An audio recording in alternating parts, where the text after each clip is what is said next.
Chapter 10. Round the World, 1878 to 1881. When A.B. Farquhar, a Pennsylvania businessman, mentioned to Carnegie that he was always sure to be in his office by 7 in the morning, Carnegie remarked laughingly, "You must be a lazy man if it takes you 10 hours to do a day's work." "What I do," he said, "is to get good men, and I never give them orders. My directions seldom go beyond suggestions. Here in the morning I get reports from them. Within an hour I have disposed of everything, sent out all of my suggestions, the day's work is done, and I am ready to go out and enjoy myself." What was most remarkable about Carnegie's newfound success as a capitalist was how little it required of him.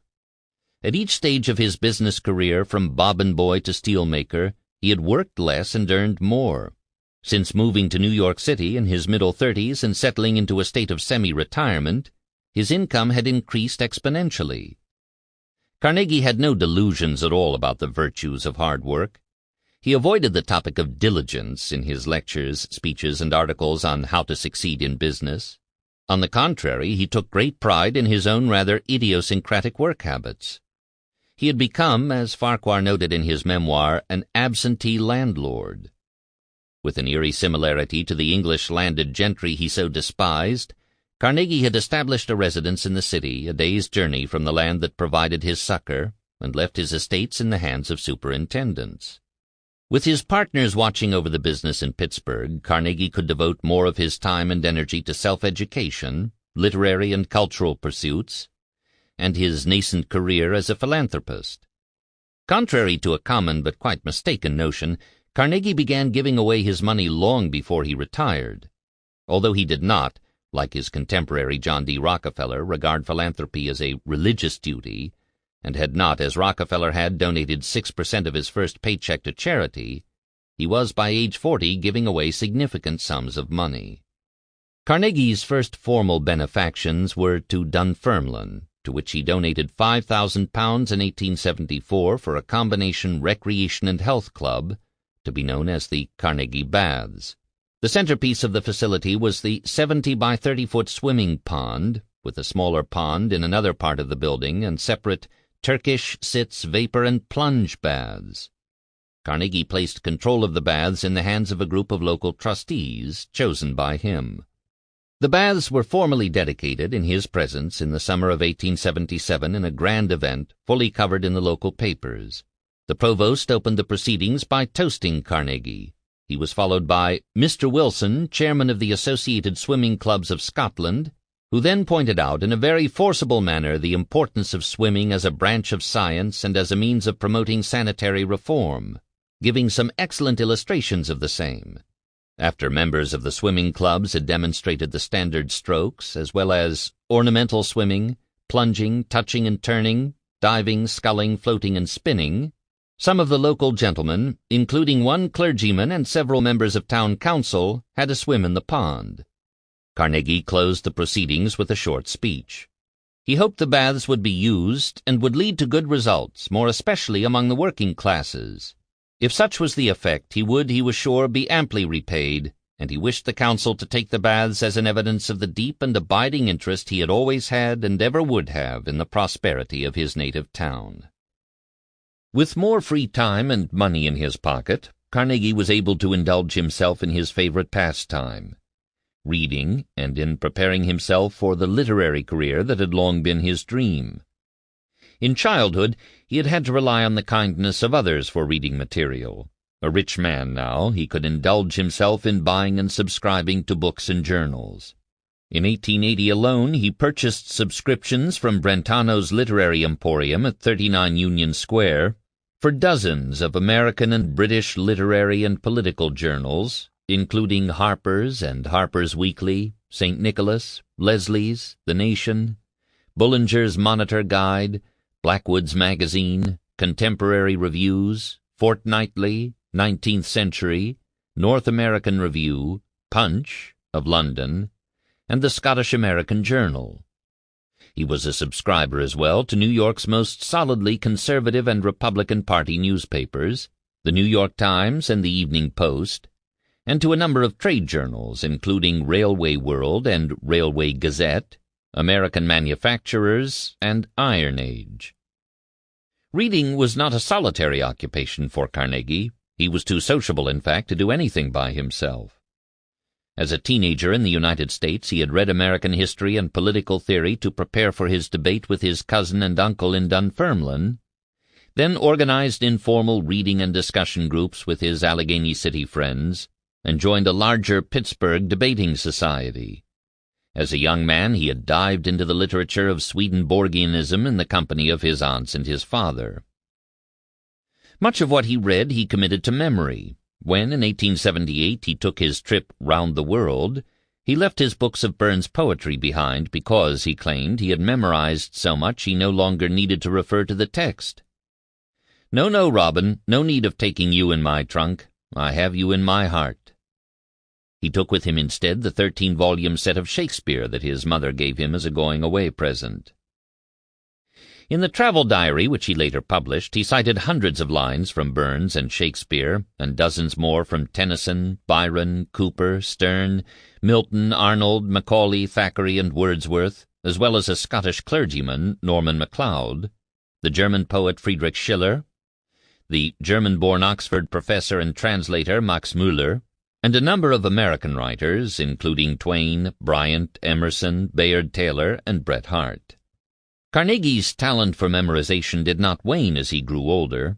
Richard Gilder, his poet friend, toured Canada with him in 1906, and reported in a letter home that he was receiving a liberal education. "A.C. is truly a great man, i.e. a man of enormous faculty and a great imagination." Gilder couldn't recall ever having met anyone with such a range of poetical quotation, not so much range as numerous quotations from Shakespeare, Burns, Byron, etc. Carnegie recycled literary citations into his conversations, his letters, and his publications, armed with a working memory of lines from the great poets, historians, novelists, from contemporary plays, ancient philosophers, and the latest articles in the leading journals. He could enter any room and engage anyone in conversation. College presidents, theologians, philosophers, university professors, industrialists, or politicians. Carnegie declaimed before them all, and with such good cheer that seldom did anyone complain of his being pompous or pretentious. He memorized and recited poetry because he loved the sound of the words, and of his own voice. He was a literary name-dropper, but a rather sophisticated one. Most of his citations were close to perfect. Carnegie recognized at an early age how useful his talent for recitation might be. In the Carnegie Papers at the Library of Congress, there is a 2-page unrevised transcript he dictated for his autobiography, but never published. Recalling the officials he worked with at the Pennsylvania Railroad, he confessed that he could not, at the moment, think of one who could be called a reading man. This gave him a comparative advantage, which he exploited to the fullest. "I think that my influence grew more from my ability to provide apt quotations than anything else. Sometimes I suspected they passed as original. This was delicious. One case in point, President Thompson of the Pennsylvania Railroad had risked his private fortune to complete the railroad to Chicago. When Thompson's plans were disrupted by Jay Gould, who had surreptitiously offered an exorbitant sum to lease one of the roads Thompson required to complete his through route, Carnegie advised him to swallow his pride, recognize that he had been successfully blackmailed, and offer to lease the road for the same terms Gould had proposed. After giving my views of the immense advantages certain to flow from one united railroad interest from the seaboard to Chicago, the needed quotation came to mind, and I wound up with, "And thus, Mr. Thompson, you will pluck from the nettle danger the flower safety." "What's that, Andy? What's that?" I hear the very tones of his voice. I repeated it. Great point also to be called Andy by the formal president, so reserved to others. Such are the things that tell. My subsequent intimacy with him and calls to Philadelphia upon occasions may be largely attributed, I think, to that apt quotation, and perhaps some others, hitting the nail on the head and clinching it, as Shakespeare does. In this unpublished fragment from a draft of his autobiography, he warned the young men he hoped would read and profit from his teachings not to confine their reading to books that had a practical application to their work. Nothing will bring promotion, and better still usefulness and happiness, than culture giving you general knowledge beyond the depths of those with whom you may have to deal. Knowledge of the gems of literature at call find a ready and profitable market in the industrial world. They sell high among men of affairs, as I found with my small stock of knowledge. For some time now, Carnegie had been contemplating a second career, or vocation, as a writer.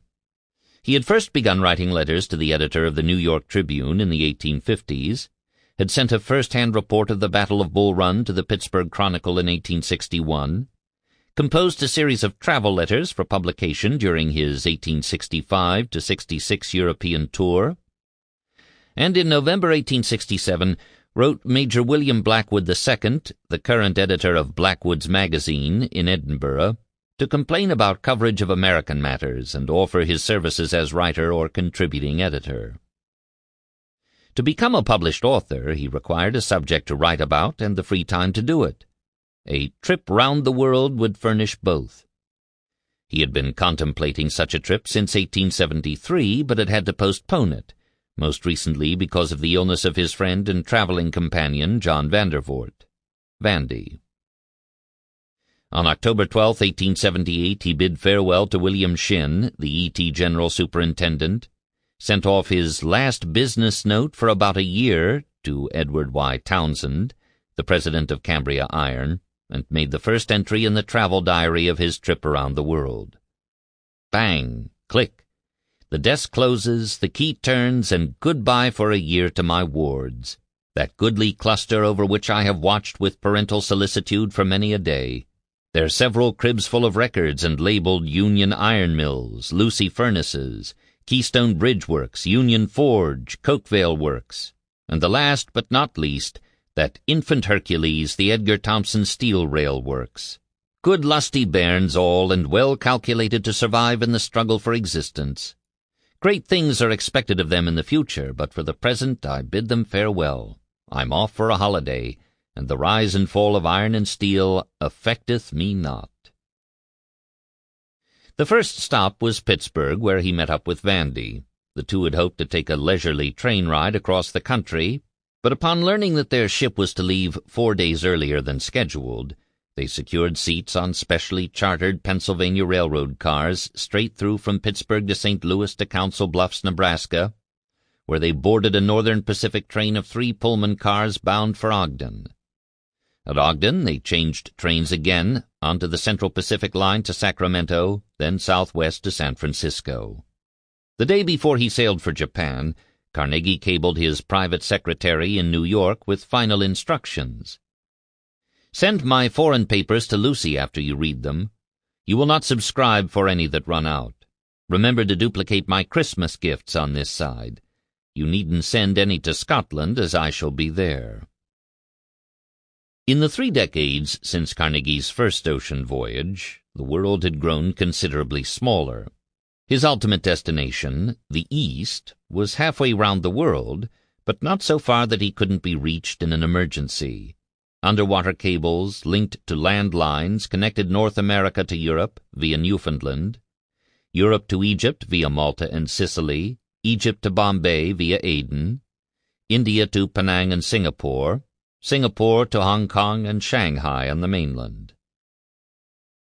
Though Carnegie considered himself a fearless traveler, he had no intention of departing from the well-worn paths of other round-the-world travelers, or visiting locations out of reach of a telegraph office. He and Vandy would stay in large cities with a significant Western presence, sleep in the best hotels, eat in restaurants that catered to Westerners, and travel back and forth across the China Sea on European-managed steamers and ferries. Vandy was the perfect traveling companion, amused, not annoyed by his friend's gregariousness, boundless energy, and mild eccentricities. In his own travel diary, Vandy recalls how on Christmas Day, 1878, in Hong Kong, after enduring a sleepless night because of the mosquitoes and suffering from a cold he had carried with him from Canton, he was roused from a very uncomfortable morning by Carnegie bounding into the room to wish him a Merry Christmas and present him with a pair of Japanese shirt studs and sleeve buttons. Though he would much have preferred to stay in for the day, Carnegie persuaded him to take a stroll through the upper portion of the Chinese town. A.C., having the gong fever badly, insisted on going into every junk shop we passed and trying their gongs. Tried several, but they did not come up to his idea of sound, so did not invest. Did not wonder, as he had already purchased some 10 in Canton. Almost everything he takes a notion for, he goes for them wholesale. Vandy's travel diary was, like the man, understated and squeezed into 2 tiny notebooks. Carnegie's was much grander, written into a sturdy, full-sized notebook, with a brown marbled cover. On returning to the States, Vandy put away his notebooks. Carnegie had his transcribed, edited, privately printed, and widely distributed. There was, he knew, no better way to break into print. Travelogues required neither plotting nor characters, presented no organizational problems, and could be written in the first person. There were dozens of models to draw upon, from Washington Irving to James Fenimore Cooper to Henry Wadsworth Longfellow, Nathaniel Hawthorne, Bayard Taylor, and most recently Mark Twain. As William Stowe has noted in Going Abroad, European Travel in 19th-Century American Culture, the traveling class was also a reading and a writing class. By 1875, so many people were sending accounts of their travels to newspapers that the guidebook author M.F. Sweetser saw fit to warn his readers that, among the thousands of our people who visit Europe every summer, many scores are afflicted with the cacoethes scribendi. Cacoethes scribendi, translated best into an itch or mania for writing, has been attributed, among others, to Juvenal, Addison, and Oliver Wendell Holmes, Sr. Carnegie's account of his trip is readable, though filled with clumsy stylistic flourishes, extended asides, and intrusive citations from Burns and Shakespeare. His sentences are lengthy, but while not particularly well crafted, never lose their way. The little man without much formal schooling could not resist displaying his learning to the folks back home. In the first 5 or so pages of what is ostensibly a record of his trip, he expatiates on the human need to fulfill early dreams, America's newfound supremacy in raising and training trotters, the future of the American export trade in beef, how Bret Harte's work deteriorated when he relocated to the East Coast from the West, a comparison between fresh California grapes and the hothouse grapes of England, and the future of American winemaking, all this before he boards the ship. In the edition published by Scribner's in 1884, Carnegie subjects his extended audience in the first 60 pages alone to miniature essays on Buddhism, Chinese immigration, American missionaries and Chinese converts to Christianity, Japanese decorative arts, Queen Victoria's lavish and expensive lifestyle, and Japanese currency inflation. What saves readers from drowning in tedium is the narrator's sprightly conversational tone, his self-deprecating humor, and his remarkable powers of observation. There is lots of information on local workers and wage scales, much of it apparently garnered from Vandy's travel diary. In China, tradesmen earned 15 cents a day and received a rice ration worth another 6 to 8 cents. In the coffee plantations of Ceylon, men were paid 18 cents a day, women 14 cents. In India, railroad laborers and coolies of all kinds receive only 4 rupees per month. These are worth just now 40 cents each. Upon this a man has to exist. Is it any wonder that the masses are constantly upon the verge of starvation? We are, as we proceed with Carnegie across Asia, left with renewed admiration for this little adventurer in his pith helmet. He is never dismissive, condescending, or prey to simplistic racial stereotyping. He constantly warns his readers that despite appearances, Japanese, Chinese, and Indians are all the product of old and established civilizations and religions that deserve respect.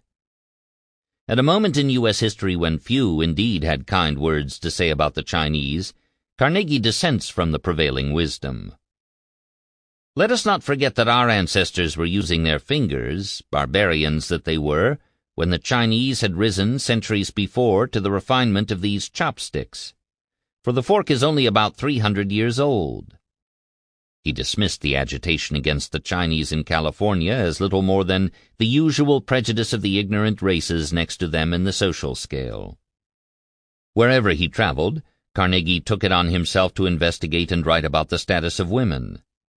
In Shanghai, he took note of the almost total absence of young ladies at a very good amateur theatrical performance, in which Shanghai society was present in force and in full evening dress. He then segued into a long commentary on the marriage customs of the East. Directly addressing my lady friends, he described the sad plight of women in China and Japan who were forced to cede their separate individualities. Only if and when the married woman gave birth to a man-child was she invested with a halo of sanctity which secures rank and reverence from all. The older she becomes, the more she is reverenced as being nearer to heaven, dearer to the gods. Robbed of all distinguishing characteristics, Chinese women were, for Carnegie, and he ventured for Chinese men as well, indistinguishable. They are as like as peas, and one may as well marry one as another. Husbands in China might never know the joys of love, he continued, but neither would they suffer the anxieties pertaining to that supersensitive condition, for the wife once chosen was not selected to be the man's constant companion. The position of woman would seem therefore to be almost entirely different from what it is with us. In youth she is nothing there, in old age everything. With us it is the opposite. The just mean between the two would probably yield better results than either. At the conclusion of his travelogue, Carnegie returned again to the subject of matrimony, evidence that he was, though thousands of miles away from home, thinking about his own future as a husband. The East, he wrote, lacked two of the most important elements that made life worth living in the West. There was no day of rest, no Sunday to break up the work week, and there was a decided want of intelligent and refined women as the companion of man. It has been a strange experience to me to be for several months without the society of some of this class of women, sometimes many weeks without even speaking to one, and often a whole week without even seeing the face of an educated woman. And, bachelor as I am, let me confess what a miserable, dark, dreary, and insipid life this would be without their constant companionship. This brings everything that is good in its train, everything that is bright and elevating.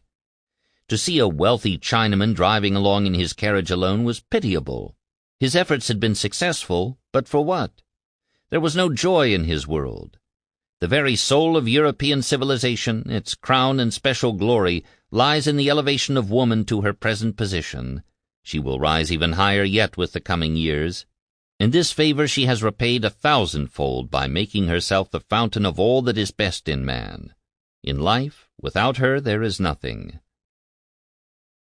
Carnegie attributed even the absence of music, not an opera, nor a concert, not even a hand organ, scarcely a sweet sound in all our journey, to the absence of women from social life. Were women there as with us, wouldn't music spring forth also? These remarks might be read as a public admission that Carnegie was ready to marry and determined not to settle, as he feared Chinese men did, for a wife who was any less of an individual than he was, or one with whom he would be unable to fully experience the joys of love.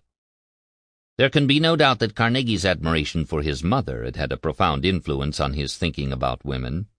Like all the Morrison women, Meg had been every bit as capable as her husband when it came to providing for her family, but that she had had to supplant her husband as breadwinner was not in the end healthy for her or her family. It would have been far better for all had Will Carnegie been able to put food on the table, leaving his wife to run the household, raise the children, and bring sweetness and light into the home as Carnegie hoped his wife would.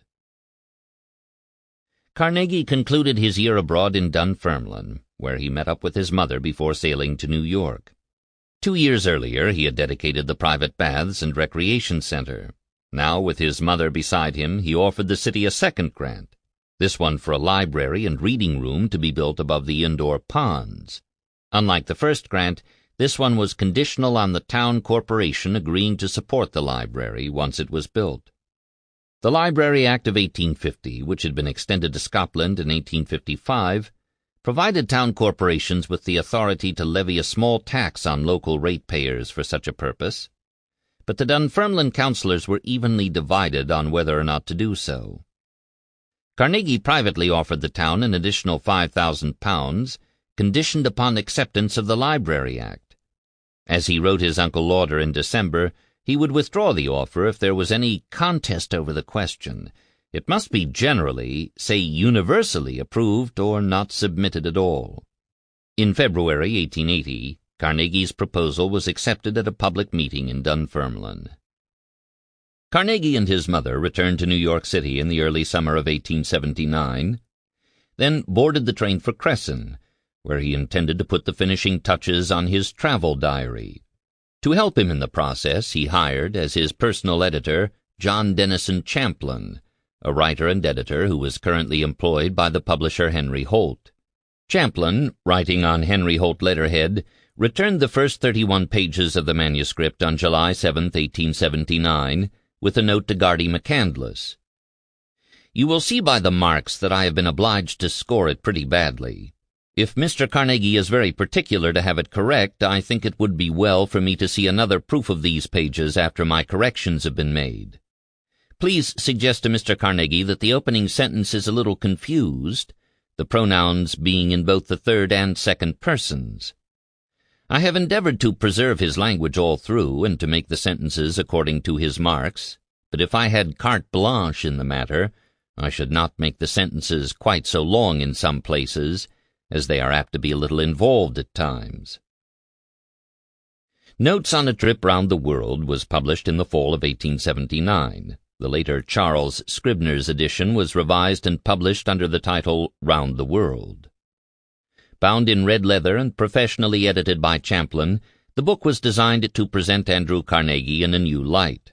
It was sent to hundreds of people, including distant family members, new and old friends from Dunfermline, Allegheny City, St. Louis, Chicago, and New York, business associates, unmarried women, and the men of letters whose attention Carnegie was most interested in.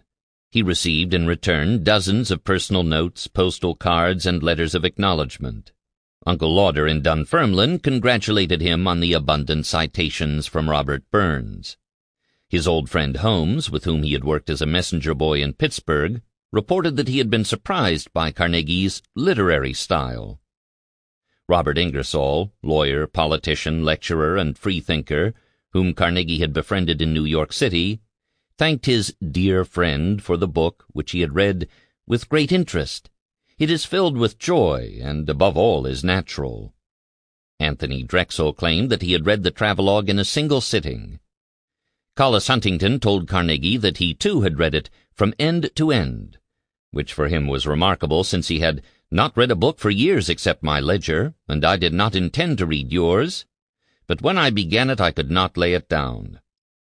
Carnegie also received warm notes of congratulation from several dozen women. Lydia Laughlin of Pittsburgh, the 30-year-old daughter of steel magnate James Laughlin, a founder of Jones & Laughlin, thanked Carnegie for his delightful-looking book, which she had not yet read. "I expect it to be very entertaining, spicy, and instructive. I thank you very much for remembering me. It is very good of you to give your friends the benefit of your travels. We shall be very glad to have you call and see us when you are in Pittsburgh." Lydia Harper, the 24-year-old daughter of a Pittsburgh bank president, was every bit as congratulatory. Bertha Harton, in a mildly flirtatious note, marked "At Home Sunday" in the upper left-hand corner, addressed her note to "My good friend. A long time ago you asked me to tell you 6 things that pleased me in your book, and now after closing it for the second time I realize how impossible it would be for me to select only 6 out of dozens that delighted me. In this book you have shown yourself the many in one. No one ideal man could have written such a book. The eye of artist and poet, the head of the statistician and statesman, the common sense of a practical man, and the heart of one who loves his fellow men are all clearly defined, each holding his own place, never clashing with each other. Fanny Richardson, a 29-year-old teacher, was quite enthusiastic, as was Laurie Faulkner, who suggested that Carnegie take a short journey, not around the world, from the Windsor to 345 Fifth Avenue some Tuesday evening and give us a personal outline of the great journey. Jenny Johns from Pittsburgh, who would later be invited to accompany Carnegie on a coaching trip in Britain in 1881, thanked him for the book and for the pretty shawl he had also sent her. Although it is never easy to read between the lines of formal notes written by unmarried women, there is no mistaking the coquettish tone in a large number of them. Had Carnegie somehow authorized such behavior by giving these women the impression that he was, at age 45, prepared to take a bride? It appears he had. The year before, his Dunfermline relatives had come to the conclusion that he had in fact already married, without telling them to whom. "We have all been much exercised about his marriage," his uncle, George Lauder, wrote to a friend. "Today we have looked over the papers to see if there is any mention, but no." Carnegie had somehow signaled to his family in Dunfermline, and to the women he corresponded with in Pittsburgh, that he was ready to get married. An undated newspaper article, probably from the mid-1880s, found among his papers, describes a visit to Cresson by a reporter who was denied the pleasure of an interview with Mr. Carnegie, not because he is not approachable to a newsgatherer, but for the fact that he is, I am told, almost continually surrounded by ladies while at Cresson. It was, however, our privilege to pass him on the road, a slight rain falling at the time. He was almost hidden by the umbrella which he was striving to hold over two pretty girls that were clinging to each arm. We had given about the last dollar we had for a buggy to do this trip in, while the man who owned the whole country thereabouts was footing it in the rain, with his companions laughing and talking like a boy and girl just out of school. It was soon after his return from his round-the-world trip that Carnegie became reacquainted with the woman he would eventually marry, Louise Whitfield.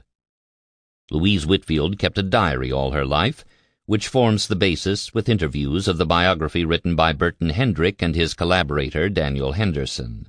Because I was unable to locate any of Louise's personal papers, I have had to rely on the Hendrick and Henderson biography for most of what follows. It is entitled Louise Whitfield Carnegie, The Life of Mrs. Andrew Carnegie, and was published by Hastings House in 1950. He had met Louise years before on a New Year's Day call with his friend Alexander King, a Scotsman who had prospered in the thread business.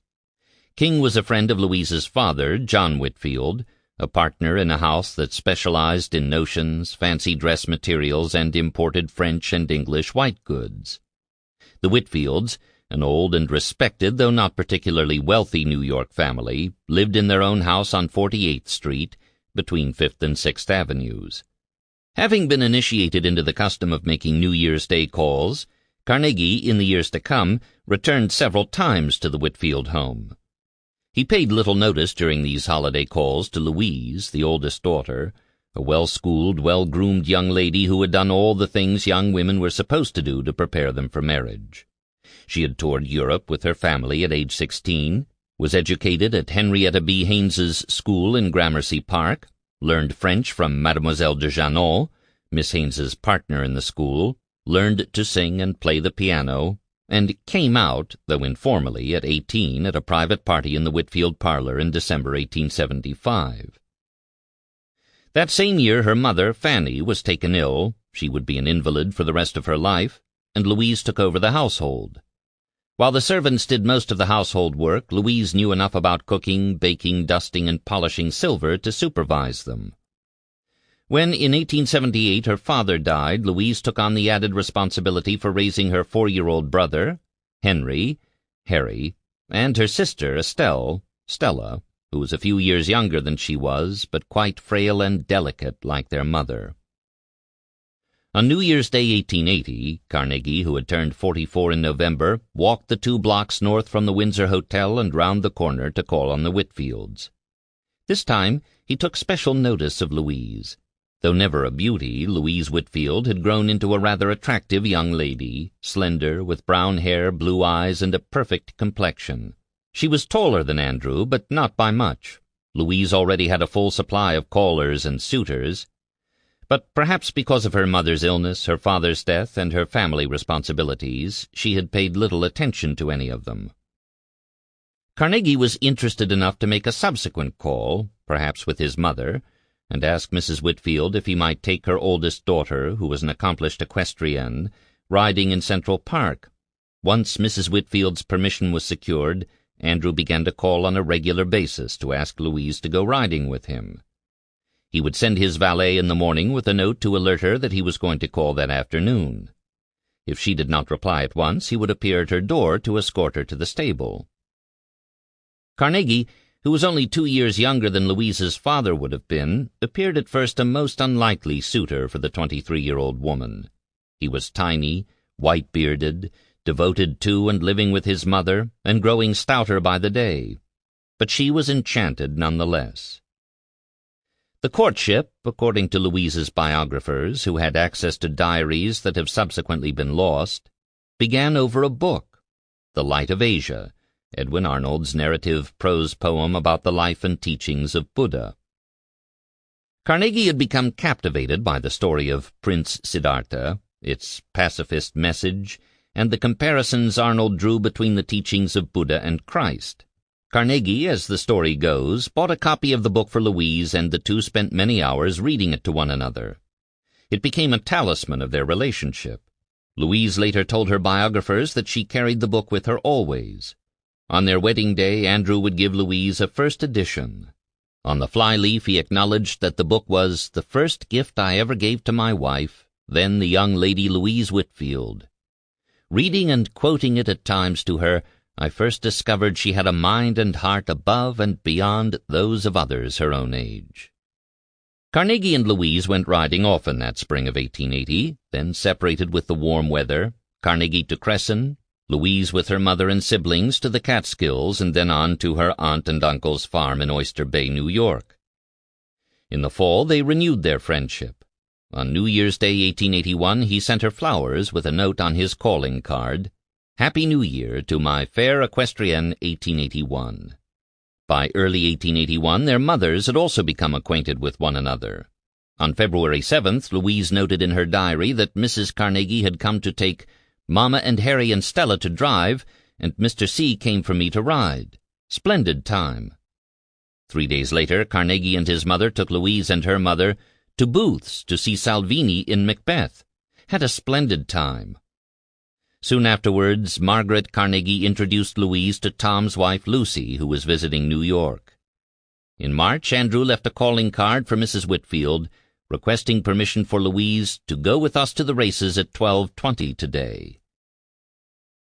By the spring of 1881, Andrew and Louise, with their mother's acquiescence, if not approval, had been seeing one another for almost 15 months. All that was missing was some declaration of a desire to marry. But Carnegie said nothing. He was apparently not ready yet to settle down or attach himself to anyone other than his mother, who demanded very little of him. He had his steelworks in Pittsburgh to watch over, albeit from a distance, his literary career, which was just beginning to blossom, and extensive travel plans. In February, while spending more and more time with Louise, Carnegie began to lay plans for an 800-mile coaching excursion through Great Britain. There are two versions of Carnegie's account of this trip. The first, privately printed in 1882, was entitled Our Coaching Trip. The second, published by Charles Scribner's Sons in 1883, was entitled An American Four-in-Hand in Britain. His guests were to include Davy McCargo, his friend and fellow messenger boy from Allegheny City, his partner Harry Phipps, his secretary Gardy McCandless, and Alexander King and his wife Aggie. His old friend Vandy could not come along, but Vandy's brother Benji took his place. Alice French of Davenport, Iowa, a family friend and future published author, accepted his invitation. So did Jenny Johns, the woman Carnegie referred to in the published version of his travelogue as the prima donna. Jenny received her invitation on Valentine's Day, which, according to Carnegie, caused her young heart to flutter. What a pretty reply came! "I am the happiest girl alive." Andrew wanted Louise to join the party and may have invited the Kings, old family friends of the Whitfields, with this in mind. He intended to formally request Mrs. Whitfield's permission, but asked Louise to speak to Mama first. In her diary, Louise recorded Mama's answer. "She says I cannot possibly go. So unhappy." A few days later came a second entry in the diary on the same subject. I cannot become reconciled to my disappointment.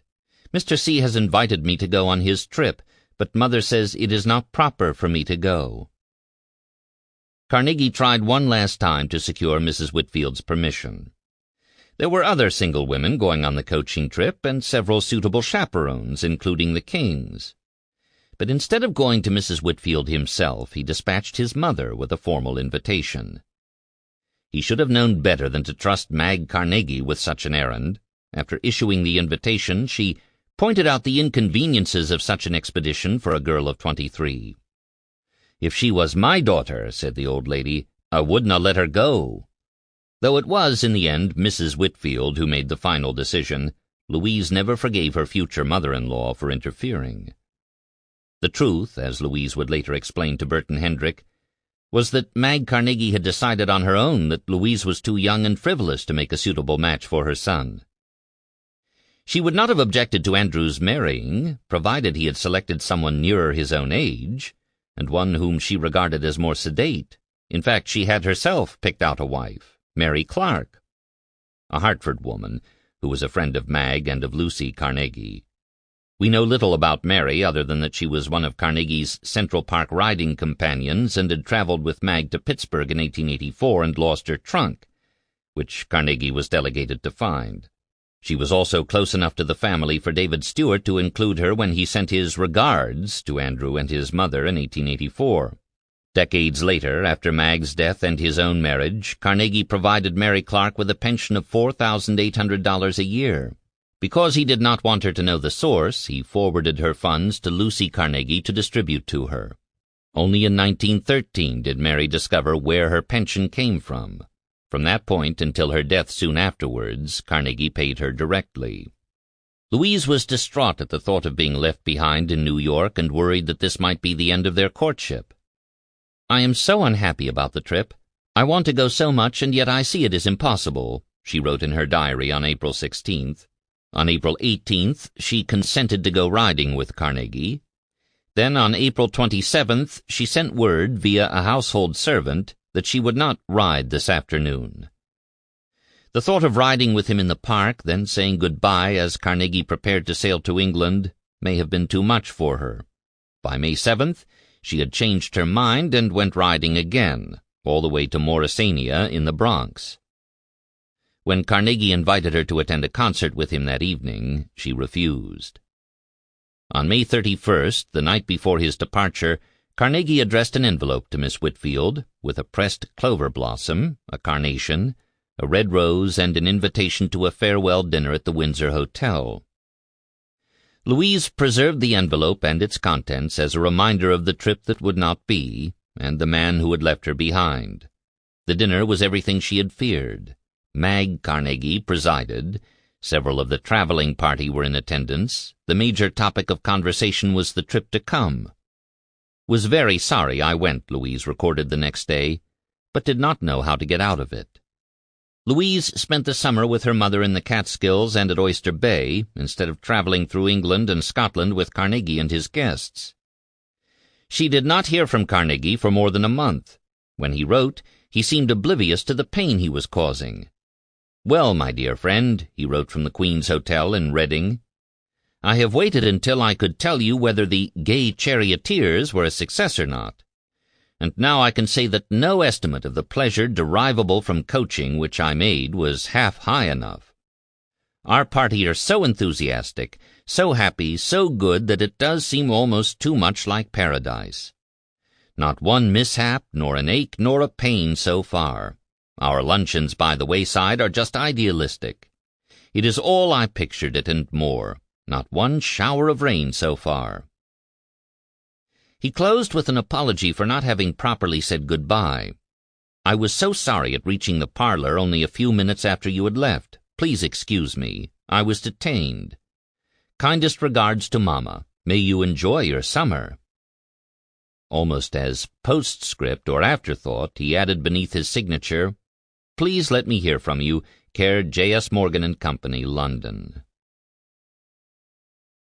Carnegie's account of his coaching trip presents him as he wanted to be regarded now, a carefree man of leisure, not a grim businessman, a sporting man and writer, a loyal son and generous friend, the jolliest yet most gentlemanly of ladies' men.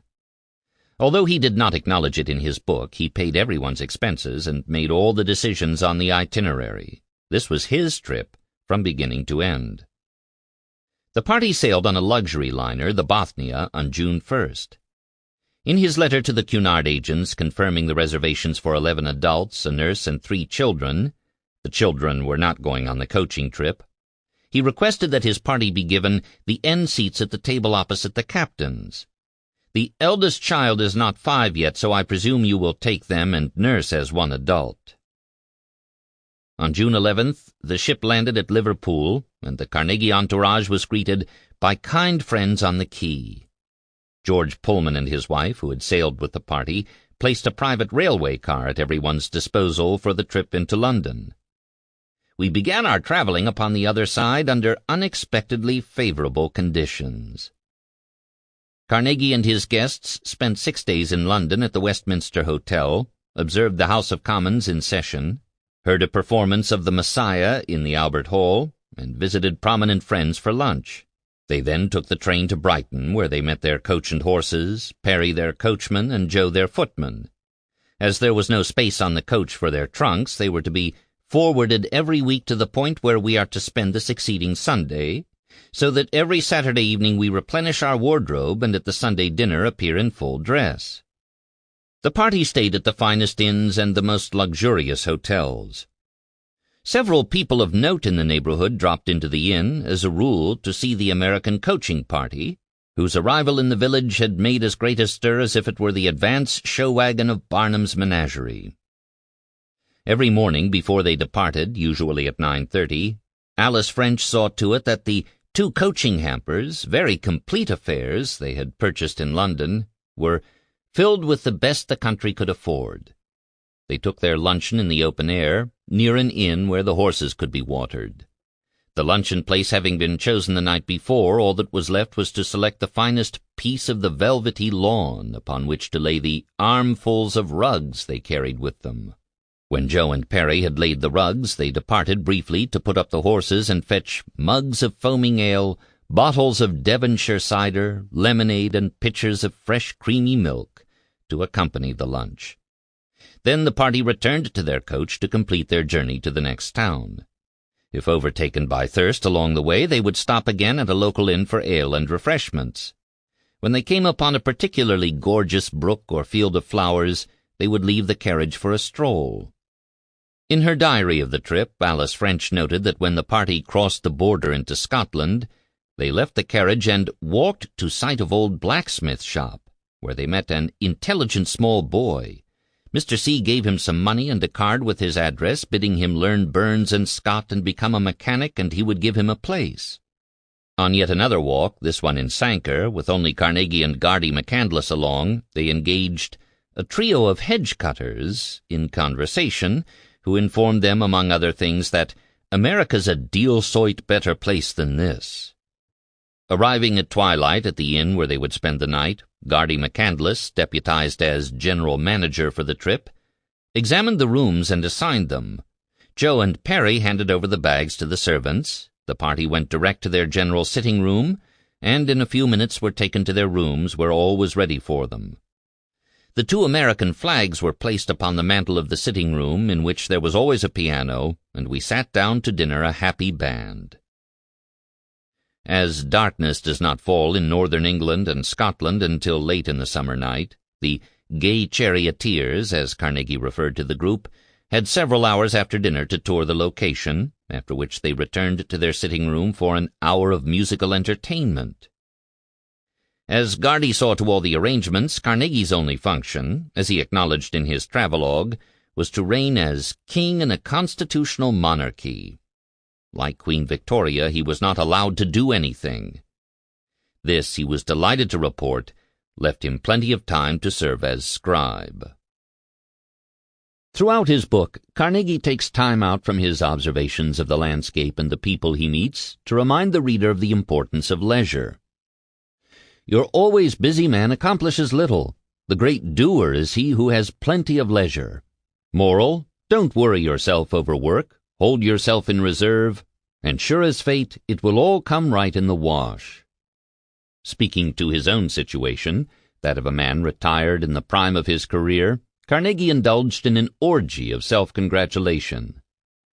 It was the height of foolishness, he had found, to delay gratification and put off retirement until one was too old to enjoy it. Sound wisdom that schoolboy displayed who did not believe in putting away from tomorrow the cake he could eat today. Among the saddest of all spectacles to me is that of an elderly man occupying his last years grasping for more dollars. Americans, Carnegie declared, were of all the world's peoples the most victimized by a work ethic gone mad. 2 years earlier, he recalled, he and Vandy, on returning from their trip round the world, had observed to one another that the Americans were the saddest-looking race we had seen. Life is so terribly earnest here. Ambition spurs us all on, from him who handles the spade to him who employs thousands. We know no rest. In this world we must learn not to lay up our treasures, but to enjoy them day by day as we travel the path we never returned to. Americans, Carnegie was convinced, worked harder than was necessary and much harder than the British. No toilers, rich or poor, like the Americans, he remarked, ignoring the fact that it was manufacturers like him who set the work hours, and that just 18 months earlier Captain Jones, with his approval, had threatened havoc on local clergymen who suggested that the steelworks be shuttered on Sundays. There is something charmingly subversive in Carnegie's attempt to disrupt the American success narrative by preaching the virtues of idleness, leisure, and immediate gratification. From Cotton Mather to Benjamin Franklin to the McGuffey readers and biographies of great Americans, the point had been hammered home to American boys that industry, diligence, perseverance, frugality, and sobriety were godly and pragmatic virtues without which no man could succeed. Carnegie, however, instead of praising Americans for their work ethic, disparaged their efforts as inhuman and counterproductive. I hope Americans will find some day more time for play, like their wiser brethren upon the other side. Though Carnegie paints himself into the center of every scene in his travelogue, his mother is usually by his side.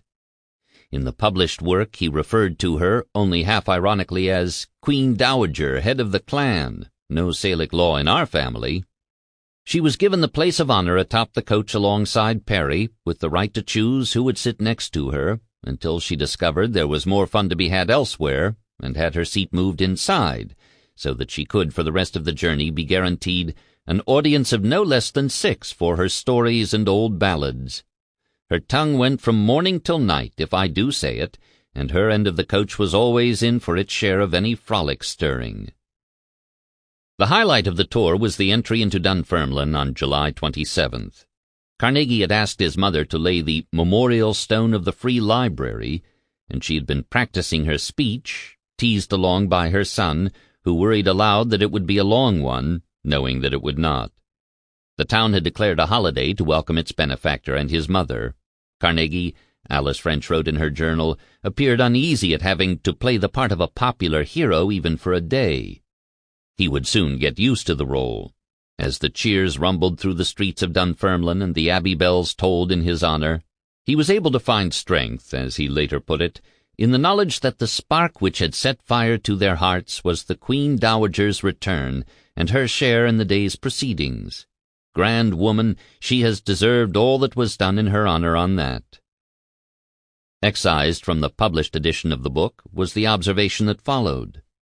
What she has done for her 2 boys is incredible. What she has done for herself is more incredible still. For she is the center from which radiates, in small as in great things, the clear rays of unimpeachable truth and honor. Mother's statements from, "I shall be glad to see you," uttered to an acquaintance, up to the most serious things of life, fall as if preceded with, "Thus saith the Lord," for they are always true. Another telling passage excised from the Scribner's edition, no doubt by Carnegie, concerned Provost Matheson's remarks at the banquet honoring the Carnegies in Dunfermline. Having already heaped abundant praise on him, the provost remarked that the only flaw in Mr. Carnegie's character is that he wanted a wife. Laughter and cheers. I attribute that very much to the fact of his having a mother. Laughter. His mother has taken good care over him, and to show that she does not want to hand him over to the tender mercies of some half-cousin, or any of the half-dozen young ladies who are with him today. Laughter. In these two passages, and the fact that they were among the very few cut from the travelogue when it was published commercially, we can see that Carnegie was of two minds about his mother's indomitable presence. To claim that she had taught herself to speak with the authority of the Lord, and that others looked upon her as Andrew's surrogate wife, was to acknowledge the reach of her influence and the double-edged effect it had had on his life. No matter how hard he might try to escape her pull, he was inevitably and irresistibly lured back within her orbit. The privately published edition of Our Coaching Trip was dedicated, as perhaps it should have been, to my brother and trusty associates who toiled at home that I might realize the happiest dream of my life. The dedication in the Scribner edition read, to my favorite heroine, my mother. The gay charioteers were back in New York by August 24th, nearly 2 months after they had departed. Carnegie was by now convinced that the pen would be his path to influence and fame. Fortune he already had. If any man wants bona fide substantial power and influence in this world, he must handle the pen, that's flat. Truly it is a nobler weapon than the sword, and a much nobler one than the tongue, both of which have nearly had their day. Carnegie spent more time revising and polishing the manuscript than he had his round-the-world travelogue. Our Coaching Trip was published privately in March 1882. 2 years later, Charles Scribner's Sons brought out a commercial edition entitled An American Four-in-Hand in Britain. Carnegie peppered the published work with political commentary. 30 years earlier, he had debated his cousin Dodd on whether the British or American political system was more conducive to human happiness and progress. He now returned to the subject. While his praise of American republicanism was, if anything, more effusive than it had ever been, he was far less harsh on the British system of governance than he had been as an 18-year-old. America was as yet, he had to admit, the only home for men who long not only to be free but to be equal. But England will soon march forward. She is not going to rest behind very long. England is at work in earnest, and what she does well. I prophesy that young England will give young America a hard race for supremacy.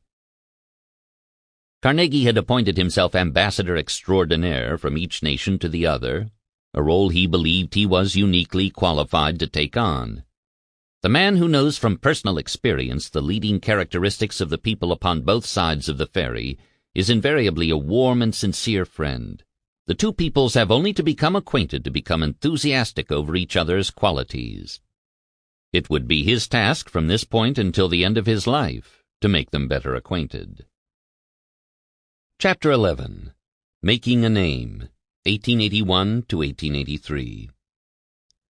Beginning in 1880 with a report of his gift to Dunfermline, the name of Andrew Carnegie began to appear with some regularity in the newspapers. When Ferdinand Marie de Lesseps, the builder of the Panama Canal, was feted at a banquet at Delmonico's, Carnegie was listed as one of the 200 dignitaries who subscribed and attended. His name appeared again in December 1880 as one of a party of about 25 gentlemen, representing some of the largest business houses in New York, who accompanied former President Grant on a ceremonial visit to Paterson, New Jersey. 3 months later, he was part of another notable gathering in Delmonico's that raised $300,000 for a future New York World's Fair. Carnegie's pledge of $5,000 was among the most generous donations listed. Carnegie closed out the year by contributing $1,000 to the Manhattan Eye and Ear Hospital, and by sponsoring a roast turkey, vegetables, pies, and ice cream Christmas dinner for 250 homeless boys at the East Side Boys' Lodging House and School. At the close of the festival, the boys were presented with warm flannel shirts and shoes. Special prizes were given to boys who had punctually attended night school during the past 2 months. He continued to spend a good deal of time with Louise. On returning to New York after his tour, Carnegie had attempted to resume the relationship as if there had been no jarring interruption, and Louise had permitted him to do so. She accepted his invitations to the races at Jerome Park and to go riding. Side by side, they rode through Central Park and sometimes farther north on Bloomingdale Road, now Broadway above 59th Street, into northern Manhattan, or via the High Bridge into the Bronx.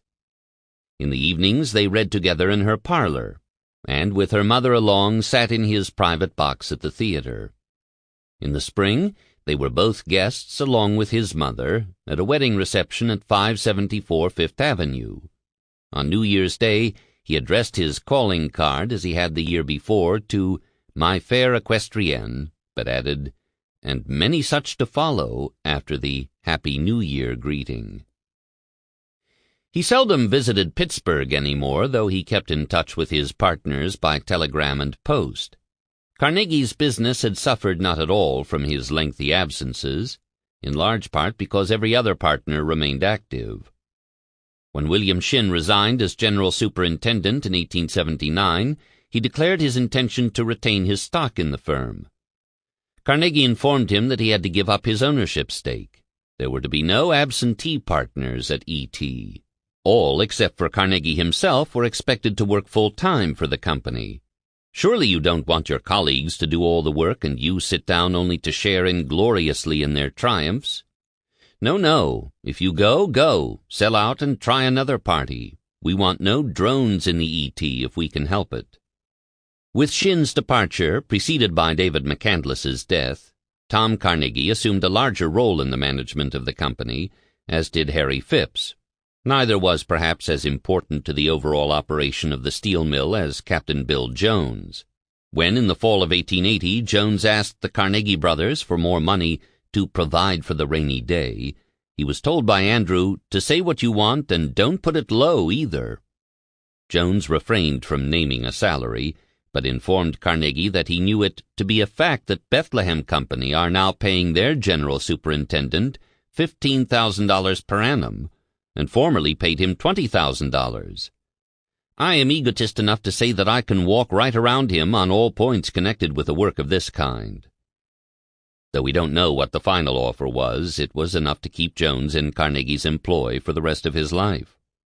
By the early 1880s, the E.T. Works had exploded in revenues and profitability to the point where it dwarfed the other Carnegie properties. Railroad construction nationwide, which had shrunk to less than 2,400 miles a year during the 1870s, ballooned to 6,700 miles in 1880, 9,800 in 1881, and 11,569 in 1882. Concurrent with the boom came the abrupt and irreversible shift from iron to steel rails. In 1871, only 5% of rails manufactured domestically were made of steel. By 1875, when Edgar Thomson came online, that percentage had increased to 37%. By 1879 to 62%, and by 1883 to 95%. When in later years Carnegie argued that it was the community, not the individual, who was the source of all wealth, he was doing so from experience. He and his partners had not created the conditions for the boom in railroad construction that made them so miraculously wealthy in the early 1880s. But they rode the boom as expertly and more effortlessly than they had the depression that preceded it. Receipts, which had languished through the mid-1870s, pyramided as steel prices stabilized, while production costs decreased with the addition of new labor-saving machinery. Profits at the Carnegie companies exploded from $500,000 in 1879 to over $2 million in 1882, tracking rather precisely the increase in new track laid. As E.T. grew in size and profits, Tom Carnegie and Harry Phipps found themselves devoting more time to the steel concern and much less to the Lucy Furnace and the Union Iron Mills. To give both men a larger ownership stake in the steel company commensurate with their added responsibilities, Tom requested and Andrew agreed to consolidate all their enterprises into a new corporation, Carnegie Brothers and Company Limited. The new firm, which was organized on April 1, 1881, was as closely held as the old ones had been. Carnegie, who had entered the steel business with a 37% interest in E.T. and then bought out several of his partners' shares, ended up after the consolidation with 54.5% of the stock in the new company. Tom Carnegie and Harry Phipps emerged with 17.6% each in stock. David Stewart, John Scott, and Gardy McCandless with smaller shares. John Vandevort received 1%, and Cousin Dodd, who had recently emigrated, 0.6%. In 1881, the year Carnegie Brothers was organized, Tom Carnegie and Harry Phipps entered into an agreement with the man who would within less than a decade succeed them both as Carnegie's chief lieutenant. Faced with the mounting problem of securing a steady, expandable, and relatively inexpensive supply of high-grade coke for their new blast furnaces at Edgar Thomson and the Lucy furnaces in Lawrenceville, Phipps and Tom Carnegie approached Henry Clay Frick, the owner of a large and growing empire of coke fields and ovens. Frick, at the time in his early 30s, had entered the coke business 10 years earlier in 1871. With money borrowed from relatives and investors, including his friend Thomas Mellon, the son of the Pittsburgh banker, Frick steadily expanded his operation. By 1880, the H.C. Frick Coke Company controlled about 150 acres of land and operated 50 beehive coke ovens, each about 11 to 12 feet in diameter, 6 to 7 feet high, in which bituminous coal was cooked into coke. As the need for coke to feed Pittsburgh's furnaces expanded, so did the business. By early 1882, his company operated over 1,000 ovens at 9 different coke works, all in the Connellsville region. Frick, the native-born son of German and Swiss ancestors who had emigrated to the United States in the late 18th century, was, like Carnegie, a little man and a self-made millionaire. He was 14 years younger than Carnegie, but looked younger still. In 1880, he still had not grown a full beard, but sported a walrus-like mustache. He rarely smiled or joked, but seemed to glower instead. He most certainly did not sing or tell stories at the dinner table like his future partner. The deal that Tom Carnegie offered Frick was beneficial for both the coke and the steel companies.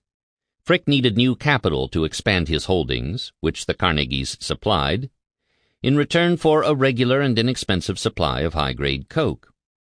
The Carnegies purchased a little more than 11% of H.C. Frick Coke Company stock. 2 years later, they would increase their stake to 50%. By 1880, Andrew Carnegie and Carnegie Steel would own 74% of the stock in the Frick Company, Frick only 21%. The deal was sealed with a toast at the Windsor Hotel. Frick and his bride, Adelaide Childs, the daughter of Pittsburgh businessman Asa Childs, had come to New York to celebrate their honeymoon in December 1881 and accepted Carnegie's invitation to a formal dinner with him and his mother. After dinner, Andrew raised a glass to salute his new partner in the coke business. Wildly exaggerating the extent of his investment in Frick's company, Carnegie immediately wrote Robert Garrett, vice president of the Baltimore and Ohio Railroad, to brag about the purchase of 1/2 of Frick and Company's coke works. This with our own ovens makes us by far the largest manufacturer of the article. The route from Connellsville to Pittsburgh on which Frick's coke would travel was served by both the B&O and the Pennsylvania Railroad. Carnegie threatened Garrett that if the B&O did not lower its rates to match the Pennsylvania's, he would ship the vast quantities of H.C. Frick coke he now controlled exclusively by the Pennsylvania Railroad. In early 1881, Carnegie made his first American library gift for a reading room at the Edgar Thomson Works at Braddock. The idea to fund a library for his steel workers had come from Captain Jones. Jones had been engaged in a dispute with local clergymen, or as he referred to them, our bigoted and sanctimonious cusses, who demanded that he shut down the steelworks for the Sabbath. He responded by threatening the clergymen that if they even tried to interfere with these works, I will retaliate by promptly discharging any workman who belongs to their churches, and thereby get rid of the poorest and most worthless portion of our employees. If they don't want to work when I want them, I shall take good care that they don't work when they want to. In April 1880, Jones was approached by a Reverend C. DeLong of the United Brethren Church in Braddock, who, instead of berating him for not observing the Sabbath, asked for assistance in procuring a library for use of the Sunday school connected with his church. Jones offered to do what he could to assist the Reverend, explaining to Carnegie that the minister was full of faith but minus money. I told him I knew a gentleman in New York that possessed damned little faith but had lots of money, and was liberal in matters of this kind. Carnegie had not attended any church for years. The last one he had been in was the Swedenborgian Chapel in Pittsburgh, which he had left behind when he moved to Altoona. He had no desire to help out any denominational church, even one with a reverend who came recommended by Captain Jones. Still, he was intrigued by the idea of opening a reading room for his steelworkers at Braddock. "I fully approve of the library idea," Jones wrote in November 1880, in response to Carnegie's proposal to set aside space at the steel mill for a library, "but think we can wait a while until we get all the main improvements completed about the works." In January 1881, Carnegie forwarded to Jones by Adams Express an encyclopedia for the library at the works. The following spring, according to a local history of Braddock, Carnegie announced his purpose of establishing a free library at Braddock for the benefit of his workmen. In establishing a library or reading room for his workmen, Carnegie was anticipating what would, in the early 20th century, be characterized as corporate welfare work. According to the labor historian Daniel Nelson, libraries, restaurants, clubhouses, and other social or recreational facilities, built and paid for by employers, appeared in increasing numbers after 1875. In 1879, 2 years before the E.T. Library was established, the Philadelphia manufacturers who owned Cambria Iron built a library for their employees in Johnstown, which Carnegie, after the flood of 1889, would help rebuild. Such efforts were, Nelson insists, seldom purely philanthropic gestures. Employers who financed libraries looked upon their expenditures as investments in a more efficient as well as a more conservative working class. In November 1881, a year after deciding to fund a reading room at E.T., Carnegie, in a letter to Mayor Robert W. Lyon of Pittsburgh, offered to build a public library for Pittsburgh.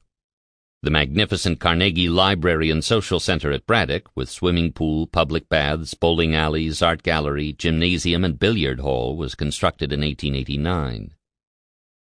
He attached the same conditions to this gift as he had to his Dunfermline benefaction. "I beg to offer to the city of Pittsburgh a free library upon which I will expend $250,000 if the city will accept it when completed, and agree for its proper use and maintenance not less than $15,000 per year. I have named the lowest sum required properly to carry out the work in view." The grant for the Pittsburgh Public Library was turned down by the Pittsburgh City Councils. Because there was no law in Pennsylvania similar to the British Library Act, the city officials believed they lacked the authority to apply public monies for the use of a public library. Carnegie would not make another such offer for a public library until 1886. He would instead, over the next 5 years, donate additional monies for his library at E.T. and build 2 more reading rooms for his employees at the Union Iron Mills and Keystone Bridge Works. E.T.'s monopoly on steel production in the Pittsburgh region did not last long. As orders rolled in for steel instead of iron rails, and profits increased, the owners of the city's most successful iron mills gathered together to organize their own cooperative venture in steelmaking, the Pittsburgh Bessemer Steel Company, and buy a plot of land at Homestead, Pennsylvania, a mile west of Braddock on the other side of the river. In August 1881, Pittsburgh Bessemer rolled its first rails at Homestead. William Clark, the owner of the Solar Iron Works, was named general manager of the new steel plant. Clark believed that because the plant was located outside the city, he could, with impunity, defy the union and set wage rates below the going rate. The skilled workers, who performed much the same work at Homestead, heating, reheating, rolling, molding, and shaping structural steel as they had in Pittsburgh, retaliated with slowdowns, shutdowns, and walkouts. On January 1, 1882, in a pig-headed attempt to eliminate future conflicts with labor at Homestead, William Clark decreed that all skilled employees sign ironclad contracts that pledged them never to strike, never to join the Amalgamated Association of Iron and Steel Workers, and to resign if they were already members. When a majority of workers refused to sign, Clark shut down the mill and recruited scabs to replace them. The Amalgamated responded by organizing its own defense forces to prevent any scabs from entering Homestead and taking union jobs. By March 1882, after 2 months of battles, the mill remained closed. With the company beginning to default on outstanding orders and unable to take new ones, Clark admitted defeat agreed to the union's demands, resigned his position, and left Homestead forever. The Amalgamated's success at the Pittsburgh Bessemer plant at Homestead emboldened it to try again to organize Carnegie's mill across the river. Captain Jones believed he had matters well under control. "I now feel sure that the Union will not get a foothold here," he wrote Carnegie in February. "I will ask the company to agree to loan such good men as I may select, say from $600 to $800 this year, to assist them in building homes. This is an effective plan to keep out the Union. Every good man that wants to build, encourage. You should calculate on a reasonable investment in that direction. Give them the money on fair interest. Another thing I merely suggest to you is to erect a decent hotel. No one here has the enterprise. It is badly needed. Give this a thought." Jones badly underestimated the attraction of the Amalgamated for the skilled workers at Edgar Thomson. His and Carnegie's attempt to buy off the skilled metal workers with a reading room and the offer of cheap mortgages for selected favorites was not going to persuade them to remain non-union forever. In April, days after its victory at Homestead, and no doubt energized by it, the Amalgamated proudly announced that it had organized a lodge at the E.T. Works. The captain's response was to resign his position. He had always, he claimed, gone out of his way to look after his workers, to make sure they were well paid and protected. He had even reduced their workday from the 12 hours that had been standard in the iron mills to 8 hours at E.T. How dare they betray his trust and confidence by joining the Amalgamated? Carnegie, at the time in Cresson completing the revisions on Our Coaching Trip, took the train into Pittsburgh to persuade Jones to stay on the job. Carnegie's experience at the Union iron mills had convinced him that it was possible to do business with the Amalgamated. For the past 6 or 7 years, ever since the 1874-75 lockout of the puddlers had been settled, he and his partners at the Union iron mills had gotten on well with the Amalgamated leaders, whom Carnegie regarded as thoroughly professional and, more important, quite conservative. To assure Jones that this was the case, he arranged for him to meet some of the Amalgamated officers. As William Martin, one of the officials at the meeting, would later report, Carnegie, after introducing Jones, stated the important business. It was nothing more nor less than that Mr. Jones had conceived the idea that the Amalgamated Association was going to greatly interfere at Braddock, that it was the intention to bring wages up, etc., and he had sent for us so as to have an understanding. He, Carnegie, believed the Amalgamated Association was a good institution. It was highly spoken of by the managers at the Pittsburgh iron mills. The Union officials assured Jones in plain English that he need have no fears. Whatever was done by the Amalgamated Association at Braddock, the firm would be consulted, and the question would be discussed pro and con, etc. The interview did not last 15 minutes, but on the strength of it, the Amalgamated Association was recognized at Braddock. Carnegie's intervention won him the immediate respect of the Amalgamated and a reputation as a friend of labor. Edgar Thomson became the only steelworks in the state to permit a union within its gates. That spring, when the Pittsburgh iron puddlers, following on the success of the Homestead workers, demanded a higher wage scale, the Carnegie-owned Union iron mills alone, among the 36 iron-rolling mills in Pittsburgh, agreed to their demands. Carnegie's acceptance of the Amalgamated's terms in his Pittsburgh iron mills, and his acquiescence at the organization of a new lodge at Edgar Thomson, must have infuriated his competitors. It certainly frightened Captain Jones, who feared that such accommodation would be interpreted as a sign of weakness. In November 1882, as Jones opened negotiations with the Amalgamated for a new contract in which he was going to demand a reduction in wage rates to match a fall in the price of steel rails, he warned Carnegie to stand tough. "There is one thing I wish to urge on you, that is, if necessary to enforce a proper reduction, we must fight. Don't let us make or ask for anything we are not prepared to force. The time has arrived for positive action, and when we say to these men that we ask for a 20% reduction, that we mean it, and mean to have it. Avoid a fight if possible, but if we have to fight for us, let us fight for something tangible." The E.T. workers accepted the wage reduction, hoping perhaps that increased output would compensate for the decreased rates, and frightened that the alternative to accepting a wage cut was to lose their jobs entirely.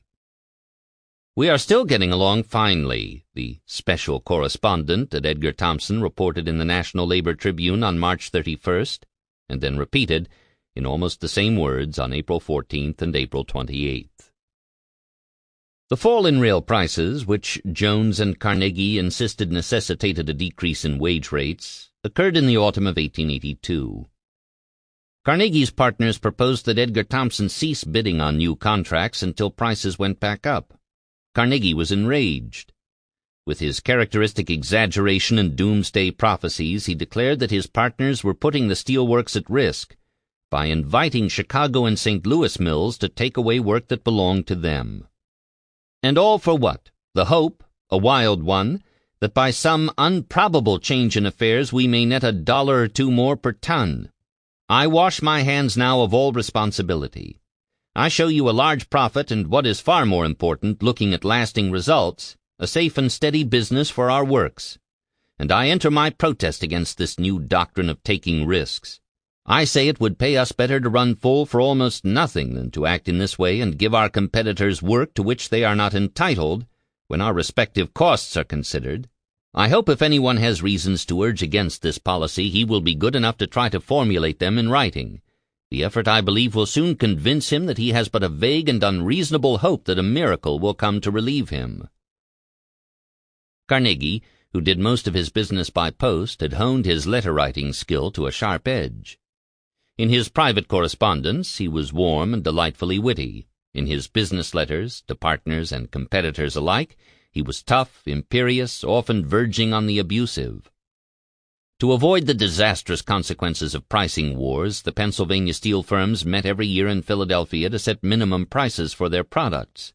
When in the spring of 1882 Carnegie was informed that Edward Townsend of Cambria Iron had secretly accepted a large contract by bidding $5 a ton under the minimum price he had previously agreed upon, Carnegie was incensed and demanded by letter that Townsend divide the order with the Edgar Thomson Steel Works. Carnegie's letter was a small masterpiece of controlled invective. He charged Townsend not only with breaking a business agreement, but with betraying the trust of a long-time colleague who had done nothing to deserve such treatment. Consider it all over and try to think whether you have done to your colleague as you would like to be done by. He hoped that Townsend would accept his proposal to divide the order. If he did not, Carnegie asked that the matter be submitted to arbitration. More comfortable negotiating in person, Townsend suggested the dispute could be quickly resolved in a face-to-face meeting. Carnegie refused to back down. "I have always been glad to talk over matters with you, but feeling that I have reason to consider myself unfairly dealt with by you for the first time in all our transactions. I do not think any good can come from verbal communications until I am told by an unprejudiced arbiter that I am mistaken. While trying to advance our mutual interests by holding up the prices of rails here to figures approved by you," intimating that he could have undersold Townsend had he wished to, "I little expected to be stabbed in the back by the hand whose duty it was to cooperate with me." Townsend responded briefly and to the point that he was surprised and pained by Carnegie's angry eloquence, believed his language had been unwarranted, and begged him to withdraw such offensive expressions so that they could rationally discuss their differences. Carnegie backed off and agreed to withdraw his charges, and Townsend agreed to split the new contract 50-50. Neither man wanted to damage a mutually beneficial pooling agreement and enter into needless price competition. Carnegie's courtship of Louise remained active through the early 1880s, but was continually interrupted, not by Louise, who never ventured far from home and seemed keen to accept his invitations, but by Carnegie, who, like a hyperactive child, could not remain in one place for long. In the fall of 1882, after his spring and summer vacation in Britain and his fall retreat to the cottage at Cresson, he arranged to take a group of Scottish friends on an all-expenses-paid railroad tour of the West. Once again, Louise was left behind. The party of 18 traveled by train to Chicago, where they boarded the special car of Alexander Mitchell, the Scottish expatriate president of the Milwaukee and St. Paul Railroad.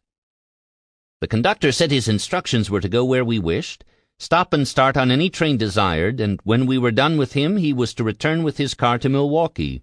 We spent days in that car, visited St. Paul in the north and Davenport in the west, and did not traverse 1 mile of line which that Scotch boy had not built. Their return route took them through Grafton, Virginia, Baltimore, Washington, D.C., Philadelphia, and then back to New York. The trip cost Carnegie more than $6,000. He returned to New York and Louise in mid-November 1882, having been absent since June. He had taken a bit of a risk in abandoning her for such a stretch. Louise was not married, and Andrew Carnegie was not her only suitor, a fact he often joked about, perhaps to ward off his own anxiety. "Am off tomorrow eve for Pittsburgh," he wrote on the envelope in which he enclosed his 1883 New Year's Day calling card. "Do you think you could stand an hour's drive this p.m.? I'll be over this eve if you are home.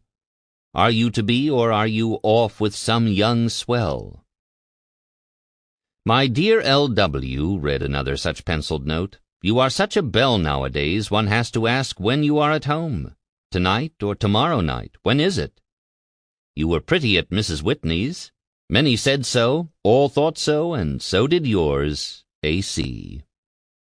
Louise, who turned 25 in the spring of 1882, was a bit old to be unmarried by the standards of the day, but so was Andrew, now approaching his 50th birthday. With each passing year, his bachelor status was becoming more and more of an anomaly. While nearly 20% of New York's male population aged 35 to 44 was unmarried, according to 1890 figures compiled by Howard Chudikoff, the percentage of bachelors in Andrew's age cohort, 45 to 64, was just half that. Louise and Andrew had been seeing one another for more than 2 years, but there was still no sign from Andrew that he might be considering marriage. All around her, Louise's friends were getting engaged or married. From London that June, Carnegie wrote to tell Louise that he had met her friend Miss Taylor on the ship crossing the Atlantic, and that she had promised to ride with me in New York. "She is very nice, I think, but as she is engaged, you need not think you are going to be let off in any way from your duties as my chief equestrienne. I don't think engaged ladies very desirable companions." The note, addressed as always, "Well, my dear friend," was signed, "Sincerely, your friend always." Through the winter season of 1883, the two continued to see one another and write notes back and forth like teenagers. "Enjoyed the eve with Aggie and Alex," Carnegie wrote her early in 1883, after an evening spent with their mutual friends, the Kings. "Mary Clark was along. It wasn't anything like as nice as Saturday, not to be compared at all. I think I'll not try another girl. No use, she'll go back to you." That spring, for the 4th consecutive year since they had begun seeing one another, Andrew left New York and Louise for Britain. While he was socializing with men like Prime Minister Gladstone, Fortnightly Review editor John Morley, Matthew Arnold, and Herbert Spencer, Louise spent the summer at Tremper House in Phoenicia, a Catskills resort, and then in Oyster Bay with her mother, her sister Stella, and brother Harry, now 9. Her communications with her friend in Europe were warmer and more intimate than ever. "Oh, how glad your letter made me," she wrote in July after receiving a letter from London. "For I was really afraid this year you would forget all about writing, but you didn't forget after all, and so made a certain individual very happy. I carried it off all by myself to the loveliest little nook in the woods, and had such a good time reading of all your gay doings. What a delightful time you must be having in the society of such congenial people. But I hope you won't get to like them too well." Her friend was adding fame to his fortune, and though she worried that this might make her less attractive in his eyes, she was delighted for him none the less. "Rumors are constantly reaching us of the stir you are creating, and on this side everybody is talking about your book. We are all very proud of you, and love to think that you are our friend." She was enjoying her summer in the Catskills, but missed him and their long rides on horseback. "The drives are very fine, and I am looking forward to some nice rides, but I am afraid that will depend on whether any nice gentlemen come here, whom I shall have confidence enough in to ask to escort me. As pleasant as the summer is, the fall is pleasanter, when we are all gathered together in New York once more, and I almost hope that Scotland may not be quite so kind as usual, in order that you may hasten your return home. I only received your letter 4 days ago, and here I am answering it right away. Am I not good? But how can I help it, when you are always so good to me? Au revoir, mon ami. May all your undertaking prosper. May you make hosts of friends, but may you never forget your stay-at-home friend, too, who misses you sadly. When, 2 weeks later, Edwin Arnold, their favorite author, gave Carnegie the manuscript of The Light of Asia, Louise wrote to say that she rejoiced with him in the possession of your treasure. How much you must prize it, and yet how much more must you value the friendship that prompted such a gift, from such a man. May I hope to have a glimpse of it some time in the fall? Need I say how glad I shall be to welcome you home once more? I think not, for you must know it already. So now good night, my friend, hoping your voyage may be a pleasant and speedy one, and that you may return safe and sound. Carnegie returned safe and sound to New York a few weeks later, but instead of visiting Louise in Oyster Bay, he traveled to Cresson, where his mother was staying. In mid-September he returned to New York to be greeted by a welcome home letter from Louise. Would that I might accompany this little note, and be in reality the first one to greet you on your return to America. But rest assured, in thought I am certainly with you. Well, you see we are still at Oyster Bay, but by the time this reaches you we shall be on our way home too. It is good of you to say you will come to see me so soon. I do hope nothing will prevent your coming. Thank you so much for your nice letters, and for the many and kind thoughts you have for me. They have been a great happiness to me. But I am forgetting that I am to see you soon, or rather, I cannot realize that it can be true. I hope you are well, and that these storms we have had have not reached you on the ocean. Au revoir, then, until we meet face to face. As a postscript, she added that she had just this minute received his last letter from Cresson, and its contents fill me with delight. Has your previous knowledge of me taught you no better than to imagine my friendship a slight and passing one? We shall indeed see, my friend. This past week has seemed like a year. Will Monday never come? When the two dear friends met again, Carnegie, according to Louise's biographers, finally declared his love for Louise and his intention to marry her. She fainted. Carnegie returned by train to Cresson and sent roses. Louise telegrammed, then wrote her "Dearest One," to thank him and apologize for having fainted. I am feeling more like myself this morning. I am of a very nervous temperament anyway, and although perfectly strong and well, cannot stand much excitement, which accounts for my suddenly breaking down as I did the other day. I hope I did not frighten you very much. I am looking nicely now, and as soon as I can get a little more used to my new happiness, I shall be all right. You know they say a sudden joy affects like grief or pain, so you will bear with me, dear, for my heart, small and insignificant as it is yours and yours alone. The note was signed, "Very lovingly yours, Louise." Whatever had been decided between the two, their lives did not appreciably change. Margaret Carnegie, now in her 70s, was not well and required more looking after than ever. Her son was not about to introduce a new person into the household, especially one his mother did not believe he should marry. Louise and Carnegie went their own ways when they returned to New York City for the winter season. They saw each other regularly, but not much more than in previous years. Chapter 12. Mr. Spencer and Mr. Arnold, 1882 to 1884.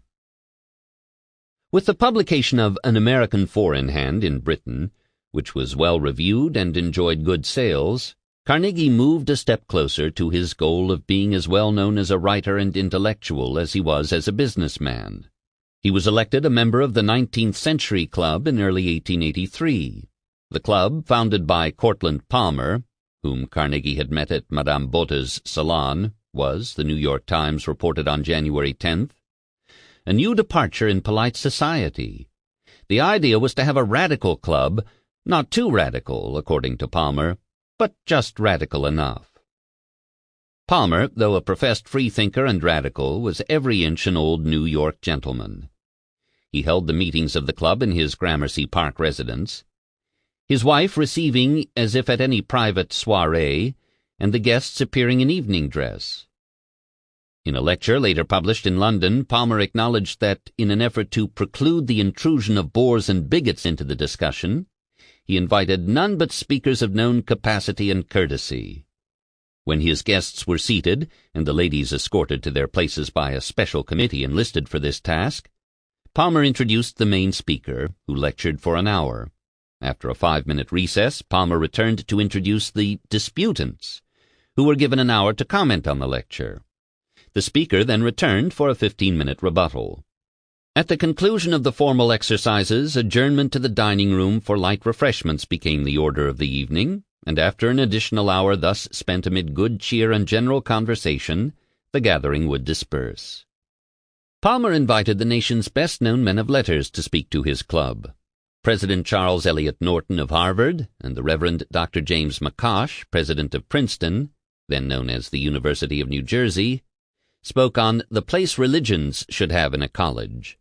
The Reverend Noah Porter, ex-president of Yale, on evolution, Dr. Oliver Wendell Holmes on Emerson, Henry George on the Irish question, Julia Ward Howe on woman suffrage, Elizabeth Cady Stanton on the influence of Christianity upon womanhood, and Thomas Wentworth Higginson on the aristocracy of the dollar.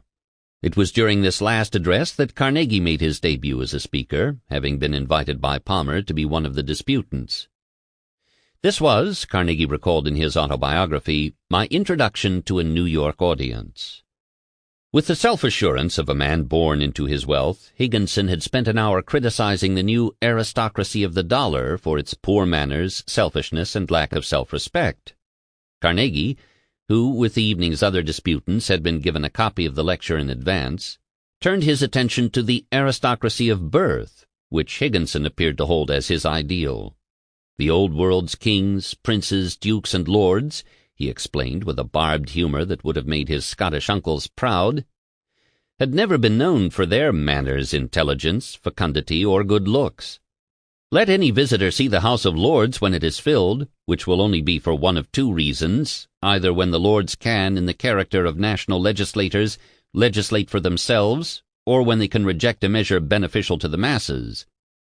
Upon such an occasion one would really think, as he watches the peers pass, or rather hobble in, that every reformatory, asylum, or home for incurables in Britain had been asked to send up to Westminster fair specimens of its inmates. The peers are not a fine-looking body of men. As for the United States, Carnegie denied the existence of any such thing as an aristocracy of the dollar. In no American city, certainly not Boston, Philadelphia, or New York, did men of wealth hold front rank in the circles of our recognized best. If there was an American aristocracy, Carnegie asserted, it was an aristocracy of intellect, not an aristocracy of the dollar. Carnegie thought so much of his response to Higginson that he had it privately printed in pamphlet form, with the subtitle, My First Speech in New York Somewhere in the Early 80s. This was the beginning of a lifelong practice of spending his own money to have his speeches and articles reprinted in pamphlet form. Having proved himself a witty and provocative respondent, Carnegie was invited back several times. When, early in 1884, the subject of debate at the club was the objects and limits of science, he took the rather radical position, even for this group, of dismissing religion as playing any role in the governance of mankind. His remarks were cited in the February 21st New York Times and picked up by several other papers. Simultaneously with making his mark in New York, Carnegie was forging his way into London's intellectual circles. In February 1882, he made his debut in print in the most prestigious of English journals, the Fortnightly Review, founded in 1865 by Anthony Trollope and edited from 1866 on by John Morley. On returning to New York from his 1881 coaching trip in England, a British friend suggested he write an account of what your dozen of Americans' guests thought of us. His observations were precisely of the sort that John Morley was delighted to publish in the Fortnightly Review, which had, under his leadership, become the leading liberal journal of opinion. His friends, Carnegie observed, had been astounded to discover that the British people were in a ferment, satisfied with nothing, but agitating for drastic changes in almost every institution. The only solution to the dissatisfaction in Britain was thoroughgoing reform of church, state, and society, precisely what liberals like Morley were already agitating for. Morley, though the same age and height as Carnegie, had little else in common with him other than politics. He was intrigued nonetheless by the Scottish-American millionaire. The two men began at once a conversation that would last the rest of Carnegie's life. Morley introduced him round London's literary and liberal circles. It was through Morley's good graces that Carnegie, in 1882, met both Prime Minister Gladstone and the man who would become his intellectual hero, Herbert Spencer. Spencer was, at the time, the English-speaking world's best-known and best-selling philosopher. He published his first book, Social Statics, in 1851, and from that point on issued a steady stream of closely argued but remarkably readable articles and books on what he called his synthetic philosophy, an all-encompassing philosophical system based loosely on recent findings in biology and psychology. By the 1860s, Spencer's work had begun to appear in the United States, due largely to the efforts of his chief disciple, Edward Livingston Youmans. The American philosopher and historian John Fiske read Spencer for the first time in 1862 while a student at Harvard. "My soul is on fire," he wrote to his mother. Carl Schurz, the future senator from Ohio, read Spencer's Social Statics in his Civil War tent by the light of a tallow candle. The Atlantic Monthly in 1864 proclaimed Spencer a power in the world, and especially in America, for here, sooner than elsewhere, the mass feel as utility what a few recognize as truth. In the 3 decades after the Civil War, Richard Hofstadter has written, it was impossible to be active in any field of intellectual work without mastering Spencer. Even Mrs. Lightfoot Lee, the heroine of Henry Adams's novel Democracy, 1880, had talked of him for an entire evening with a very literary transcendental commission merchant. Spencer was tall, gaunt, and balding. He looked a bit like a villain from a Dickens novel, and acted like one. He had little use for well-wishers, critics, journalists, writers, cabmen, or new acquaintances. He seldom engaged in conversation since he believed talk fatigued him and diminished his power for work. He dined alone when possible, and when not possible, put on specially designed ear-pads to blot out frivolous chatter. He seldom made jokes, but had opinions to offer on everything. Spencer's friends and admirers invited him to visit the United States, but the English philosopher had, with age, grown increasingly insomniac, hypochondriacal, and resistant to any change that might interfere with his work. Having successfully survived a trip to Egypt the year before and wanting very much to see North America before he died, which he considered a possibility at any moment, he finally consented to tour the continent in the summer of 1882. His oldest friend, Edward Lott, agreed to come along and serve as a buffer between him and anyone who dared to approach unbidden. What he dreaded most, according to his private secretary and later biographer David Duncan, was the bother of having to see so many people.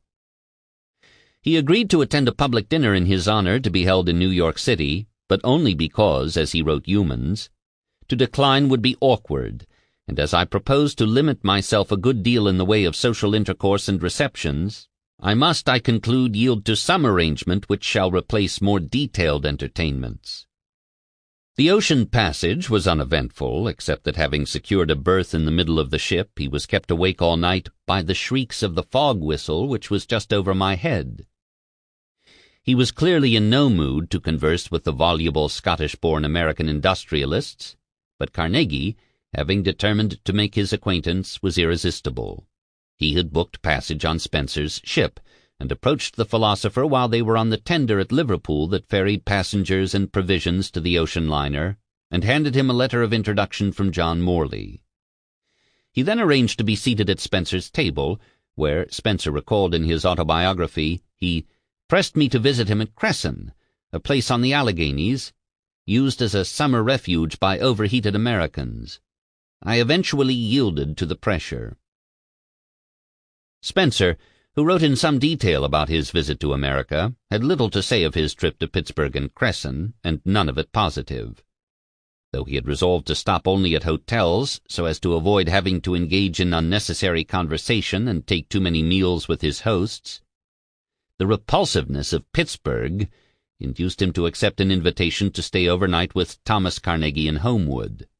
After a whirlwind tour of the Edgar Thomson steel mill, he and Mr. Lott were transported east to Cresson, by special carriage which to my great comfort contained a sleeping compartment. They stayed only a day at Carnegie's cottage before setting out on their travels again, this time to Harrisburg, which Spencer found a not very interesting town, then to Washington, where the waiters, Negro and half-caste, were considerably surprised by my disregard of their dictations, and he was considerably annoyed at the passion of the Americans for iced water. Then on to Baltimore, where he spent 5 days at the Montebello residence of John Garrett, the president of the B&O. The highlight of the tour, at least for Spencer's American admirers, was the special dinner held in his honor at Delmonico's in New York, which was reported at length in the next morning's newspapers. Spencer, obsessed with the fear that he might break down entirely, begged William M. Evarts, the former Secretary of State who presided over the event and sat next to him, to limit his conversation with me as much as possible and to expect very meager responses. The guests who honored Spencer that evening included prominent men from business, politics, the arts, and the academy. Carnegie, though he was not one of the official organizers, attended, as did journalists E. L. Godkin and Charles A. Dana, the industrialist Cyrus Field, current and future U.S. Senators Carl Schurz, Chauncey Depew, and Elihu Root, New York City Mayor and former ironmaker Abram Hewitt, Congressman Perry Belmont, Albert Bierstadt, the artist, Charles Francis Adams, Henry's father and former ambassador to Great Britain, sociologists William Graham Sumner and Lester Ward, and 2 of the country's most influential preachers, Henry Ward Beecher and Lyman Abbott. Spencer's trip marks the beginning of Carnegie's infatuation or obsession with the English philosopher. For the rest of Spencer's life, despite his fears he would live to the ripe old age of 83, Carnegie referred to him in his writings and lectures, sought him out when he visited London, and showered him with letters and gifts, including a grand piano. Spencer replied to every letter and every gift, but insisted that he was too busy or too ill for a visit. On January 11, 1883, in response to a letter from Carnegie hoping to see him that summer in London, Spencer wrote, almost warmly, that he indeed recalled Mr. Carnegie. Although he encouraged Carnegie to look me up forthwith after your arrival, he held out only a small hope that they might get together. A journey to Queen's Gardens, Spencer's home, might prove bootless, for I am very apt to be out. If in the morning I am able to work, I am away from the house at my study, and in the afternoon I usually go into town. But the Athenaeum Club is my constant haunt in the later part of the day, and you are almost certain to find me there after 4 or 5 o'clock. A year later, Carnegie wrote again. The cable tells us you are about to sail for Australia, that this is necessary for your recovery. This is sad news for me, and I must write and express my feelings. I have lived much with you since we met, have read your works, and have that satisfaction in life which comes only from the informed mind. In one great department I have learnt from you, my teacher. I rejoice that you are about to take a long sea voyage, but do go on a sailing ship. I wish I were to be your companion. Perhaps you will come home this way. How many would be glad if you did so? It fills the mouth to say bon voyage, my master. I wish we shall meet ere long. Above the signature and salutation, Carnegie had written, To your reverence. Carnegie was only slightly exaggerating when he claimed in the autobiography that it was only with Spencer's help that he finally got rid of theology and the supernatural and found the truth of evolution. Having discarded the basic tenets of Calvinist orthodoxy, the doctrines of original sin and infant damnation, and then left the Swedenborgians, he tried hard as a young man to hold on to some kernel of religious belief. He wanted desperately to believe that there was some moral order to the universe, but refused to put his faith in a divine being whose existence and omnipotence he found entirely unreasonable. At this period of my life I was all at sea. No creed, no system reached me. All was chaos. I had outgrown the old and had found no substitute. Why did some individuals and societies succeed while others failed? Was there any connection between good deeds on earth, material rewards, and eternal salvation? Was there an afterlife? The law of evolution provided a systematic way of answering such questions and explaining, without recourse to the supernatural, the sublime truth of the upward ascent of man. It provided a scientific basis for a belief in human progress. Spencer's synthetic philosophy was founded on the proposition that continuous motion and change were constants in nature and history. Molecules evolved into complex organisms, nebulae into planets, microscopic intrauterine germs into human bodies, families into tribes, and tribes into complex societies.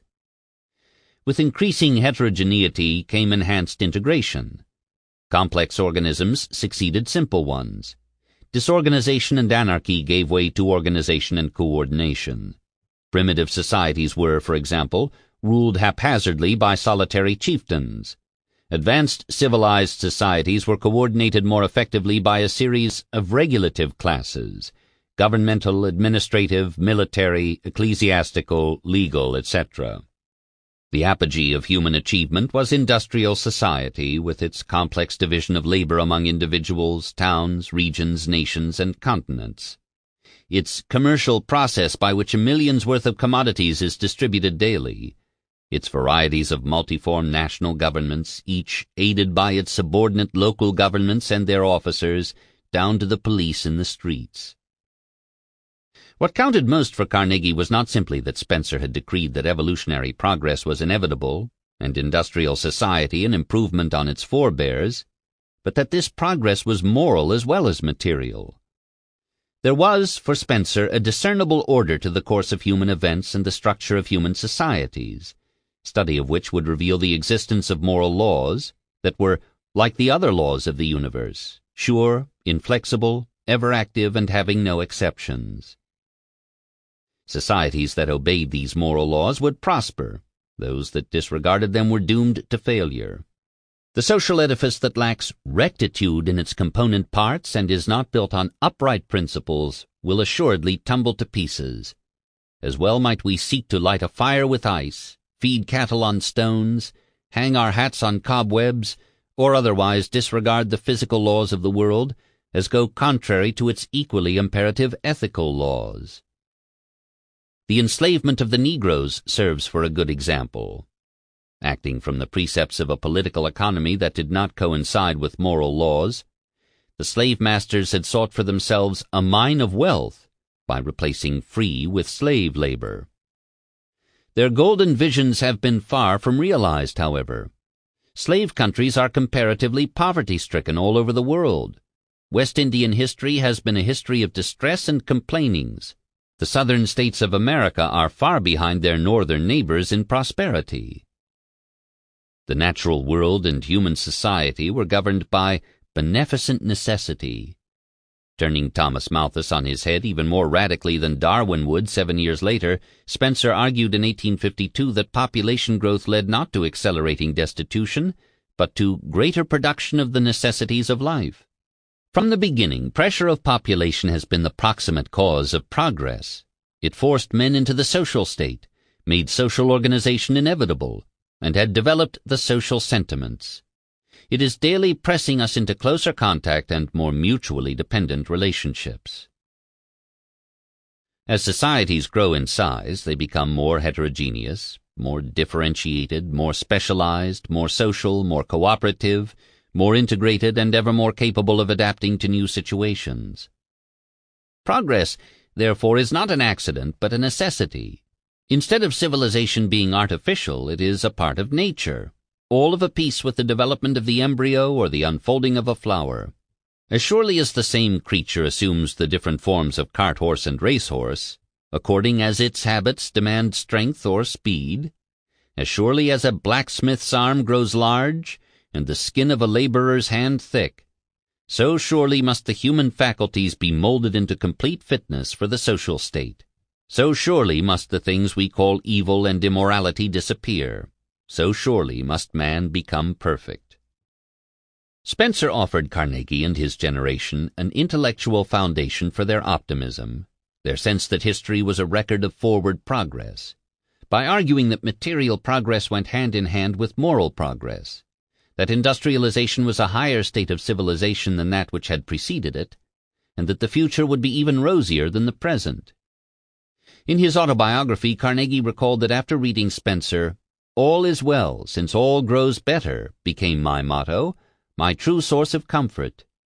Man was not created with an instinct for his own degradation, but from the lower he had risen to the higher forms. Nor is there any conceivable end to his march to perfection. His face is turned to the light. He stands in the sun and looks upward. Henry Adams, born in February 1838, a little more than 2 years after Carnegie, spoke for their generation when he wrote in his own autobiography that, for the young men whose lives were cast in the generation between 1867 and 1900, law should be evolution from lower to higher, aggregation of the atom in the mass, concentration of multiplicity in unity, compulsion of anarchy in order. Whether they read Spencer for themselves, as Carnegie had, or absorbed his teachings second-hand, his evolutionary philosophy provided the Gilded Age multimillionaires with a framework for rationalizing and justifying their outsized material success. In the Spencerian universe, Carnegie and his fellow millionaires were agents of progress who were contributing to the forward march of history into the industrial epoch. Carnegie was not exaggerating when he proclaimed himself a disciple of Spencer and referred to him, in almost idolatrous terms, as his master, his teacher, one of our greatest benefactors, and the great thinker of our age. Spencer was the prize specimen in Carnegie's collection of writers and intellectuals. His next conquest, Matthew Arnold, was every bit as impressive. Carnegie met Arnold at a June 1883 dinner party in London given by Dolly Thompson, the wife of the owner of the Pall Mall Gazette, the evening newspaper that John Morley had edited since leaving the Fortnightly Review the year before. Carnegie invited Arnold to dine with him. Arnold graciously accepted. "Would Tuesday in next week suit you? If so, I will dine with you on that day with great pleasure, whether in hotel, palace, or cottage." If Herbert Spencer was the English-speaking world's greatest living philosopher, Matthew Arnold was surely its best-known man of letters. Poet, cultural critic, social commentator, and most recently the author of several books on the Bible and modern Protestantism, Arnold had become so well known that when he finally consented to undertake a lecture tour of the United States, he was represented by Richard D'Oyley Carte, Gilbert and Sullivan's producer and the manager-owner of the Savoy Theatre, and Major James B. Pond, America's premier lecture agent and promoter.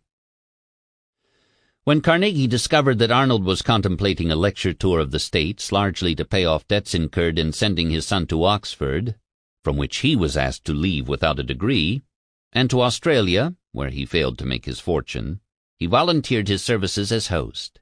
His offer was accepted. In late October 1883, Arnold, with his wife and daughter, arrived in New York.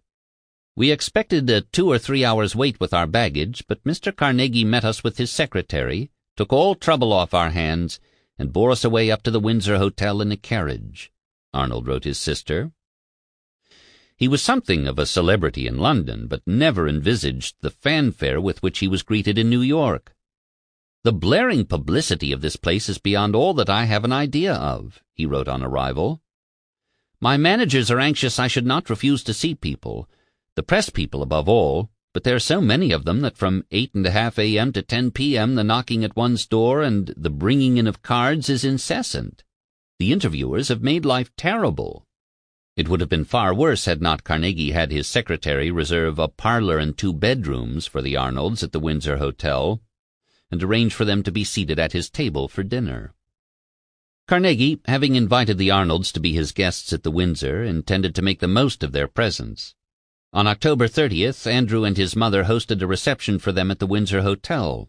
When Mrs. Humans, whom Carnegie had met with her husband during Spencer's tour, asked how she should dress for the affair, she was told by his secretary that Mr. Carnegie says he supposes most of the guests will come in full dress on Saturday evening, but thinks the ladies know best. The New York Times, on October 28th, listed among the guests whom Mr. Carnegie had presented to Mr. Arnold, E.L. Godkin, editor of The Nation and the Evening Post, the industrialist Cyrus Field, Mr. and Mrs. August Belmont, Leopold Damrosch, conductor of the Oratorio Society and New York Symphony Society, and a smattering of churchmen, including Rabbi Gottheil of Temple Emmanuel and the Hindu reformer Babu Pratap Chunder Mazumdar. The Astors and the Vanderbilts had been invited, but stayed away. They did not, in general, patronize newly arrived industrialists who lived in hotels. On November 4th, the week after the event, the New York Times ran a second item, a satire about a reception at a public house by a rich ironmaster. "Who the deuce is Mr. Andrew Carnegie?" asked a character named Malstick, disdainfully holding out at arm's length an invitation card. The name Malstick was borrowed from the collapsible cane that artists used as a walking stick when strolling the city's streets and to prop up their hands while painting. "And why should he invite me to meet Mr. Matthew Arnold, whom he possibly does not know? And if I go to be introduced to Mr. Matthew Arnold, who is to introduce me to Andrew Carnegie?" In this free and easy land it is the privilege of every man to consider himself acquainted with every other man, whose acquaintance is temporarily desirable, the Times columnist answered. If people who are in society, or who hope to be, with money, invite nobody to their parties but those whom they know, they might fare hardly at times. 3 days later, Andrew and his mother accompanied the Arnolds to Chickering Hall for Arnold's first lecture. The 1,250-seat theater had been completely sold out, at $1 a ticket. Unfortunately, Arnold, who had never before lectured to so many in so large a hall, was inaudible beyond the first few rows. In this age before electricity, microphones, or amplification of any sort, it took a special kind of voice and training to project into a large auditorium. The only sounds echoing through Chickering Hall that evening were audience members screaming at Arnold to speak louder, and when he did not, making their way to the exit. When the Arnolds and Carnegies returned to their hotel, Andrew warned his friend that to succeed as a lecturer he had to place himself under the tutelage of an elocutionist. From this point on, the Arnolds and the Carnegies would remain great friends and visit one another whenever they had the chance. Carnegie's attraction to Arnold was genuine, and vice versa. Arnold, the Oxford-educated son of the headmaster of Rugby, like Carnegie, the unschooled son of a Dunfermline handloom weaver, had an omnivorous intellectual curiosity, and was a brilliant conversationalist. Both men respected American political institutions, feared and abhorred the Philistine insularity of the English-speaking middle classes, were sympathetic to and curious about non-Western cultures and religions, regarded much of organized religion as claptrap, disdained British aristocracy for its inbred dullness, adored the poetry of Robert Burns, and believed fervently that literature, art, and culture mattered, especially in the mechanical and material civilization they inhabited. For Carnegie, who sought to improve his mind wherever he might be, Arnold was the ideal companion, teacher, and friend. Carnegie would deeply grieve the premature death of his dear, good, and great friend in 1888. Chapter 13. The Star-Spangled Scotchman, 1884. Carnegie and Louise Whitfield had, by the fall of 1883, entered into an informal engagement. They were committed to marriage, but had set no date, and they had made no announcements. Carnegie was waiting for his mother to regain her health so that he could break the news of his engagement to her, or, conversely, though he would not have put it so bluntly, he was waiting for her to die. She did neither, and the engagement remained in a strange sort of limbo. Carnegie tried to include Louise in his activities, but because their engagement remained secret, there were limits placed on the frequency with which they could meet. Louise remained at Carnegie's mercy, never knowing when or if he was going to call, or where he would be the following week. She was not invited to the reception for Matthew Arnold, though she did, with her mother, hear one of his New York lectures. She was excluded from the 19th Century Club meetings until Carnegie, in April 1884, asked his secretary to request that Cortlandt Palmer add her name to the guest list. As single women did not go out, even to lectures, by themselves, and as he could not escort Louise without inviting talk, he asked that the Reverend and Mrs. Eaton also be added to the list so that they could accompany Louise to meetings. While the relationship with Louise remained chaste and, except when they were on horseback, chaperoned, there were other women whom Carnegie visited unchaperoned. On March 30th, 1883, to cite but one example, he received a specially delivered message at the Windsor from Charles Mackay, his private secretary. Telegram from Everett House, signed Carey, reads, "Please call this afternoon between 4 and 6. Am alone." 4 months later, in August 1883, a Miss Vincent wrote asking Mackie to call on her at once. Mackie, who may or may not have visited her as she requested, responded a week later that she was unable to assist you in any way, and you will therefore have to wait till Mr. Carnegie's return. As requested, I will treat your letter as confidential. We unfortunately don't know who either Carrie or Miss Vincent were, but the way the messages from them were handled suggests that there was something about the relationships that had to remain hidden. The months following their informal engagement were not easy ones for Louise or Andrew. Each, it appeared, harbored significant doubts about marriage. The fragments from Louise's diary that are cited by her authorized biographers demonstrate her mounting ambivalence about leaving her mother and younger siblings. Had Carnegie been willing to settle down at once, Louise's decision might have been an easier one. But Carnegie showed no inclination, even at age 50, to give up his wandering ways or spend more than half the year in New York. Louise, for her part, was not sure she wanted to be away from her family for extended periods. In late April 1884, as Carnegie prepared to leave as usual for England and Scotland for the warm weather months, Louise took the last sad step and broke off their engagement. They would continue to see one another in New York City and, when separated by an ocean, to correspond. But talk of marriage was put on hold, indefinitely, perhaps permanently.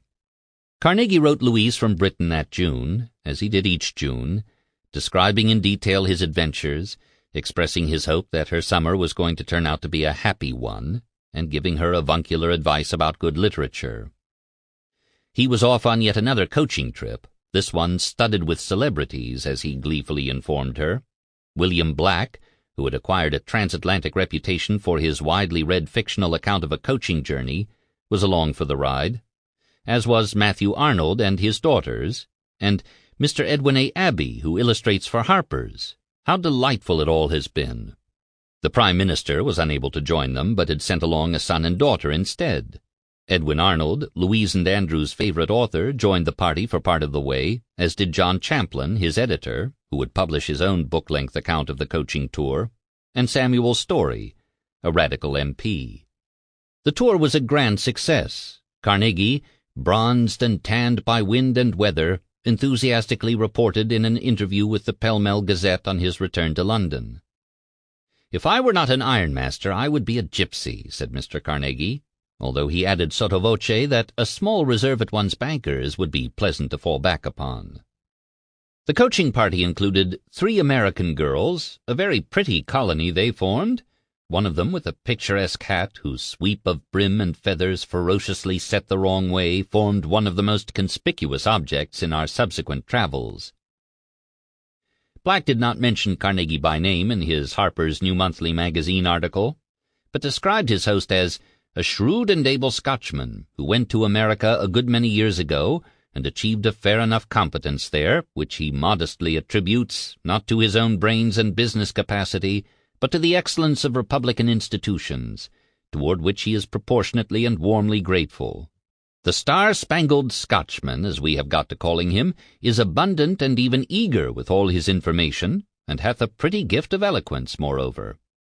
So that through the agency of his eulogies and paeans and grateful hymns of praise, we have come to construct in our imagination a very fine America indeed, a land of purity and peace, of sweetness and light, of incorruptibility and harmonious aim, where the office-seeker is not, and the Wall Street lion and lamb lie down together, and Tammany Hall is but a dream of the envious foreigner. Carnegie was, truth be told, becoming a bit insufferable on the subject of the backwardness of British social and political institutions. Unable to remain on the sidelines in what he considered to be the ongoing battle between feudalism and democracy in Great Britain, he had, the year before, put his money where his mouth had always been and invested in a newspaper syndicate with the North Country radical MP, journalist, and publisher Samuel Story. It had always been Carnegie's dream to own a newspaper. He had mentioned it in his 1868 note to himself.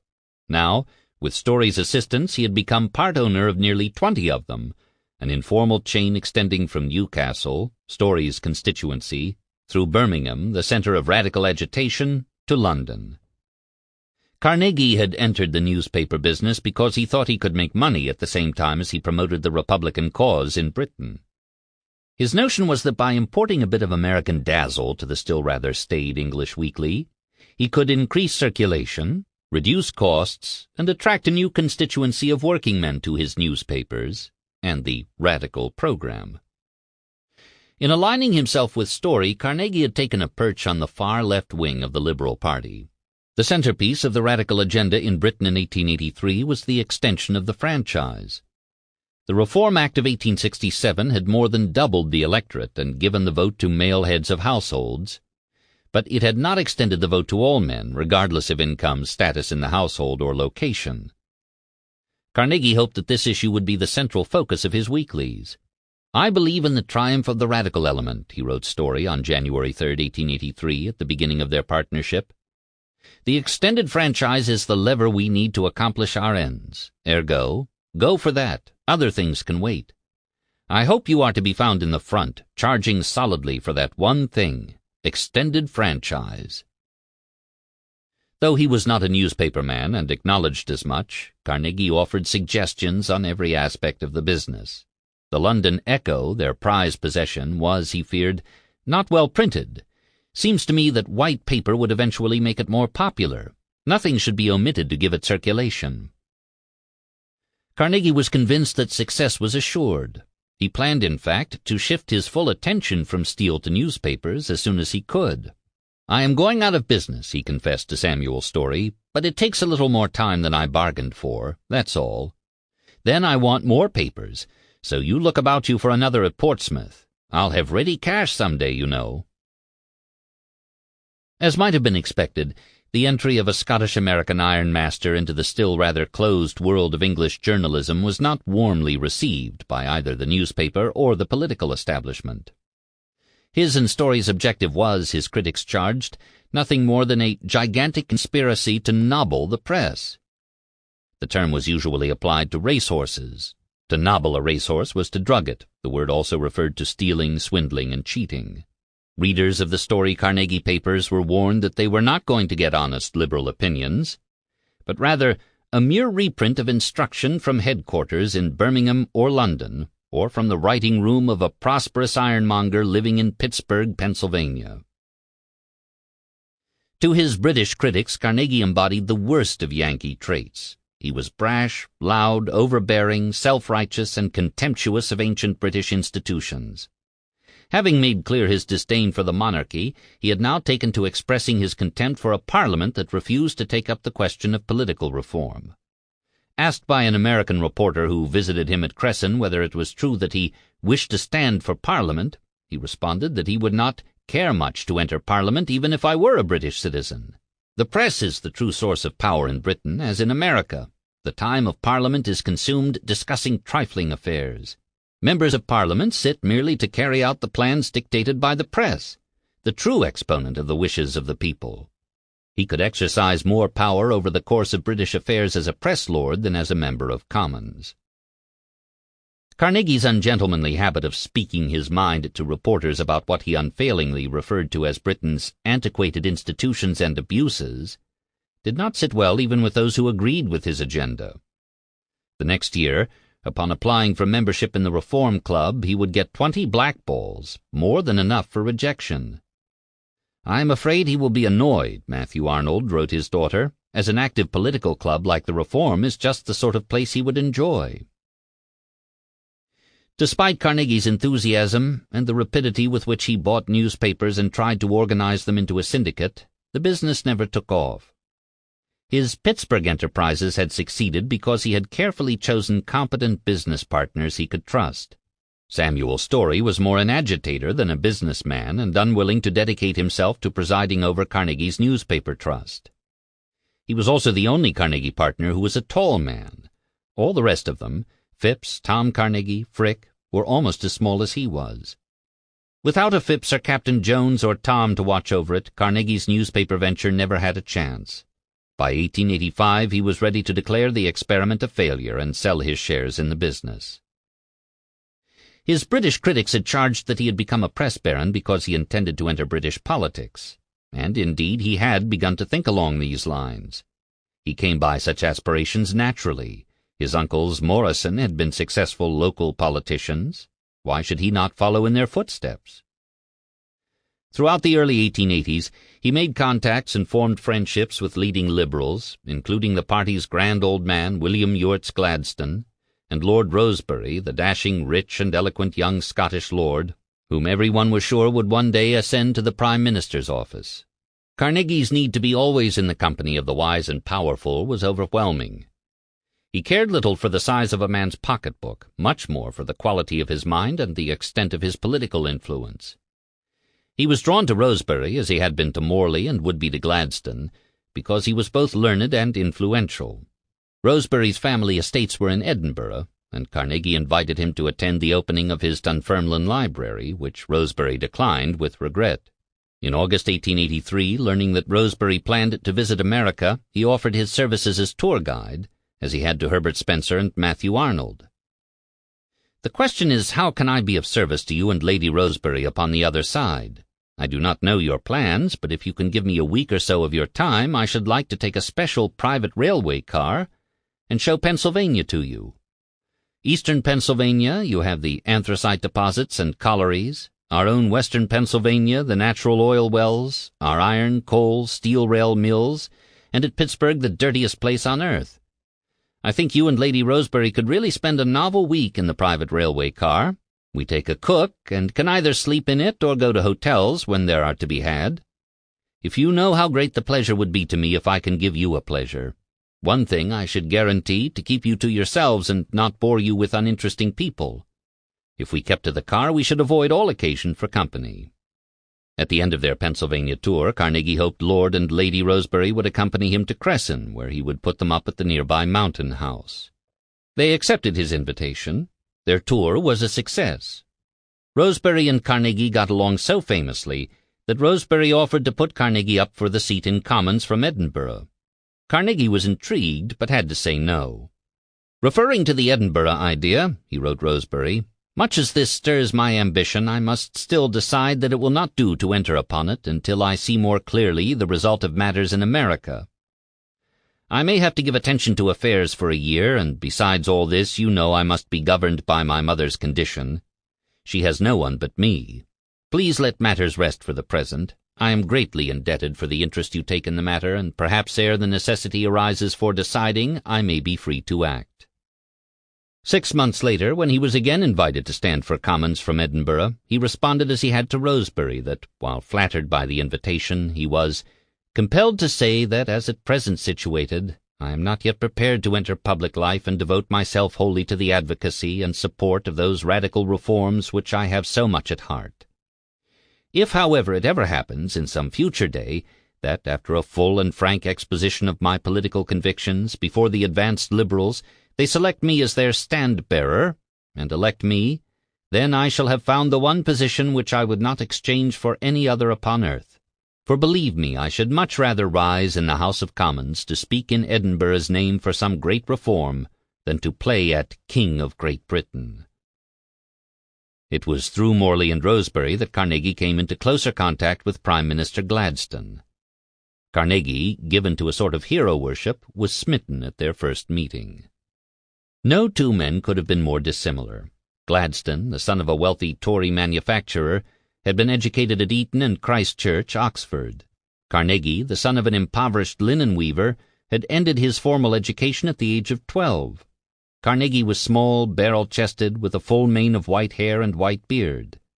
Gladstone was tall, gaunt, bald, and clean-shaven. He was also somber, pious, a devout Christian, and an outspoken critic of Herbert Spencer. Like all Carnegie's new friends, he was an enthusiastic conversationalist who could talk at breakfast, luncheon, and far into the night on any subject. Gladstone brilliantly gave voice to Carnegie's still nascent political views.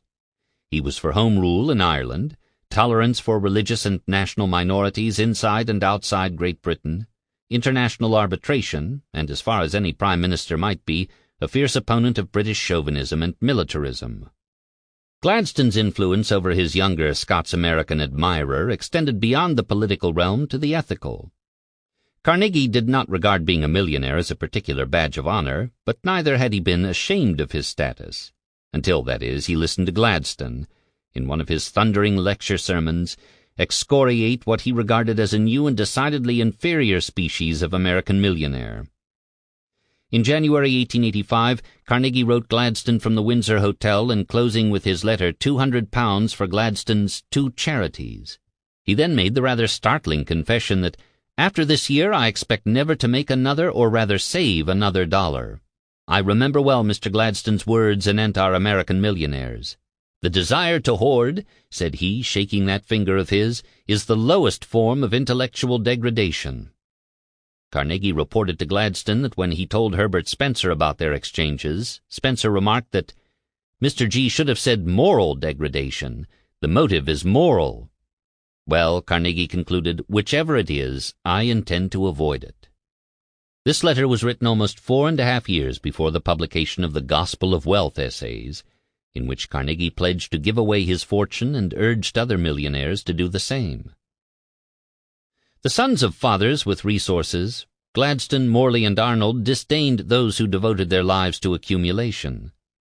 From this point on, Carnegie would dedicate himself, as they had done, to public service and higher literary pursuits. He would not run from the opportunity to make money, but neither would he let it absorb the larger part of his energies.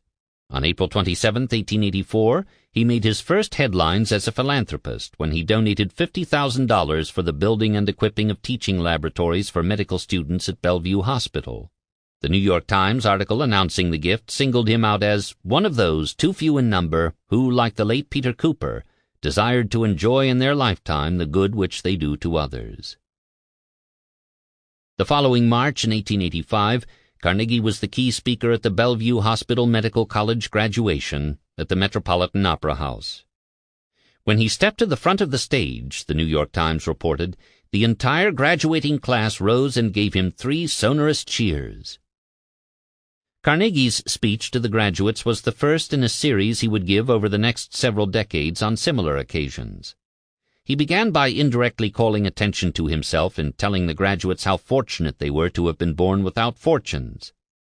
Being born poor, he would emphasize in this speech and countless more to follow, was a virtue, not a deficit, as it forced the young man to be self-sufficient at an early age. You should be grateful to a kind providence for fathers who have not burdened you with riches. By bequeathing the necessity to work, the poor man leaves a richer heritage to his son than the millionaire can possibly give. Poverty at the beginning of life is a positive blessing. He then congratulated them on their choice of profession and urged them to extend their reach from the bodily ailments to the subtler realm of mind, and prepare themselves to be the sage counselor, the confidential friend and physician to the moral and mental faculties as well as to the body. Carnegie had planned to spend the summer of 1884 in England and Scotland, but worried about his mother's failing health, he returned to the United States in mid-July. "Yes, my friend," he wrote Louise upon arriving at Cresson, "I am upon this side, and the receipt of your bright letter this morning has made me happier than anything that has occurred since my arrival here. Did you see Miss Arnold? Matthew's daughter is engaged to a New York lawyer. Her younger sister is the cleverer, but she isn't pretty. Too bad clever young ladies are rarely beautiful. There are exceptions. I think of one. I spent a night at the Windsor, walked past your home to see it all closed, but boasting a new awning over the door. Not a soul in town I knew or cared to see that night, except I did want to find you, and you were gone too. Just as well. Better, no doubt, I said, and walked back to the hotel. I have avoided the sad point till the last. Mother is not doing well. She was better for a few days, but this week there seems to be a relapse. She hasn't been out of bed for 2 days, and I have the heart taken out of me whenever I fail to keep that subject out of mind. Your letter this morning gave me a respite, and I was bright and happy for a while. I hope you will write to me now and then." Their letters that summer were warm and flirtatious. A few months' separation may have convinced both that they had been hasty in ending their courtship. They tried to imagine a life together, each desirous of, but reluctant to make, a commitment. "Sometimes it is the best discipline to compel oneself not to give way and write," Andrew wrote her later in the summer. "I have been trying. Dangerous ground, this, for me. I wish you were here many a time. We drive or ride every day. It is hot this p.m., and we 4 drive at 5. Why doesn't Mother write you, and why couldn't you come if she did, I ask, but this is absurd. You have your duties to keep you with your mother always. Pity it is not different, for I'm sure you would enjoy Cresson. So sorry you are anxious to return to town. I am just the reverse, the mountains for me. Still, I must be in New York about September 1st or a little later, and that the pretty housekeeper, Louise, will be at 35 West 48th does make the prospect less deplorable. Mother goes to Tom's September 15th from here, and I'll be alone in New York for a time. Until your circle returns, perhaps you will take pity upon me and tell me I can visit you often and be welcome. Mother sends regards to you and says Mrs. Whitfield is so fortunate in having a good, kind, capable daughter. I think so too, and we both conclude by saying kind things about you, and I see you, oh, how clearly, in all your grace and beauty. Louise and Carnegie returned to New York in the fall, not quite knowing what to expect. Their first few meetings were awkward. Instead of running into his arms and professing that she truly loved him, Louise confessed her fears about married life. Carnegie, upset with himself for anticipating that the doubts she had harbored in the spring would have vanished by the fall, was unable to comfort her as she needed to be comforted. With his own anxieties about marriage fully present, he was incapable of making hers go away. Frightened now that an attractive younger woman could never truly love a strange-looking, pear-shaped man, several inches shorter and 20 years older, he gave up and called off any attempt at reconciliation. "Excuse me tonight. I am not in the right mood to see you," he wrote that autumn, in what he expected would be their last communication for some time. "Twice you have longed for me when absent. Twice my presence has brought you only Dead Sea fruit. No further proof necessary to prove we are only made to be friends. I know this now quite as well as you do, or better, and accept it, but a little more time should elapse before we start anew as friends. I shall be away and so busy next week. Upon my return I shall call and begin a friend's part. By that time you will feel a sense of relief and be free and happy. Believe me, when the man comes whom alone you should marry, your nature will thaw and burst into flame. You never can be more than friend to me, as you know. Don't try. P.S. We cannot say the true word to each other. I refuse to believe it when you are close to me. You can't bear to say plainly what you feel. You have been good and honest and brave enough to do several times, but how painful to you. There is no justification for annoying you so. In my heart I understand. I write these words as the only means of conveying the truth." In a painfully eloquent letter, Louise forcefully denied that Carnegie's presence in her life had brought me only Dead Sea fruit, as he had so bitterly claimed. "One thing I do know, that your presence has made me glow with life and happiness as nothing else has ever done before." Further than this she was not prepared to venture. She had tried to be honest with him and confess her apprehensions about married life, but that had gotten them nowhere, as each partner's doubts, once articulated, only reinforced the others. She would not take the blame for their failed courtship, nor would she allow him to define their future. She had given him the opportunity to wash away her hesitancies, but he had failed. "You tell me doubts are natural," she almost berated him. "And the minute a doubt comes, which was only a foolish morbid fear arising from reading something I did not understand, and which I relied upon you to explain away, instead of letting me lean on your better understanding, you magnify the doubt, and we are both landed in the ditch again. I do not wish to marry. I am far too happy as I am to wish to enter upon the cares and responsibilities of married life without being fully assured that my choice is the right one. You know this as well as I. I only want you to know that I understand what you mean by not trying. Neither do I want you to be my friend on my account. I care too much for you to enjoy a friendship on unequal terms, but I have felt lately that you were more truly my friend than ever before. You have lost confidence in me. I do not wonder at it. I knew it must be so. All right, I'll bear it calmly, and maybe some day we will understand it all. At any rate, it has done me good, and I am a better woman for having known you." Louise had written on a Sunday evening. The next morning she dispatched another note to Carnegie. "I really thought you would come last evening. Not that you would painfully pull yourself into the right mood and come, but that relying on your true affection and friendship for me, it would give you pleasure to come. I am contented with whatever lot falls to me, but I will not be misjudged. My nature is very slow, but facts cannot be disputed, and I don't care who knows that the serene happiness of the past 2 months has been caused by your presence." Louise was at her wit's end. Not only had Andrew not called, but she had learned, we don't know from whom, that he had invited the famed actress Ellen Terry, who was starring in Much Ado About Nothing, to go riding with him. Carnegie acknowledged as much, but insisted that the engagement had been cancelled because the actress was ill and can't drive this p.m.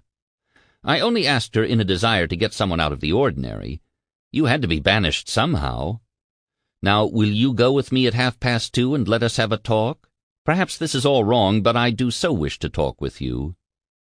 Carnegie sent the note to the Whitfield residence via John, his valet, with the instructions to get reply. Louise agreed to see him. They met that afternoon.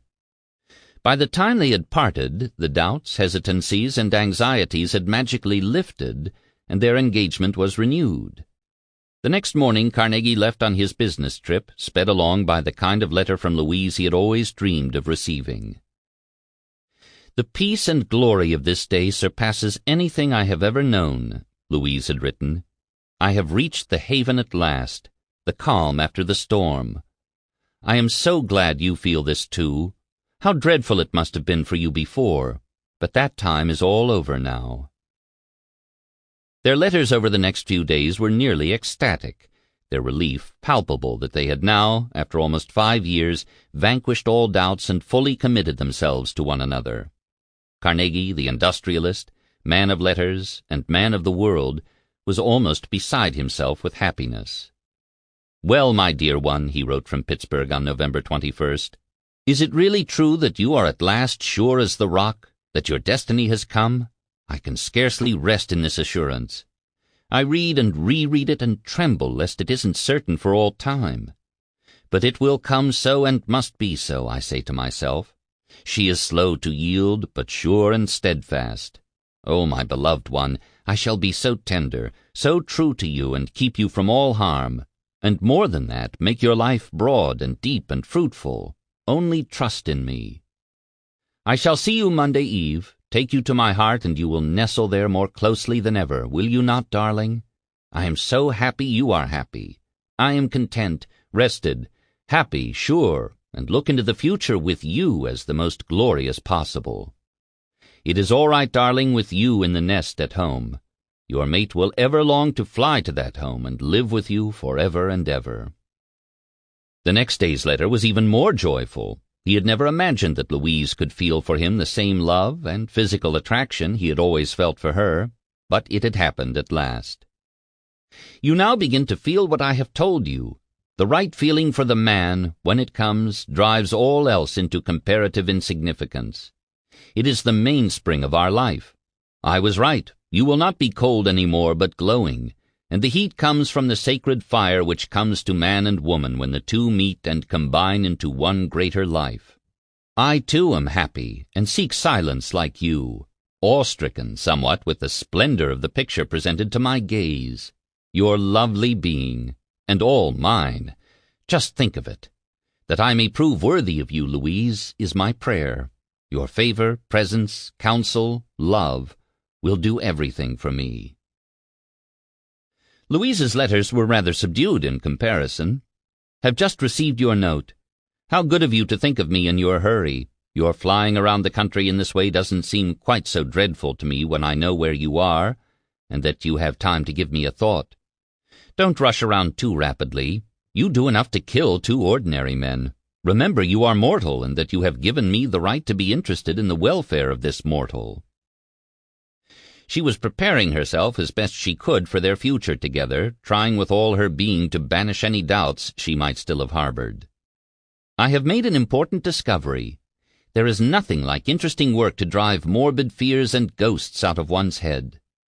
I never was made to be a fine lady and sit with folded hands and be waited on. I must work, with head and hands and heart, all three, in order to be happy, and in you I have a glorious exemplification of that fact. As committed as Louise and Andrew were to marriage, there remained two insurmountable obstacles in their way. Their mothers, both elderly, both infirm, both excessively devoted to and dependent on their eldest child. Had there been only one surviving mother, she could easily have been folded into a new household. But it was impossible to imagine a situation in which the four could cohabit peacefully under the same roof. Though neither Louise nor Andrew acknowledged it in writing, both understood that their wedding plans would probably have to be put off until one or the other of the mothers passed away. Louise told her mother about their engagement and reported back to Andrew that Mrs. Whitfield had approved. "She is so unselfish and so happy, too." Carnegie said nothing to his mother. Chapter 14. Booms and Busts, 1883 to 1885. With success following success at Edgar Thomson, Carnegie became more confident as the years passed in his and his partner's capacity to navigate the unruly seas of an ever-changing market. The ups and downs of the business cycle were inescapable facts of life in 19th-century America, and he accepted this. While he had no doubt but that the American economy would proceed in an upward spiral over the long term, he was well aware that cyclical depressions were always just around the corner. The wise businessman was the one who prepared for bust in boom times, and vice versa. The laying of new track, which had proceeded at record levels in 1881 and 1882, slowed in 1883 and 1884, and hit its low for the decade in 1885. Because the business downturn, though relatively minor, came unexpectedly in the midst of a period of rapid expansion, hundreds of companies which had gone deeply into debt in the expectation that the boom would continue failed. Between 1883 and 1886, 22 national banks collapsed. In Pittsburgh, several of the largest iron manufacturers went bankrupt. The Pittsburgh Bessemer Steel Company, which had never quite gotten back on track after the disastrous strike of early 1882, did not survive the recession. Its owners, unable to meet their obligations to creditors, sold their Homestead plant to Carnegie and his partners. Anticipating that the market for steel rails, though strong, would have to slacken eventually, Carnegie decided to retool the Homestead mills to produce steel plates and structural shapes. He was again a step ahead of the business curve. Over the next 7 years, from 1883 to 1890, while rail production would increase by 61.7%, the manufacture of structural steel products would expand by 807.8%. The price of steel rails continued to decline through the autumn of 1883, leading to demands by some manufacturers for drastic wage cuts. Carnegie alone, it appeared, had no intention of provoking a strike among his workers. He had established a reputation as a friend of labor, and it had stood him well. While competing Pittsburgh firms had had to close down in 1879 and 1882 because of wage disputes, he had kept his furnaces and mills running full. In 1879, the Union Iron Mills had been among the first firms to settle with the boilers and reopen their plant after a brief lockout. In 1882, Carnegie and his partners had again broken ranks with their fellow manufacturers and agreed to the wage rates demanded by the Amalgamated. Carnegie Brothers, the New York Times reported on June 1, 1882, gave as a reason for signing that they are crowded with orders which must be filled at all hazards. In the long and short runs, especially when business was good, it made more sense, Carnegie and his partners had decided, to give the unions what they wanted than risk a lockout or strike and the resultant loss of orders. "We have unions in Pittsburgh," Carnegie explained to the reporter from the New York Tribune in a September 24, 1883 interview, "but no mill east of us will tolerate them. We have always held that in this free country our men have a right to belong to any union they please, and up to the present hour our relations with the trades unions have been satisfactory. I believe the trades union is of great benefit to the men, and it has certainly developed many more able men. As a rule, the more intelligent labor is, the less difficult it is to deal with, if capital only asks for what is fair and just." Carnegie reported that 2 of the country's 12 steel mills had had to stop production because of disputes with their men, but prophesied that such would never be the case at his works, because he understood, where his competitors did not, that labor is all that the working man has to sell, and he cannot be expected to take kindly to reductions of wages, even when such are necessary in order that he may have any work at all. I think the wages paid at the mills on the seaboard of the United States today are about as low as men can be expected to take. Asked if he thought his workers would strike, Carnegie confidently predicted they would not. The situation is much too serious. Unless the market improves, our men will readily see that it is a question of work at some price or no work at all. They will therefore be ready to meet any reasonable demand made by their employers. Carnegie, as was his practice, was basing his predictions of labor peace on very little first-hand evidence.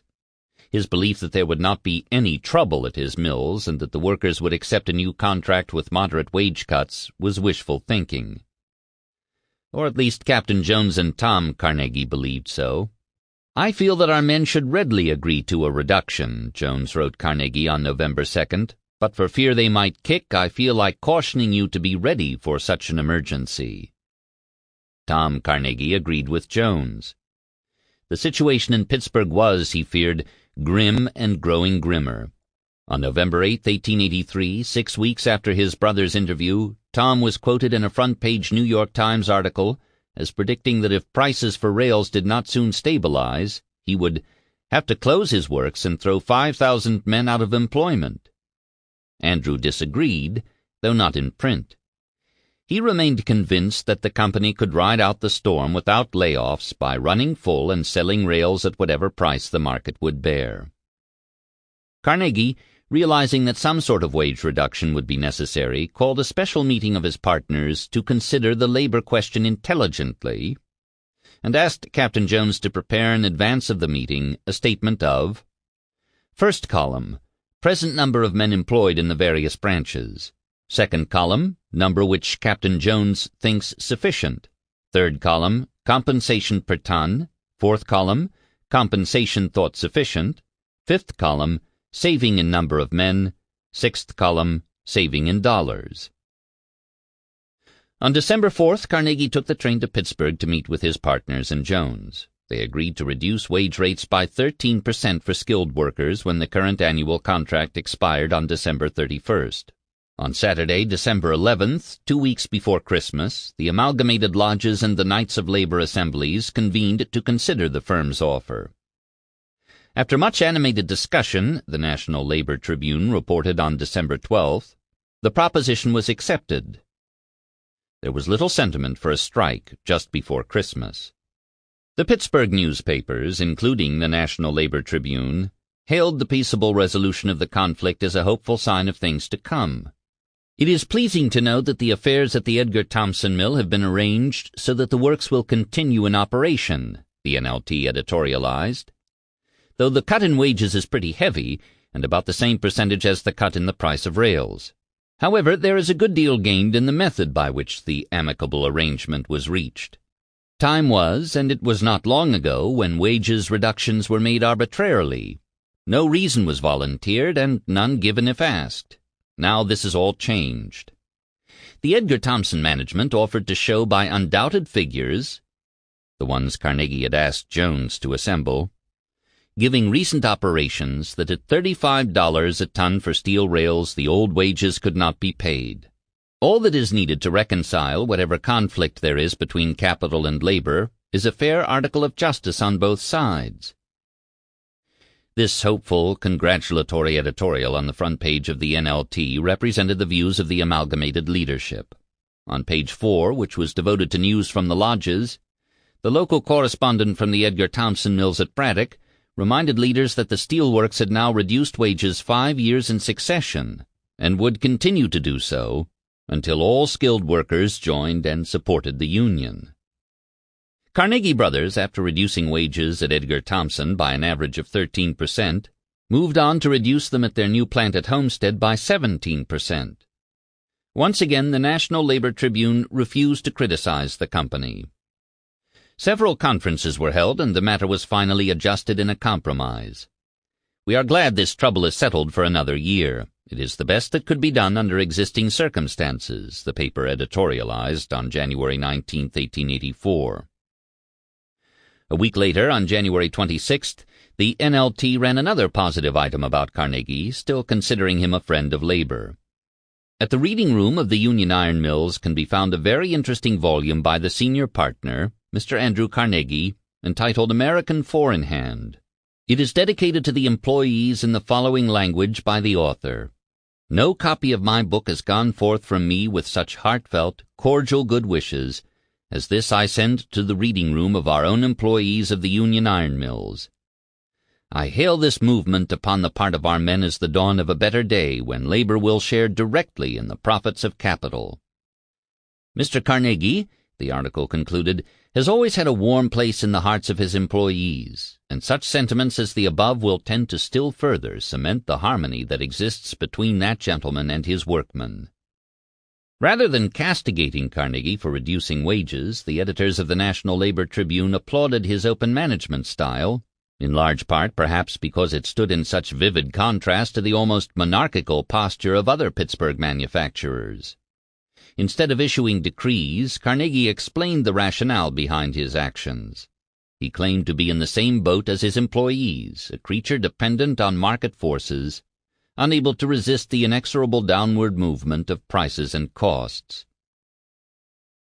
Carnegie did not adopt this stance because it allowed him to evade responsibility for his actions, which it did, nor because it was a handy negotiating tactic, which it was, but because it accorded with the tenets of Spencerian evolution in which he had become a true believer. His success as a businessman, he believed, depended on his adherence to the laws of the marketplace, which, because they were embedded in a larger evolutionary schema, were as moral as they were inexorable. The path of evolutionary progress he was following would be strewn with hardships and sacrifice, but these were unavoidable in the short term if mankind was going to benefit over the long term. It was unfortunate that American steel workers had to work for declining wages.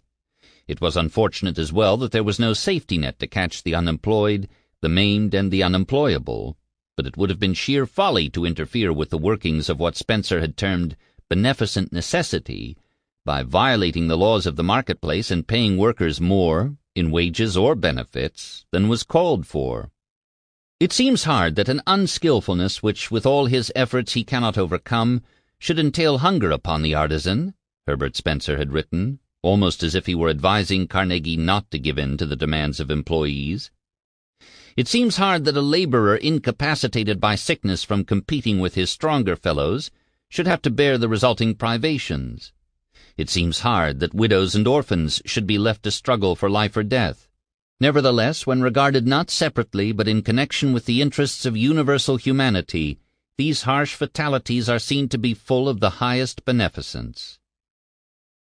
Carnegie and his workers were caught in what Spencer called an unhappy sort of transition to a new age of industrialization. Their moral responsibility was not to flee or complain about it, but to understand and adapt. The process must be undergone, and the sufferings must be endured. No power on earth, no cunningly devised laws of statements, no world-rectifying schemes of the humane, no communist panaceas, no reforms that men ever did broach or ever will broach can diminish them one jot. Every attempt at mitigation eventuates the exacerbation of it. It is entirely possible that Carnegie would have reduced the wages of his employees had he never encountered Spencer or read Social Statics. He did not need Spencer to teach him how to be a capitalist. He had done quite well before he read him. Where Spencer was indispensable was in providing Carnegie with a moral imperative for his actions. Carnegie's success as a businessman, writer, and speaker owed a great deal to his ability to associate his own interests with those of his employees and the larger public. His reading of Spencer had reinforced his growing faith that he and his fellow industrialists were agents of progress. This belief in the righteousness of his pursuits fueled his outrage at those who got in his way, which was the way of progress and prosperity. From the mid-1880s, the chief villain was his old employer, the Pennsylvania Railroad, which controlled much of the freight traffic in and out of Pittsburgh. When in early 1884 the Pennsylvania raised the rates for shipping coke to the Edgar Thomson Works, Carnegie exploded with indignation. He would accept the increase in rates, he wrote Frank Thompson, the railroad's vice president, in a personal and confidential letter, but only if the same increase were levied on the coke traffic of every other steel manufacturer. This was not going to happen, and he knew it. The Pennsylvania was charging him higher prices to ship his coke to Pittsburgh because there was no freight to move in the opposite direction. To cover the costs of moving empty cars back to Connellsville, it had raised the freight rates to Pittsburgh. With a stranglehold on 3/4 of the coke traffic to Pittsburgh and no real competition, the Pennsylvania could charge whatever it chose to. While Carnegie fully understood the business logic behind the Pennsylvania's discriminatory practices, he cried foul nonetheless and threatened to wreak havoc if the railroad did not do right by his and other Pittsburgh firms. "We do not agree to be singled out and discriminated against," he wrote Thompson. "Every manufacturer in Pittsburgh and in the West will rise in indignation. It is infamous, and I give you due notice you can't impose upon us." Though he added that he did not mean this as a threatening notice, it was clearly intended as such. Carnegie warned that his next appeal would be to Mr. Roberts, the railroad's president. "Failing here, we appeal to the directors. Failing here, we send a circular to every shareholder. And failing here, we make our appeal to the great public, whose opinion no corporation these days can successfully withstand." As it became apparent that his threats were falling on deaf ears, Carnegie broadened the field of those he spoke for to include the hundreds of poor men who worked in western Pennsylvania's coal mines and coke furnaces, and who, he claimed, awaited the decision of the railroad on rate rollbacks, for on that depends whether they are to be permanently displaced or not. When the Pennsylvania official in charge of setting the rates requested a personal meeting, Carnegie turned him down. "It is not my business to meet you and other gentlemen you name. We want you to decide now. It is barbarous for you to keep these poor people idle in uncertainty."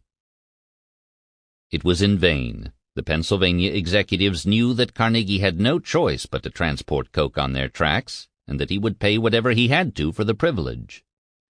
There was no alternative route to and from southern Pennsylvania. But that was about to change. Carnegie's New York City neighbor William Henry Vanderbilt, a chief stockholder in the New York Central, had decided to invest $5 million to build a competing railroad, the South Pennsylvania, from Philadelphia to Pittsburgh, through the southern coke regions, to retaliate for what he believed was the Pennsylvania's intention to build a competing road, the West Shore, between New York City and Buffalo. In February 1894, Carnegie wrote Hamilton Twombly, a Vanderbilt in-law, and promised to raise $2 million as soon as Vanderbilt pledged his $5 million. As in the old days when he had doubled and tripled his interests by taking on multiple roles in new companies, Carnegie demanded, as a condition for his investment, that his iron and steel companies be granted a preference in bidding on the contracts for steel rails and iron bridges. He also requested that he be given the commission to sell the new company's bonds in Europe. "I believe I can sell the whole issue of these bonds in Europe, and if you will get me the right to sell the syndicate bonds, I will go to London at my own expense and undertake the sale of the whole $20 million of bonds." As the railroad giants moved forward with their plans to invade their rivals' territories, investors, fearing the inevitable rate wars that would result from competition on two of the most profitable routes in the nation, sent the price of railroad stocks and bonds lower. Pierpont Morgan, with the value of his and his father Junius's sizable holdings in New York Central stock declining steadily, decided to intervene. In July 1885, Morgan boarded his yacht, the Corsair, in New York Harbor, with Chauncey Depew, the president of the New York Central, alongside him, then crossed the Hudson to Jersey City to pick up George Roberts, president of the Pennsylvania Railroad, and Frank Thompson, his vice president. During a 9-hour cruise north from Jersey City to Garrison, south to Sandy Hook, then north and south again, they hammered out a deal. The Morgan interests would buy the West Shore Railroad from the Pennsylvania, and a majority interest in the South Pennsylvania from Vanderbilt. They would then lease the West Shore to the New York Central and sell the South Pennsylvania to the Pennsylvania, thereby solidifying each road's monopoly in its home state. The Corsair Compact had an immediate impact on the price of railroad securities and on Morgan's reputation as banker and power broker. The major losers were the Pittsburgh manufacturers who had invested in the South Pennsylvania Railroad, which, though almost 60% completed, was to be turned over to the Pennsylvania and surely scuttled. Carnegie was in Europe at the time and not a party to the negotiations. No one quite knew where he stood or what he would do on his return. Vanderbilt had promised to sell his stock in the South Pennsylvania. Would Carnegie follow his lead? Or would he join those who were attempting to maintain the South Pennsylvania as a viable alternative to the Pennsylvania? George Roberts sent an emissary to Tom Carnegie, who was vacationing at Cresson, with a promise to pay the Carnegies cost and interest if they would turn over all their stock in the South Pennsylvania. Tom contacted Andrew, who agreed to sell his stock, knowing that by his action he was sounding the death knell of the South Pennsylvania. Nothing, apparently, was put in writing.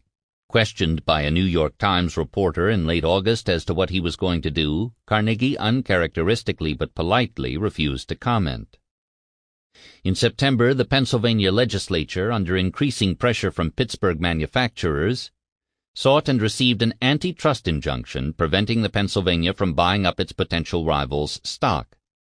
Work on the South Pennsylvania had, in the meantime, ceased while the injunction wound its way through the courts. Carnegie said nothing about his own arrangement with the Pennsylvania Railroad. It would have been impolitic, to put it mildly, for him to have made public his conclusion that, in this instance at least, it made more sense to ally himself with the Pennsylvania than to fight it.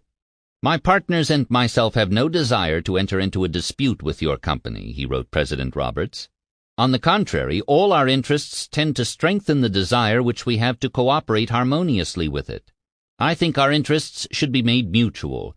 Therefore, I prefer to stand upon the fact that your company promised us cost and interest for our investment, if we used it so as to give you control of the South Penn. There is no legal obstacle to prevent the company from paying us what it agreed to pay. It is simply a matter of dollars, and the PRR is quite able, and should be quite willing, to fulfill its honorable obligations to us." Chapter 15. The Millionaire Socialist, 1885 to 1886.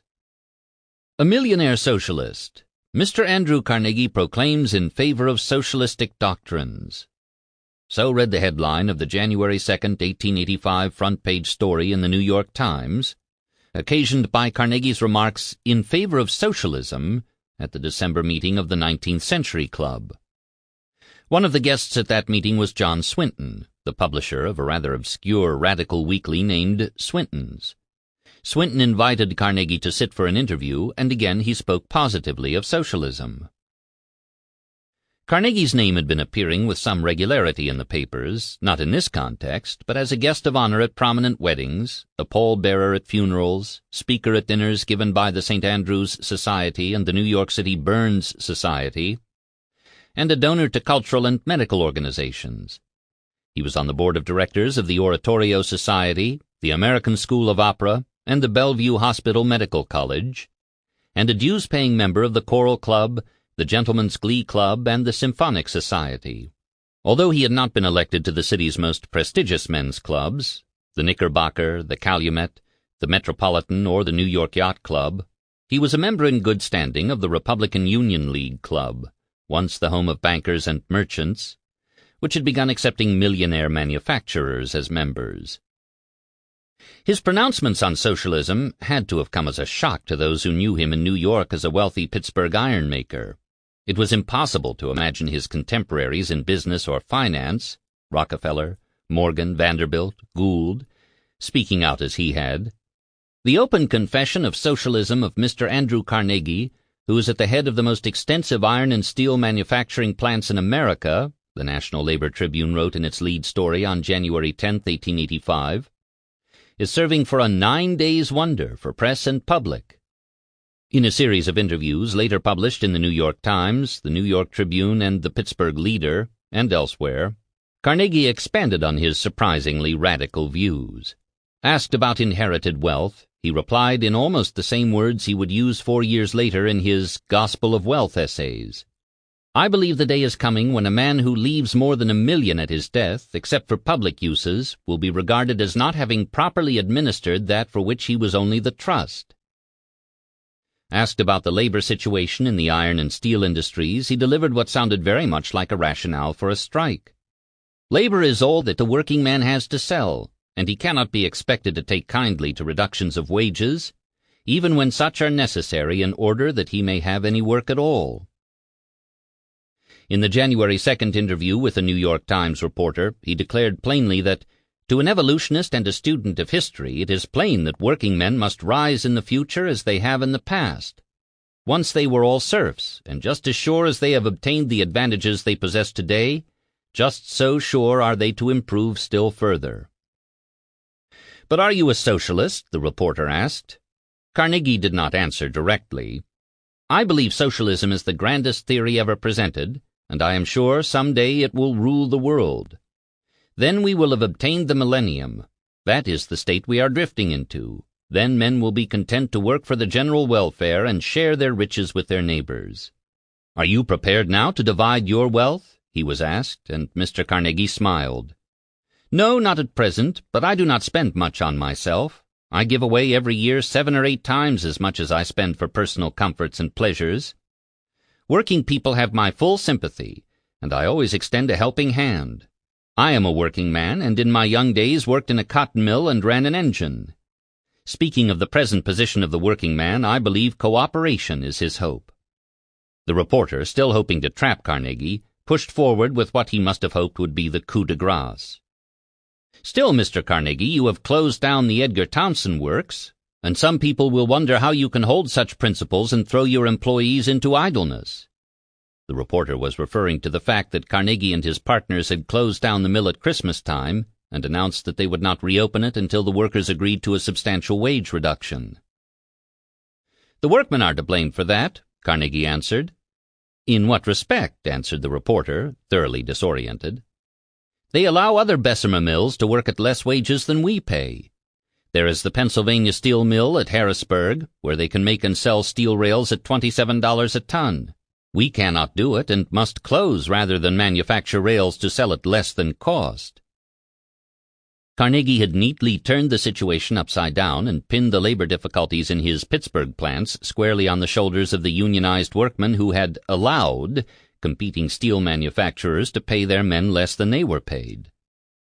He closed the interview by delivering his own coup de grace, affirming his support for the Steelworkers Union and challenging it to organize the competition. "I am a firm friend of the Amalgamated Association, and no one ever heard of my having trouble with them." It was one thing to speak well of socialism before what John Swinton had described as a select audience of full-dress millionaires of both sexes at the 19th Century Club. It was another to repeat those views and then declare oneself a firm friend of the Amalgamated in interviews with the daily newspapers. Carnegie never bothered to explain what he meant by socialism. The National Labor Tribune in Pittsburgh claimed, on his behalf, that his ideas were not associated with Herr Johann Most's destructive anarchist theories, but closer to the socialism described by Fourier and his kind. Carnegie was not advocating violence or a political overthrow of the state.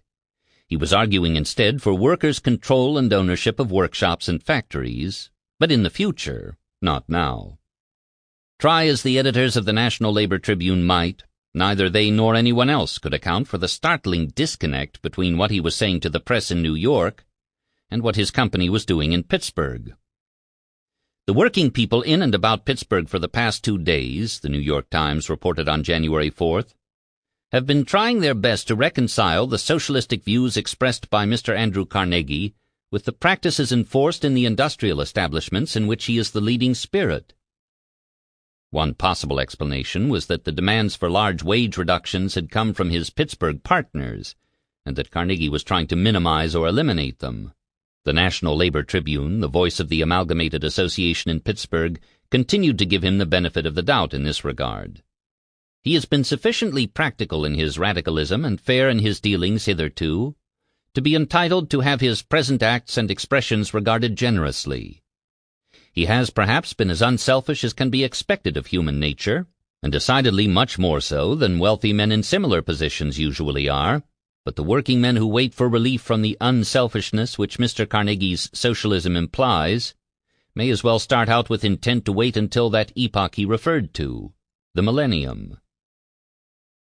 The NLT had not been nearly as charitable to Tom Carnegie 3 weeks earlier when, citing a Pittsburgh Times article, it informed its readers that the younger Carnegie brother had joined with a group of American and European yachtsmen to build a winter rendezvous and club on Cumberland Island, Georgia. The clubhouse will cost about $50,000, $10 million today. The NLT remarked sarcastically that no one had yet ascertained whether it is the intention of that gentleman to have the men pay, through reductions in their wages, part or all of the $50,000 clubhouse. In past years, the Amalgamated had approved contracts with provisions for wage reductions. What was different now was that Carnegie and his partners at Edgar Thomson had decided not only to cut wage rates, but to increase the workday from 8 to 12 hours, thereby eliminating an entire shift of working men. In the heating furnaces, where labor-saving machinery was going to be introduced, 12 men would be kept on to do the work formerly assigned to 63. 51 jobs would be cut on the rail mill train, 62 chargers and helpers eliminated at the blooming and rail mills. In all, it was estimated that more than 300 jobs, or close to 20% of the total skilled workforce, would be let go. Where these men are to find other employment in times like the present is a conundrum, the NLT concluded on February 7, 1885. Captain Jones, who had been charged with finding a way to reduce labor costs, was worried, as he was every year when it came time to negotiate a new agreement, that Carnegie lacked the backbone to follow through. "I fully agree with you that we must get costs down," he wrote Carnegie in December 1884. "Now stick to that, and no lowering of the flag. If we can't get down to hard pan now, we are done for. We certainly must cut close in our rates for next year, and all we have to do is keep a stiff upper lip." Jones recognized that while the Amalgamated might be willing to accept another round of wage rate reductions, it was not going to allow the workday to be increased to 12 hours and a shift of workers eliminated without a fight. There was probably no issue on which factory owners and workers were in greater disagreement than on the number of hours that should make up a working day. That issue had arisen in the 1830s and 1840s when gas lighting was introduced, making it possible to extend the workday beyond daylight hours. From the 1850s on, the 8-hour day was at the top of the list of demands made by working men's organizations. Shortening the workday from 10 or 12 hours to 8 would, it was argued, create jobs for more workers and exert upward pressure on wages. But more important, it would make it possible for working men to live as humans rather than as beasts of burden. To know nothing but work, eat, and sleep was to strip a man of his humanity, to make him little better than a horse, Daniel Rogers quotes a Pennsylvania working man as arguing.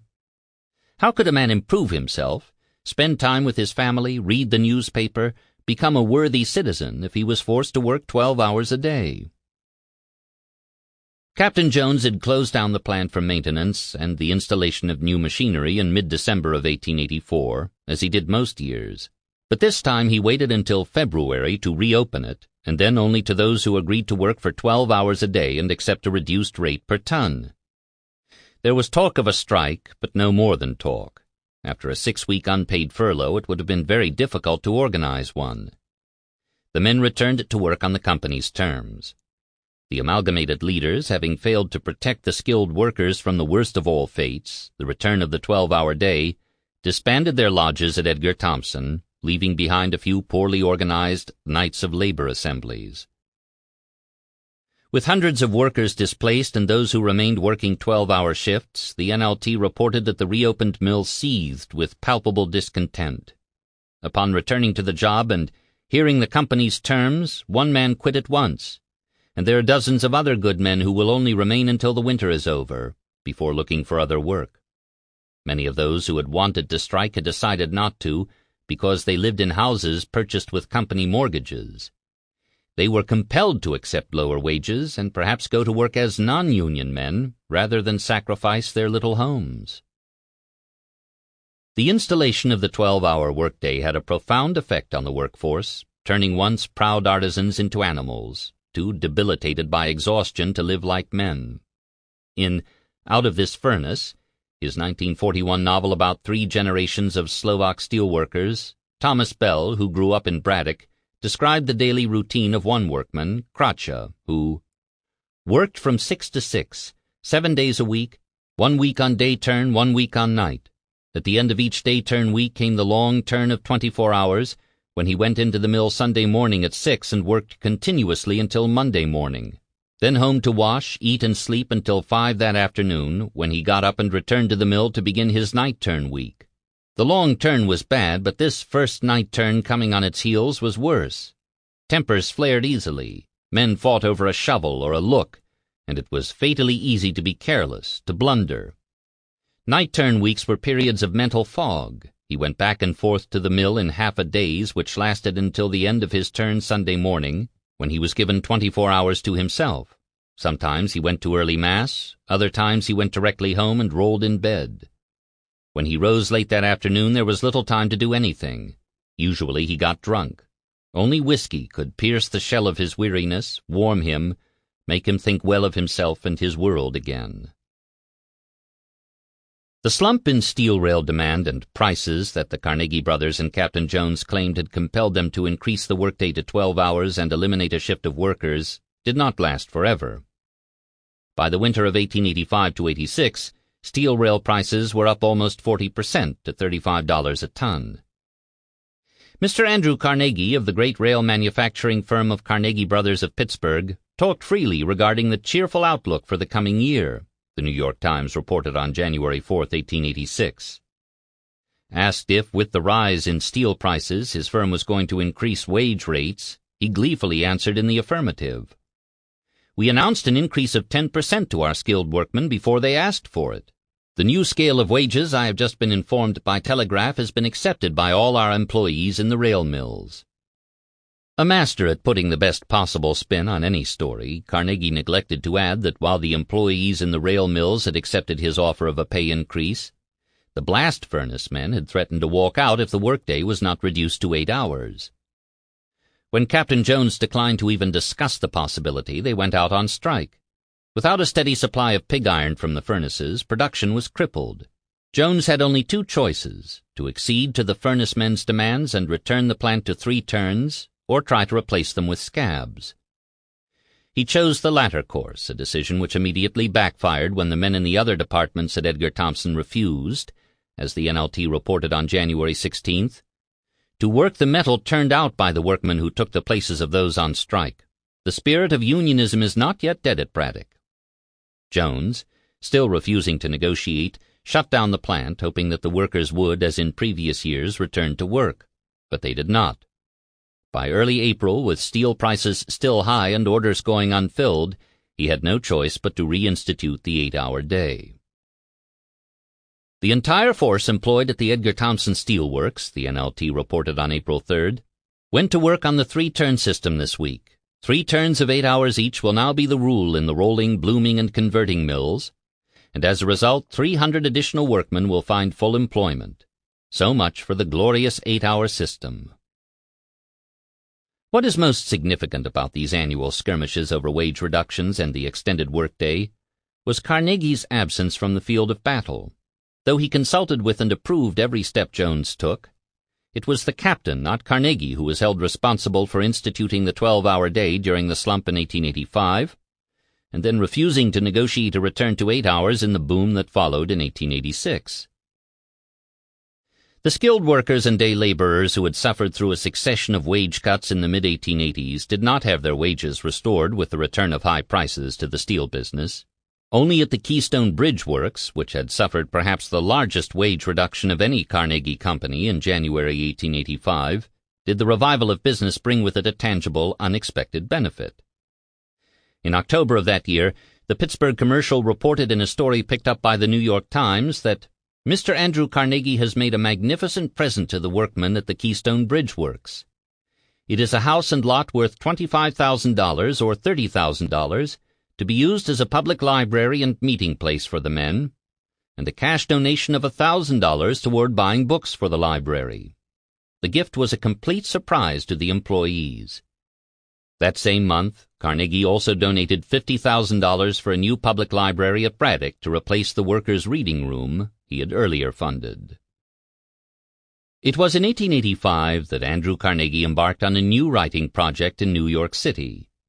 He had, so he tells us in his autobiography, often marveled at how little the best-informed foreigner, even Britain, knew of America, and how distorted that little was. It was prodigious what these eminent Englishmen did not then know about the Republic. He intended to remedy that deficiency by providing them with an easily digestible compendium of information culled from the 1880 census and Scribner's Statistical Atlas, to be entitled Triumphant Democracy. It would be organized, analyzed, and interpreted to demonstrate the superiority of republican institutions to monarchical ones. His new book, he knew, would so clearly manifest his allegiances to the Republic that he would never be able to go home again as anything but a dyed-in-the-wool American. His disillusion with British governance, institutions, and imperial ambitions had been exacerbated in late 1884 by Prime Minister Gladstone's decision to send the British Army into the Sudan to rescue General Charles Gordon, who was under siege in Khartoum. Carnegie was adamantly opposed to such military interventions, as he made clear whenever given the opportunity. Buttressing his anti-war and anti-colonial instincts with the logic of Spencerian evolution, Carnegie believed that civilization was evolving from monarchic militarism to republican pacifism. Wars, especially colonial ones, were caused by the reckless, at times savage adventurism of strong military classes that were bred by and supportive of monarchical institutions. In March 1885, answering a request that he stand for election to the House of Commons, this time at Birmingham, he insisted that were he to do so, he would have to denounce as infamous the campaign against Sudan. Burton Hendrick claims that Carnegie's differences with Gladstone and the Liberals on foreign policy, real as they were, had little to do with his ultimate decision not to take a hand in British politics. The real reason he did not stand for Parliament was that he was not a British subject, but an American citizen. Hendrick got the story exactly backwards. Carnegie was not barred from serving in the House of Commons because he was a U.S. citizen. On the contrary, he became an American citizen in the spring of 1885 only after abandoning any thought of becoming a British MP. The timing of his application for citizenship is significant. On Thursday, May 28, 1885, just before leaving for Crescent to work on his new book, Carnegie formally filed for citizenship. It was granted as of August 26th by the District Court of the United States for the Southern District of New York.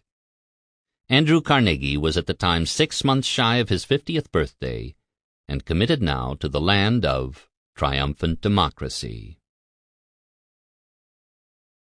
Round the world, and then American four in hand, Carnegie recalled in his autobiography, gave me not the slightest effort, but the preparation of triumphant democracy was altogether another matter. It required steady, laborious work. Figures had to be examined and arranged, but as I went forward the study became fascinating. For some months I seemed to have my head filled with statistics. He was assisted by James Bridge, Herbert Spencer's former assistant, who had arrived in New York in the fall of 1884. As instructed by Spencer, Bridge had presented himself, with a letter of introduction, to E.L. Youmans, Spencer's chief disciple in the New World and the editor of Popular Science Monthly. Youmans, who had no work for Bridge, suggested that he call on Andrew Carnegie, which he did. Mr. Carnegie received me and my Spencer letter with a characteristic burst of friendliness, Bridge wrote later. I was just the man he was looking for, he said.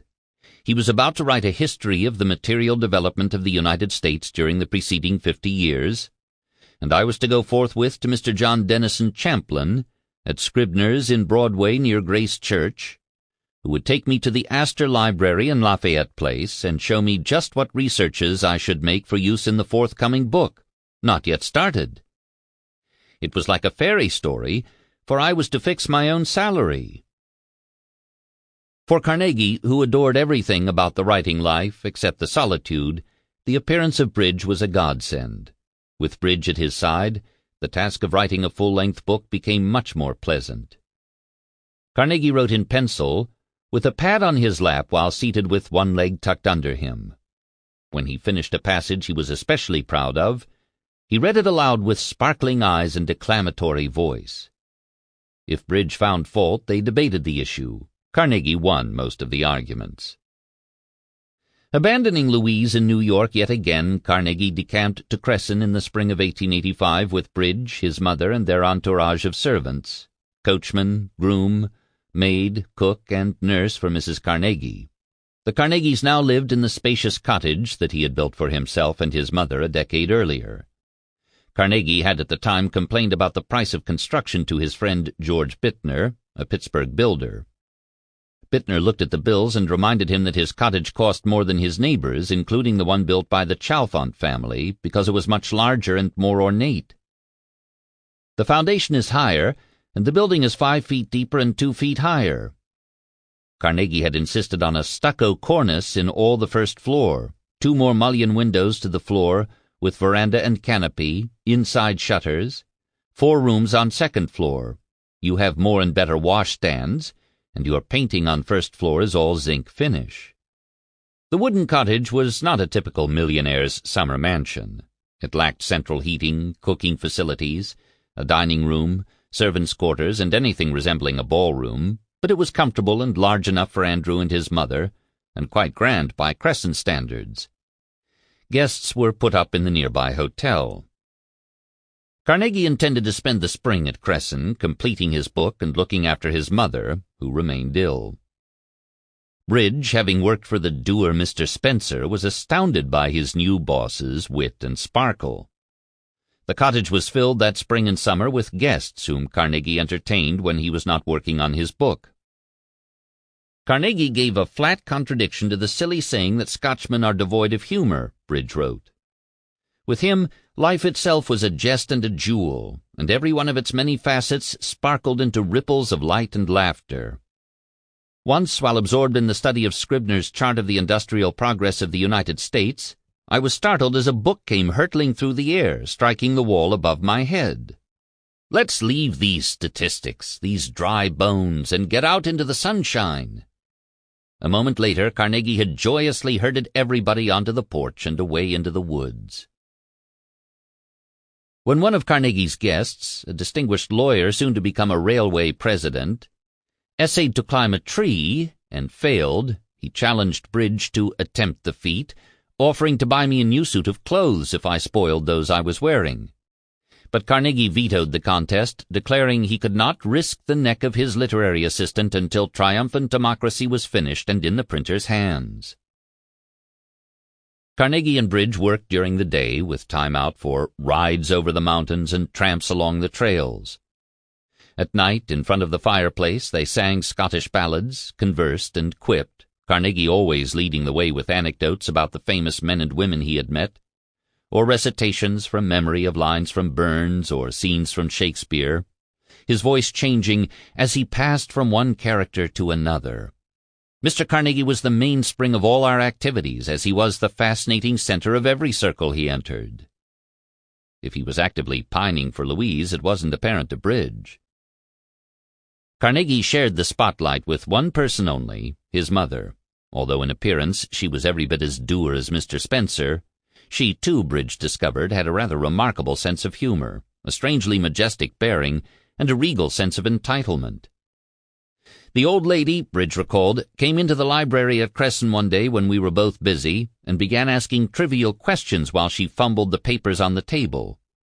Andrew was visibly disturbed, but he carefully concealed it from her. After a while, the old lady started for the door, saying as she went, "Well, Andrey, I'll go now. I only came in to bother you."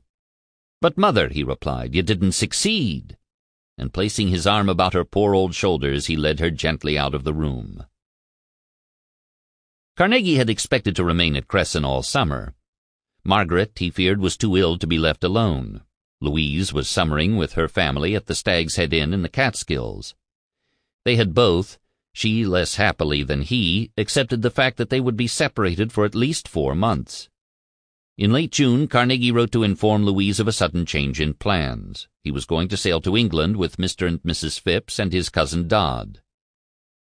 "Mother really asked me to go," he explained to Louise. "I had not thought of doing so, but really Mother is better, and really my newspaper business demands my presence for a week or 2 in London. Then 2 weeks in Scotland is all I have." He would return on August 22nd, and see you very soon thereafter, I shall think of you every day and every night, and hope you are so happy, but at times feeling that someone absent would be so welcome." Louise was shocked by the sudden turn of events. "It was rather of a thunderbolt," she wrote back. "But I am glad, oh, so glad for your sake that you are going. It will do you a world of good in every way." She thanked him for sending along the copy of the address he had just delivered at the Curry Commercial College in Pittsburgh, and reminded him that he had promised to send a photograph. "I do really want it so much, and I feel you are so much farther away in England than at Cresson. I shall follow you every step of the way." Try as she might, Louise could not help but feel abandoned by Andrew's sudden departure, and deceived as well. He had left New York early that year so that he could care for his mother and complete his book, but at the first opportunity he had flitted away to England and his English friends, who, it appeared, were more important to him than anything else, herself included. His letters from England only confirmed her fears that he preferred the company of London society to hers.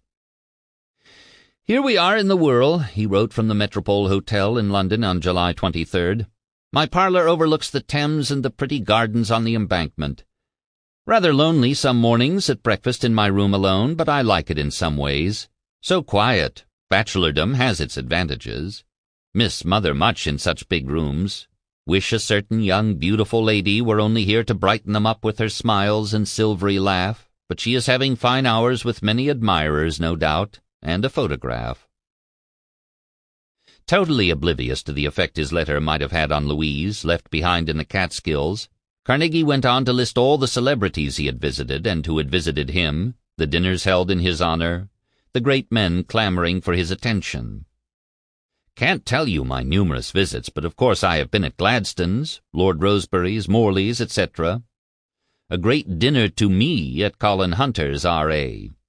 Colin Hunter was a well-known painter. The R.A. stands for Royal Academy. Miss Mary Anderson, one of Britain's most renowned actresses, there. Didn't get home last night at all, for it was early morning. I spent last Sunday with the Howards, Clapham Hall, and next I go to the Arnolds. Of course Mr. Arnold and Herbert Spencer have been with me here to lunch, etc. Made a speech at the Arbitration League yesterday before a lot of well-known people. Success. Got the cheers. Have declined to speak as a partisan several times. Won't mix in public politics." He was on his way to Scotland to scout out future country homes for the two of them. "Half of Scotland said to be for sale. I am deluged with plans of estates which I am supposed to be likely to buy. I'm going to have a peep at one or two while north, but truly you should be along to select." Carnegie returned to New York City in late August, but spent only a few days there before taking the train to Cresson, where he would remain through September and October, working with Bridge on his book, with his mother, feeling better now, in the next room. Separated from Louise, he was revisited again by doubts about the wisdom of marriage, and required almost daily reassurances that she truly, unconditionally loved him. He received instead distant, lukewarm, almost coldly indifferent letters. Louise was plainly angry with him for staying away so long. The summer had come to an end, and everyone, it appeared, had returned to town except Andrew. Hurt by his absence, but unwilling to make any demands or suggest that he should return to her, Louise expressed her melancholy with a studied aloofness. Carnegie, reading her letters as carefully as any scholar ever examined any text, felt the coldness, and was frightened, as he should have been. Instead of laying the matter to rest by returning to her in New York, he remained in Cresson and responded in kind. When Louise remarked that his letters had become indifferent, he acknowledged that this was truly the case, but blamed her for it. "You are right in some degree about the indifferent letter the last time I wrote," he wrote her from Cresson in mid-September. "For truly I have been feeling while abroad that your letters proved to me that my absence made but little difference to you. They told me of your external acts, your jaunts and all that, but Louise, they told not of any longing, any loneliness. Cold and formal they felt, and I went back to the state of doubt. No use, no use. You are only a friend and can be naught else. Why deceive yourself longer? Stop and allow so nice a woman to find what she cannot be happy without. One who will stir the depths that lie there yet unfathomed. Your letters were less affectionate than those of even 2 years ago, far less so. You are so true a woman that you dissemble not, you cannot. Well do I know that every letter is a truthful embodiment of your real feelings. Even the address means much from you. You are truth itself, clear as crystal, and I'm certain this year you have felt I was less essential to your life than you did. Is this not so? You never spoke of my visiting you in any of your letters. I could not resist the feeling that absence had this summer proved to you that you only liked me up to a certain point, and were perfectly reconciled to have good times with others, and hoped and expected to have them. I have not met anyone, nor are my feelings changed except as the result of the seeming hopelessness of ever gaining your whole heart. Louise responded at once. What a silly goose you are! The problem between them was that he was so high-minded and honorable, he could not understand her littleness. She confessed to him for the first time, apparently, the truth of the summer. She had felt abandoned, betrayed, and troubled by her future husband's need to be always elsewhere, surrounded by the fine and mighty, while she, Louise Whitfield, was left by herself at a family resort in the Catskills. When you went abroad, I wrote to you, trying to be as cheerful as possible, for the lonelier I felt, the more I tried not to show it. A young lady at Gilbertsville, where she was staying, also had friends on the Etruria, the ship on which Carnegie returned, and we both looked for letters. Hers came, mine did not, and my heart turned to stone. Your letters also spoke only of external acts. To be sure you wished me with you. Who wouldn't wish their friends with them when they are happy? But I said, how long would he stay with me here in this dreary place? That is the test. Having sufficiently chastised him for his thoughtlessness, Louise assured Carnegie that she had no intention of breaking off their engagement a second time. She was no longer the silly girl she had been. The doubts of the past 2 years were vanquished. The old life has no longer any charms for me, and the good times with others are thoroughly revolting to me. You have made yourself thoroughly essential to my life, my highest and best life. But to keep me in that belief I must be assured by actions more than by words, although I want those too, that I am equally essential to yours. I know I have done nothing but check and repulse you, but until you tell me plainly that you have met someone you care for more than you do me, I shall cling to you. For, Andrew, I do love you, and my only chance of happiness in life is in being with you and making you happy. Louise knew her man well and had found a reservoir of strength to draw on. She had toyed with his affections, but only a bit and only to punish him for his inattentions. I like to have you get discouraged a little, for that shows me you do need me a little. That gives me something to do, and to keep in a healthy state of mind I must have action. Carnegie thanked her for her welcome letter, but he needed more from her. His insecurities were legion.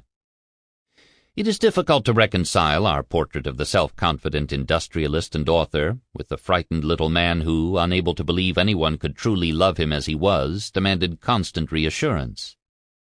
He feared, he wrote Louise, that he was still not clear out of doubt yet. His love for her was so strong it should have made her joyously happy and swept away all other sentiments. He implicitly criticized her again for being cold and unable to love him the way she should have. Exercising his authority as the man in the relationship, both older and wiser than she could ever be, he lectured her on the nature of true love. Even to the coldest temperaments it brings warmth and a glow of rosy joy. I have tried to produce that, and my failure seems sure, but I'll be at your side some evening next week, and we shall see. Louise, perhaps moved, if only in part, by pity for the little man who needed so much from her, now gave him what he wanted. Yes, dear, she wrote him on October 2nd, I am yours, all yours. For you have thrown the mantle of your great love around me, and I am no more cold and trembling, but warm and strong. Her love letter, which parroted back to him what he so wanted to hear, was tonic to the troubled man's soul. Well, my own sweet darling, you have written me a true love letter. The fountain has burst and flows at last. You are truly warm and strong, and now know that all I have told you real love is true, and more than true. I am so happy." Unable any longer to sustain the emotional level of their previous letters, he reverted to more mundane chatter, informing her that his mother keeps well but has her ups and downs, and that he had sent today for boxes, symphony and oratorio meetings, also have box for popular concerts. Then there's the Grand German Opera, you remember Die Walküre. We shall have happy days in New York, my own, and our lives shall shadow forth what is to be some day. Strangely, he did not follow up his letters with a visit to New York. There was his book to finish in Cresson and business in Pittsburgh. "I gave our rail mill men at Braddock $50,000 Friday for library, etc. Hurrah! I have been so busy. We have consolidated some of our works and interests into one, Carnegie, Phipps and Company, and this has taken my time and thoughts. A new firm organized, but I've had quiet moments, and always the hour before sleep your lovely form and voice, and oh, such a lovely rippling smile, come dancing in upon me to give me such exquisite happiness." Carnegie battled his demons and insecurities in silence. He was a master at compartmentalizing his life, building barriers between Carnegie the lovesick suitor, Carnegie the powerful industrialist, and Carnegie the man of letters, disciple of Herbert Spencer and confidant of Matthew Arnold. His distress at the ups and downs of his courtship was kept secret from everyone, lest word leak to his mother, now 75, who he hoped would live her last years in peace instead of anguish at her son having chosen the wrong wife. He suffered quietly and alone, and kept busy, impossibly busy. Carnegie dedicated himself anew to his self-appointed role as ambassador extraordinaire from the New World to the Old. While he had, through much of the 1880s, paid more attention to Westminster than to Washington, he had not neglected to cultivate connections with the nation's most powerful Republicans. His closest acquaintance in Washington was probably James G. Blaine of Maine, who had run for the presidency in 1880, only to withdraw at the last moment in favor of James Garfield. Garfield repaid the favor when he was elected by naming Blaine his Secretary of State. Carnegie and Blaine dined together often in New York and Washington.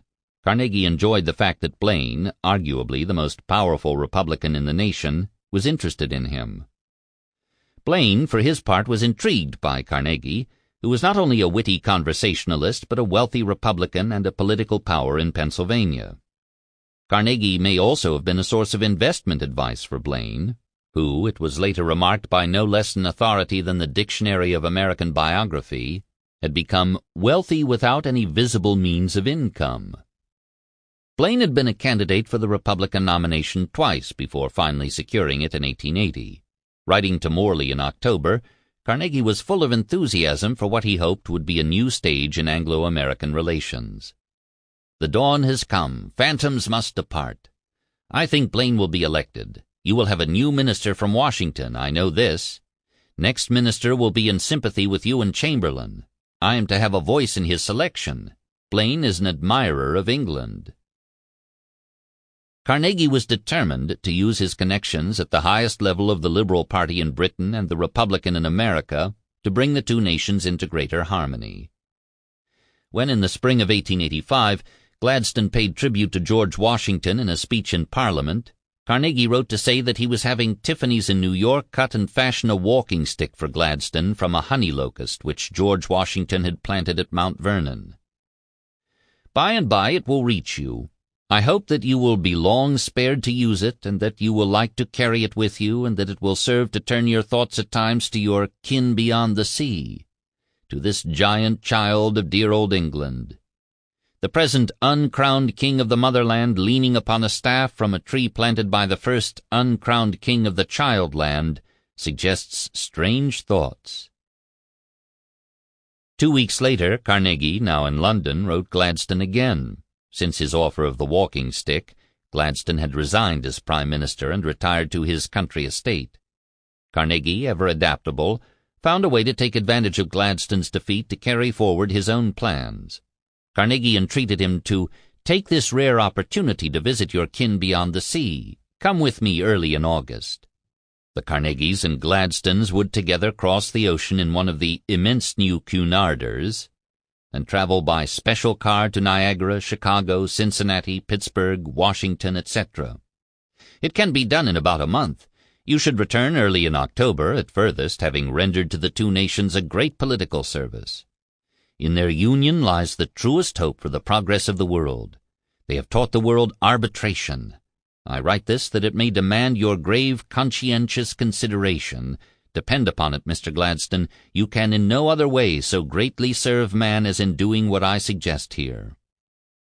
From this point on, Carnegie would continue to shower Gladstone with suggestions as to how he might best serve Britain by adopting American political institutions. Whatever the problem, it could, Carnegie believed, be solved by following the American example. When Gladstone took up the cause of Irish Home Rule, which was to result in his greatest political defeat, Carnegie suggested that he refer to the rights of states in the American Union as being the proper position for Ireland. Such a measure will strengthen the bonds of union between Ireland and Great Britain, for America has proved through the federal system that the present self-government of the parts produces the strongest government of the whole. It was, of course, enormously presumptuous of the 51-year-old Scottish-American industrialist to be telling the 77-year-old Prime Minister how he might solve the Irish problem, but Carnegie proceeded to offer his unsolicited advice nonetheless. Triumphant Democracy, its writing delayed by Carnegie's trip to England in the summer of 1885, was completed in the late fall and published by Scribner's the following spring. In gratitude for the assistance of James Bridge and John Champlin, Carnegie assigned them his royalties and warmly acknowledged their help, and that of Scribner's Statistical Atlas, in his preface. Though some would later question whether Carnegie, without formal education of any sort, could have been the author of the book that bore his name, it should have been apparent to anyone who read Triumphant Democracy that it could only have been written by the star-spangled Scotchman. No one else dared write with such exuberance, such unbridled optimism, and so many superlatives.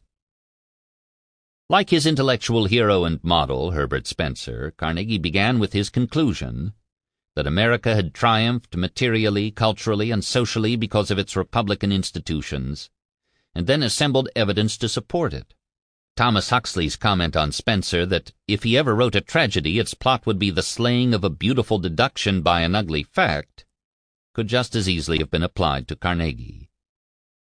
From the first page to last, the volume was suffused with a sunny optimism that drove its more critical readers to distraction. In Carnegie's land of milk and honey, there were no social, ethnic, racial, or class conflicts, no ethnic discrimination, no battles over racial supremacy in the South, no political corruption in the northern cities, no challenges from the underclasses at the polls or in the workplaces, no unionists, no anarchists, no strikes, no agrarian agitation. The new nation had suffered growing pains, but was now materially prosperous, socially mature, and politically stable. Even the infamously corrupt Tweed Ring existed no more. The leader, Carnegie proudly reported, was required to surrender his property, imprisoned in the penitentiary, and died there. Others fled abroad and lived in hiding. Since then, the city government has been comparatively pure. In his tribute to his new nation and its triumphant democracy, Carnegie concentrated his attention on America's ties to its motherland. 4/5 of Americans, he insisted, without providing any statistical evidence, were British in ancestry. The other 1/5 is principally German. The German contribution to the American racial mixture was special cause for celebration. The generally diffused love of music which characterizes America came from the Germans, for there is in the German a part of his nature touched to fine issues. Unlike many of his contemporaries, Carnegie was neither prejudiced against nor fearful of any of the new European immigrants. In his weighty corpus of private correspondence, letters to the editor, articles, essays, speeches, and books, there are few, if any, ethnic slurs, anti-Semitic anecdotes, or caustically disapproving comments on Romanists, Celts, Hunkies, or Slavs. For him, there were no ungovernable races, no peoples who could not benefit from becoming full members of the American Republic. Carnegie was so eager to establish American supremacy at every level, political, social, cultural, and moral, that he overlooked any evidence that might get in the way of his conclusions. This tendency was most striking in his discussion of our fellow citizens of African descent. The problem of the Negro in America had been solved by emancipation, he maintained. Grave apprehensions were entertained that freedom suddenly granted to these poor slaves would be abused. It was asserted that the Negro would not work save under the lash of the overseer. Nothing, he reported, could have been further from the truth. More cotton was being produced after emancipation and at less cost. Under the reign of freedom, the material resources of the South have increased faster than ever before. Here was empirical evidence that the Negro problem had been solved. Combining a positivist belief that empirical evidence revealed the unvarnished truth of existence with Spencer's faith in evolutionary progress, Carnegie assembled statistics, most of them from the 1880 census, to demonstrate that the United States had succeeded Britain as the greatest nation in the world. America had the highest literacy rate, the most readers and writers, the greatest numbers of newspapers, more libraries, more books, and more tons of paper used for printing than Britain or any other nation. It spent more on education, was more generous to its soldiers and sailors and widows and orphans, had the fewest paupers, the best public credit rating, and the lowest national debt. Its women were the most intelligent, entertaining, and most agreeable in the world. Its opera houses and theaters, because newer, were much superior to those in Europe. Its major periodicals, Harper's Magazine and The Century, surpassed anything before known in the history of periodical literature, in editing, printing, and engraving. There were still areas in which the Americans were behind the British. English choirs were better, the voices smoother, the enunciation perfect. The American voice was thin to begin with, the effect of climate, I fear, and to this is added the abominable practice of slurring over or cutting off troublesome syllables. Americans were also behind Europeans in history and allegory painting, though their equals in portraiture and their superiors in landscape. The monarchy, Carnegie argued, was at the root of Britain's failure to keep pace with America. Monarchical institutions emasculate even educated men, and the ignorant masses in greater degree. British commoners suffered twice, from the loss of privileges that noble birth conferred, and from the inferiority complex that accompanied the absence of those privileges. The British class system further debilitated the nation by placing at the pinnacle of state and society people who are exempt from honest labor and despise it. In Britain, the dignity of labor has not only no place, but is actually looked down upon. The result was that British workers drank more, worked fewer hours, took more holidays, and were less well paid and less honored than their American counterparts. Though the book was a ham-handed assault on all that was British, Carnegie expected to find an appreciative audience in England and Scotland. In March 1886 he dispatched Bridge to London, armed with advance sheets of the book. "I think we should deluge Britain with TD," he wrote Bridge from Cresson in April. "Suppose we let radical clubs, reading rooms, and coffee rooms know that copies will be sent, free or cheap edition, upon application. I would send copy of first edition to every library, reading room, etc., free, cheap edition for any who apply. Perhaps it would be best if you engage some young radical to attend to disposing of cheap edition in various towns, and give him discretion to distribute gratis to every club, etc., etc. Do put TD into hands of people. Want 25,000 copies at least to go there." Carnegie had written his book as an activist and reformer, in the expectation that on studying it, the British would see the folly of retaining their monarchical institutions, and the Americans the wisdom of honoring their republican ones. He had imagined, quite incorrectly as it turned out, that his British liberal and radical comrades would applaud his effort. They did not. Even his closest friend in London, John Morley, who had joined the Gladstone government in early 1886 as Irish secretary, found too many of Carnegie's passages a trifle too Republican for a middle-aged monarchist like me. I mean too aggressively Republican. The man whose opinion he valued most in the world, Herbert Spencer, was even more pointed in his critique of Carnegie's political thesis. While agreeing that the United States was in the vanguard of civilization and had accomplished wonderful things in its brief existence as a nation, Spencer faulted Carnegie for attributing such triumphs to the influence of Republican institutions. "A large part, if not the greater part of what you ascribe to democracy," he wrote Carnegie on May 18th, "is, it seems to me, simply the result of social growth in a region furnishing abundant space and material for it, and which would have gone on in a substantially similar way under another form of government." Having demolished Carnegie's central thesis, Spencer went on to criticize his assumption that material prosperity was favorable to human life. Absorbed by his activities and spurred on by his unrestricted ambitions, the American is, to my thinking, a less happy being than the inhabitant of a country where the possibilities of success are very much smaller, and where, in the immense majority of cases, each has to be content with that humdrum career in which circumstances have placed him, and, abandoning hopes of any great advance, is led to make the best of what satisfactions in life fall to his share. I believe on the whole that he gets more pleasure out of life than the successful American, and that his children inherit greater capacities for enjoyment. Great as may be hereafter the advantages of the enormous progress America makes, I hold that the existing generations of Americans, and those to come for a long time hence, are and will be essentially sacrificed. American friends were more generous, though they too were bothered by his over-exuberant optimism. George Pullman, whose views of the American working man were not nearly as benign as Carnegie's, believed that the publication of Triumphant Democracy had been very timely because, owing to the excesses of our turbulent population, so many are uttering doubts just now as to whether democracy has been a triumph in America. Henry George, from the opposite end of the political spectrum, found the book extremely interesting and very suggestive, although, as it seems to me, you have given only one side of the picture, ignoring the shadows. To my mind, however, these come not from too much, but from too little democracy.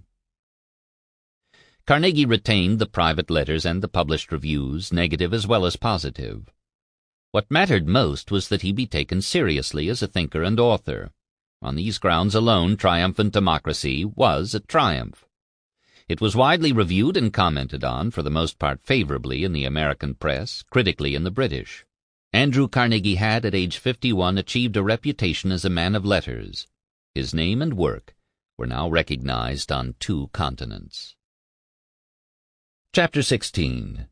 Things Fall Apart, 1886 to 1887. Having found an audience for his books and articles, Carnegie turned them out with regularity now. His voice and perspective were unique, and he knew this. No other American businessman dared offer his thoughts to the public, and none, had he done so, would have been able to present them so clearly. His range of expertise was breathtaking. There were few subjects on which he was not willing to give his views. He offered his solution to the Irish question in a letter to the Irish League of Pittsburgh published in the New York Times on September 30th, 1885. In January 1886, he published an article on British reform legislation in the North American Review. But his specialty, the subject on which he wrote and spoke most now, was labor management relations. His tone was neither preachy nor didactic, his prose forceful but not bullying, his suggestions often modest, his outlook always optimistic. He instructed his readers, as a good Spencerian should, that current political and social problems could only be understood within the context of larger evolutionary patterns. Labor, as he explained patiently in An Employer's View of the Labor Question, published in Forum in early 1886, had been engaged in an ongoing struggle during the past 300 years, first against authority and then against capital. The permanent relations to each other of labor and capital were still evolving, and this was bound to produce some friction. Carnegie took it upon himself to suggest how that friction might be reduced. As in his comments the year before in praise of socialism, He commended workers' cooperatives as the solution to labor-capital conflicts, while making it clear that he did not believe working men were at present capable of running their own establishments. Proposals that differences between labor and management be settled by arbitration were, he thought, on firmer ground. He agreed on this point with the Knights of Labor, who at their first General Assembly in Reading, Pennsylvania in 1878, had called, as he did, for the substitution of arbitration for strikes. If manufacturers were going to arbitrate their differences with their working men, it was critical that the working men be responsibly represented. Carnegie was, on the whole, quite supportive of both the Knights of Labor and the Amalgamated, which he claimed were led by responsible conservative unionists. It was high time, he maintained, abruptly breaking ranks with his fellow manufacturers, that employers recognize the right of their employees to join labor organizations. The right of the working men to combine and to form trades unions is no less sacred than the right of the manufacturer to enter into associations and conferences with his fellows, and it must sooner or later be conceded. Carnegie's position on trades unions was not, he insisted, derived from abstract political principles, but from his own experience as an employer. In all his pro-union pronouncements from this period, he never mentioned his Chartist forebears, or the fact that his uncles and his father had been strike leaders in Dunfermline in the 1840s. What happened in the past on the other side of the ocean had no bearing on the present. Lockouts and strikes were to be avoided because they were bad for business, and bad for the working men. The pragmatic business leader navigated around them by cementing a cordial relationship with responsible union leaders. My experience has been that trades unions, upon the whole, are beneficial both to labor and to capital. They certainly educate the working men and give them a truer conception of the relations of capital and labor than they could otherwise form. An article by a millionaire industrialist in favor of labor unions and cooperatives was such an anomaly it was bound to get attention, and it did. An employer's view was excerpted in several newspapers. At the meeting of the Baptist Social Union at Delmonico's on April 1st, Deacon William Richardson, in opening the discussion on strikes, their causes, and how they may be prevented, read aloud from it. The editors of the National Labor Tribune, who, since the institution of the 12-hour day at Edgar Thomson in 1885, had begun to take a more critical view of Carnegie's pronouncements, devoted a full editorial to his article. Referring to Carnegie's aside that America lacked a retired class of men of affairs to serve as arbitrators in labor disputes because our vile practice is to keep on accumulating more dollars until we die, the editors suggested that Carnegie take the initiative in stopping this vile practice by giving to charity, or to your present employees, all of your interests in your large manufacturing establishments. To do as we suggest would be practicing what you preach. Set an example. Do this, Mr. Carnegie, and we will argue in favor of your being a proper person to become arbitrator. Fail in this, Mr. Carnegie, and we will oppose you as arbitrator on the ground that you are not competent to distinguish the difference between enough and a feast. Carnegie had written his forum article in the midst of another busy winter season. New York was a concert-goer's paradise, with two dueling maestros, Leopold Damrosch and Theodore Thomas, 3 symphony orchestras, the 2 major ones, the New York Symphony Society, to whose board Carnegie had been elected in 1885, and the New York Philharmonic Society would not merge until 1928, and 2 grand opera companies at the Academy of Music downtown and the newly built Metropolitan Opera House uptown. Carnegie went out nearly every evening.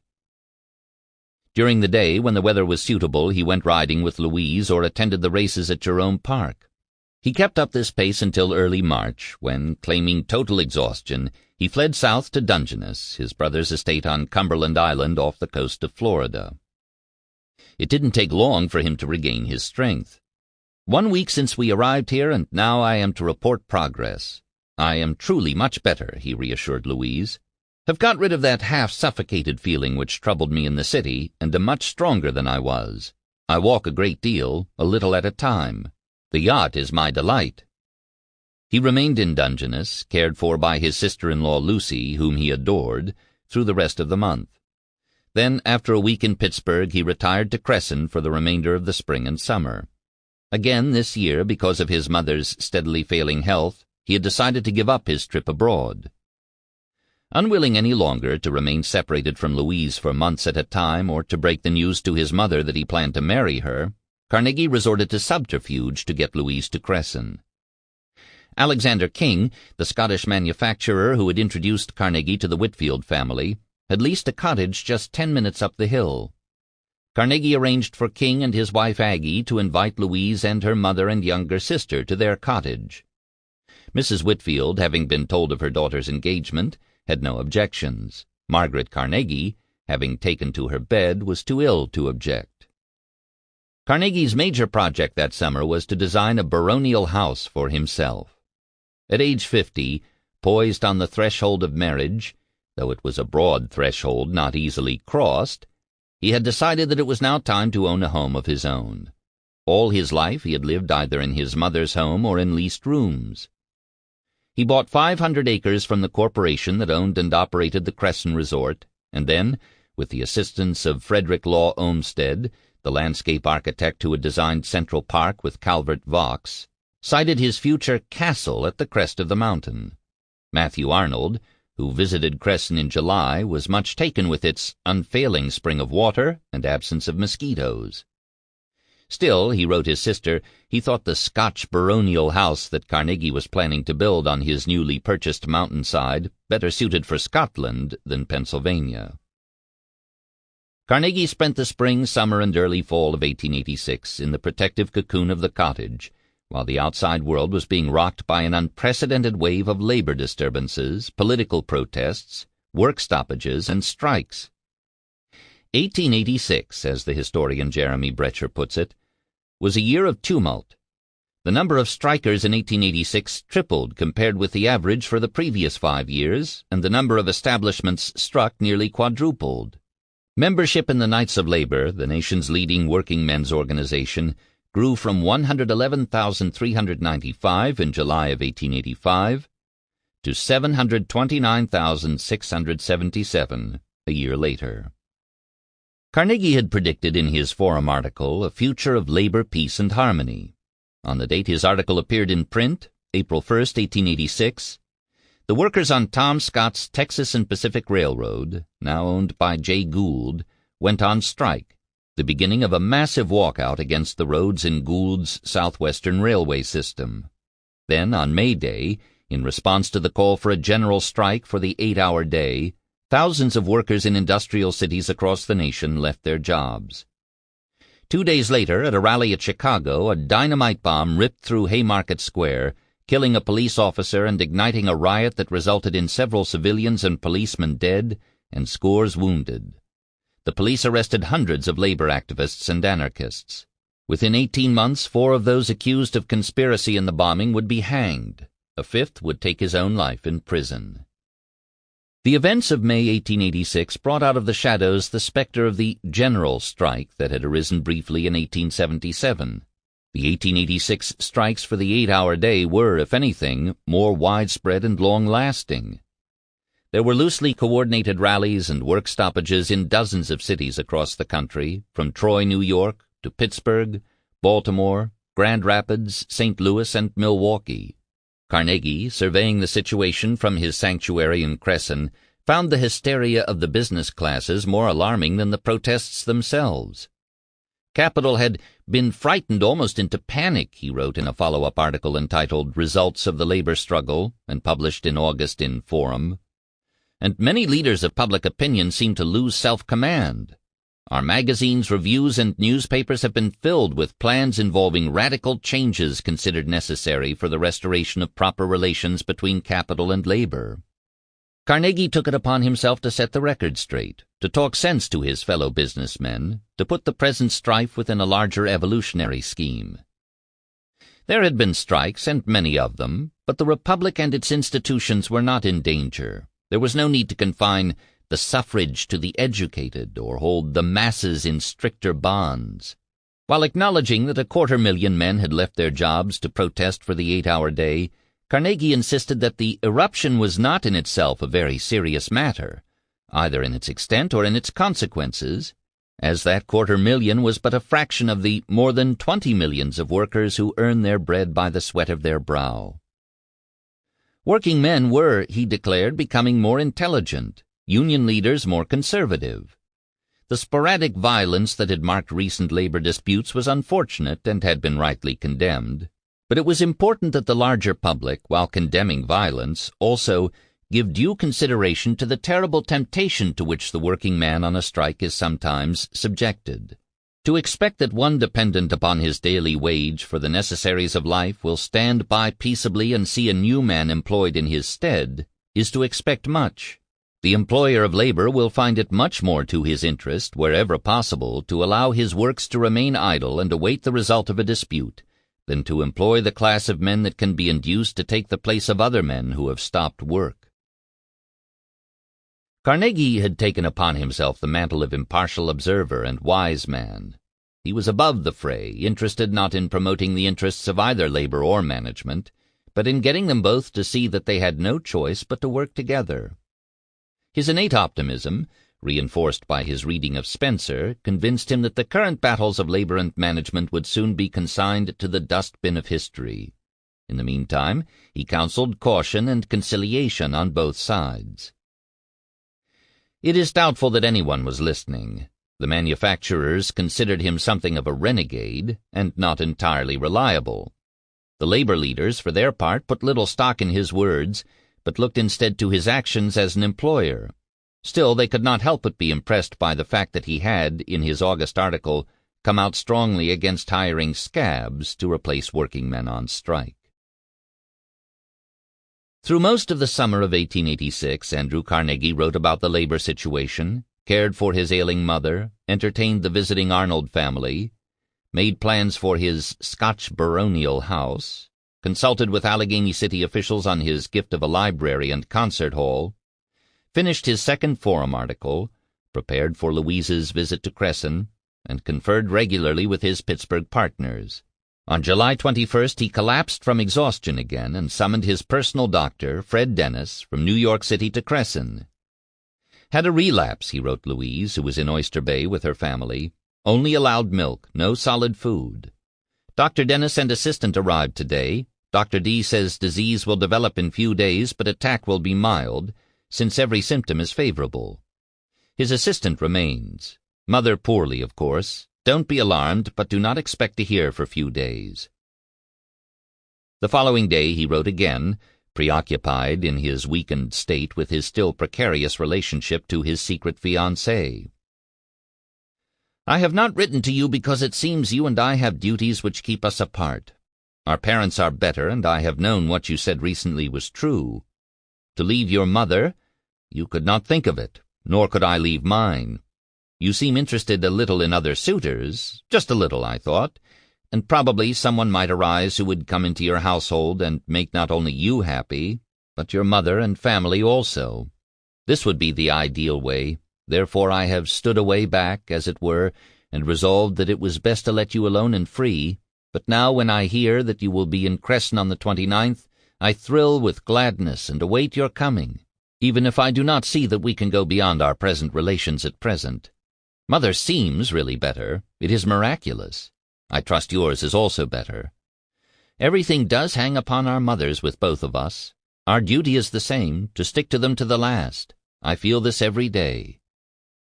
Louise arrived as promised on July 29th, and though she stayed at the King cottage with her mother and sister, she and Andrew were able to spend a good deal of time together.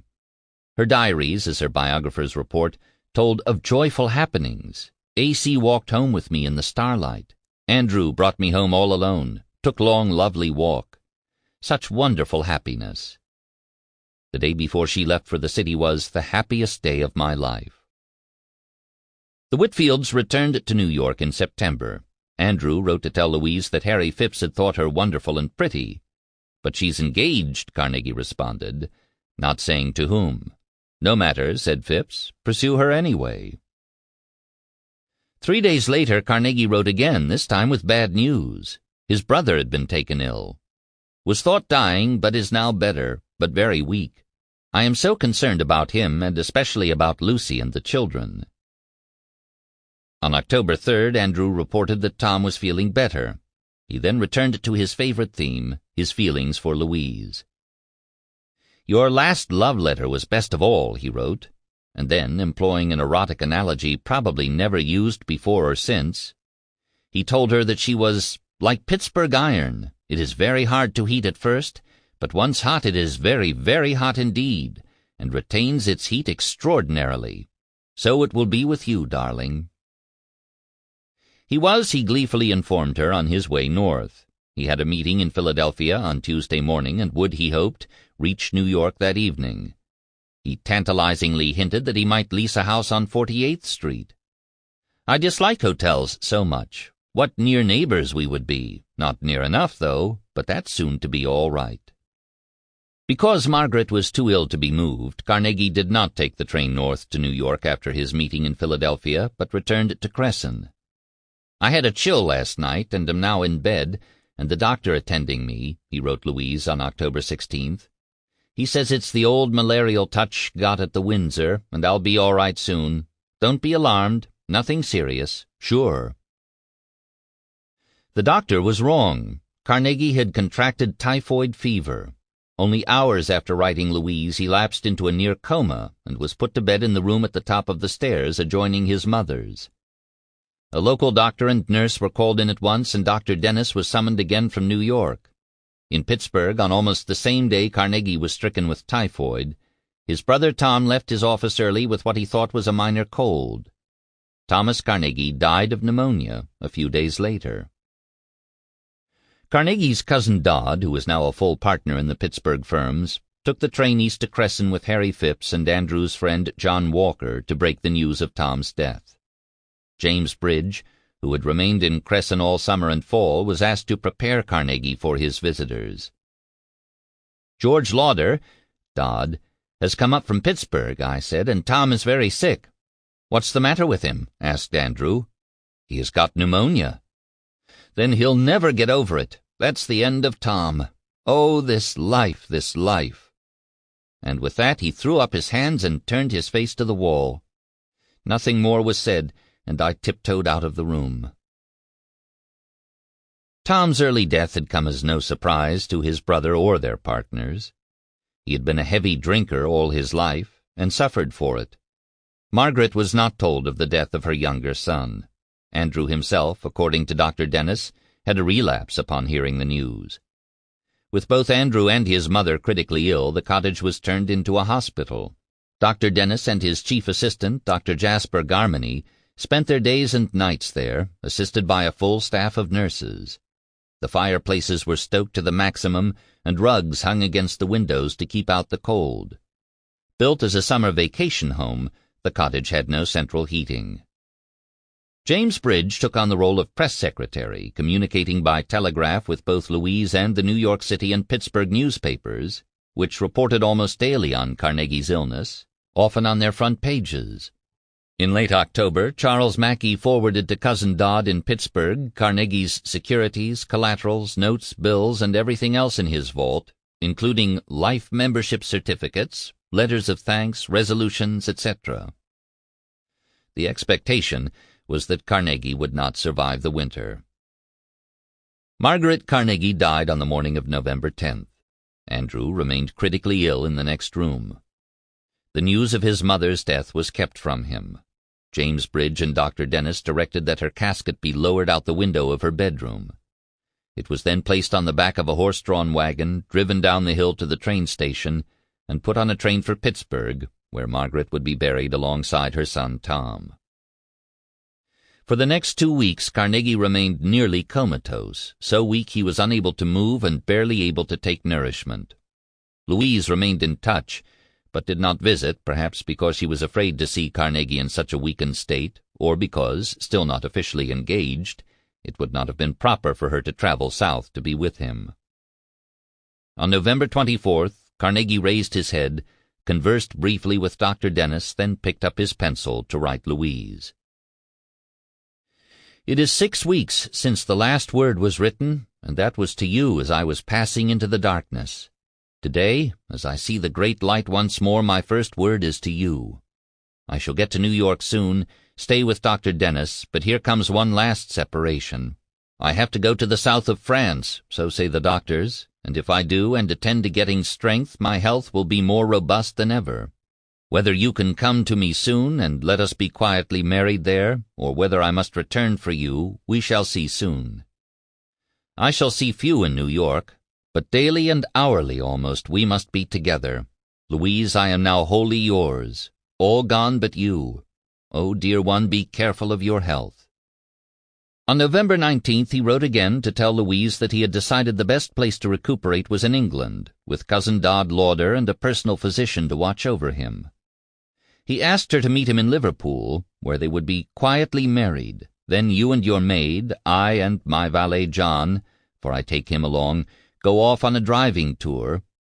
They will not be in our way at all. Don't interpose any objections, beloved.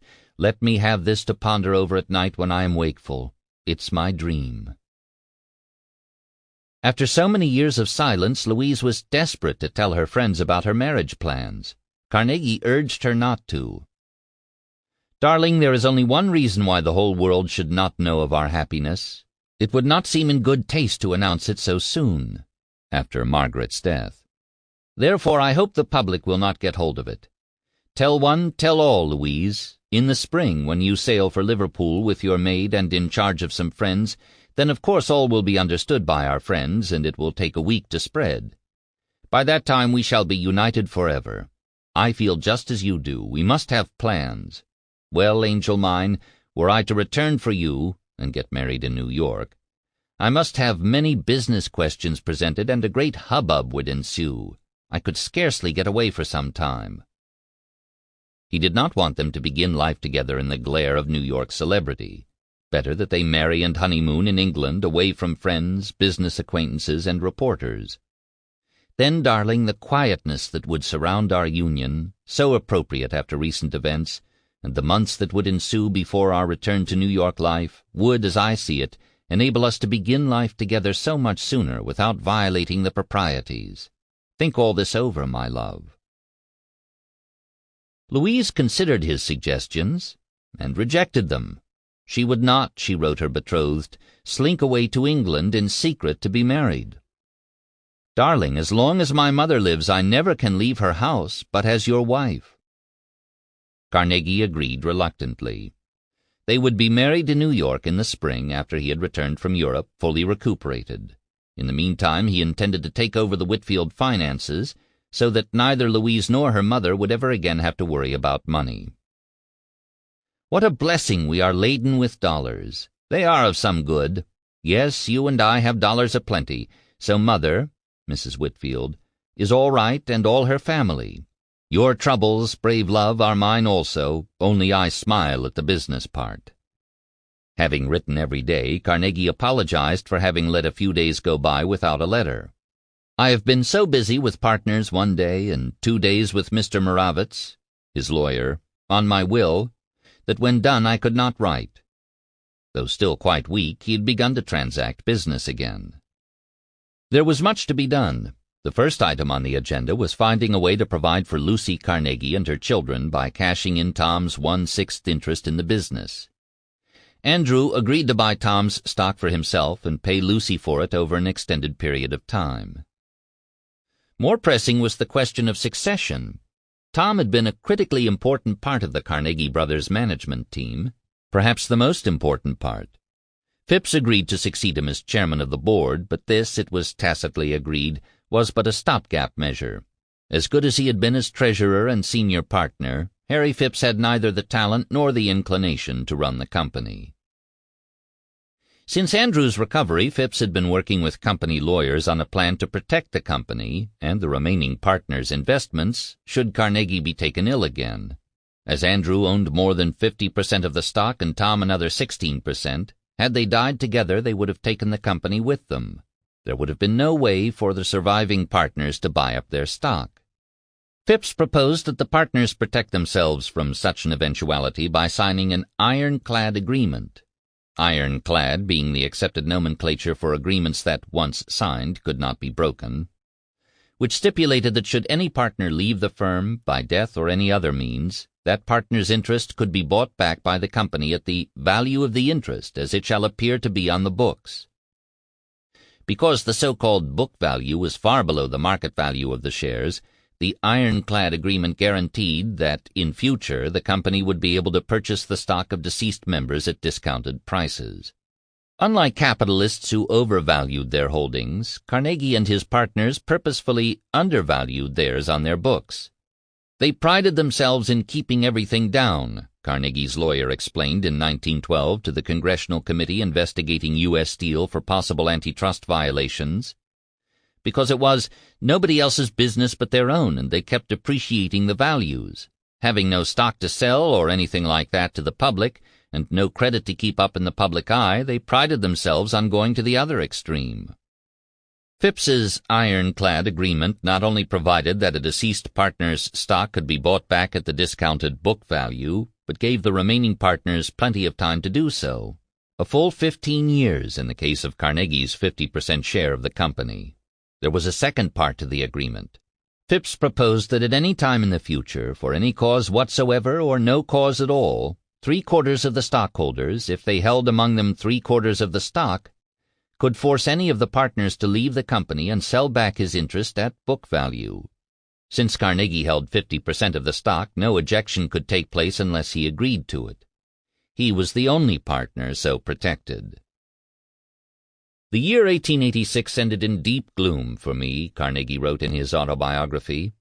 It was the year in which he said goodbye to his mother and brother, and to Cresson, which had been his favorite place on earth. He gave up plans to build his castle and abandoned the cottage that had been his and his mother's second home for more than a decade. The year 1886 was also a year of new beginnings, one in which he invited Louise Whitfield to be his partner in marriage, and Henry Clay Frick to join him in the steel business. Carnegie's relations with Frick were nearly as complicated as were his relations with Louise Whitfield. Frick had invited Carnegie and his partners to invest in the H.C. Frick Coke Company in 1881 because he needed capital for expansion. When in August 1883 he suggested that the Coke Company that bore his name acquire 2 new properties, Carnegie, by this time the company's largest stockholder, demurred. Frick responded with anger and no little contempt for the steelmaker who had presumed to tell him how to manage his coke business. "I am free to say I do not like the tone of your letter," he wrote Carnegie directly.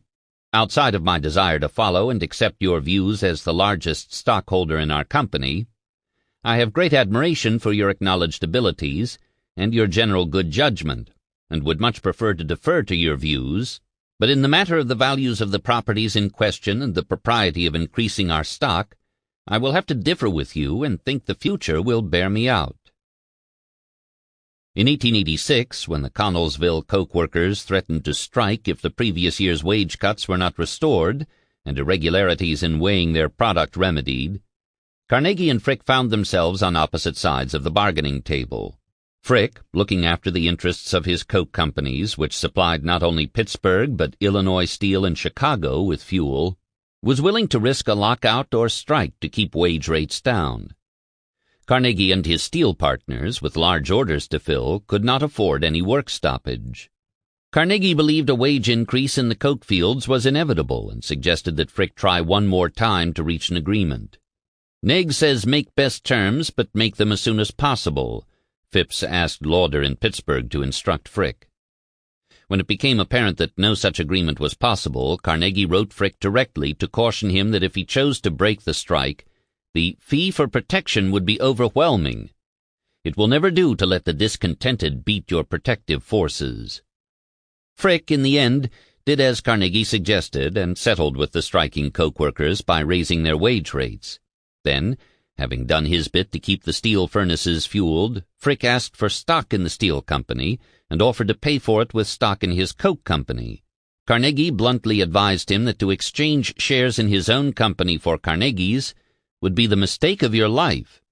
Your career must be identified with the Frick Coke Company. Because he, Carnegie, had found it unbearable working for concerns he did not found, own, and control, he could not imagine Frick doing so. "You never could become the creator of C.B. & Company. 20 years from now you might be a large owner in it, perhaps the principal. Still, the concern would not be your work and you could not be proud of it. He suggested that Frick use whatever capital he had or could raise to increase his stake in the company that bore his name. The letter was signed, "Your friend Andrew Carnegie," with a postscript. "File this for future reference, A.C." Frick let the matter drop. 8 months later, with the landscape altered irremediably by Tom Carnegie's death, the partnership plan was reintroduced. Carnegie, recognizing that he needed to replace his brother with a man with executive talents and knowledge of the coke industry, offered Frick a 2% share in Carnegie Brothers with no down payment. The full cost of Frick's stock, plus interest, would be deducted over time from his share of the profits. It was a wise move for both men. Frick would turn out to be the ablest executive ever to work for Carnegie, and he would grow immensely rich and powerful doing so. By December, Carnegie was well enough to travel. His doctors agreed to let him return to New York, but only on the condition that he stay at Dr. Dennis's home at 542 Madison Avenue. He was taken north in a private railway car dispatched to Crescent by his childhood friend, Bobby Pitcairn, and arrived in New York on December 12th, so exhausted from the trip that his reunion with Louise had to be delayed for 5 full days. From mid-December on, Louise visited Carnegie regularly. On one of these visits, he presented her with an engagement ring from Tiffany, which she hid away and wore only when alone in her room. He decided not to recuperate in England or the south of France as originally planned, but at Dungeness. Space was booked for him and Dr. Garmany on a steamer bound for Florida. The enforced separation from Louise was painful to both, but flew by rapidly. Andrew was doted over by Lucy, whom he adored, and surrounded by her children. They spent their days fishing and going on walks, their evenings at whist. Louise, left behind as always in her mother's house, had plenty to occupy her time. Andrew had charged her with arranging their wedding, hiring a personal maid, and having the dressmaker prepare a new wardrobe. Their engagement remained a secret, though news was starting to leak out. How, neither of them quite knew. Andrew had told no one, not even Lucy. When Louise expressed her concern that she might somehow have betrayed their secret, Andrew reassured her. "It matters little, my darling, although it is preferable that we escape talk, and especially the newspapers. So don't put yourself too much about. Let your friends suspect and talk as they will. You do what is comfortable for yourself." They were to be married when he returned to New York in April and escape immediately to England for their honeymoon. Andrew, still worried about his health and frightened lest too much activity tire his bride, suggested that they disembark in Southampton rather than Liverpool and go directly to their honeymoon retreat at Bonchurch on the Isle of Wight. After some time together, accompanied only by his valet John and her maid, they could travel north and see our friends in London. Louise agreed entirely. "So delightful to avoid friends until we feel just like seeing them. You always do think of the very nicest way of doing things, and I do love you so, you angel." Alone in New York, with no one to confide in or seek assistance from, Louise was spending a good deal of her waking hours worrying. "Nothing short of perfection, as I see it, will satisfy me," she wrote Andrew on March 12th. "So, of course, everything becomes vitally important. But I know I sometimes carry this too far, only I do like everything perfect." Her latest concern was finding a way to let her friends and acquaintances know about their marriage. As they planned to be married in the Whitfield home before no more than 25 to 30 guests, with no parties or receptions planned, there would be no way to notify anyone of their marriage before the newspaper notices appeared. The only solution was to send out announcements in advance, timed to reach their friends at the very moment they sailed to England. But there were complications here, too. It would take time to design, order, and print the announcements, and if they did so too far in advance of the event, they risked having news of their wedding leaked to the press. Andrew tried to reassure Louise. She needn't worry about the announcements. They could wait until he returned to New York City the week before the wedding and order them from Tiffany. "But what of the outer envelopes in which the invitations would have to be placed?" Louise asked next. "They had to be ordered early, as it would take hours to hand-address them all." Andrew replied that Louise could buy them in advance at any stationer's in the city and address them herself. That, Louise responded, would never do, because if she bought the outer envelopes at a stationer's, they would not match the inner envelopes from Tiffany. I cannot pick up envelopes anywhere and make them do. Andrew finally agreed that they would have to order the outer envelopes from Tiffany as well. At the same time she was planning their wedding, Louise was looking for a place for them to live. Her heart was set on the house owned by the California railroad magnate Collis Huntington on 51st Street off Fifth Avenue, just 3 blocks from her mother's home. Huntington's second wife, Arabella, had convinced him to buy and modernize the townhouse. They had even installed a new Otis elevator. But no sooner had the renovations been completed than Arabella decided the house was too modest for her tastes and prevailed upon her husband to build a more luxurious and ostentatious one on the avenue. Though a grand house by any standards, the Carnegies' new home would be dwarfed by the mansions just to the east along Fifth. William Henry Vanderbilt's twin palaces occupied the entire block front on the west side of Fifth Avenue from 51st to 52nd Streets. Vanderbilt's son, William Kissam Vanderbilt, had built his own French Renaissance mansion across the street. Farther north on 57th and 5th sat the mansion of William Kissam's older brother, Cornelius Vanderbilt II. This one also in the style of the French Renaissance, but more restrained and classical. Across 57th Street, Collis Huntington, having sold the 51st Street house which Arabella found wanting, constructed a city chateau that was so oversized, even by New York standards, that it took up 5 25-foot lots. The house the Huntingtons sold the Carnegie newlyweds had been squeezed into one 50-foot double lot. Though Arabella Huntington might not have thought much of the address or the townhouse at 5 West 51st Street, the future Mrs. Carnegie was charmed by it. The Carnegies, rich as they might be, were not going to live like other Gilded Age millionaires in French Renaissance chateaux on Fifth Avenue.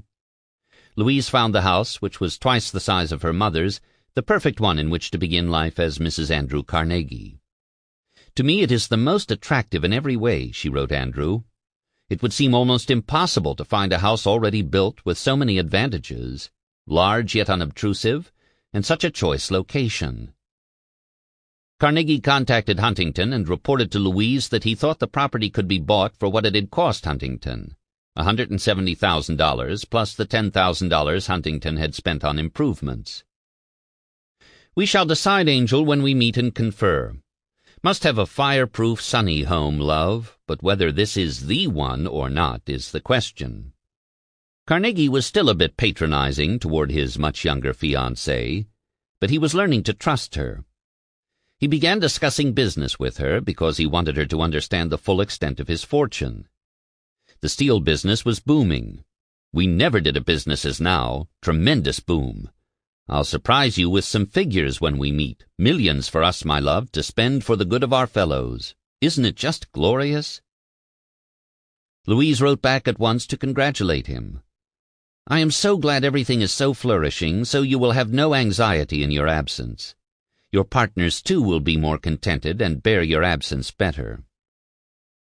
Less afraid now of being overwhelmed by her future husband's celebrity, Louise took pride in his growing renown as a philanthropist and peace activist who had taken a strong stand against British military intervention in the Sudan. Carnegie had decided to devote his life to a higher calling, and she loved him for it. "I certainly feel more in harmony with all the world after having been in communion with you, my Prince of Peace. I say this reverently, dear, for truly that is what you are to me, and I am so glad the world knows you as the great peacemaker. What ideal lives we shall lead, giving all our best efforts to high and noble ends, while the drudgery of life is attended to by others. Without high ideals it would be enervating and sinful. With them it is glorious.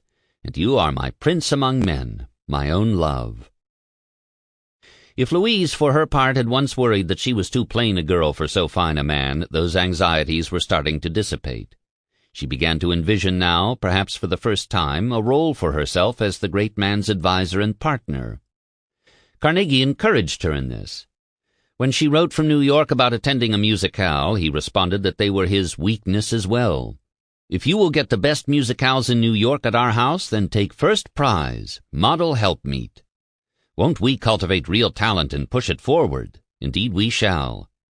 We can develop it when found. Money, my dear, money to spend on its education, that's the essential, and bless the Lord we have it. After 2 months of recuperation, Carnegie was ready to return to New York. On the way north, he stopped over in Pittsburgh to meet with his partners. He was back in full health and vigor and prepared to assume his role as chief spokesman and salesman for his Pittsburgh firms. There was much to do, and only a week set aside for it all. "Am writing now with 4 of my partners, talking away," he wrote Louise from Pittsburgh on April 1st. "I'm supposed to be listening and to give my views. I fear I'm not deeply interested. Trifles, my dear, trifles." The following day he wrote Collis Huntington from Pittsburgh. Huntington, he had learned, had become discontented with Carnegie Brothers' operations while Carnegie was indisposed. He wanted Huntington to know that his people in Pittsburgh say the man of all our customers they have tried to do the most for is yourself, postponing rails when you asked postponement, hurrying up when you asked them to hasten, and in every way showing you that they were determined to place you under such obligations to us that you would never think of buying a rail from any other concern.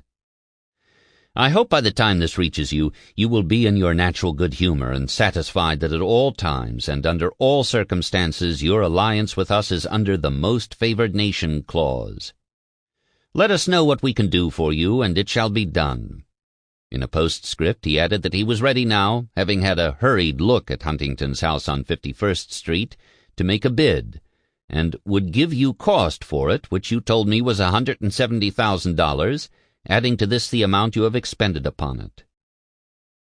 On April 4th, with only 8 days left until their wedding day, Carnegie realized that he had run out of time and wrote Louise to put off their wedding for 10 days. He was, he explained, due in court on April 12th and couldn't get a postponement. 2 days later he wrote again, this time to tell her that the court case had assumed a new phase and it probably will be arbitrated. It was by now too late to return to their original wedding date of April 12th.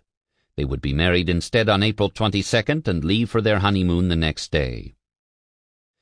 To reassure Louise that he was not, no matter how much it might appear, trying to escape his vows, he reassured her with every letter that he loved and missed her more than ever. The delay was torture for him. He could not concentrate on business. "I write now in the office with talk all around," he declared on April 6th. "You see how busy I'm kept." And the very next day, "I snatch a few minutes to write you because, my love, I can't help it. Must turn to you, and after I have, as it were, kissed you tenderly, I can return to steel and iron." A week later he was back in New York attending a reading by Walt Whitman at Madison Square Theater in honor of the anniversary of President Lincoln's death. It was the last such gala that he would attend alone. Chapter 17. A Wedding and a Honeymoon, 1887. Andrew and Louise were wed at the Whitfield house at 24 West 48th Street at a little past 8 p.m. on Friday, April 22nd, 10 days late, and 7 years after they had begun courting. The wedding, which took everyone by surprise, was reported the next morning on the front page of the New York Times. It was performed by the Whitfield's minister, Reverend Charles Eaton, pastor of the Church of the Divine Paternity, a Universalist church. There were no bridesmaids and no best man. Louise's mother gave her daughter away. Carnegie wore a 4-button black cutaway coat and dark-colored trousers. Louise was very plainly attired in a tailor-made gray camel's hair traveling dress, heavily braided. Among the guests were Carnegie's literary assistant James Bridge, his private secretary Charles Mackey, and his lawyer and doctors, Alex and Aggie King, his niece Margaret Carnegie, Mrs. Vandervoort, the mother of John Vandervoort, his oldest friend and traveling companion, and his partners David Stewart, Harry Phipps, and Cousin Dodd. Immediately after the ceremony and a simple collation in the dining room, the happy pair were driven direct to the Bremen steamer pier in Hoboken, where they boarded the steamship Fulda, accompanied only by his valet and her maid. They spent their first night as husband and wife on board ship, and the following morning at 6 a.m. set sail for Southampton. On Sunday, the New York Times, in its review of the week's society weddings, commented that the town was still wondering why the wealthy and popular bachelor should have chosen Friday as his wedding day, and why the bride consented to the choice. A moment's thought would have provided the answers. They were married on Friday night because their ship left on Saturday morning. This was the only way Andrew could protect himself and his bride from reporters and well-wishers. He was still not fully recovered and did not want to risk his health more than he had to. Colonel William Dalton Mann, owner, editor, and writer of Town Topics, New York's gossip paper for the well-connected, was more amused than distressed by the couple's unconventional nuptials and rapid exit. Mr. Andrew Carnegie made short work of his marriage. He refused to admit its approach to the papers till he was forced to, and he got married and left the country between dinner and breakfast times. This is quick work for even so energetic a man as the head of the great Edgar Thomson Steel Works. Mrs. Carnegie looked rather rattled during the ceremony, and no wonder. To be telegraphed from maidenhood to matrimony at such a rate would upset any girl. Mann, who admired Carnegie and shared his Republican allegiances, added that he believed the couple would do a great deal of entertaining when they settle here for good. Both Mr. and Mrs. Carnegie are companionable people, though neither is given to the lighter vanities of life. There has not been as congenial a match in New York for a long time as theirs. Just moments before they exchanged their vows, Andrew and Louise repaired to the second-floor sitting-room of the Whitfield house to sign their prenuptial marriage agreement. In return for an annual income of $20,000, more than $3 million today, Louise gave up her rights to her husband's estate.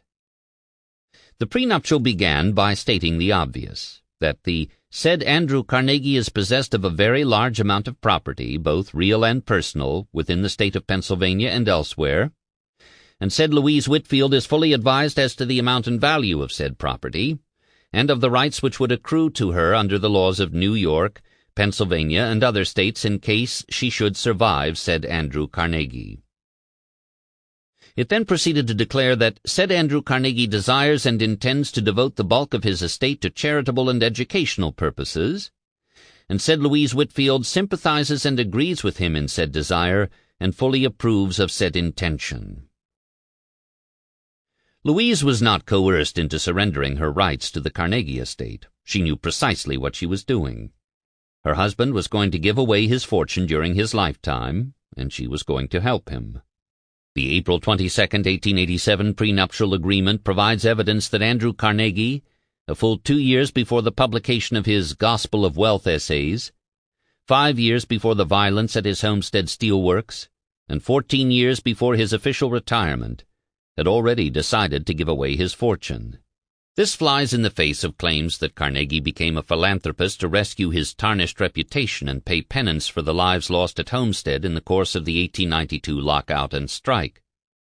On the day the prenuptial agreement was signed, Andrew Carnegie had not the slightest reason to be concerned about his future reputation. Peace reigned at his iron mills and steel works. He was well liked and well regarded, he thought, by his employees, to whom he had donated reading rooms, mortgages, and cheap coal. He had, as he reported to Louise, been cheered several times by his workmen on his return to Pittsburgh after his illness.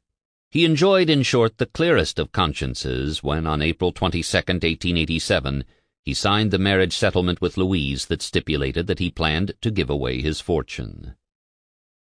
Louise and Andrew departed for their honeymoon with joy and trepidation. A honeymoon photograph taken at Bond Church on the Isle of Wight shows two stiff, rather unhappy-looking people. Carnegie sitting, hat in one hand, cane in the other. Louise looking more like grandchild than wife, standing in her traveling dress, not particularly attractive, but not unattractive either, her jaw squared, her expression blank. Because of their height difference, they were seldom photographed standing together. In this picture, both stare straight ahead at the photographer, barely acknowledging one another's presence. Their glum expressions may have had more to do with the formal requirements of photographic portraiture than with their moods. Carnegie had arranged their honeymoon with the same care that he took when planning his summer vacations. The honeymooners went directly by ferry from Southampton to Bond Church, where he engaged rooms in a beautiful old hotel surrounded by miles of wildflowers. Louise's letters home paint a picture of a woman fully satisfied that she has made the right choice in marrying her long-time suitor. She was, she assured her mother on a regular basis, enjoying the perfect honeymoon. "You should see us at our meals in our cozy parlor," Louise wrote, "with great fire burning, bright flowers everywhere, and such a glorious view of the sea from our windows. We can sit at table and look out to sea at the ships crossing to France. This morning after breakfast we took a lovely walk, first around the grounds of the hotel, which are beautiful beyond description." A few days later she wrote again, "We have been walking and driving and having such a wonderful time. This morning we sat for a long time on the cliffs overlooking the sea, the air so warm and genial we seemed to drink in health at every breath." After a week to themselves, the honeymooners were visited by Carnegie's favorite relative, Uncle Lauder, and his daughter Maggie. Louise had worried about this moment, but soon discovered that she had nothing to fear. Andrew's Scots relatives were as charming as he was, and delighted that he had finally taken a bride. "Uncle Lauder is most cordial, and Maggie Lauder is so very pleasant. They brought me a pretty ecru plaid shawl with a sweet note from Aunt Lauder, and I felt at home with them at once."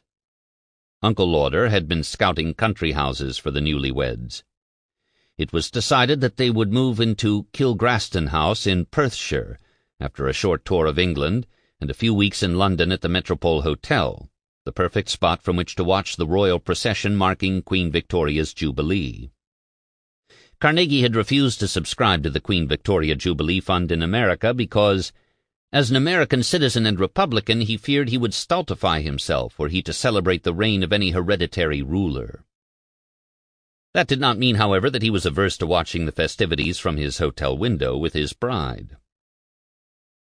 Carnegie would have preferred to spend much more of the spring and summer in London, showing off Louise to his many friends and admirers. But as he wrote Lord Rosebery, while his recovery from typhoid has been rapid, he remained under doctor's orders not to try doing London society. He had instead leased Kilgraston House for the season. "You will probably be in demand for speeches near us." Rosebery was standing for election.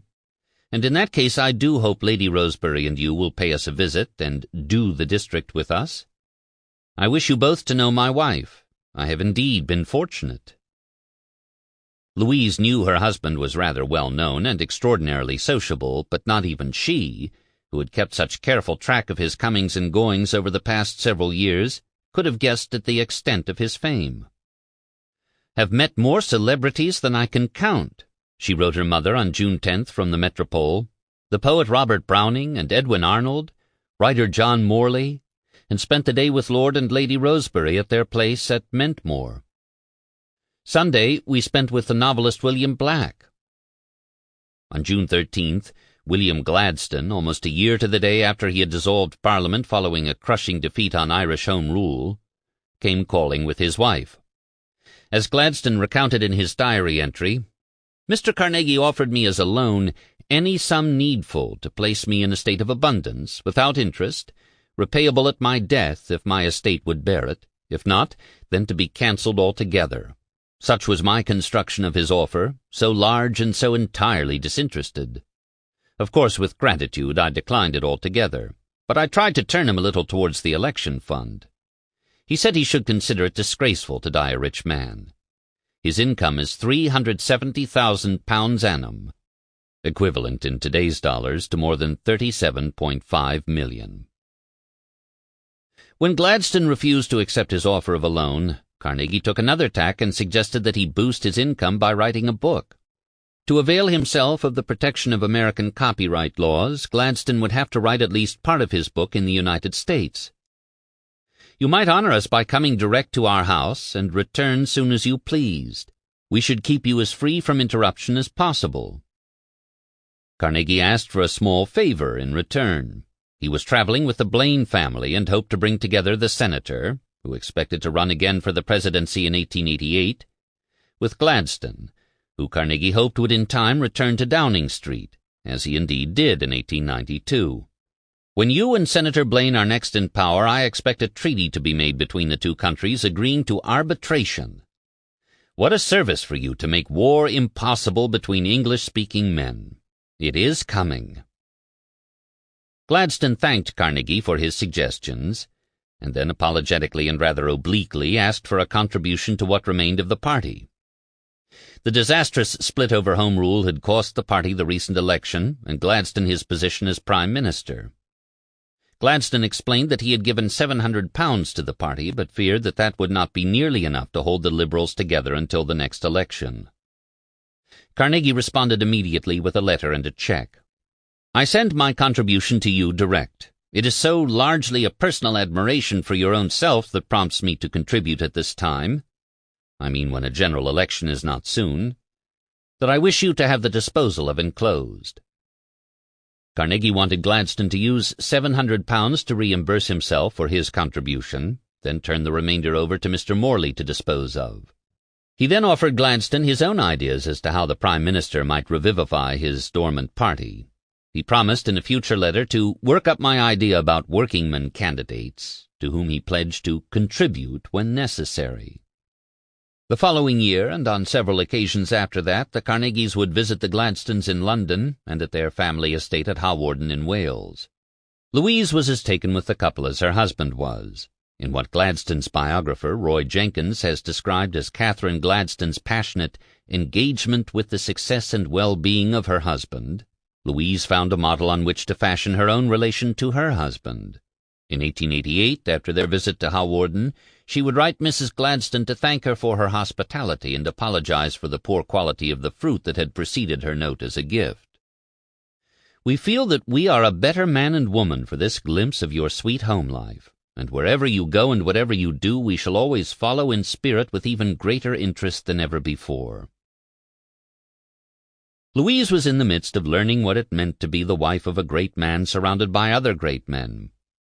"Well, mother mine, we are in the whirl, nothing but a rush and bang all the while. I begin to experience the realities of life now, and oh, I'm not a bit homesick, but I begin to realize how much a man wants and how important it is for a woman not to have any wants or wishes of her own." From London, after a few more stops at country estates and at Wolverhampton, where Carnegie still owned a newspaper, they were off to Edinburgh, where on July 9th they laid the memorial foundation stone for the new Carnegie Library, and were publicly feted by the city's officials. "Our reception exceeded anything I ever experienced, ever saw given to a private individual, or could ever imagine," Louise wrote her mother. "It equaled the receptions given to our presidents. It is all right enough for Andrew, but imagine me, who 3 months ago was not known. I had to bow right and left in response to the cheers with which we were greeted from thousands who lined the streets. Every window was crowded to the 5th and 6th stories, and American flags displayed everywhere." Carnegie took great delight in traveling with Louise. In his speech in the Edinburgh Council chambers, he joyfully informed his audience that Mrs. Carnegie was, like all converts, beginning to out-Herod her husband in her love and devotion to Scotland. "There is no tartan she sees that she does not want to wear. Ladies and gentlemen, believe me that my wife is as thoroughly Scotch already as I am myself, and I leave it to your imagination to say what she will become when she lives here as long as I have had the pleasure of living among you." The Edinburgh festivities were marred only by an unfortunate incident over Senator Blaine, reported fully in the New York papers. Senator James G. Blaine, with his wife Harriet and their 2 daughters, had been with the Carnegies almost from the moment he arrived in London, and would travel and stay with them for most of the next 3 months. He had been invited to the Edinburgh festivities, along with Senator Eugene Pryor Hale of Maine, but when the 2 of them arrived 30 minutes late and without tickets, they were turned away by the janitor guarding the door of the Edinburgh Council Hall. Carnegie was initially furious at everyone involved, including the Lord Provost, but when informed of the circumstances, apologized. The next day, at another gathering in honor of the Carnegies, Blaine was able to give the speech he had prepared for Edinburgh. From Edinburgh, the Carnegies and Blaines were driven to Kilgraston near Perth. Unlike the houses where the Carnegies would spend succeeding summers, Kilgraston did not have the wild, forbidding feel of a Highland estate. Instead of densely wooded, rugged crags and peaks, the hills in Perthshire were gentle and rolling, the fields well kept and mowed. The house itself was described by Senator Blaine as, quite literally, a castle, a great stone structure 110 feet in length by 75 in width, with an innumerable array of rooms of all possible description. There are 15 or 16 spare chambers after the family are all accommodated. It was in the style of a Palladian English country house in red stone, situated on gently rising ground with, as Louise described it to her mother, perfectly manicured lawns, gardens, riding paths, lovely shady walks, a trout stream, and berry patches of black, white, and red currants, gooseberries, huge ones such as Scotland is famous for, raspberries, and such strawberries. The bedrooms, with dressing rooms attached, were on the second floor, a large entry hall, parlors, and drawing rooms on the first, the servants' quarters and kitchens in the basement. Despite its 18th-century-style architecture, Kilgraston was replete with the most modern amenities, having been rebuilt almost from the ground up in 1880. Louise was enchanted, as Carnegie hoped she would be.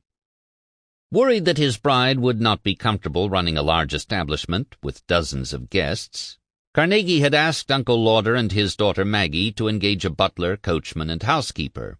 The housekeeper brought with her a full complement of valets, ladies' maids, housemaids, 2 full-time cooks, and a kitchen staff. She turned out to be such a treasure that, as Matthew Arnold reported to his sister after his visit to Kilgraston, the Carnegies decided to bring her back to New York in the fall, with 6 members of her staff, to start Mrs. Carnegie in her new house. The estate was also served by gillies, gamekeepers, and a full complement of grooms and stable boys to look after the horses. Because Louise had fallen in love with the sound of the bagpipes, Carnegie hired a piper. "He plays every morning on the lawn to waken us," Louise informed her mother, "and to summon us to dinner and during dinner. It is most thrilling, I can assure you, to hear the Scotch reels, laments, etc. How you would enjoy it." Matthew Arnold, when he visited in mid-September, was given a bedroom with an excellent dressing-room, both looking south over the park to the Ochil Mountains. The house, a fine one in red stone, was very comfortable. At dinner was champagne, a menu, and all you could wish. The guests were served by the staff of 19, though Carnegie will not stand footman, so we are waited on by the butler and a parlour-maid. Mrs. Blaine was astounded at the ease with which her old friend had assumed his new roles as husband, head of household, and host to the visiting multitudes. "Andrew Carnegie may be little," she wrote her son Emmons from Kilgraston, "but his hoard and heart are great, and he is a happy bridegroom, and rejoiceth as a bridegroom to have his happiness sure, so that we are enjoying, as only pilgrims and sojourners at hotels can enjoy, this oasis of home life. And day and night I bless the Providence which has set the solitary in families and moved them to hospitality." Carnegie refused to let his guests excuse themselves from each day's festivities. When Senator Blaine objected to taking the carriage to a town 35 miles away that was honoring Carnegie and Louise, he was allowed to go by train, though he had to give his word to coach back the next day. "Our most generous and hospitable host," Mrs. Blaine confided in a letter to a friend, "is very peremptory." Still, she conceded in a letter to her son that the Carnegie holiday regimen was having a beneficent effect on all his guests. "Your father is getting so much benefit from the open air in which he spends the entire day, and think how long the days are in this latitude. He has discarded woolen socks and gaiters, and one overcoat, and is getting really a color. Also he has danced the haymaker, which is our Virginia reel, on the lawn, and has played skittles. We breakfast every morning at 9, and as Mr. Carnegie will not sit down to the table without him, he gets up in good season, a great advantage over that long and enervating lying in bed which at home he so much indulged in." Carnegie had always been sociable, but never on such a grand scale. His friend John Hay, the future ambassador to London and Secretary of State, visited that summer. In a letter to Henry Adams in Washington, he described his visit to Andy Carnegie in Perthshire, who is keeping his honeymoon, having just married a pretty girl, in the sensiblest manner imaginable, by never allowing an opportunity for an hour's tete-a-tete from one week's end to another. The house is thronged with visitors, 16 when we came away. We merely stayed 3 days, the others were there for a fortnight. Carnegie likes it so well he is going to do it every summer, and is looking at all the great estates in the country with a view of renting or purchasing. "Mrs. Carnegie poured coffee this morning for 16, Mrs. Blaine wrote her friend on July 18th. Our hostess, Mrs. Cortlandt Palmer, and young Palmer, aged 16, have gone into Perth. For what? To buy a piano. So our autocrat of the breakfast, dinner, and lunch table has decreed. Young Palmer is a musical genius, and this old grand, belonging to the effete nobility, whose purse is light, suddenly found itself condemned last night, and it was ordered that its successor should be installed in office before the evening of another day. Hence Perth, which is 4 miles off. There was much music-making at Kilgraston. Walter Damrosch, the son of Leopold, the founder and conductor of the Oratorio Society and the New York Symphony Society Orchestra, had sailed with the Carnegies across the Atlantic and been invited by Andrew to visit them at Kilgraston. Each night after dinner he entertained the guests at the piano. Over a period of several evenings he performed and discussed Wagner's Nibelungen trilogy, which we today know as the Ring Cycle, and Beethoven's Fifth Symphony. Carnegie, Damrosch wrote his brother Frank on August 5th, is a strange man full of contradictions, of great and good ideas and small conceits, but I consider myself lucky that he is my friend. To prove to his friend Lord Rosebery that American orchestras were every bit as good as English ones, Carnegie was thinking about sponsoring a European tour by the New York Philharmonic, conducted by Theodore Thomas. Damrosch, who had succeeded his father as conductor of the rival New York Symphony, convinced Carnegie to send him and his orchestra instead. "I think I have got Carnegie to support me in a tour to England with the orchestra," he wrote Frank from Kilgraston. He was going to send Thomas, not that he thought Thomas was a good conductor, but that his orchestra was the best. I've nipped that in the bud, and yesterday, after starting on a coach tour, he promised me to back us. Carnegie will be all right if he is worked carefully by some of our directors. He will do a great deal for us. Wait and see. If you can arrange to have a reporter to meet me on the steamer, I could get up an interesting interview about this summer without, of course, breathing a word about Carnegie and his plans. I am having a glorious time, but getting too fat. Carnegie had always been a remarkable conversationalist, but now, at the head of his table, he blossomed as a host as well. "In conversation, Mr. Carnegie is cheerful and childlike," observed one visitor to Kilgraston. "He can guide discussion of the topics of the moment, whether they relate to men or events, without making speeches, or repelling the youngest or most diffident of the company. And he has another and a rarer gift, the gift of expressing himself without reticence upon keenly controverted subjects, and that, too, without giving cause of offense to anyone."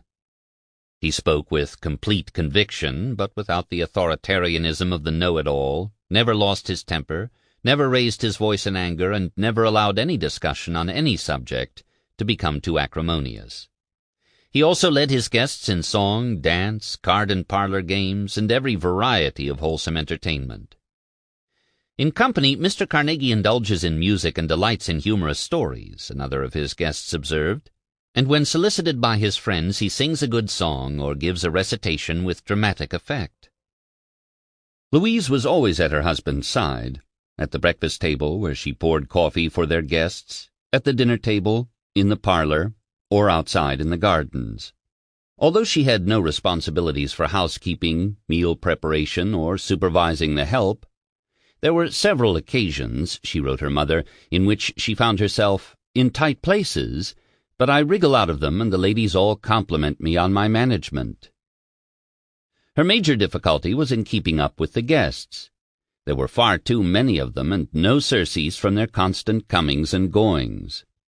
"Well, our house is now full," she wrote her mother on July 17th. "I really have no actual care, but it oppresses me to have so many people around." She had been plunged into an entirely new life, Andrew's, and was finding it a bit difficult to adjust. Sundays were her loneliest days. "I miss the old sweet routine, and the great change in my life comes over me more then than at any other time. It all seems so very sudden. There has been no growth, no gradual transition. I seem to be leading two lives. Outwardly I am the mature married woman, while inwardly I am trying to reconcile the old and the new life. I get awfully blue sometimes, but I know it is very wrong to indulge in this feeling." Louise's discomforts at her new station in life were more than compensated by her growing affection for her husband. "Andrew and I are growing more and more together every day. We snatch so many happy moments together, and he is so much more thoughtful in little things than he was before we were married. He takes keen delight in all my pleasures, and is so thoughtful of my welfare. You need have no anxiety, Mother. I have a husband who knows how to take good care of me. Released from the care of doctors, Carnegie did not behave like a 52-year-old man recovering from typhoid fever. He spun in perpetual motion all summer, as did his wife and those who fell within his orbit.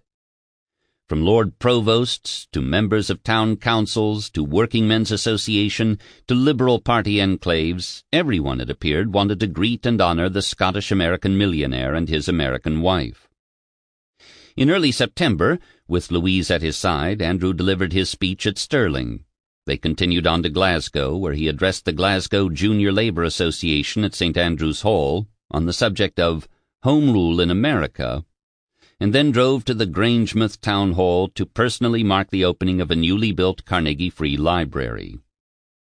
Reveling in his newfound celebrity as something of a public man, he accompanied Louise to the Grangemouth Dockyard Company for the christening of a Mexican steamer, the Tabasqueño.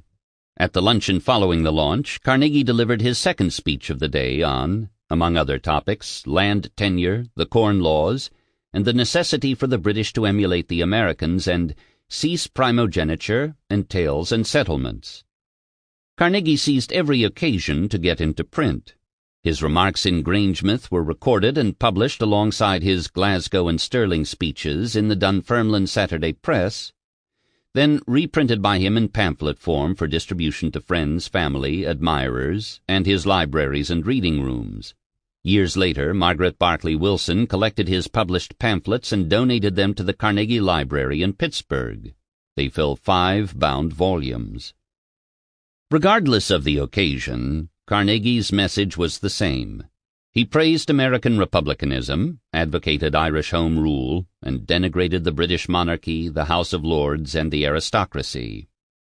Like his uncles in Dunfermline, whom he was proud to emulate, he had become a bit of a rabble-rouser.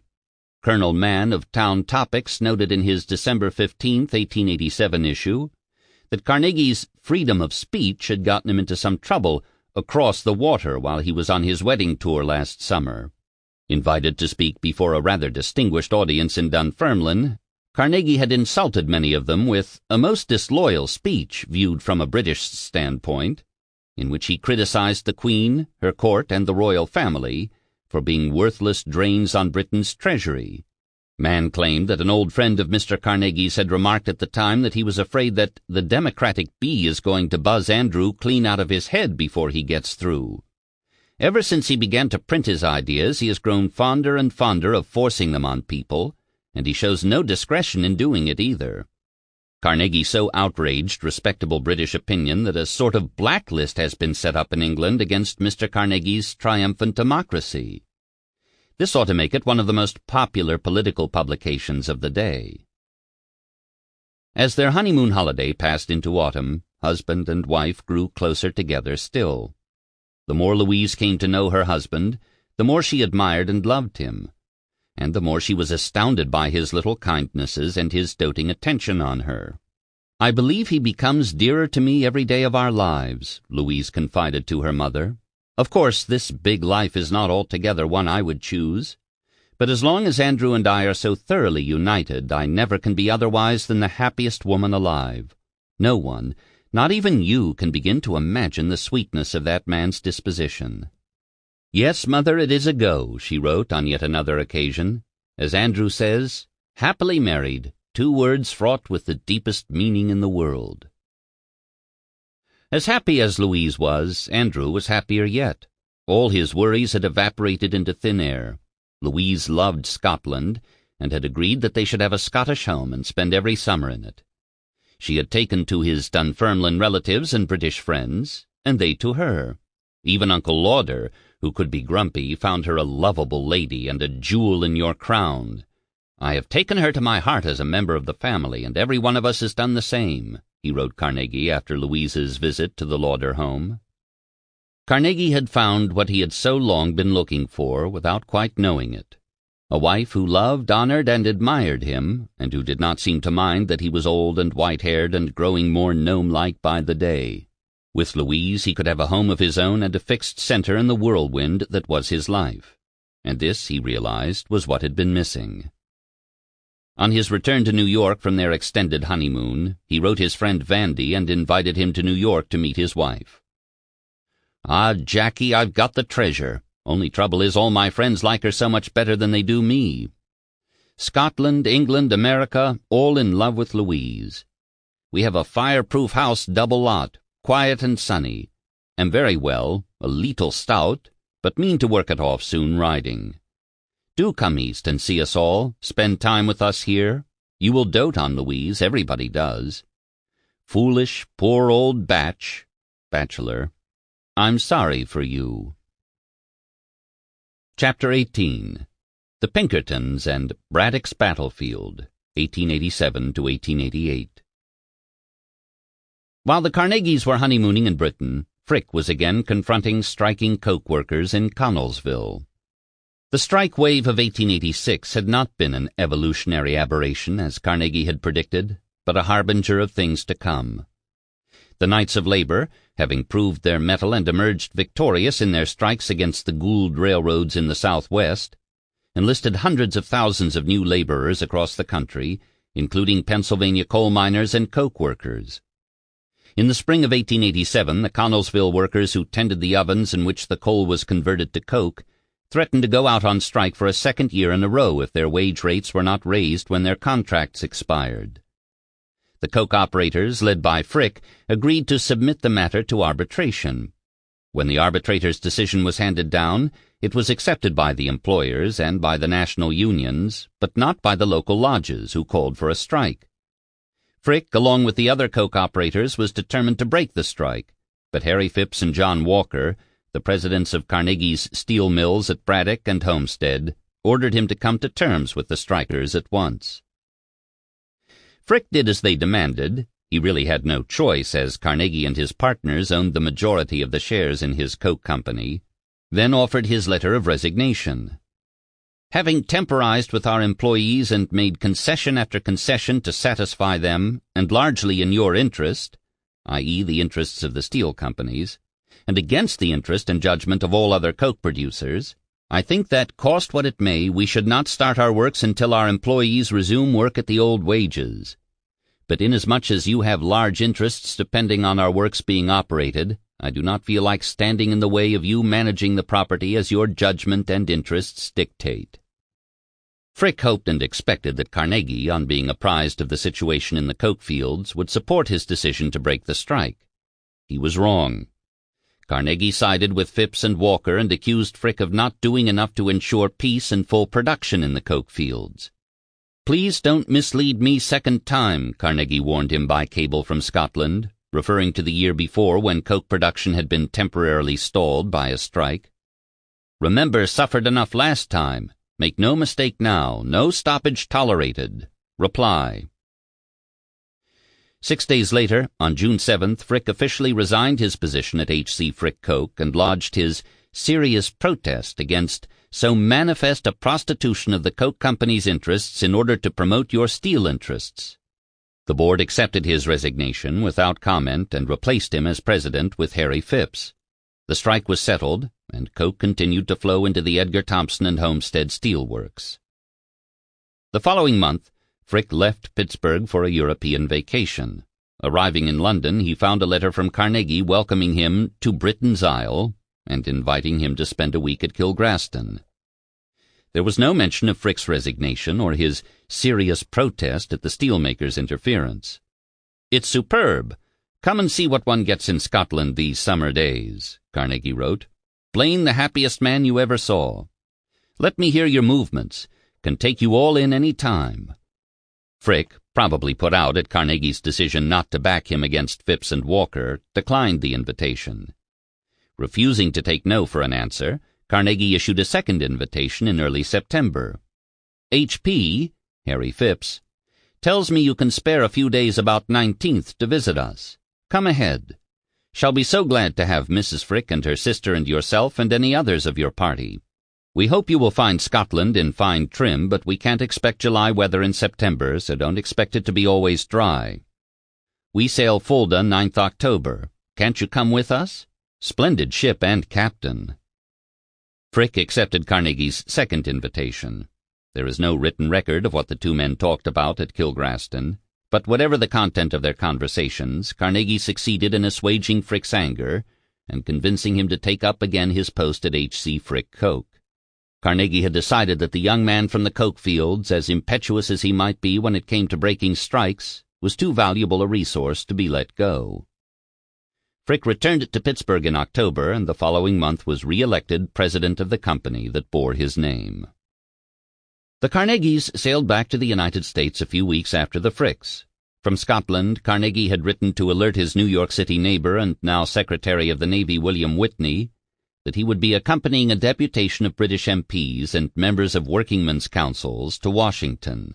The delegation hoped to meet with President Grover Cleveland to discuss a treaty of arbitration between Britain and the United States. The response from Washington was positive, and on October 31st, Andrew Carnegie and the British representatives gathered in the White House library at 4 o'clock. The President, the New York Times reported the next day, who had been busily employed up to the time of the arrival of the deputation, laid aside his work and greeted Mr. Andrew Carnegie cordially as he advanced with the visitors arranged in a wide semicircle. Carnegie formally introduced the delegates, who gave brief speeches. Cleveland then responded with a speech of his own in favor of an Anglo-American arbitration treaty. In his autobiography, Carnegie claims that he was so stirred by the event that, from that day, the abolition of war grew in importance with me until it finally overshadowed all other issues. In December, Carnegie addressed the 19th Century Club on triumphant democracy. After being introduced by Cortlandt Palmer, Carnegie recapitulated the argument of his book, that America was the land of progress and that conditions were steadily improving for working people. He then veered abruptly away from his encomium to American virtues to attack those who did not agree with him. You will find many men, even in America, who cannot see the glories of the sun. They notice but the spots. They are the kind who would find that in paradise the halos do not fit the heads. Immigration, sectarianism, and intemperance were not going to bring down the glorious American Republic, as the pessimists feared. Nor was socialism a threat to future peace and prosperity. It did not begin here, but it may find its end here. It breeds under old forms of government, under loyalism, under monarchies. In the land of triumphant democracy, it withers and dies. It received its lesson at Chicago. If you want to live in this country, you must be quiet citizens or quiet corpses. That you may understand this, we have hanged a few of your fellows, and if you don't observe that intimation, we will hang more of you. Those who preached socialism and anarchism were not working men, he told his rich and pampered audience, dressed in their tuxedos and ball gowns. Nor did they represent working people. They talk and rant, but won't work except with their mouths. Instead of seeking work, they seek gloomy halls, where they rant about wage slavery and the wrongs of property.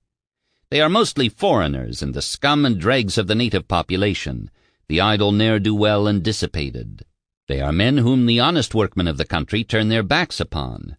During the late war in this country, expression was given to the popular sentiment in regard to anyone who attempted to pull down the United States flag, in the words, "Shoot him on the spot."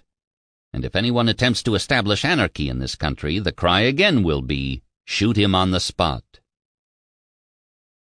Concluding what appeared to be prepared remarks, Carnegie changed direction again and quoted from a letter by the club's president, Cortlandt Palmer, to a meeting of anarchists, in which Mr. Palmer encouraged them and said that the souls of the Chicago anarchists, who had been hanged, would go marching on for the good and glory of workmen, just as John Brown's soul went marching on for the emancipation of slaves. According to Carnegie, Palmer, a sympathizer of Henry George, the founder of the single tax movement and a recent New York mayoral candidate, had declared that it was unjust for landlords to collect rent on property they had not improved. If Mr. Palmer, who does not believe in rent, did not take rent today from the property which he did nothing to create, he would be a beggar. The unearned increment surrounds him like a halo. I think when Mr. Palmer next addresses a meeting of anarchists, He would better tell them how to reconcile practice and theory.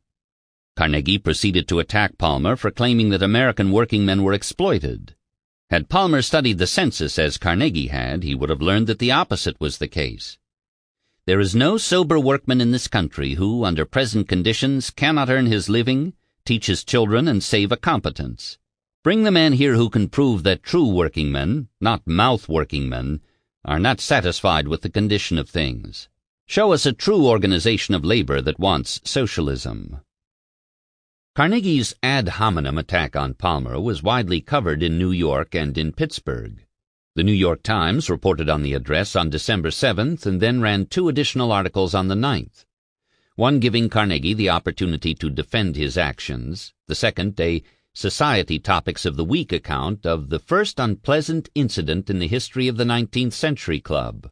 Whatever may be Mr. Cortlandt Palmer's attitude toward the socialistic problems of the day, it is felt by the members of the club that Mr. Carnegie's attack upon him was, to say the least, incorrect from the standpoint of etiquette and refinement, and it has produced much feeling in the club, which it is not probable Mr. Carnegie will be again invited to address.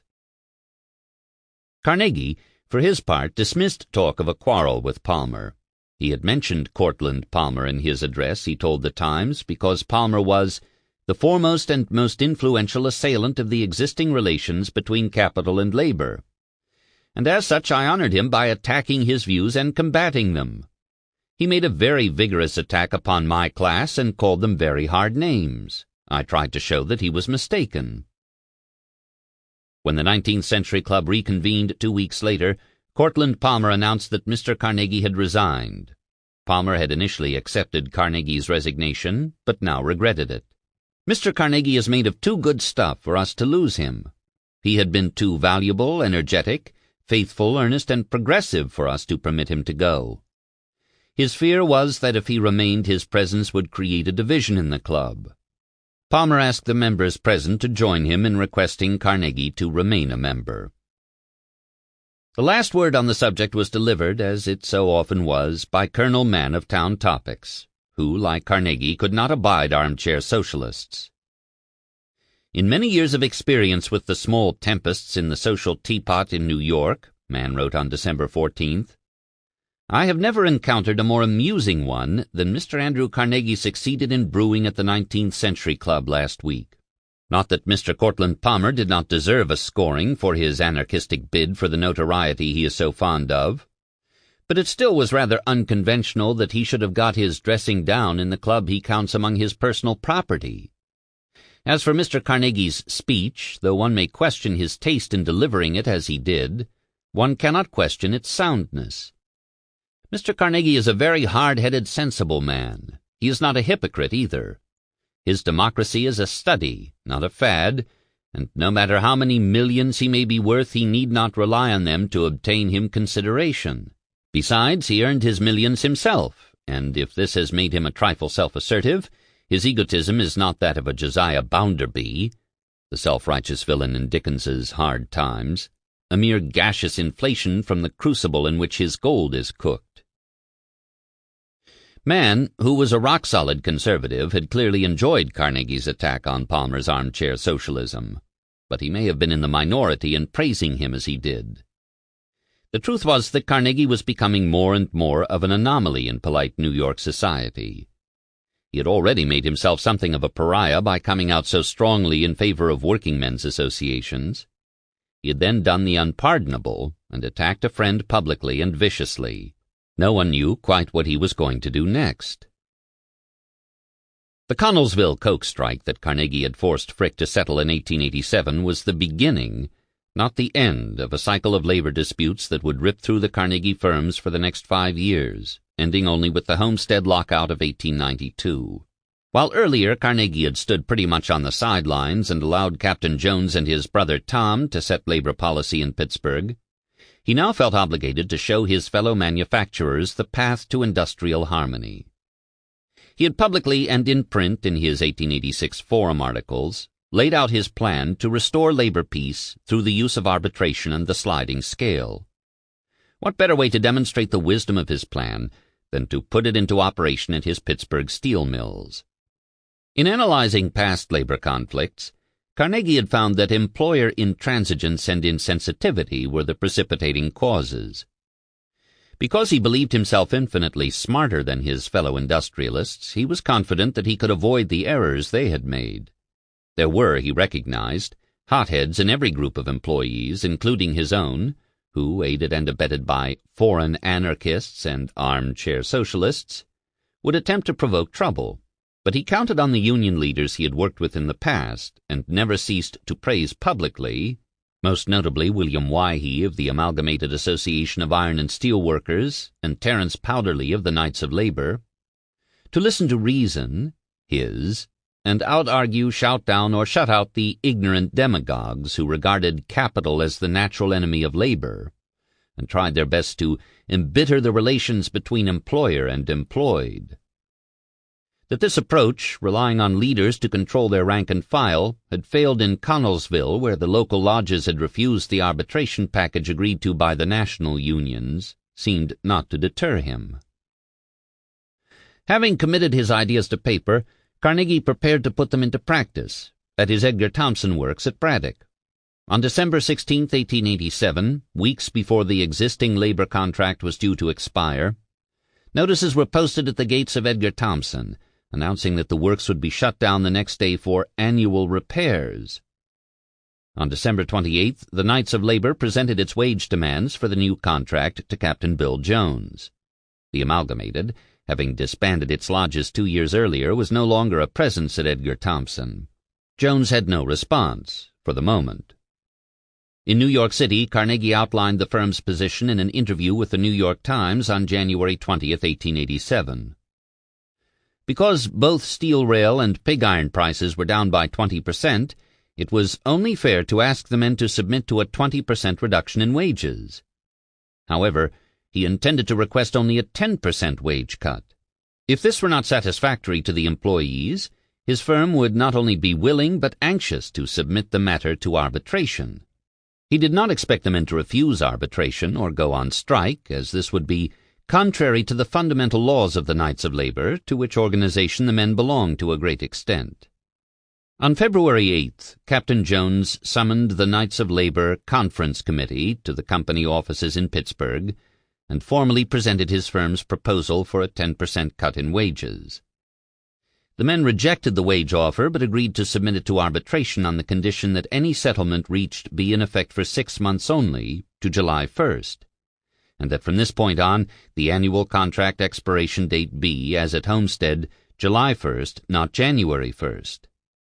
The Knights' leadership knew that it would be easier to organize a strike, should one ever be necessary, in the summer, when gardens could supply strikers with food and there was no need to purchase fuel for home heating.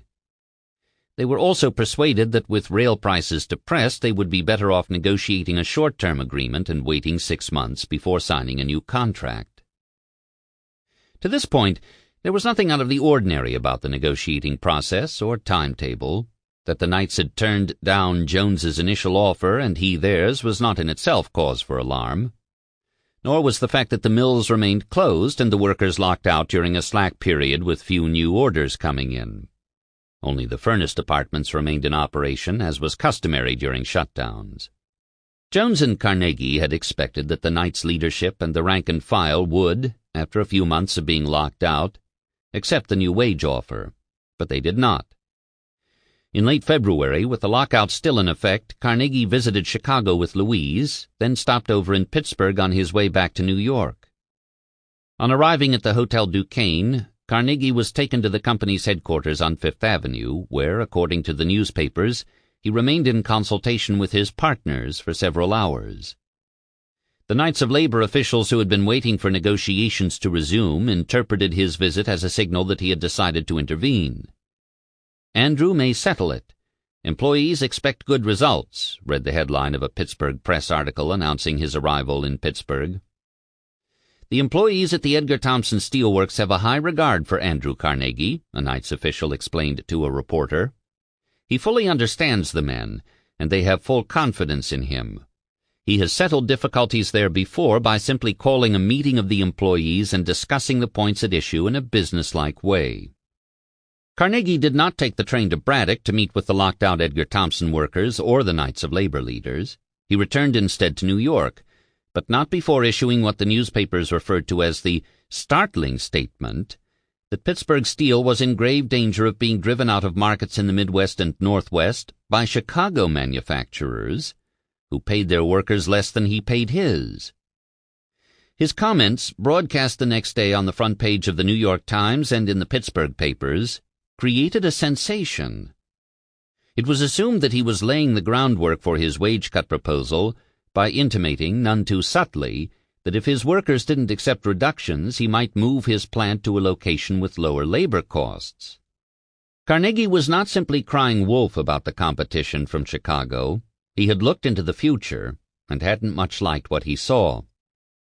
Pittsburgh was rapidly losing its locational advantage to Chicago, which was nearer to the western states where the majority of new track was being laid, and to the Lake Superior region, the largest source of high-grade iron ore. In 1880, 53% of the nation's iron ore had come from New York, New Jersey, and Pennsylvania, with less than 24% from the states bordering Lake Superior. 10 years later, the situation was reversed. Less than 20% of ore was produced in the 3 mid-Atlantic states, with more than 56% shipped from Minnesota, Michigan, and Wisconsin. By 1895, the Lake Superior region would supply almost 2/3 of the nation's iron ores, the mid-Atlantic states less than 10%. Carnegie had poured millions of dollars into the Edgar Thomson steel mills. He was prepared to do whatever he had to protect this investment from the new competition posed by the Chicago steel mills. While he couldn't undo the locational advantage the Chicago firms enjoyed, he could eliminate their advantage in labor costs. From the safe haven of the library at his new home on 51st Street, Carnegie had been studying the detailed records assembled by Captain Jones at Edgar Thomson, and discovered that his labor costs were higher than those paid for comparable work in Chicago's steel mills. The only solution to the competition, he quickly determined, was to both cut the wage rates he paid his skilled workers and increase the length of their workday to 12 hours, as was standard practice in Chicago. Having decided to give away his fortune, and confirmed as much in his prenuptial agreement, Carnegie was ruthlessly single-minded in his determination to keep his steel company competitive. It was of vital importance, he believed, that Edgar Thomson survive and prosper, not because this would further enrich him and his partners. He had already accumulated more money than he could ever spend, but because a successful steel mill would benefit the larger community, first by providing employment to thousands, then by generating profits which would be given back to the community on his retirement. With the self-righteousness born of self-confidence in what appeared to him to be his historic role in a larger evolutionary drama, Carnegie felt fully justified in demanding whatever sacrifices were necessary from his working men to keep Edgar Thomson afloat and profitable. In mid-March, in the 3rd month of the lockout, the Knights' leadership, hoping to restart negotiations and still confident that Carnegie was more sympathetic to their plight than Captain Jones, dispatched a 3-man conference committee to New York City. Carnegie welcomed the delegation to the Windsor Hotel, where he wined, dined, and lectured them on the steel business, freight rates, rail prices, and the competition from Chicago. He then presented what he claimed was the solution to all their problems, a new cooperative, profit-sharing, sliding scale plan, which would obviate forever the need for strikes or lockouts. Under his sliding scale, wages would be adjusted every month according to the price that steel rails had fetched the month before. When the price of rails went up, so would wages. When it fell, wages would fall accordingly. The daily newspapers, informed probably by Carnegie of his grand new plan, outdid themselves with praise. The New York Times devoted 2 front-page articles to Mr. Carnegie's New Plan, a surprise in store for his striking workmen. The Pittsburgh Press praised Carnegie's big surprise. B.T. Stewart, one of the Knights delegates who had traveled to New York City, commended Carnegie for talking fair. Stewart, the papers reported, did not think there would be trouble reaching a settlement. Only the National Labor Tribune refrained from commenting until all the points of the proposition shall be at hand. The outstanding question, which only the NLT even hinted at, was why Carnegie had jettisoned the proposal Captain Jones had made and come up with an entirely new wage plan.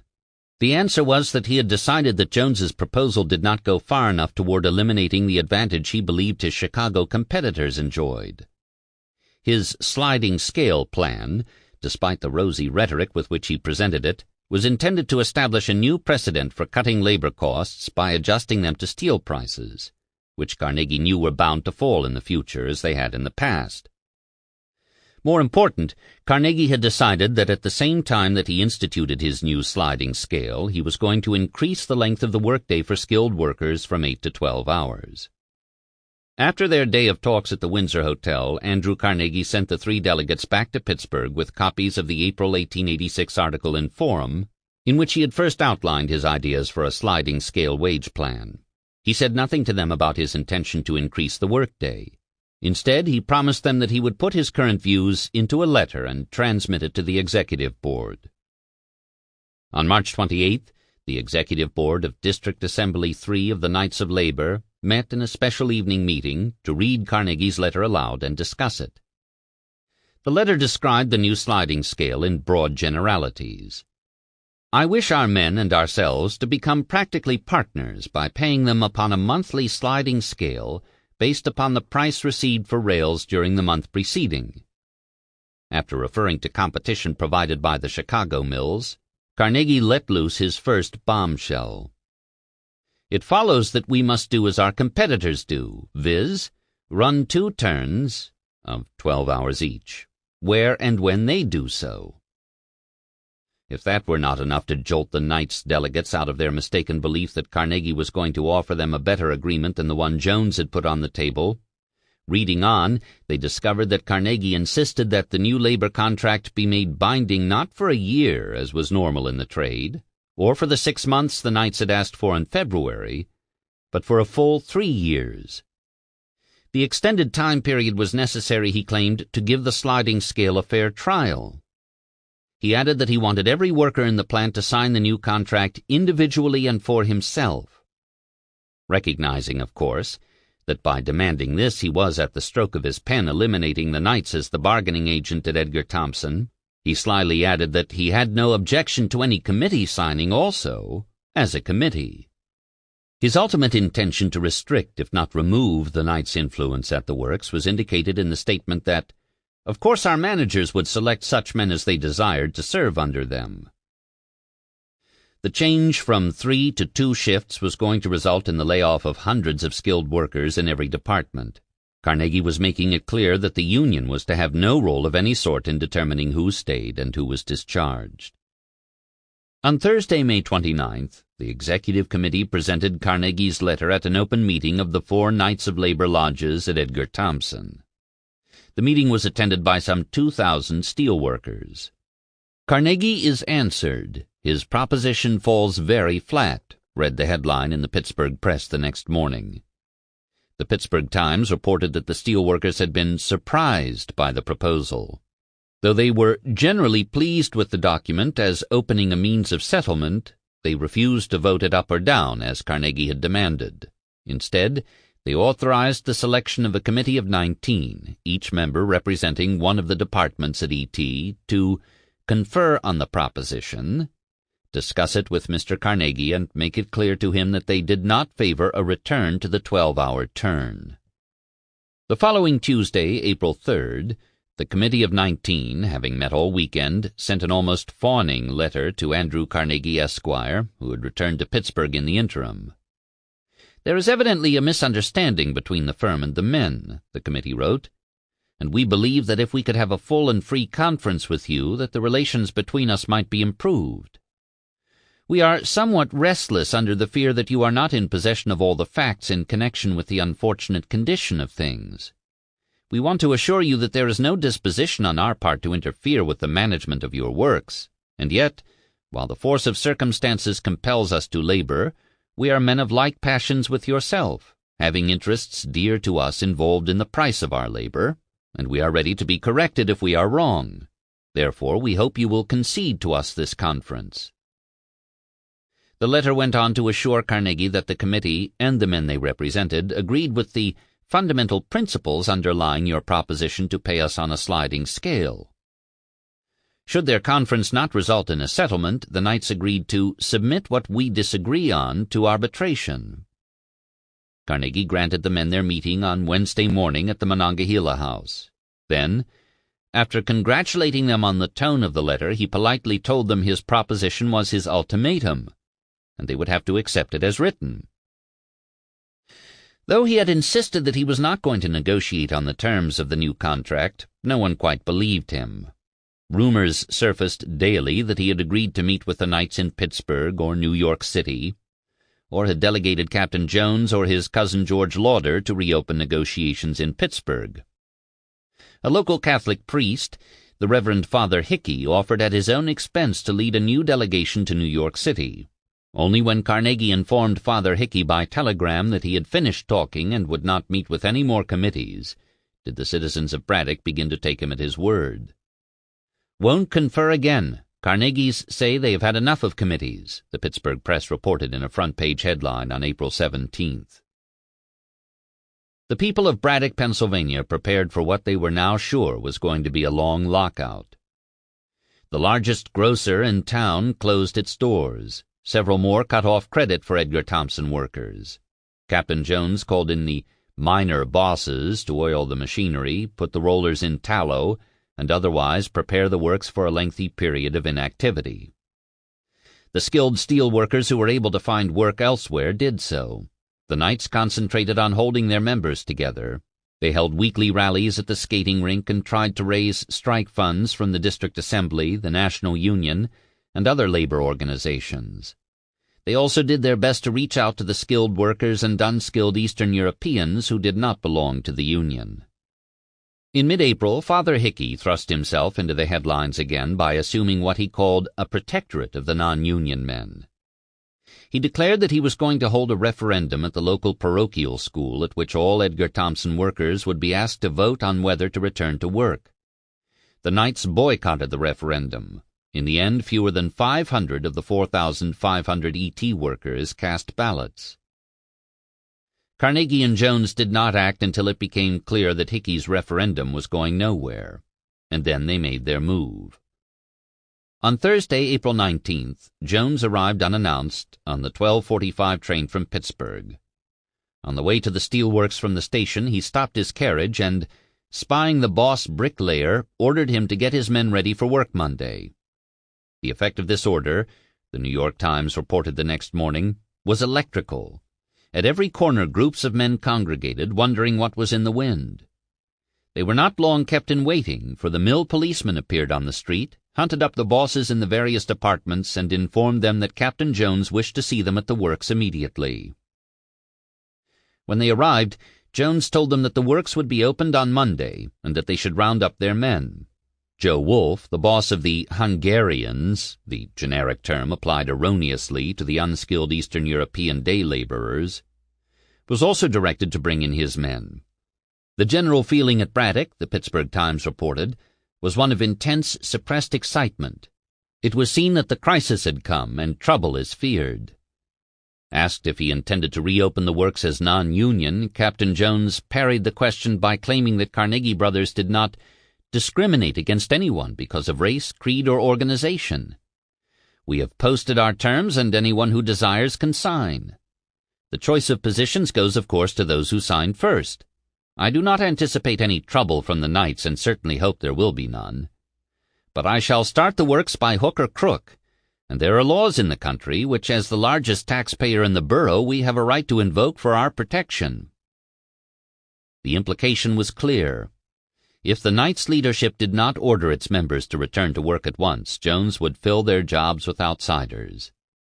Among the Knights of Labor faction, the Pittsburgh Times reported, the news was received in grim silence and the feeling that the conflict between them and the firm had now begun. Jones insisted to reporters that he was in charge, but acknowledged that he had met with Carnegie in New York a few days earlier, and on his return to Pittsburgh received final instructions by telegram. On Sunday morning, April 22nd, 3 days after Jones had announced that he was reopening the rail mill, the people of Braddock awoke to discover that shortly past midnight, a small army of Pinkertons had arrived and now stood guard over the Edgar Thomson steelworks in preparation for Monday's reopening. The Pinkertons had by 1888 established a well-deserved reputation as strikebreakers. The so-called detective agency had been founded by Alan Pinkerton, a Scotsman who had emigrated in 1842, just 6 years before Carnegie. Pinkerton at first provided guards for banks and businesses, then expanded his operation to guarding railroads against robberies. Beginning in 1866, the agency began providing armies of paid strikebreakers to coal companies and manufacturers who had the means to hire them. Because the Pinkertons had no ties to the communities they were sent into, they could and did act with brutal efficiency in protecting private property and breaking strikes. Their arrival was a signal that company owners were willing to use any violent means necessary to get their way. "Braddock's Battlefield, Warlike Character Around the Edgar Thomson," read the headline in the Pittsburgh Press on Monday, April 23rd, the first day of the Pinkertons' occupation. When the residents of Braddock and Bessemer's, the area immediately surrounding the works, woke yesterday morning and strolled out towards the works, they found them in charge of strangers, all armed, gloomy, and determined, the Pittsburgh Times reported that same day. One or two of the more curious walked toward the mill only to be halted in true military fashion. At first only a few of the people of Braddock had encountered the guards in the gray of the morning, but these quickly returned to the town, and in a few minutes the whole population was out of bed, and shortly after hundreds were swarming around the guards. The first feeling was one of curiosity, which soon gave way to anger and fear. Fully convinced finally of the purpose of the armed men, the Braddock people fell back, and every individual began a discussion of the new phase of things. The more prominent of the Knights of Labor were insistent and outspoken in their denunciations, and they found eager and ready listeners. Their wives and children, and even persons who were not personally interested in the matter of a resumption, joined in the talk, and there was all morning a fever of suppressed excitement. The Braddock police were bewildered, but Allegheny County Sheriff Alexander McCandless quickly deputized 50 new men to patrol on the outside of the works and establish a barrier between the town and the Pinkertons. Captain Jones explained that he had hired the men only as a precaution and had decided to house them in a barracks inside the yards, rather than in the town proper, where they might not be welcome.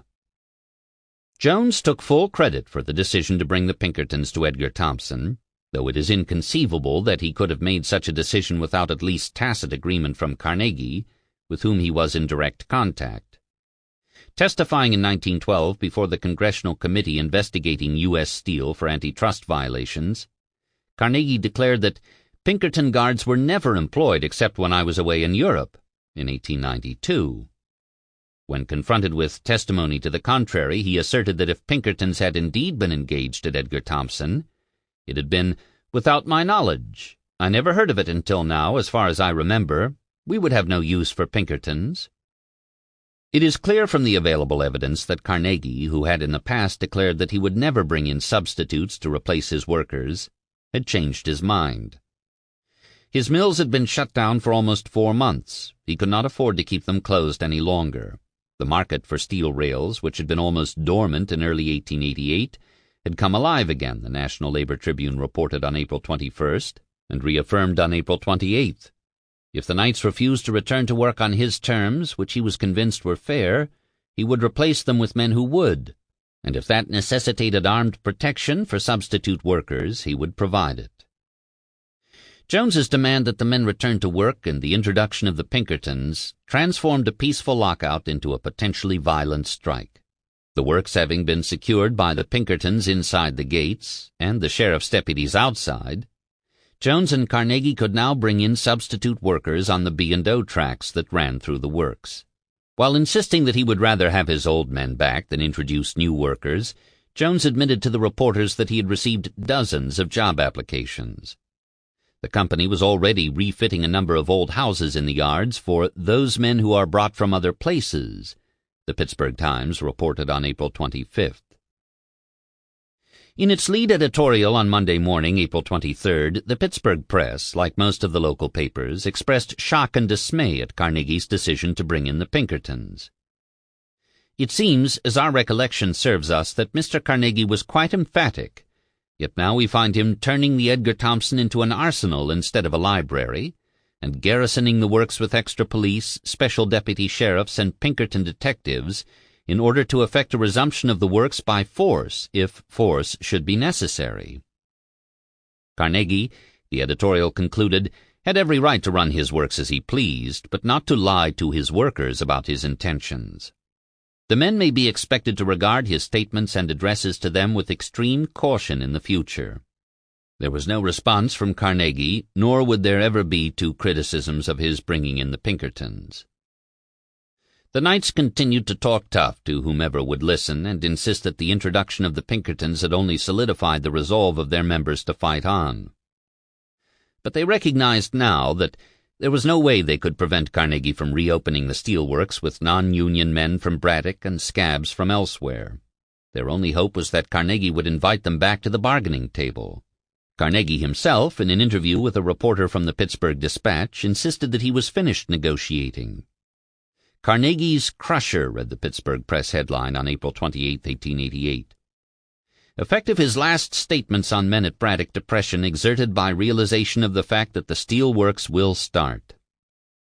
On the first Friday evening after the Pinkerton invasion, the unskilled laborers, almost all Eastern European immigrants who, though not members of the Knights, had stayed away from the plant in large numbers until now, held a giant rally with their wives and children at the corner of 13th and Washington. Their spokesman announced in several languages that while the Hungarians had no love for Carnegie or his new wage scales, they needed work and would give the Knights until Monday to reach a settlement. If no progress had been made by then, they would return to Edgar Thompson. On Monday morning, large numbers of Hungarians, joined by a significant number of skilled workers, went back to work. On Tuesday, Wednesday, and Thursday, other skilled workers, fearful that if they did not return at once they would lose their jobs to scabs, left their homes at daybreak, their lunch pails in hand, and walked silently past the lines of picketing strikers who jeered at them as they entered the gates of the plant. Once inside, safely through the cordons of strikers, police, and Pinkertons, the returning workers were forced to sign Carnegie's labor agreement before they were allowed to take their places among the strangers who would replace their striking companions. 10 days after the arrival of the Pinkertons, enough skilled and unskilled workers, including a few members of the Knights Committee of 19, had returned to Edgar Thompson to permit Captain Jones to start up production. The question now was no longer if the Knights would call off their strike, but when. In its May 5th issue, the Commoner and American Glass Worker, the local Knights newspaper, admitted that the strike was still on, but near defeat because those buzzards of labor, the Hungarians, were flocking to Braddock daily. Carnegie's real object, the Knights charged, was to crush the Union. Should not this condition of affairs stamp Carnegie with his true colors? Hypocritical protestations of love and regard for his working men will not stand when compared with the facts. The Knights called off the strike a few days later, and then, having given up their only bargaining card, called upon Captain W.R. Jones in order, if possible, to effect a settlement. Having lost all else, they meekly requested that Carnegie and Jones not ban the Union from Edgar Thompson, that grievance committees be recognized, that jobs be found in other Carnegie mills for workers who were going to lose theirs in the switch from 3 8-hour to 2 12-hour shifts, and that a general amnesty be provided. Jones replied that he was not authorized to grant any demand regarding the future of the Knights at Braddock, but that he would do his best to obviate the most disagreeable features of the new contract. The week the strike ended and the Pinkertons left, Carnegie's name appeared again in the Pittsburgh papers, this time for donating $5,000 to the Exposition Society, which proposed to build a grand new music hall in Pittsburgh. On May 15th, when Carnegie arrived in Pittsburgh to meet with his partners, as he did every spring before leaving for Europe, Edgar Thompson was back in operation. In the switch from 3 to 2 shifts, hundreds of jobs had been lost.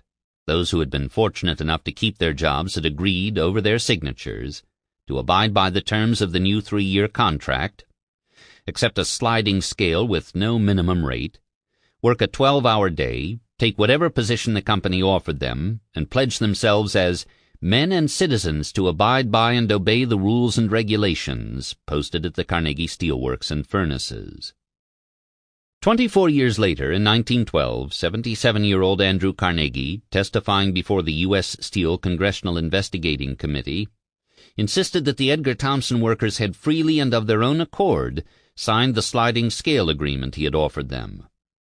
"It is astonishing what you can do for workmen when you get their confidence. I have never had any trouble with them."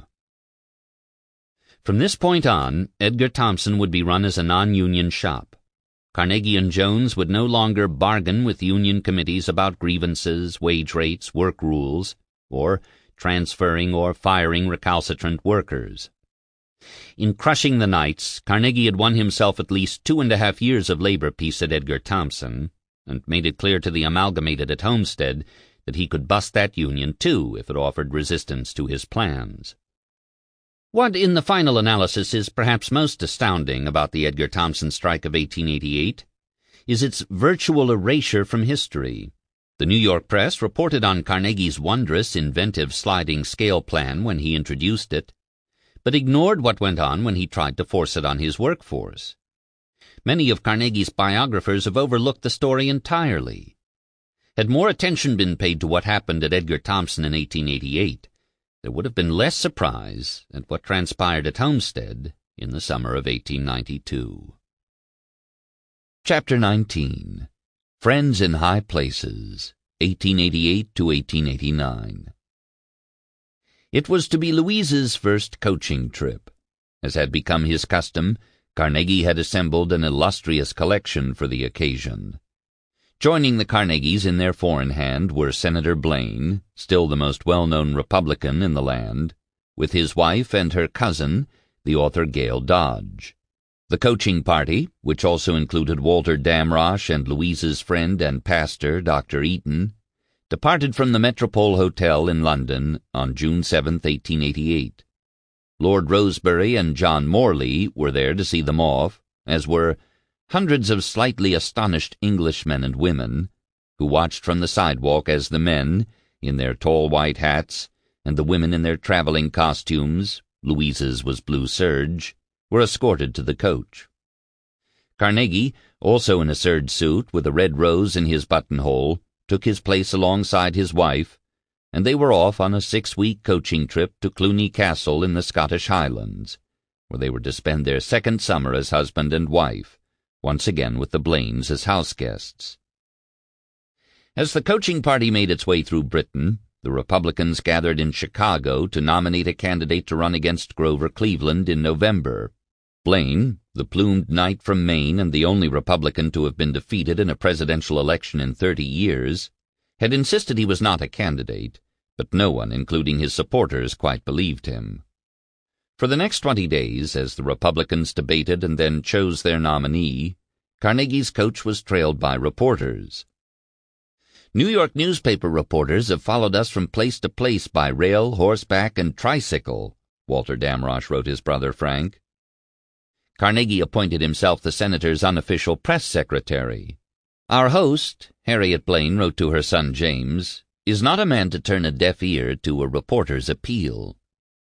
On June 23rd, at the ruins of Linlithgow Castle, the 4 reporters who were trailing the party presented Blaine with the telegram announcing Benjamin Harrison's nomination.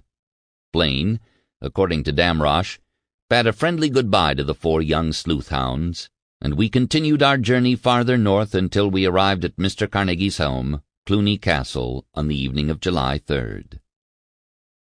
Carnegie had rented Cluny from the Macpherson clan, which, like other ancient Scottish clans, had fallen on hard times and been forced to lease its ancestral home in the Grampian Hills.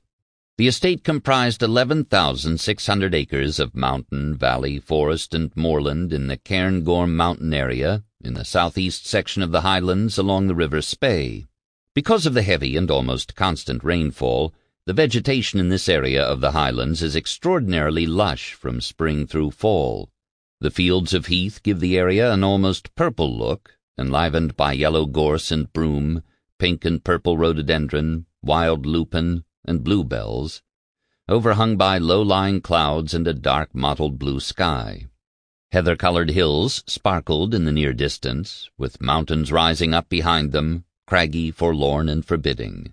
For Carnegie, who had in An American Four in Hand in Britain described landing a big fish as a more thrilling sensation than making 100,000, the estate, crisscrossed by streams, burns, and rivers, with several magnificent locks for fishing, was paradise. Carnegie's American guests were enchanted by the landscape, but put off by the weather. "It rains at Cluny every day and at all hours, and it is so cold," Harriet Blaine wrote her son Walker. "When we go out driving, we bundle up as we do in Augusta, Maine, only in winter." Mrs. Blaine, who enjoyed carriage drives, was also distressed to find that there were but 3 serviceable roads in the vicinity. "Mr. Carnegie has a coach, a landau, a closed carriage, 2 wagonettes, saddles and saddle horses, and baggage traps of all kinds, 10 horses at least, but it is like the equipage of a railway with no tracks. There are no drives." Still, despite the cold and the rain and the absence of drives, Harriet, the senator, and their 2 daughters, one of whom was to marry Walter Damrosch, enjoyed themselves. The walks about the castle are fascinating, wild, running by the mountain torrents uphill and down, sheep everywhere, and a loneliness which may be felt, Mrs. Blaine told Walker. Then the hospitality is immense, and I must not forget the long days, which reduce candlelight to a minimum, for we leave the dinner table at 9 and lights at 10 seem an impertinence. Only Damrosch, who plays Wagner music every evening, needs candles to make out his operas. Cluny was not, like Kilgraston, a castle, but a large turreted house of white granite with a slate roof. There were several bedrooms on the 2nd floor, and drawing, dining, and sitting rooms downstairs. Each room had a fireplace fueled by peat, which was abundant in the Highlands. "The house itself is not so large or beautiful as Kilgraston," Walter wrote his brother Frank, "but very comfortable and imposing, surrounded by gardens and parkland, with a splendid trout stream running over the rocks down the hill, and a fine loch a few miles distant. We are 8 miles from the railroad. The staff of servants is very large." "We are all in love with Cluny already," Louise wrote her mother soon after arriving. It would remain for her the favorite of all the Carnegie houses. Such walks, such drives, such romantic little nooks. Imagine the most beautiful mountain brooks, one each side of the park, with rustic bridges, beautiful waterfalls, plenty of shade trees and shrubs, and all surrounded by high rocky mountains with not a tree on them, nothing but rocks and heather, and you have some idea of it all. Whereas Kilgraston had been rather like a large hotel run by the servants, Louise found Cluny much more homelike, and I just revel in it. From my little sitting room, steps lead right to the lawn, and Andrew's business room opens from my sitting room. So we slip from each other's rooms and out to the lawn with the greatest ease. The lawn is like velvet, and the flowers bloom continually. They have no end of gardeners about the place, and they keep it in beautiful order. Andrew and Louise went hiking and horseback riding, with a groom along for the longer rides, to attend to us if we want stirrups altered, etc. The daily routine was much like the one Carnegie had established at Kilgraston the summer before. Carnegie, Louise, and their guests were awakened at 8 a.m. by the piper who circled the house. Everyone ate breakfast together, often yesterday's catch, rolled in oatmeal flour and deliciously fried. After the meal, Carnegie retired to his rooms to read, write, and answer correspondence, leaving his guests to their own devices. They reassembled for luncheon. Carnegie organized and led his guests on the afternoon's activities and excursions. A full-dress dinner was held at 7 p.m., with the guests led to table by the piper. After dinner, there was music, dancing on the lawn, Highland flings and Virginia reels, group singing, and more conversation, often about politics. If earlier in life Carnegie had been a good listener, especially in the company of politicians and writers, that trait had by now almost entirely vanished. Possessed of an astonishing gift of gab, he had, with age and success, let it run away with him, often to the delight, occasionally to the dismay of his dinner companions and house guests. Fishing, hiking, picnicking, in his carriage or on horseback, at table or on the lawn outside, he always had something to say. The Laird of Cluny was earnest and emphatic in conversation, and not always too respectful of the opinions of his guests, Louisa's biographers reported of Carnegie in his middle 50s. Mrs. Carnegie was vigilant and tactful in averting or softening little social crises. Occasionally, Carnegie, at the height of one of his most enthusiastic outbursts, would catch a glimpse of his wife preening the front of her dress. "Oh," he would exclaim, "Lou thinks I'm talking too much," and quiet down. Another signal was the scarcely perceptible switch of her skirt, which Carnegie, however, would see and understand. Walter Damrosch had hoped to return to Britain that summer with an orchestra of his own, sponsored by Carnegie. Though this had not happened, he had been invited to spend his second summer with the Carnegies and was determined to make the most of it. Carnegie was now president of two of New York's major musical organizations, the Oratorio Society and the Symphony Society, neither of which had a permanent home. Damrosch suggested that Carnegie build a new concert hall for these and New York's other choral and symphonic societies. Carnegie declined. Mr. Carnegie, as Damrosch explained a half-century later, insisted that if he built the hall it would have to be a business enterprise. The young conductor was not discouraged. "Tell Morris Reno, manager of the Symphony Society and the Oratorio Society," he wrote Frank in August, "not to worry about the rent for the SS and OS. We are all right, and as soon as Carnegie can afford it we will have a hall of our own. Steel rails are rather low now, but the time will come." The Carnegies returned to New York in October 1888 at the height of what had become the most hotly contested political campaign in years. The Republicans were trying to unseat Grover Cleveland, the first Democrat elected president since James Buchanan in 1856. Andrew Carnegie had always been a Republican. He had been attracted to the party as a young man because of its anti-slavery platform and Abraham Lincoln. He had grown more attached to it because of its support for high tariffs and hard money. Through good times and bad, protected tariffs on imported steel rails had kept the domestic steel business strong. And the steelmakers, a major force in Pennsylvania politics, had responded by doing all they could to re-elect pro-tariff Republicans.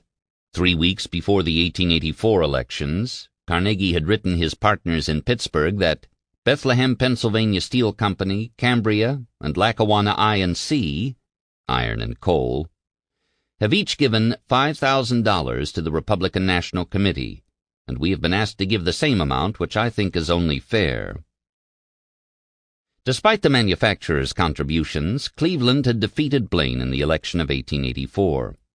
The protected manufacturers were frightened at the prospect of a shift of power in Washington, but they need not have been. Though a Democrat, Cleveland was not a champion of tariff reform. In October 1887, Carnegie declared that Cleveland's first-term administration had been highly creditable. "I, for one, will shed no tears if Mr. Cleveland is re-elected." 6 weeks later, on December 6th, in his annual message to Congress, Cleveland changed course and declared himself an advocate for substantive tariff reductions and an opponent of the trusts, which he claimed were strangling competition. Cleveland had decided to fight the 1888 elections on the issue of tariff reform. In their effort to hammer home the message that protected tariffs stole from poor consumers to enrich wealthy industrialists, the Democrats pointed directly at Andrew Carnegie as the prime beneficiary of a Republican economic policy that redistributed wealth from west to east and from labor to capital.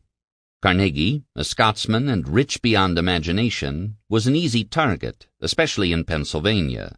Cartoonists had a field day with the little man with the big head, usually picturing him in some sort of kilt or Scottish headdress, though he had never in his life worn either. The fact that Carnegie had in the spring of 1888 been engaged in battle with the workers at Edgar Thomson gave the Pennsylvania Democrats added ammunition. So too did the charges, launched first by Congressman William Lawrence Scott of Pennsylvania, that Carnegie was not an American citizen. In an open letter, reprinted on page 1 of the New York Times, Carnegie answered the charges, though a bit indirectly.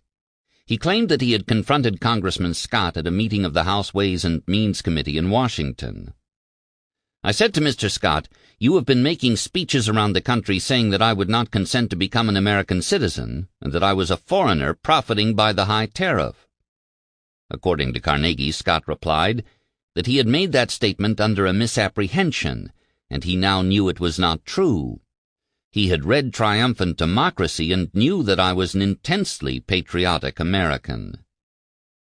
Other Democrats kept up the barrage through the spring and the summer of 1888.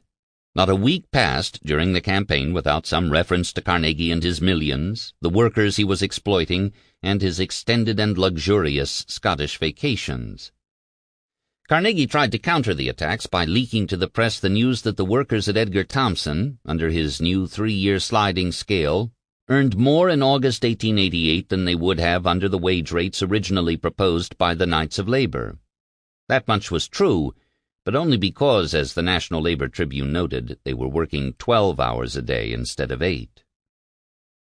On his return to the United States in October, Carnegie invited reporters to his library at 5 West 51st Street. The next morning, the text of his interview was published in the New York Times and on page 1 of the New York Tribune, under a headline almost as long as the article. A chat with Mr. Carnegie, disposing of several campaign lies. No steel trust in this country. Trusts flourish under free trade. How his own business will be affected by the election of Harrison. A pleasant coaching trip described. Carnegie began the interview with a monologue on the joys of coach riding in Scotland. When he had finished, the reporter from the Tribune asked the first question. You have recently been much talked of in certain quarters in connection with steel rail monopolies and such affairs. A good deal has been said about trusts during the campaign. Have you any objection to speaking on this subject? Carnegie did not. The public, he explained, had no reason to fear trusts. Competition was the lifeblood of the new industrial age and would, in the end, bring any trust to ruin. There is no possibility of maintaining a trust. It is bound to go to pieces sooner or later, and generally to involve in ruin those foolish enough to embark in it. The more successful a trust was in raising prices, the more likely it was that those high prices would encourage competitors to enter the industry and sell similar goods at lower prices. When you find me trying to organize a steel rail trust, set it down that softening of the brain has surely begun. As to the reports that he and other steel manufacturers were making unusual profits, he asserted that nothing could be more groundless. The rail business is good about 1 year in 5, and then for 4 years manufacturers are fortunate who pay their interest accounts. Competition is terribly severe. Carnegie's denial that he belonged to a formal steel trust was technically true.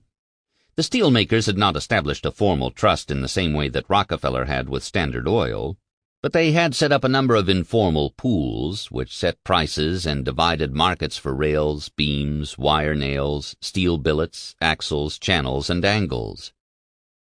The differences between formal trusts, with centralized boards, stock certificates, and dividends, and the informal pools, which were non-binding on any of the participants, were significant.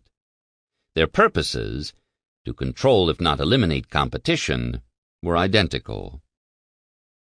Benjamin Harrison, the Republican candidate for president in 1888, was something of an unknown quantity. Blaine and Carnegie were not, and they bore the brunt of the Democrats' attack in Pennsylvania in the months preceding the November election. The Republicans, the Democrats charged, and rightly, were the party of protectionism, of tariffs which enriched manufacturers like Andrew Carnegie. After a long sojourn with the nabobs of Europe and a full month's indulgence at Cluny Castle, the National Labor Tribune wrote on October 6th, James Blaine comes home arrayed in English clothes and shod in English leather, and like a great horny-handed toiler begins to talk about the blessings of protection and the comforts of the poor people of this country compared with those of Europe. Mr. Blaine says nothing about his host, Mr. Carnegie, or about the system that makes it possible for him to live abroad in regal style and maintain an expensive lordly castle in a foreign country, 3,000 miles away from his place of business. Plain people who hear these matters discussed and who have read about Mr. Blaine's coaching tour abroad, and who were asked to vote to continue the conditions that have given Cluny Castle an international reputation, are reading and thinking, and the more they read and think, the better they are satisfied with this protection Mr. Blaine talks so glibly about, is a fraud, and only protects such men as Mr. Carnegie, while the producers and workers get nothing but the protection afforded by Pinkerton's police. Shame on the protection that permits one man to live on the fat of the earth wrung from the sweat and toil of 3,000. 2 weeks later, the New York Times published a list of Pittsburgh millionaires. There were 100 of them, 49 of whom were or had been beneficiaries of the present protective tariff system. At the top of the list was Andrew Carnegie, whose wealth was estimated at $20 million, about $3.5 billion today. Further down came Henry Phipps, Jr. at $5 million and H.C. Frick at $1 million. Carnegie did not dispute his inclusion in this list. He focused instead on the more damaging charge being made that he was not an American citizen. On October 24th, months after the accusations had first been leveled in public, the New York Times published a front-page article which it claimed settled the question of Andrew Carnegie's citizenship, citing his assertion that he had become a citizen 3 years earlier but had mislaid his naturalization papers. A court document attesting to Carnegie's having become a citizen on May 28, 1885, was appended to the article.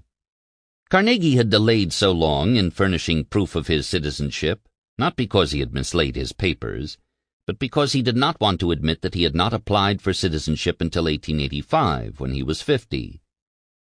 When the charges first surfaced, he asked his lawyers in Pittsburgh, one of whom was the highly connected Republican Philander Knox, who would later serve as senator from Pennsylvania, Attorney General, and Secretary of State, to find out whether his having worked for the War Department in 1861 or 1862 and taken the oath of office, which is one of allegiance, had made him a citizen.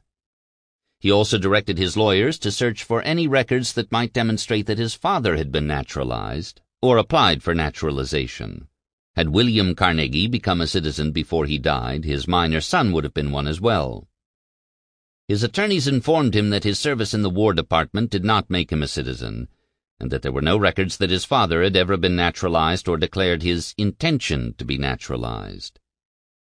Carnegie asked them to look again for his father's application for citizenship. On November 8, 1888, his lawyers wrote back that they had again found no record of his father's ever having filed a declaration of intent to become a citizen. They had, however, located Jared Brush, the court clerk who would have received such a declaration had it been filed in 1854. Brush had, at their request, signed a duplicate of what he now claimed was the declaration of intent he had accepted from William Carnegie 34 years earlier. At the time he signed the document, Brush was no longer a court clerk. He had left decades earlier, gone into politics, served as mayor of Pittsburgh, and then gone into business.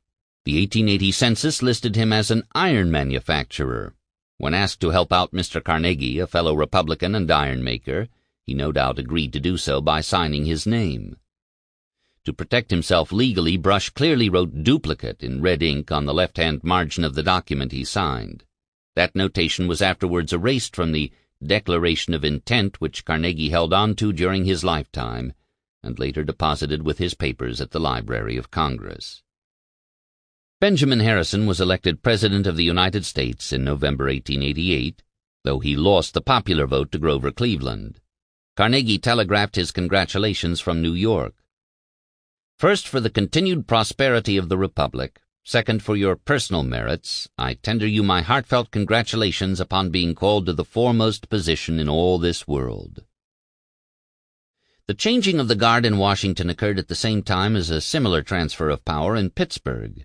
Harry Phipps, who had reluctantly assumed the chairmanship of Carnegie Brothers on Tom's death, resigned in October 1888 and was replaced by David Stewart, one of the original partners.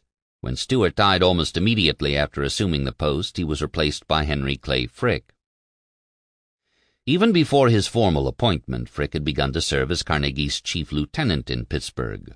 One of his primary tasks, in the fall of 1888, was to get from the Pennsylvania Railroad the money it had owed Carnegie since 1885, when it agreed to buy his shares in the South Pennsylvania Railroad.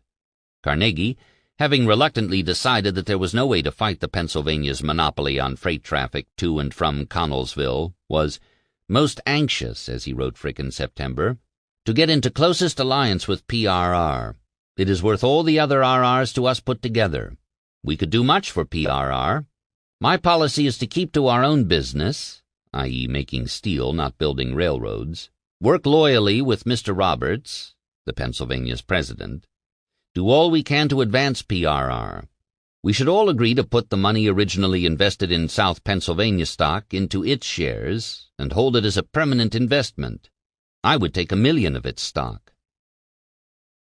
When Roberts refused to pay Carnegie full price for his stock but offered him 60% without interest, Carnegie threatened to sue the railroad for making the deal in the first place. Roberts, Carnegie insisted, had, by offering to buy his stock in the South Pennsylvania, circumvented the court order prohibiting the Pennsylvania from swallowing up the South Pennsylvania, a potential competitor. I have not the slightest doubt but that the Pennsylvania Railroad Company has rendered itself liable to every South Penn stockholder, he wrote Frick on February 2, 1889. The courts of Pennsylvania will be indignant at the Pennsylvania Railroad officials evading the spirit of their decisions. You know that I have been right in several legal matters, he assured Frick. Believe me, I am right in this, that we now have the Pennsylvania Railroad in a position where it must settle in full with us. I know the men to summon and the questions to ask. Roberts and Thompson are nearer to going to jail today than they ever yet have been. He added as postscript, keep this to ourselves for present. Frick counseled caution. He was wary of entering into battle with the state's most powerful corporation. Carnegie refused to back down. Frank Thompson, Pennsylvania Railroad Vice President, can be convicted of contempt of court, and so can Mr. G.R. Roberts. That is quite clear. Now, if they will agree to pay us even in installments, we can let matters go. Mr. Roberts cannot expect us to be cheated. In the spring of 1889, Carnegie made good his threats. In a series of speeches at the Franklin Institute of Philadelphia, the Pennsylvania State Legislature in Harrisburg, and at the dedication of his new library at Braddock, he publicly accused the Pennsylvania Railroad of crimes against the people of Pennsylvania, particularly those who lived in the western sections of the state. Few knew that his anger had been stoked by the Pennsylvania Railroad's refusal to pay him in full for his South Pennsylvania stock. Carnegie claimed instead that he was speaking out against the behemoth only because the exorbitant rates it charged for shipping raw materials to Pittsburgh impeded the state's commercial growth and menaced her future prosperity, while other cities, Chicago in particular, benefited from cheaper freight rates for shipping raw materials to their factories and finished goods to their customers. Pittsburgh was being squeezed by the Pennsylvania Railroad. It was not only the manufacturers who were being injured by the extortionate rates. Jobs were being lost. Positioning himself as spokesperson and representative of the great army of labor, whose livelihood was imperiled by the Pennsylvania Railroad, and using language as provocative as that employed by the armchair socialists and foreign anarchists he had so recently castigated, Carnegie reminded his listeners that during the Civil War, Pittsburgh's workers had taken to the streets to prevent guns from being shipped south. They did this in the interest of the nation. Are they to be forced into a similar protest against the Pennsylvania Railroad Company carrying supplies past Pittsburgh furnaces to furnaces in other states upon terms they refuse us? To eliminate the threat of violence, which he himself had called into being, Carnegie asked the Pennsylvania's legislature to regulate the railroads by passing a state commerce law similar in its scope to the interstate commerce law, approved by Congress in 1887. His language was bombastic and incendiary, and that was intentional. He wanted to draw headlines again, this time as Pittsburgh's knight in shining armor, riding to its rescue against the evil villain. Savvy as he was, however, he could not control what was written about him. The stories in the Pittsburgh papers that praised Carnegie for his attack on the Pennsylvania Railroad reminded readers of the rumors that he had earlier plotted to block the completion of the South Pennsylvania Railroad. At the same time that Carnegie was blasting the Pennsylvania Railroad for being unfair to Pittsburgh, he was extolling its virtues in letters to his British friends. He was immensely proud of the fact that American railroads were outstripping the British in the luxuries they offered their passengers. I am traveling homeward from Pittsburgh to New York at rate of 40 miles an hour upon the Pennsylvania Limited, which runs daily between New York and Chicago, a distance of 1,000 miles without change, he wrote William Gladstone in February 1890. The cars are connected by a covered passageway so that we can pass from end to end of the train. The train has a dining car, its tables beautifully ornamented with flowers, excellent meals provided, fresh cooked on the train, a lady's maid who waits on the ladies, men servants, all the latest daily and weekly papers, bathrooms for ladies and gentlemen, a barber shop, an excellent library, special telegrams of public interest are received as we proceed. But the latest addition is the official stenographer to whom I am now dictating. All of these are free of charge.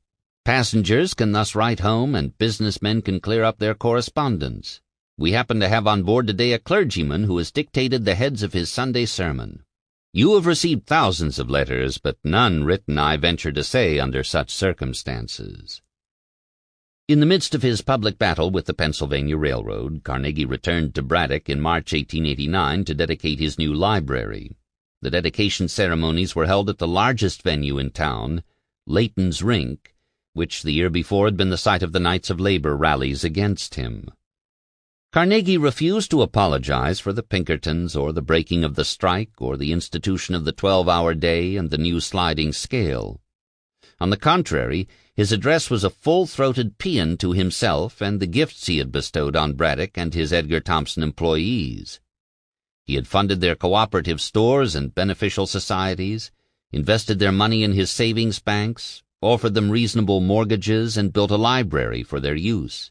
The sliding scale had established a new era of peace and harmony and motivated him and his partners to do even more for the working men of Braddock. Never before have my partners and myself taken such pride, such interest, such satisfaction in our business as this year when, having adopted the sliding scale, we walk through these mills knowing that instead of labor and capital standing face to face, jealous and distrustful of each other, we and our workmen are now practically partners, sharing in the present depression of prices together, but also bound to share in the advance of prices which must come sooner or later. This common interest has changed the feelings of my partners and myself to our workmen. You are no longer only employees, you are also sharers with us in the profits of our business. And sooner than return to the old plan by which capital and labor were antagonized, and we had to quarrel every year upon the subject of wages, I would retire from business altogether.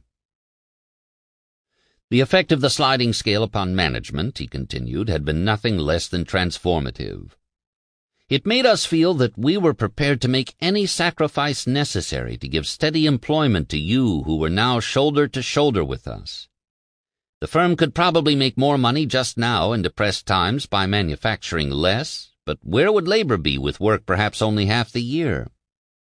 If we had not made a partnership with our workmen, we might have considered the proposition of closing down until prices rose for rails.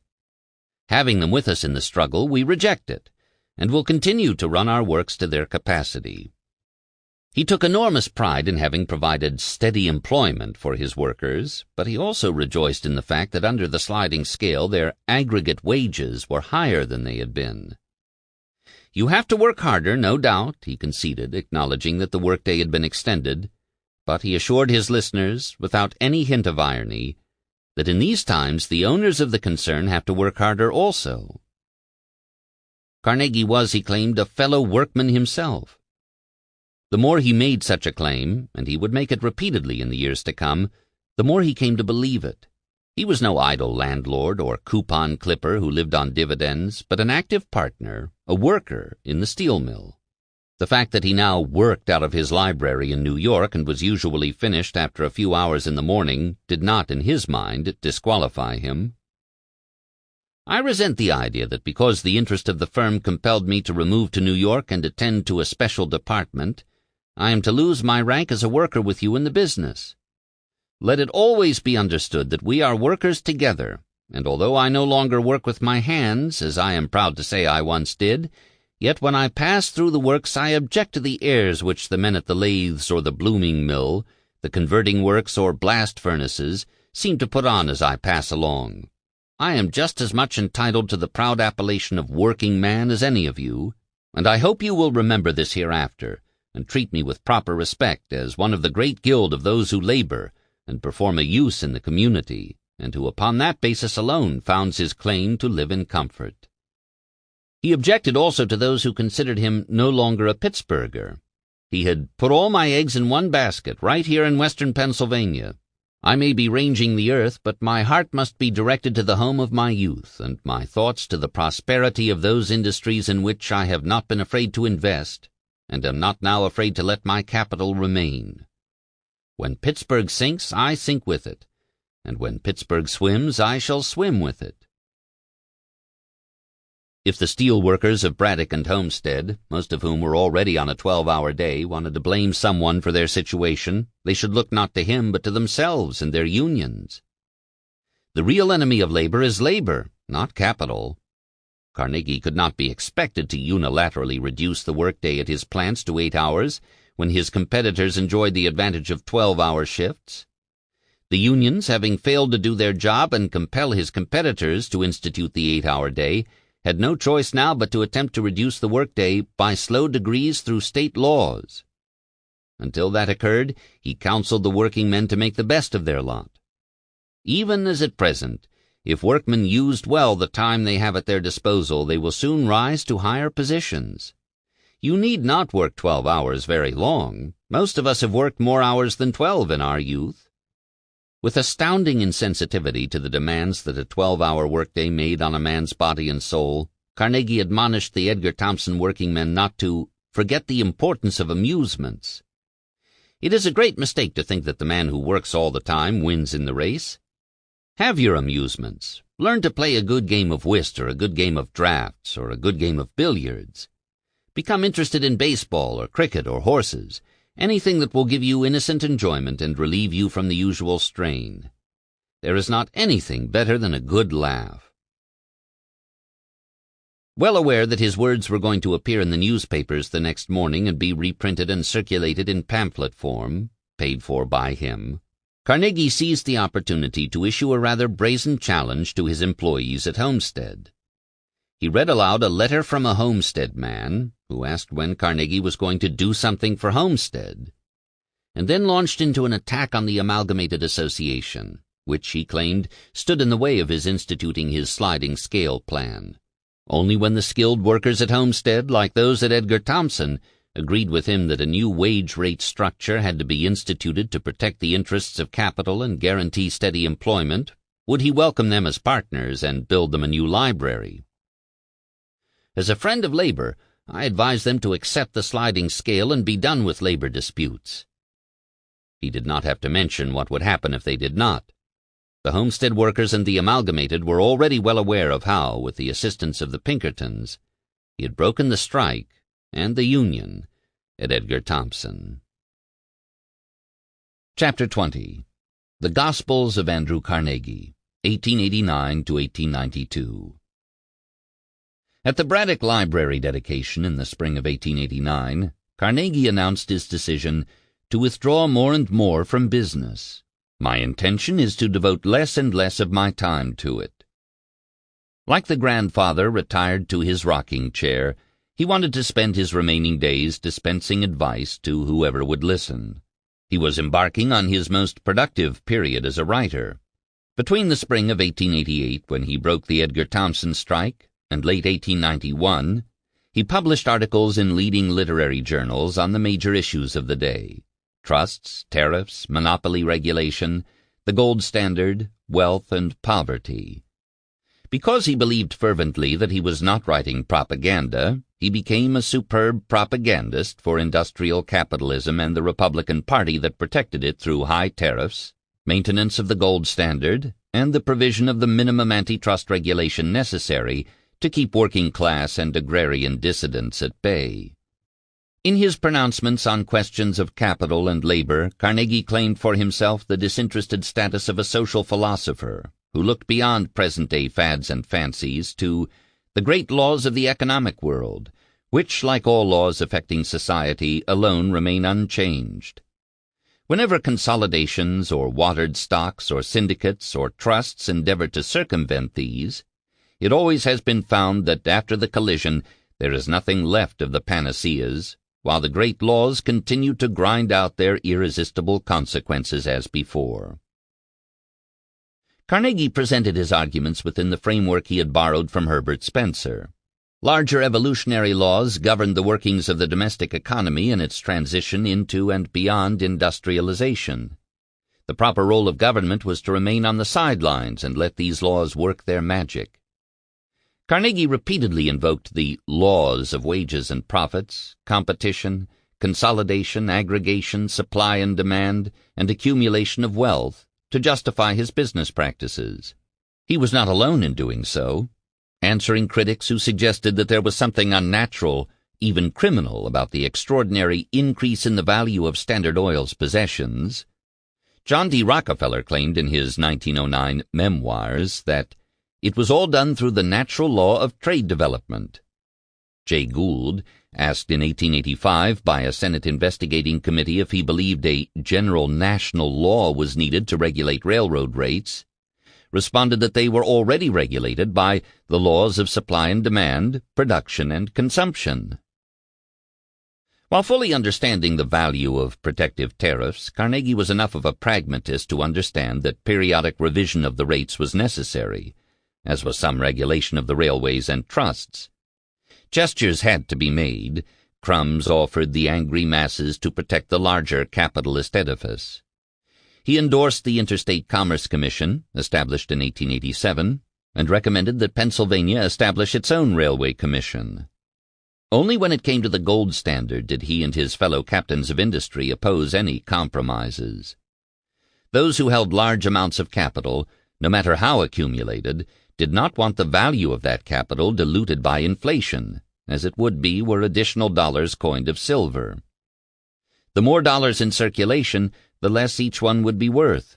As critical, the nation's bankers, merchants, manufacturers, and railroad directors feared that European financial houses would not purchase American stocks and bonds unless they were fully backed by and convertible to gold.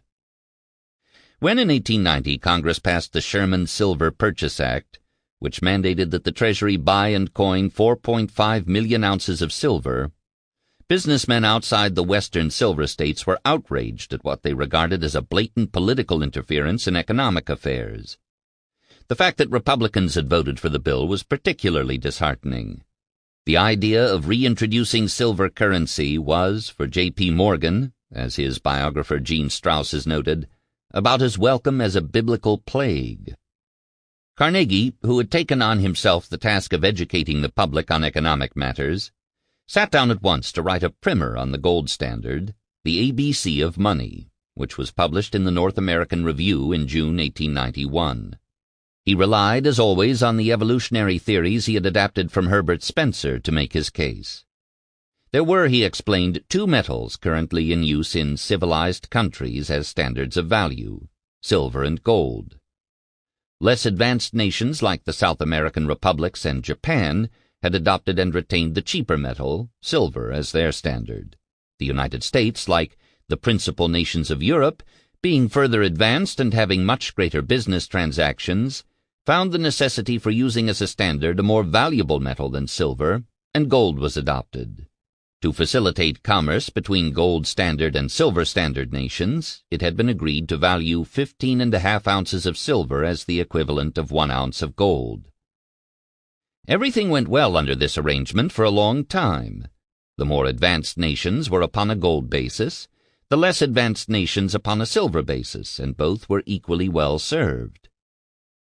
As more silver was mined, however, it lost its fixed value relative to gold. The British government had, as a consequence, wisely disposed of its holdings in silver, but American politicians, under the sway of the silver power, had required their government to continue to buy and coin silver, even as it declined in value. This meddling in the evolutionary process, Carnegie argued, threatened the prosperity of the nation. No country could long endure with two standards, just as no people could salute two flags. Because silver was worth less than gold, individuals, companies, and nations would pay for American goods in silver. Employers, given the choice, would also pay their workers in the cheaper currency. The immediate losers would be the nation's farmers and wage earners, who would receive a debased currency for their crops and their labor. Reaffirming his credentials as a disinterested public servant, Carnegie concluded his primer by claiming that the protection of the gold standard was, for him, even more important than the maintenance of the protective tariff. In the next presidential campaign, if I have to vote for a man in favor of silver and protection, or for a man in favor of the gold standard and free trade, I shall vote and work for the latter, because my judgment tells me that even the tariff is not half so important for the good of the country as the maintenance of the highest standard for the money of the people. Carnegie's most provocative and best-known article dates from this period. Originally entitled Wealth, it was published in the North American Review in June 1889, and subsequently republished in the British Pall Mall Gazette as The Gospel of Wealth, a title Carnegie adopted as his own. The Gospel of Wealth was a primer on the workings of the political economy and an advice manual for millionaires. It was also a self-conscious attempt on Carnegie's part to understand why so much wealth was accumulating in so few hands, and why he, the son of a Dunfermline weaver and an ex-bobbin boy from Allegheny City, had become so fabulously wealthy. Had he been a man of faith, as was his contemporary John D. Rockefeller, he might have attributed his material success to divine providence. But Carnegie could not accept the notion of a supreme being who randomly blessed some with riches on earth and everlasting joy in heaven, while condemning others at infancy to eternal damnation. He also put no credence in the chief tenet of the 19th century success manuals, that success was the fruit of hard work. How could he base his right to his millions on the hard work he had expended in earning them, when he had, from his mid-30s on, devoted but a few hours to business every morning? Diligence was obviously not a prerequisite for material success. On the contrary, Carnegie took great pride in his state of semi-retirement and urged others to follow his example. It was clear to him, as he would explain in a 1906 North American Review article entitled Gospel of Wealth II, that wealth was not chiefly the product of the individual under present conditions, but largely the joint product of the community. No man could possibly earn millions by his own exertions.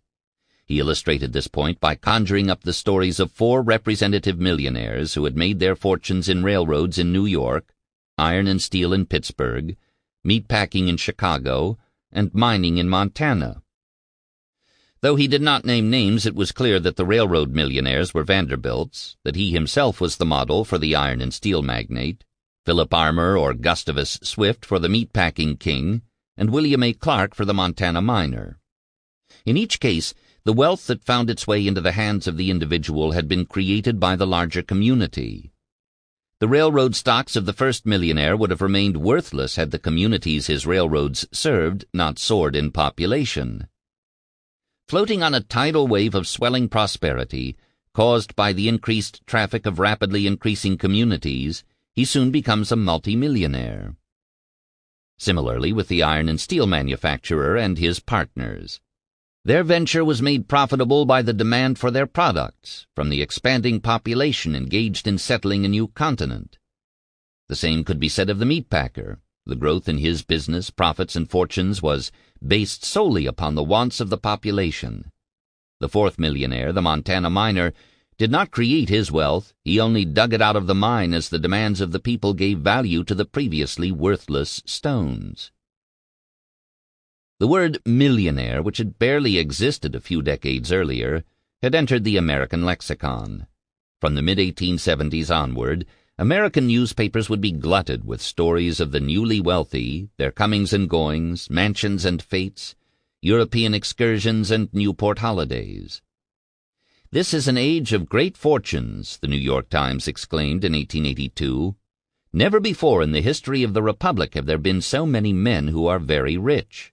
And very rich today, as the New York Times instructed its readers, was quantitatively different from very rich in any other era of the nation's history. One who might have been very rich in 1842 would not be accounted rich at all with the same fortune in 1882. The Spectator of London, in an article reprinted in the New York Times in November, marveled at the evidence forthcoming from America that fortunes may be accumulated on a scale of which Englishmen have little conception.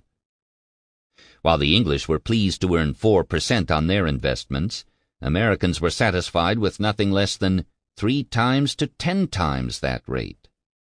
It was these facts of modern life that Carnegie felt obliged to make sense of in his Gospel of Wealth articles. The conditions of human life have not only been changed, but revolutionized within the past few hundred years. In former days there was little difference between the dwelling, dress, food, and environment of the chief and those of his retainers. The contrast between the palace of the millionaire and the cottage of the laborer with us today measures the change which has come with civilization. Others, including Carnegie's former friend Cortlandt Palmer and Henry George, who had run for and come close to being elected mayor of New York City in 1886, believed that this growing gap between wealth and poverty was a social problem to be solved. Carnegie welcomed it as highly beneficial. It is well, nay, essential for the progress of the human race, that the houses of some should be homes for all that is highest and best in literature and the arts, and for all the refinements of civilization, rather than none should be so. Much better this great irregularity than universal squalor. Carnegie made no excuses for conditions he had not brought into being. Like everyone else, he was a creature of long-term evolutionary processes, albeit a very fortunate one. The historical changes Carnegie described, which had led to this gap between rich and poor, were inevitable, governed by laws that were immutable. There was no reversing the transition from the household or workshop mode of manufacture, which fostered social equality but had resulted in crude articles at high prices, to the present industrial system, which generated social inequalities but produced goods in such abundance and so cheaply that the poor could now enjoy what the rich could not before afford. The new industrial age, with its huge business establishments, required for its leaders men with a talent for organization and management. Because such men were in short supply, they had to be highly recompensed, often with partnership stakes. As they increased the capital of the business organizations they administered, so too did their own capital holdings increase. It is a law that men possessed of this peculiar talent for affairs, under the free play of economic forces, must of necessity soon be in receipt of more revenue than can be judiciously expended upon themselves.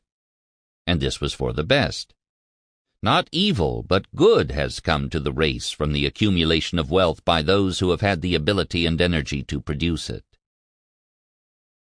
There was, for Carnegie, no turning back the clock of history. The only question worth asking was, what is the proper mode of administering wealth after the laws upon which civilization is founded have thrown it into the hands of the few? The answers could be deduced from the work of Herbert Spencer. If, as Spencer claimed, a beneficent necessity governed the workings of human history, then it followed that there was an evolutionary purpose behind the accumulation of great wealth in the hands of the few. Just as the laws upon which civilization is founded had decreed that wealth fall into the hands of those with the rare but essential talent for organization and management, so too did they decree that these same men should administer this wealth on behalf of the larger community.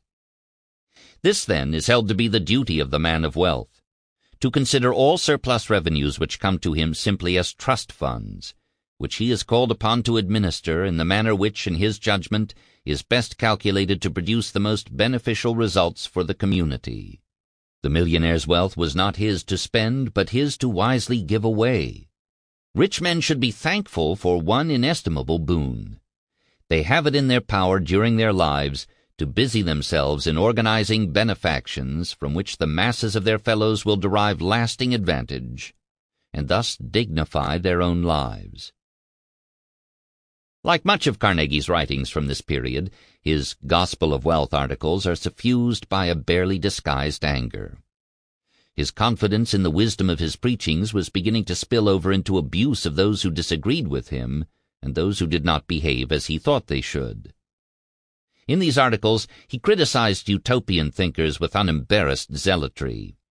Our duty is with what is practicable now, with the next step possible in our day and generation. It is criminal to waste our energies in endeavoring to uproot, when all we can profitably accomplish is to bend the universal tree of humanity a little in the direction most favorable to the production of good fruit under existing circumstances. Carnegie reserved his greatest scorn not for his ideological and political opponents, but for the men of his own class who, not having foreseen what he was going to propose, had not followed his as yet unwritten precepts for administering their wealth. He began by assailing those who left great fortunes to their children. If this is done from affection, is it not misguided affection? Observation teaches that, generally speaking, it is not well for the children that they should be so burdened. Looking at the usual result of enormous sums conferred upon legatees, the thoughtful man, i.e. Andrew Carnegie, must shortly say, "I would as soon leave to my son a curse as the almighty dollar," and admit to himself that it is not the welfare of the children, but family pride which inspires these legacies. As he and Louise did not at the time have any children, and none appeared to be on the way, these were not difficult statements for him to make. The man of wealth who left his fortune for others to administer after his death was only slightly less deserving of rebuke. In many cases the bequests are so used as to become only monuments of his folly. It is well to remember that it requires the exercise of not less ability than that which acquired it, to use wealth so as to be really beneficial to the community. The rich man who abjured the responsibility that came with his wealth, of wisely administering it for the good of the community, did that community a grave disservice. The memories of such cannot be held in grateful remembrance, for there is no grace in their gifts. To prevent the bestowal of vain and foolish legacies, Carnegie advocated the steepest possible inheritance taxes. By taxing estates heavily at death, the state marks its condemnation of the selfish millionaire's unworthy life.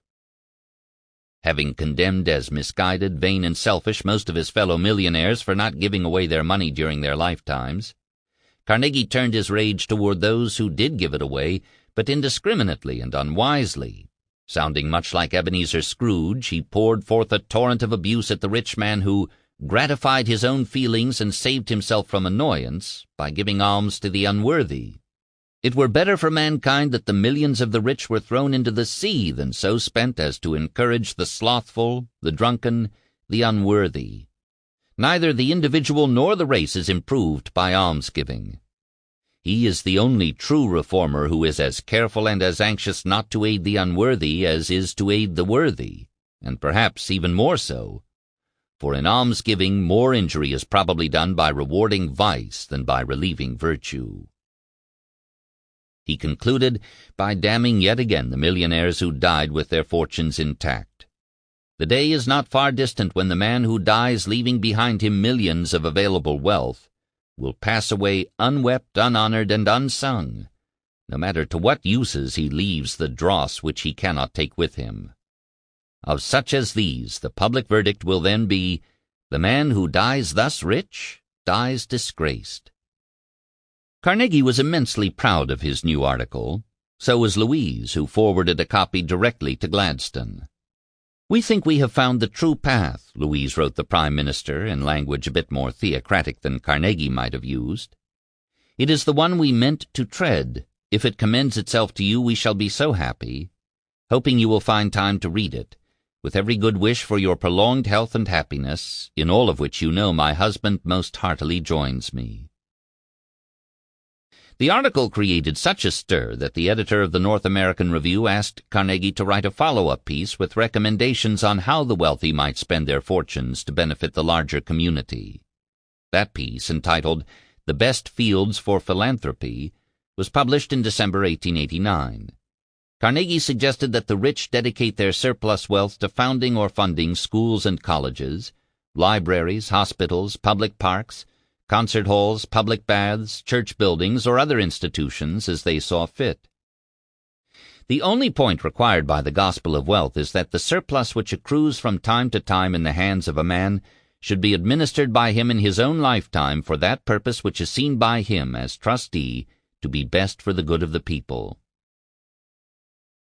By fashioning Spencer's evolutionary philosophy into a high-minded scientific apologia for capital accumulation, Carnegie had both persuaded himself and his fellow millionaires of the moral worthiness of their enterprises, and offered them a doctrine with which they could do battle with their enemies.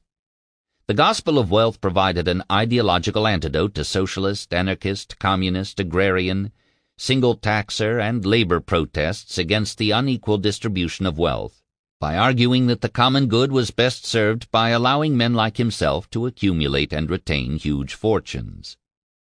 The more wealth that landed in wise hands, the more that could be given away, wisely, by the retired capitalist acting as trustee and agent for his poorer brethren, bringing to their service his superior wisdom, experience, and ability to administer, doing for them better than they would or could do for themselves. In November 1890, the 19th Century focused the attention of the British public on Carnegie's article by publishing a lengthy review by William Gladstone. "It seems like a dream," Carnegie wrote Gladstone upon receiving a copy of the review, "that you who was to the little Scotch lad something beyond human should be attracted by anything he has promulgated, and that he should really know you in the flesh." Gladstone's review was positive but tempered. He disagreed with Carnegie most strongly on the question of inherited wealth, which he found a good and not an evil thing, as the hereditary transmission of wealth and position was often conjoined with the calls of occupation and of responsibility. Gladstone also dissented from Carnegie's call for the rich to divest themselves in their lifetimes of their entire surplus wealth. Charity was a good thing, and the donor, Gladstone argued, should be free to decide how much of his fortune he was going to give away. He proposed the organization of a voluntary association, each member of which would pledge, on his bond of honor, to give a portion of his annual income to charity. In qualifying Carnegie's demand that the rich give away their entire fortunes, Gladstone was dismissing the larger point which Carnegie, leaning heavily on Spencer, was attempting to make. The wealthy, Carnegie insisted, were merely trustees for their communities, with no individual right to the money they held in trust. In his letter to Gladstone, Carnegie asked if he and Mrs. Carnegie could be enrolled as members of the voluntary association.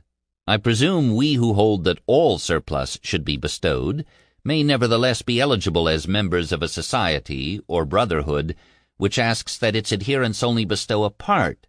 The greater should include the less." In the rebuttal he wrote for the March 1891 issue of the 19th Century, Carnegie ignored Gladstone's Association of Givers, focusing instead on the Prime Minister's defense of inherited wealth. Poverty, he claimed, not wealth, was the only school capable of producing the supremely great, the genius. Inherited wealth robbed the inheritors of their self-respect and blocked the fittest from advancing. No society could reach its highest potential if it gave the rich an advantage over the poor in attaining positions of leadership and responsibility. The month after Gladstone's review, the 19th Century continued the debate by publishing 3 more reviews of Carnegie's Gospel, the most damning by the Reverend Hugh Price Hughes, a Methodist bishop. Hughes believed Carnegie to be personally a most estimable and generous man, entirely worthy of Mr. Gladstone's hearty praise. "But when I contemplate him as the representative of a particular class of millionaires, I am forced to say with all personal respect and without holding him in the least responsible for his unfortunate circumstances, that he is an anti-Christian phenomenon, a social monstrosity, and a grave political peril." Carnegie's gospel was based on the premise that the accumulation of wealth in the hands of the few was both natural and salutary. Hughes argued to the contrary, that millionaires were the unnatural product of artificial social regulations, like the protective tariff. Millionaires at one end of the scale involved paupers at the other end, and even so excellent a man as Mr. Carnegie is too dear at that price. Carnegie counterattacked vigorously in his rebuttal, published in the 19th Century in March 1891. Millionaires were good for society, he declared unambiguously, as they created the wealth that made its way, disproportionately, of course, into everyone's pocket. The industrial era had not witnessed growing impoverishment of the masses. On the contrary, poverty, want, and pauperism are rapidly diminishing quantities. Working men, whether employed at the shipyards of Glasgow, the iron and steel mills of Sheffield, the coal mines of the Midlands, or at industrial establishments generally, were receiving much greater compensations for their services than they ever did. The greater the number of millionaires in any society, the better the condition of the masses. There was far more abject poverty in China or Japan or India, where there were no millionaires, than in Russia, where there were one or two, Germany, where there were two or three, or England, where there were more than on the entire continent combined. Millionaires were in greatest abundance in the United States, where, Carnegie declared, the skilled artisan receives more than twice as much as the artisan of Britain. Here was proof positive that the masses benefited from economic and political systems that encouraged rather than fettered the accumulation of millions in the hands of the few. Bishop Hughes had attacked the millionaire as anti-Christian, but had not John Wesley, the founder of Methodism, admonished his flock to gain all you can by honest industry? And if, after providing for your wife, your children, your servants, and others who pertain to your household, you accumulate an overplus, do good to them that are of the household of faith. If there be still an overplus, do good to all men. Far from being anti-Christian, Carnegie declared with no false modesty that his Gospel of Wealth seems founded on Wesley's sermon. Indeed, had I known of its existence before writing upon the subject, I should certainly have quoted it.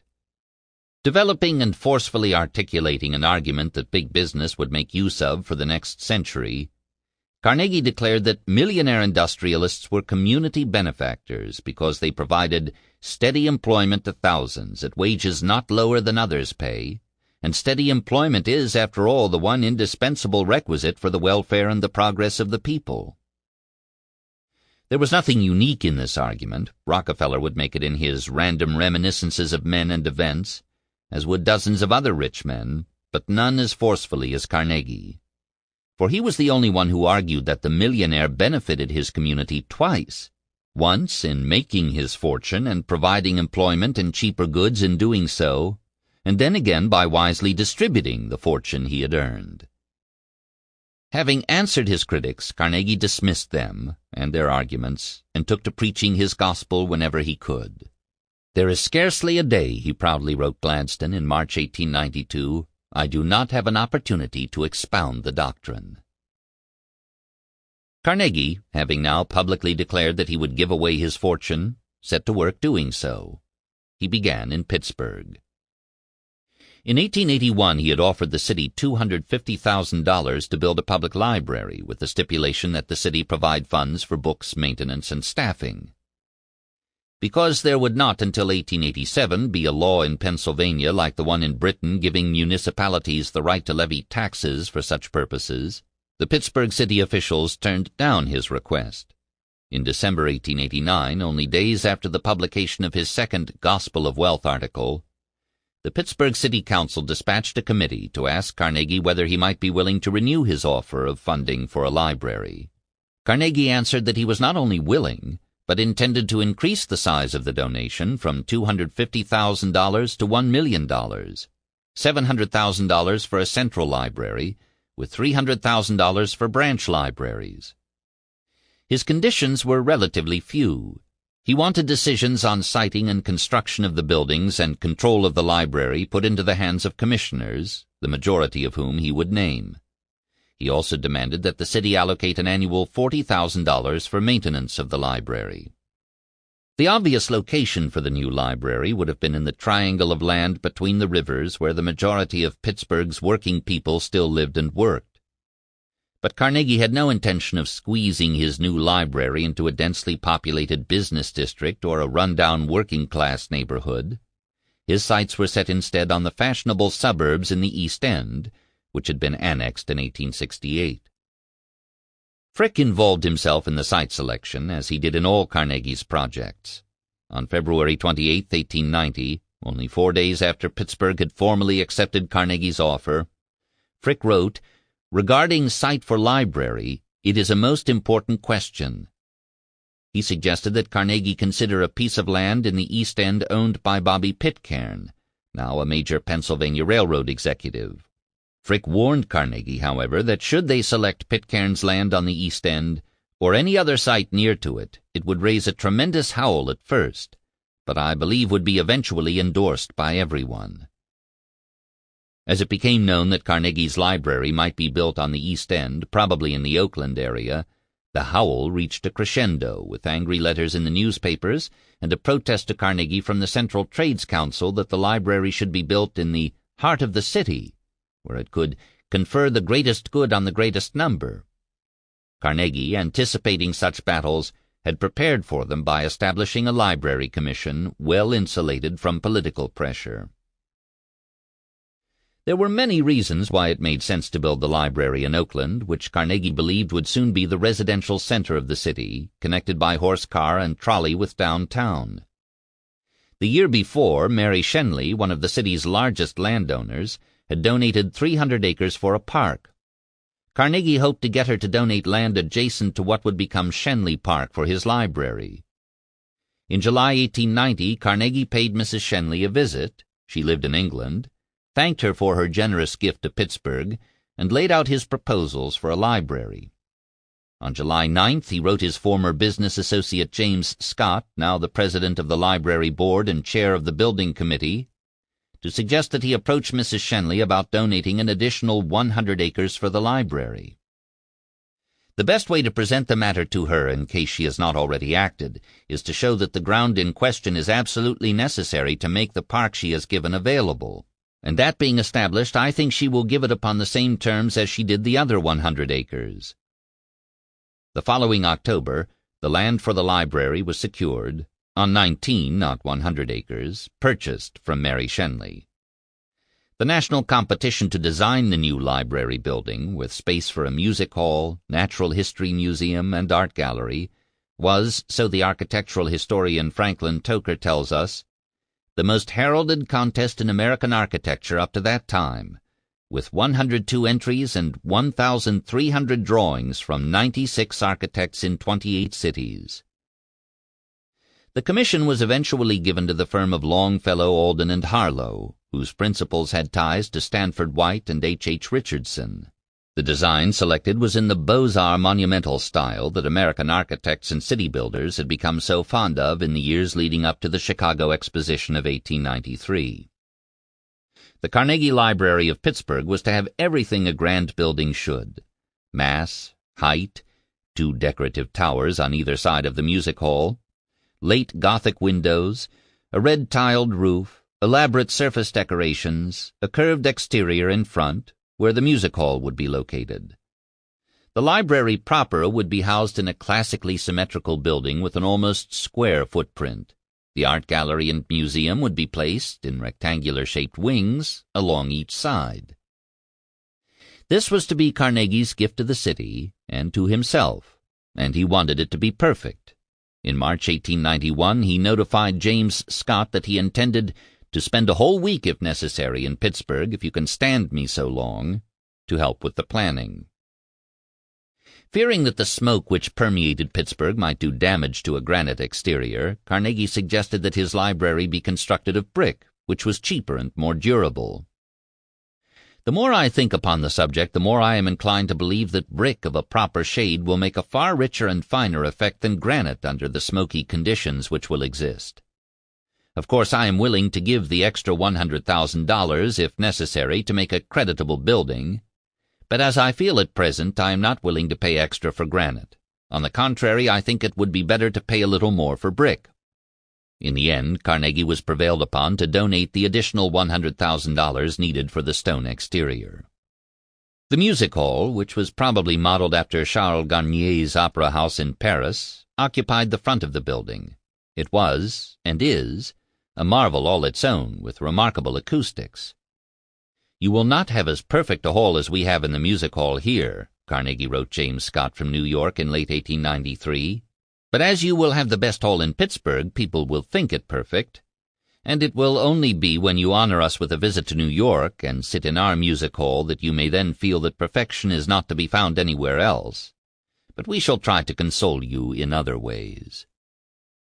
Carnegie had been extraordinarily generous in providing Allegheny City, Braddock, and Pittsburgh with first-class music halls attached to his public libraries.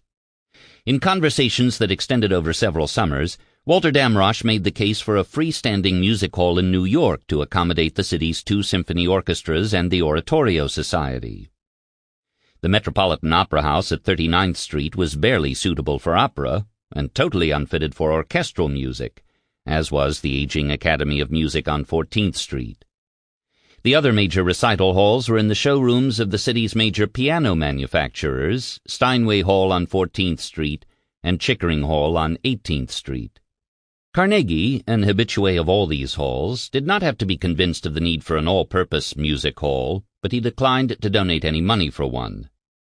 His admiration for music in its simpler forms, Damrosch wrote in his memoirs, never crystallized into as great a conviction regarding its importance in life as that he had regarding the importance of science or literature, and though always generous in its support, his benefactions never became as great as in other directions. He always insisted that the greatest patronage of music should come from a paying public rather than from private endowment. He donated the money for music halls for Pittsburgh, Allegheny City, and Braddock because he owed these communities something. New York City was a different matter. He built Carnegie Hall, Damrosch recalled, but he did not look upon this as a philanthropy and expected to have the hall support itself and give a fair return upon the capital invested. In New York, as in Pittsburgh, Carnegie sited his music hall in a relatively underpopulated, underused part of the city, uptown on 57th Street and 7th Avenue, just south of Dickel's Riding Academy on 7th Avenue, in an area of stables, coal yards, and vacant lots.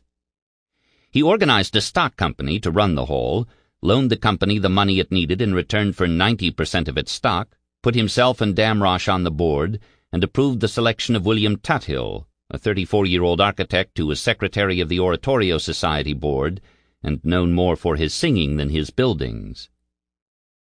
The music hall company purchased several lots and put up 3 connected buildings. The largest and grandest was the 6-story caramel-colored brick and terracotta building with the mansard roof that housed the auditoriums. It did not look much like a concert hall, but could have been mistaken for an ornate bank or office building in the style of the Italian Renaissance. On the main floor was an auditorium which sat around 2,800. Beneath it was a recital hall seating about 1,000. On the top floor were the so-called lodge rooms, which, it was hoped, would be leased at a profit. When that proved impossible, the mansard roof was ripped off and replaced with larger studios that earned a bit more money, but still not enough to make the music hall self-sufficient. The cornerstone for the building was laid in May 1890. A year later, the Music Hall, founded by Andrew Carnegie, as it was formally designated by the Board of Directors, opened with a 6-concert festival of orchestral and choral works, presented by the Oratorio Society and the New York Symphony Society, and conducted by Damrosch. The draw of the festival was Pyotr Ilyich Tchaikovsky, who discovered upon his arrival that he was, as he wrote to friends in Russia, on the whole much more of a big shot here than in Europe. The festival sold out rapidly, with scalpers cornering the market for the better seats. "Everyone here pampers, honors, and entertains me," Tchaikovsky wrote home. Still, he spent much of his time in New York wishing he were elsewhere. His letters and diaries are packed with complaints about his full schedule, the strangers who besieged him at his hotel, the ladies who gaped at him during intermissions, the bad but abundant meals, and the coarse performance of the second-rate pianist engaged to play his concerto. Through it all, however, he never ceased to be amused by his host, Mr. Carnegie, a rich old man possessing $30 million who resembles the Russian playwright Ostrovsky. On the Sunday evening after the conclusion of the festival, Tchaikovsky was invited to dinner at the Carnegies. He was astounded to find that this ultra-rich man lives no more luxuriously than others. Carnegie has remained a modest and simple man, never one to turn his nose up. He inspires in me unusual warm feelings, probably because he is also filled with kindly feelings for me. During the whole evening he showed his love to me in an extraordinarily peculiar way. He clasped my hands, shouting that I am the uncrowned but still genuine king of music, embraced me, without kissing, men never kiss here. He stood on tiptoe and raised his hands up high to express my greatness, and finally threw all the company in delight by imitating my conducting. He did this so seriously, so well and so accurately that I myself was enraptured. His wife, an extremely simple and pretty young lady, also showed her sympathy for me in every way. All this was pleasing and somehow embarrassing at the same time. The opening festival was a grand success, but Carnegie's attempt to organize a corporation to operate a self-sustaining music hall was doomed to failure. In Europe, such halls and orchestras were generously subsidized by the government. Tchaikovsky was quite surprised when he learned that the music hall whose opening he was celebrating had been built from music lovers' money, and that these same rich lovers of music maintain a permanent orchestra. There is nothing of the kind with us. Carnegie had not intended to name the new hall after himself. As he would later explain to Charles Norton Eliot, the president of Harvard, he had wanted to call it the Music Hall, after Boston's major concert and lecture hall. Unfortunately, the term music hall had a different connotation in London, and when the board discovered that foreign artists were turning down invitations because they believed the New York hall was for cheap variety artists, the name was changed. Carnegie insisted to Eliot that he had been in Europe when the name change occurred and had never approved of it. Andrew Carnegie had achieved no small amount of fame for his philanthropy by the late 1880s, a full decade before his retirement. His biography in the 1887-89 edition of Appleton's Cyclopedia noted that he had devoted large sums of money to benevolent and educational purposes. What was not known was that Carnegie would have given away even more had he been able to. Although his accountants reckoned his net worth in January 1890 as in excess of $14.8 million, more than 90% of it was in stocks, bonds, or partnership interests he could not liquidate. His share of Carnegie Brothers and Carnegie Phipps, which owned the Homestead Works, was valued at almost $11 million. His stock and bonds in H.C. Frick Coke at $1.6 million. His Keystone Bridge stock at another $720,000. He retained smaller investments in the newspapers he had purchased in Britain, in a few bridge companies and railroads, including the Texas and Pacific Railway, and in the Columbia Oil Company, which had long ago ceased to be profitable. His liabilities totaled over $700,000, including $21,000 on the 51st Street house, which was in Louise's name, $429,000 owed to Carnegie Brothers, $13,217 to the Allegheny Library, $54,393 to the Edinburgh Carnegie Library, and $146,000 to the trust accounts he had set up for dozens of family members, former associates, friends, and colleagues, including John Champlin, Walter Damrosch, Louise's mother, and a mysterious Madame Chimense. Against these liabilities he was owed $928,000, including a probably unrecoverable $247,000 he had loaned his cousin Dodd, and $108,000 loaned to some 30 individuals and small businesses. We don't know what his annual income was, though Gladstone noted in his diary that in 1887 it was about £370,000, or $1.8 million. Whatever its size, it was eaten up by the expense of maintaining a home and stables in New York City, leasing Cluny in Scotland, and for his coaching trips, winter vacations, gifts, loans, and entertaining and transporting family and friends back and forth across the Atlantic. Carnegie might have increased his income and made his partners quite happy by authorizing larger distributions of profits, but he was unwilling to do this. So he did the best he could, spending whatever money he had on his libraries, and on more than one occasion making promises without any present means of meeting them. Early in 1896, after dedicating his Pittsburgh library, he received a request to give money to Cornell University. Carnegie responded at length that he could not do so because he had decided that his first duty was to Pittsburgh, the great community to which I owe so much. More important, he didn't have any more money to give away. You notice in reading the proceedings of the opening of the Pittsburgh Library, which he had included with his note, I have to spend $5 million in and around Pittsburgh. I have yet $2 million of that to make, because I have not accumulated a dollar since I gave up daily attention to business. When it is made and spent, I shall hope to see clearly the next field which it is my duty to take up. I am happy in being, as it were, a rich poor man, largely in debt, as you see. I intend to keep always promised ahead, as one seems then to be in the position of dependence upon Providence, as it were. At present I am in the condition of Mr. Vanderbilt, who once said to me, I am invested up to 2 years ahead. Chapter 21. Surrender at Homestead, 1889 to 1890. It becomes the duty of the millionaire to increase his revenues. The struggle for more is completely freed from selfish or ambitious taint, and becomes a noble pursuit. Then he labors not for self, but for others, not to hoard, but to spend. The more he makes, the more the public gets. His whole life is changed from the moment that he resolves to become a disciple of the gospel of wealth, and henceforth he labors to acquire that he may wisely administer for others' good. His daily labor is a daily virtue. The gospel of wealth was not simply a defense of capitalism. It was an exhortation to the businessman to work harder to accumulate more profits. The end was all that mattered. The means were not to be questioned. The working men at the Edgar Thomson Steel Works at Braddock had been the first to bear the brunt of Carnegie's new resolve. Having succeeded in guaranteeing future profitability by dramatically cutting labor costs, Carnegie was ready to do the same at the steel plant he had purchased at Homestead in 1883. He had inherited there a facility with a history of labor militancy, a union contract, several well-organized amalgamated lodges, and a rail mill that competed with his own at Edgar Thomson.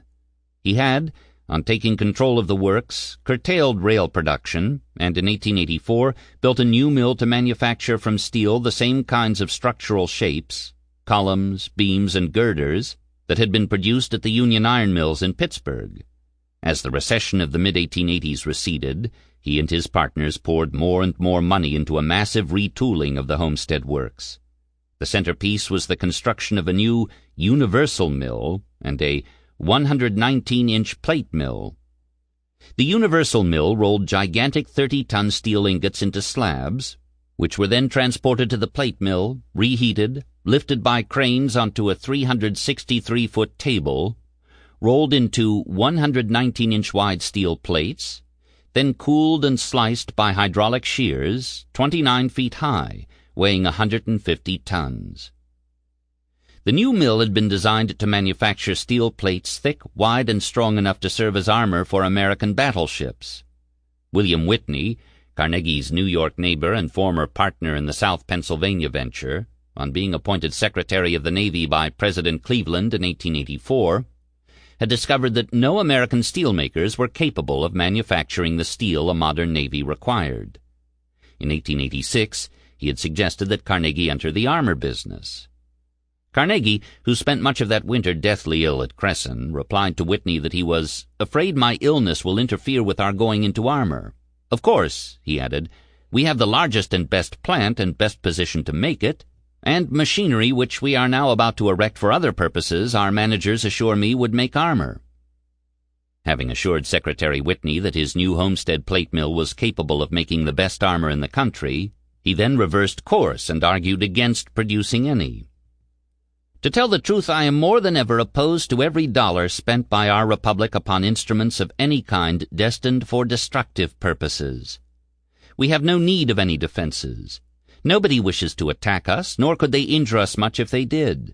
Our ships of war in various places in the world are so many challenges, chips on our shoulders which we go round the world asking people to do us the favor to knock off. They are bad nurseries for young men of our country. You and I differ about this, but if I were in public life, the only issue I would make against your Democratic party today is that you are fast transforming a peaceful republic into a warlike power, degrading it to the level of monarchies of the old world.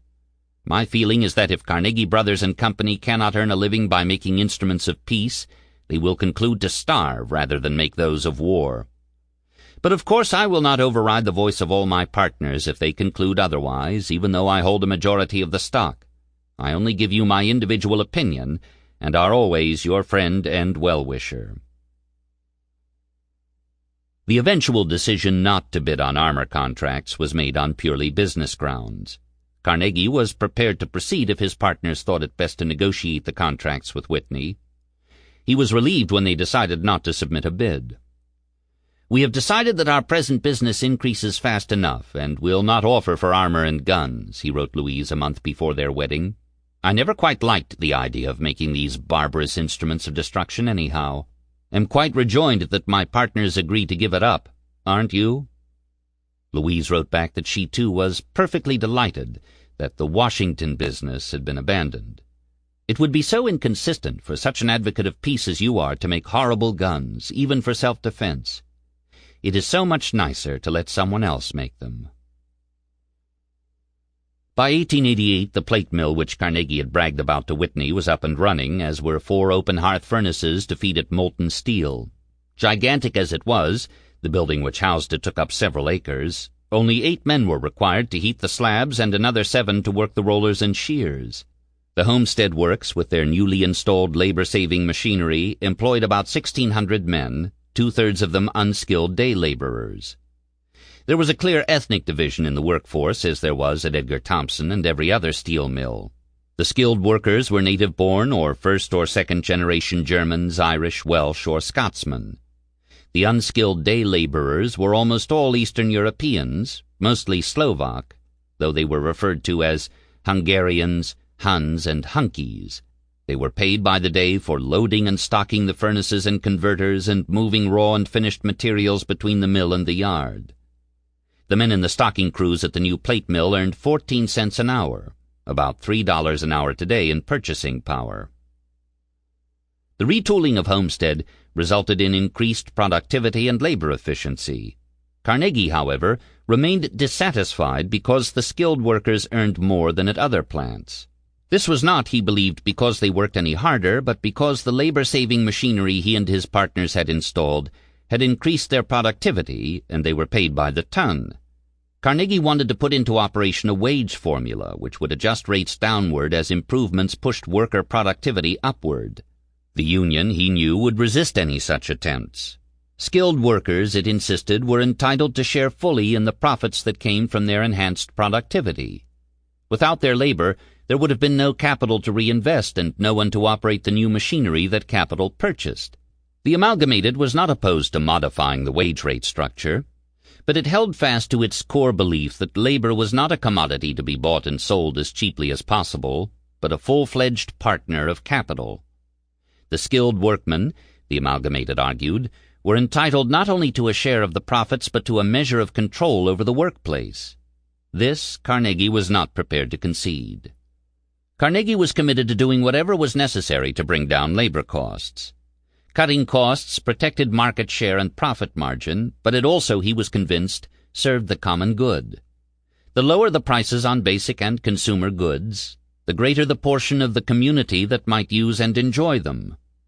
Unions that interfered with the natural downward spiral of prices by pushing up costs blocked evolutionary progress. Their power had to be confined or eliminated. They acted on behalf of the particular interests of the men they represented. Andrew Carnegie acted on behalf of the larger community. The annual amalgamated contracts for iron and steel firms in the Pittsburgh region expired on June 30th, 1889. Only at Edgar Thomson, which the Amalgamated had abandoned to the Knights, did labor contracts expire on December 31st. In years past, the Amalgamated had submitted its terms to the Carnegie firms, as it did to the other steel and iron makers in Pittsburgh. The manufacturers came back with a counteroffer, and the two sides negotiated a final contract. In 1889, Carnegie instructed his managers and accountants not to wait to hear from the Amalgamated, but instead to design a new sliding wage scale, such as he had instituted at Edgar Thomson, and present it to the union. The new scale was to be based on the price of steel billets, not pig iron, as was traditional, and structured to take into account the fact that workers at Homestead were turning out more product per shift than their counterparts elsewhere. While Carnegie and his partners prepared for the June negotiations at Homestead, the Amalgamated was fully occupied at Duquesne, just 5 miles away, where a new steelworks, Allegheny Bessemer, had been erected. The owners of the new works were determined to run non-union.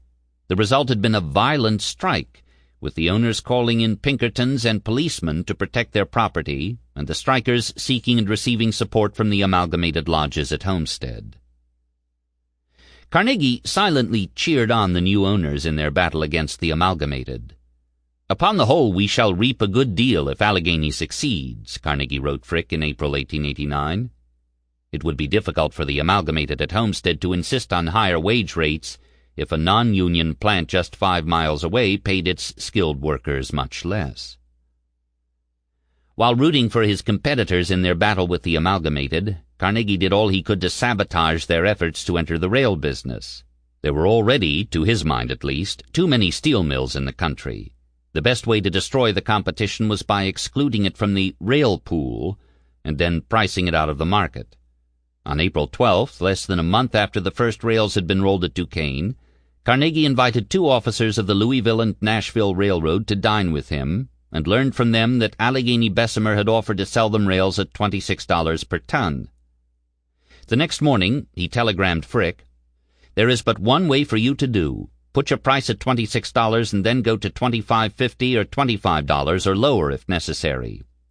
Allegheny can't run regularly unless you let her take more orders. Now put your figure at $25. Take all orders available. You bring Allegheny to a stop in less than 6 weeks or so. The issue is before you. Put rails where Allegheny can't. Take $100,000 lost now may prevent years of annoyance." Semi-retired, living in New York City, a full day's journey from Pittsburgh, and preparing to take his wife on their first tour of the continent together, Carnegie was not about to take his eyes off his prizes. Almost all his capital was invested in his steel plants, and it was from them that he expected to reap the profits he had pledged to administer on behalf of the larger community. In late April, after consulting with Captain Jones on strategy for the upcoming negotiations with the amalgamated at Homestead, he wrote William Abbott, one of his young protégés who had risen through the ranks to become chairman of Carnegie Phipps. The Carnegie firms in Pittsburgh were organized in 2 separate companies, each owned by the same group of partners. Carnegie Phipps owned Homestead, Carnegie Brothers Edgar Thompson. Abbott was the chairman of the board of Carnegie Phipps, Frick of Carnegie Brothers. He instructed Abbott to call in the Amalgamated's executive committee for a meeting, submit our proposed scale and say, if you agree, all right. If not, it is fight to finish. If they don't agree, then our consciences will be easier. We shall have offered fair and agreed not to break with organized labor. Meeting could take place Tuesday 6th or Wednesday 7th. I'll be present until Friday night. Then give them until a certain date to say yes or no. Of course, we must be prepared to say no means we go ahead anyway. On Sunday, Carnegie wrote again. He had, he told Abbott, upon reflection, decided it would be best for me not to meet with the Amalgamated's executive committee, but keep in reserve if needed later. He had just learned that Judge Ewing in Pittsburgh had settled Allegheny strike, and that the Duquesne Works would operate as a non-union shop. Abbott could now seize the high moral ground in his negotiations with the Amalgamated. You can put out your flag and win easily. The executive committee should be told that while Carnegie and his partners would have preferred not to cut wages, they now had no choice if they were to meet the Duquesne competition. Carnegie had been pilloried in the Pittsburgh press the year before because of the lockout at Edgar Thompson. This time he expected to win the battle for public opinion. He was offering his Homestead workers the best possible deal he could, given the existence of a non-union mill just 5 miles away. Men can't stand against it. It's so clear, so fair. Our money good as any other's money. Labor to blame, not capital. In early May, Andrew, with Louise and their personal servants, traveled to the Universal Exposition in Paris, which had been organized to mark the centennial of the French Revolution. The French had erected the Eiffel Tower in honor of the exposition and invited the nations of the world to exhibit industrial products, consumer goods, scientific achievements, and artworks. The 1889 exposition, with the Eiffel Tower as its centerpiece and more than 60,000 exhibits, 1,750 of them from the United States, was the most spectacular world fair held to that point. Carnegie had been appointed a commissioner by the governor of Pennsylvania.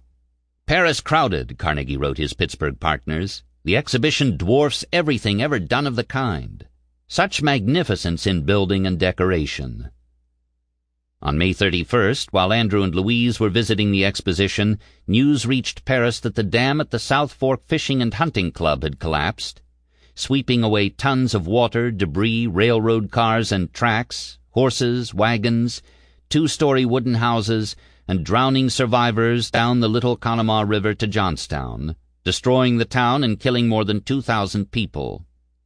Carnegie, A member of the South Fork Club knew Johnstown well. It was only 14 miles from Cresson. "That South Fork calamity," he wrote Frick, "has driven all else out of our thoughts for past few days." The steel industry was a closely interwoven one. Chief executives, salesmen, managers, foremen, and skilled workers knew their counterparts at other plants and consulted with them regularly. The ties between the Cambria mill in Johnstown and Edgar Thomson were particularly tight. Captain Jones had worked at Cambria, and upon leaving for Braddock had taken with him several department heads. On June 4th, Dodd wrote to tell Carnegie that Jones, having received some message from Johnstown, had taken a crew of laborers to the city to help with the rebuilding. "I am staying here," at Edgar Thomson, "pretty much all the time. So many of our men have lost relatives that there is some danger of disorganization amongst them, or rather there has been. Everything seems now to be pretty well settled down. I do not know when the captain may come back, but he will no doubt do his duty as he sees it." Carnegie did what he could to aid the relief effort from Paris. At his suggestion, the American ambassador, Whitelaw Reid, called a meeting of Americans at which Carnegie introduced resolutions expressing profound and heartfelt sympathy from the brethren across the Atlantic. Carnegie donated $10,000, and that fall, on his return to the United States, publicly pledged to spend whatever was necessary to rebuild the library. It cost him in the end about $55,000, $1.2 million today. From Paris and everywhere else he traveled that summer, Carnegie remained in touch with his partners in Pittsburgh. From London, where he and Louise arrived in mid-June, he wrote Frick with news of his recent dinner with Mr. and Mrs. Gladstone, and then responded to the issues Frick had cabled about.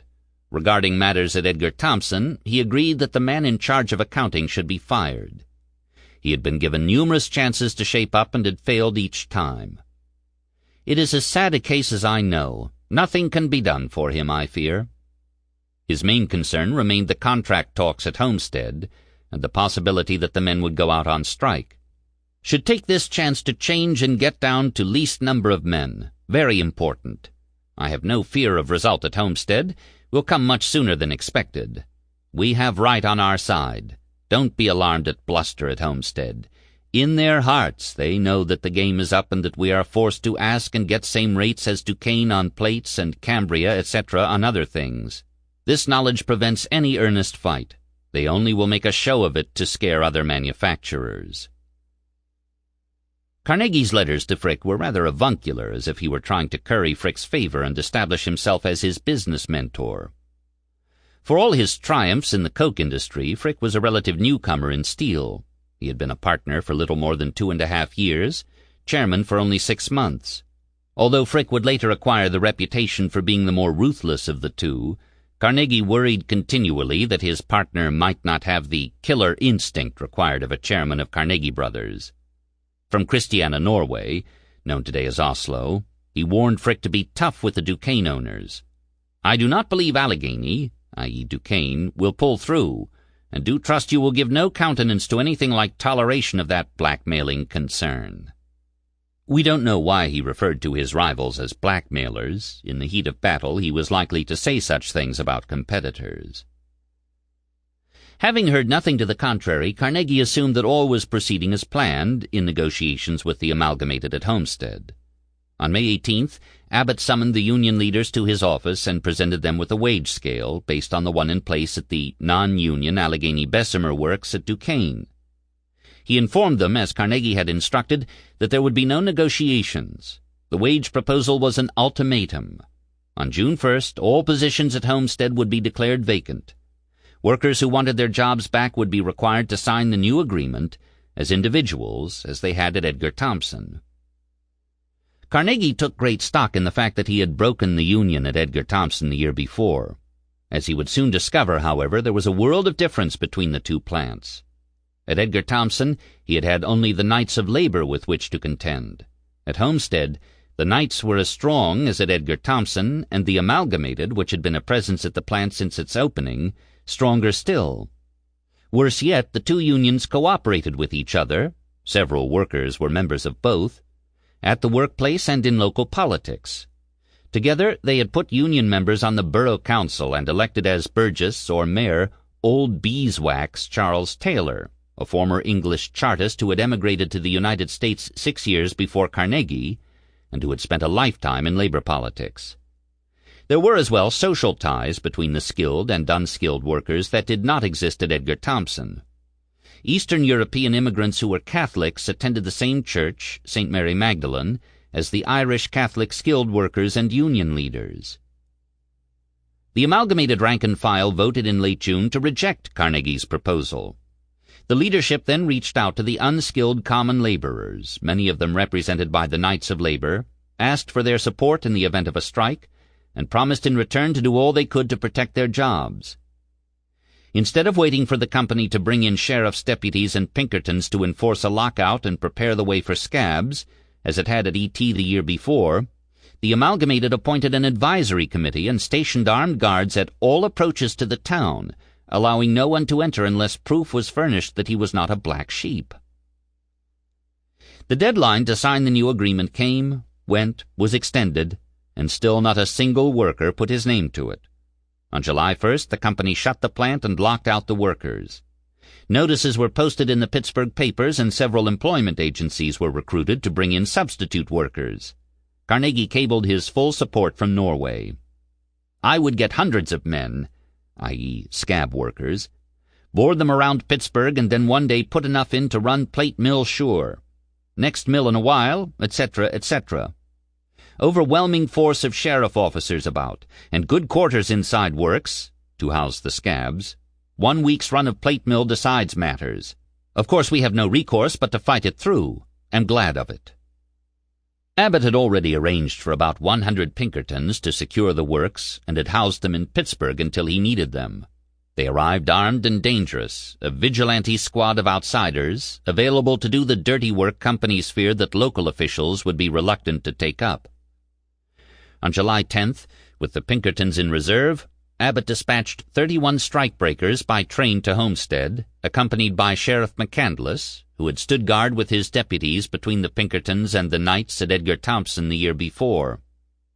The scabs were greeted by a crowd of some 2,000 Homestead men, women, and children, who blocked the tracks leading to the steelworks. When the scabs left the train, they were, as the New York Times later reported, hooted and hissed, jeered and cursed, until they turned and fled the town with stones flying all about them. 2 days later, Sheriff McCandless returned to Homestead with 125 deputies, intent on securing the works. On disembarking from the train, his deputies were dispersed, this time by an even larger crowd, as if they had been schoolboys.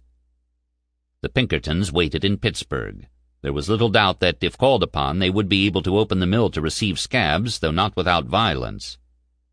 With Pinkerton men guarding the works, the hotter the work, the quicker it will be over, at least I hope so, John Walker, Abbott's predecessor as chairman, wrote Frick on July 13th, hoping to soon read of the collapse of the strike. 3 days later, the lockout was over. To everyone's surprise, it had been Chairman Abbott, not the amalgamated leaders, who blinked first.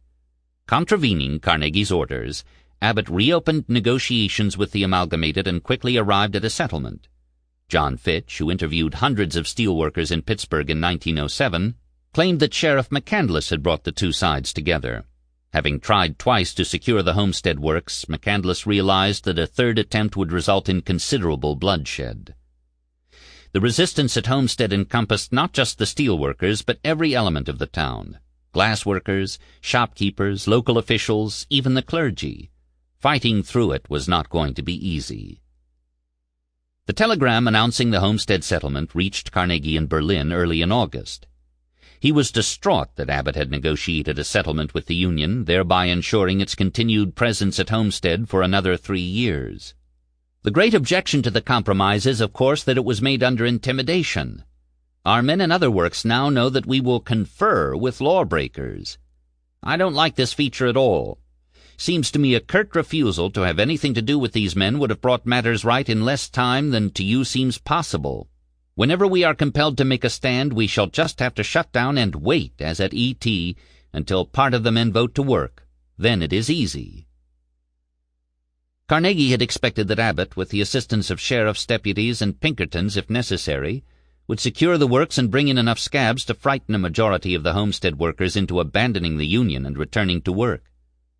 Those who continued to hold out would be replaced and the Union would be broken.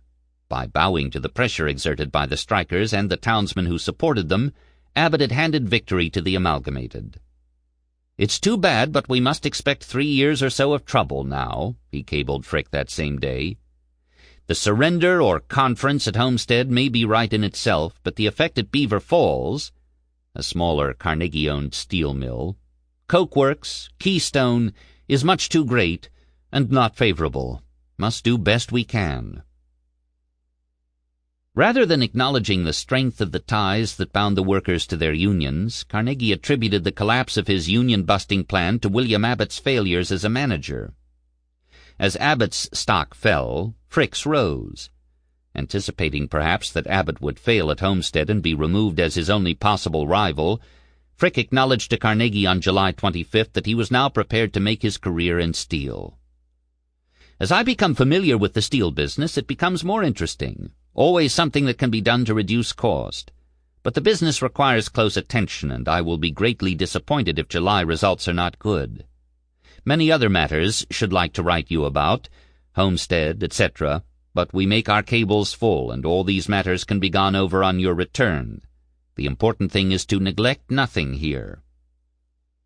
In a rare display of charm, he jokingly apologized for his curt, unpolished letters, so different from those he received from Carnegie. "I am nothing of a literary cuss anyway, which is probably as well, as we have no lacking of it in our concerns. Glad you are enjoying yourself. When I get to be 50, I want to retire and do the same. Kind regards to Mrs. Carnegie." Carnegie was delighted with Frick's note. "Yours of 25th received just now. Very satisfactory indeed. I am so glad the steel business is fascinating you. It is the greatest of investments in the U.S., in my opinion, managed as it can be." Frick answered as Carnegie had hoped. "I could not and would not remain the official head of any concern that was not well managed. I cannot stand fault-finding, and I must feel that I have the entire confidence of the power that put me where I am, in a place I did not seek. With all that, I know that I can manage both Carnegie Brothers and Company and Frick Coke Company successfully." By early September, Carnegie could rein in his anger and disappointment with Abbott no longer. In an open letter to his partners, he announced that he had summoned Abbott for a personal interview after receiving a startling letter in which Abbott had suggested that the firm should sell the steel plant at Beaver Falls because it was losing money. If Beaver Falls were not turning a profit, Carnegie insisted, it was only because the right man had not been found to manage it. The Carnegie partners were becoming too complacent. In the past, one of them would have volunteered to reside at Beaver and sleep with that business until it was turned around. "If we are to admit that anybody else can manage and we can't, let us make up our minds to be driven point by point out of manufacturing business. We have hitherto been a buying, never a selling party, and this is no time to sell any works. After a period of depression, we are entering one of activity.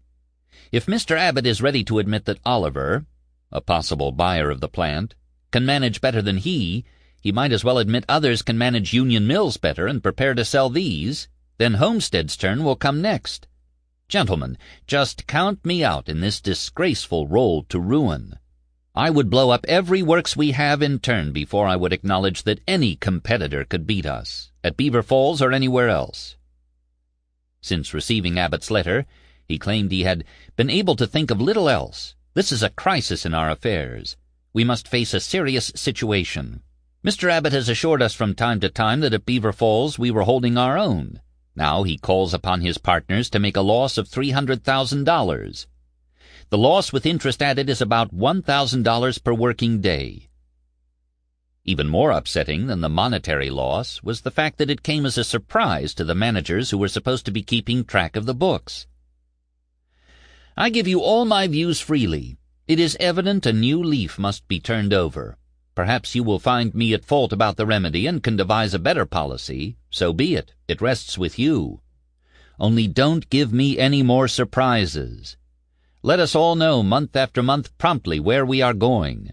I can stand losses with you, but object to be deluded." The following day, Carnegie wrote Frick a personal note confirming that from this moment on he would be his #1 man in Pittsburgh, with no #2 to compete with.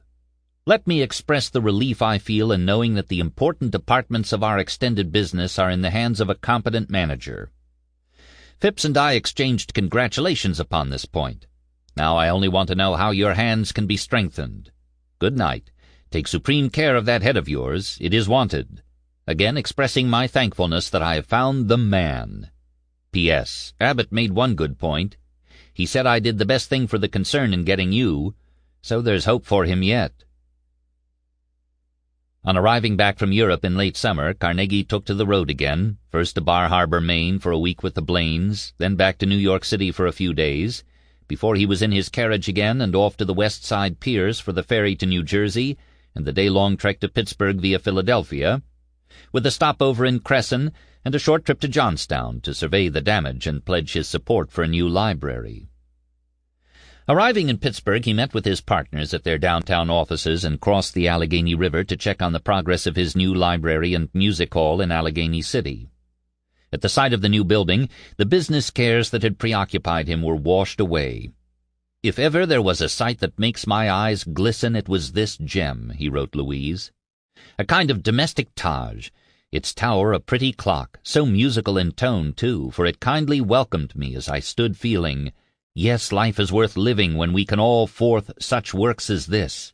The big words Carnegie Free Library just took me into the sweetest reverie, and I found myself wishing you were at my side to reap with me the highest reward we can ever receive on earth, the voice of one's inner self, saying secretly, 'Well done.'"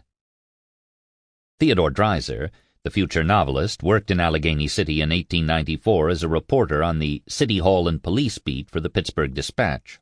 He spent many long lunch-hour breaks in Carnegie's library.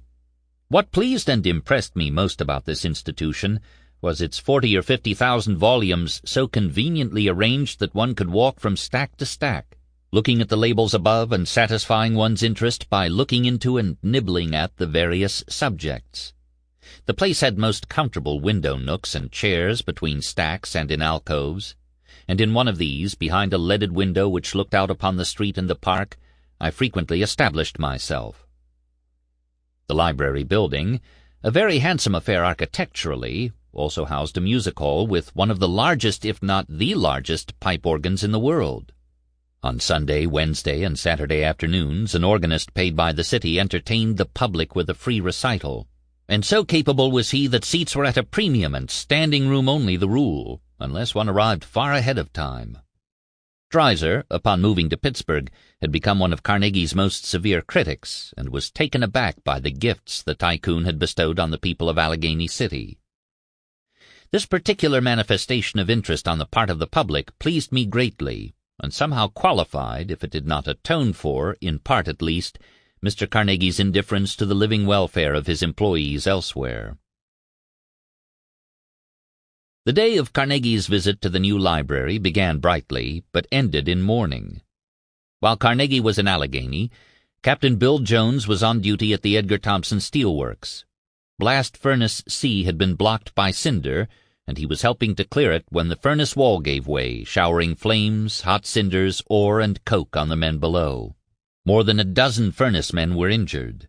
Jones was almost buried by the avalanche of smoldering, half-burnt material that swept him off his feet into the casting pit. He died on Saturday night, 2 days after the explosion. He was succeeded by 27-year-old Charlie Schwab, a handsome lad from Loretto, Pennsylvania, whom Carnegie counted as a protégé. Schwab had worked his way up the Carnegie organization from assistant to surveyor to superintendent of construction for the Edgar Thomson blast furnaces. 2 years earlier, on Captain Jones's recommendation, he had been appointed general superintendent at Homestead. He was now recalled from Homestead to Edgar Thomson to replace his mentor. The death of Jones had a profound, though short-lived, effect on the senior partners. Harry Phipps, who, like Carnegie, had his fortune tied up in Carnegie Company stock, was increasingly worried that their investments might not be safe. He proposed that he and Carnegie either sell their interests in the Pittsburgh firms or consolidate them into a new trust. Carnegie forwarded Phipps's plan to Frick, though he assured his younger partner that he had done so only for fun, to show how he is figuring, Of course there's nothing in it.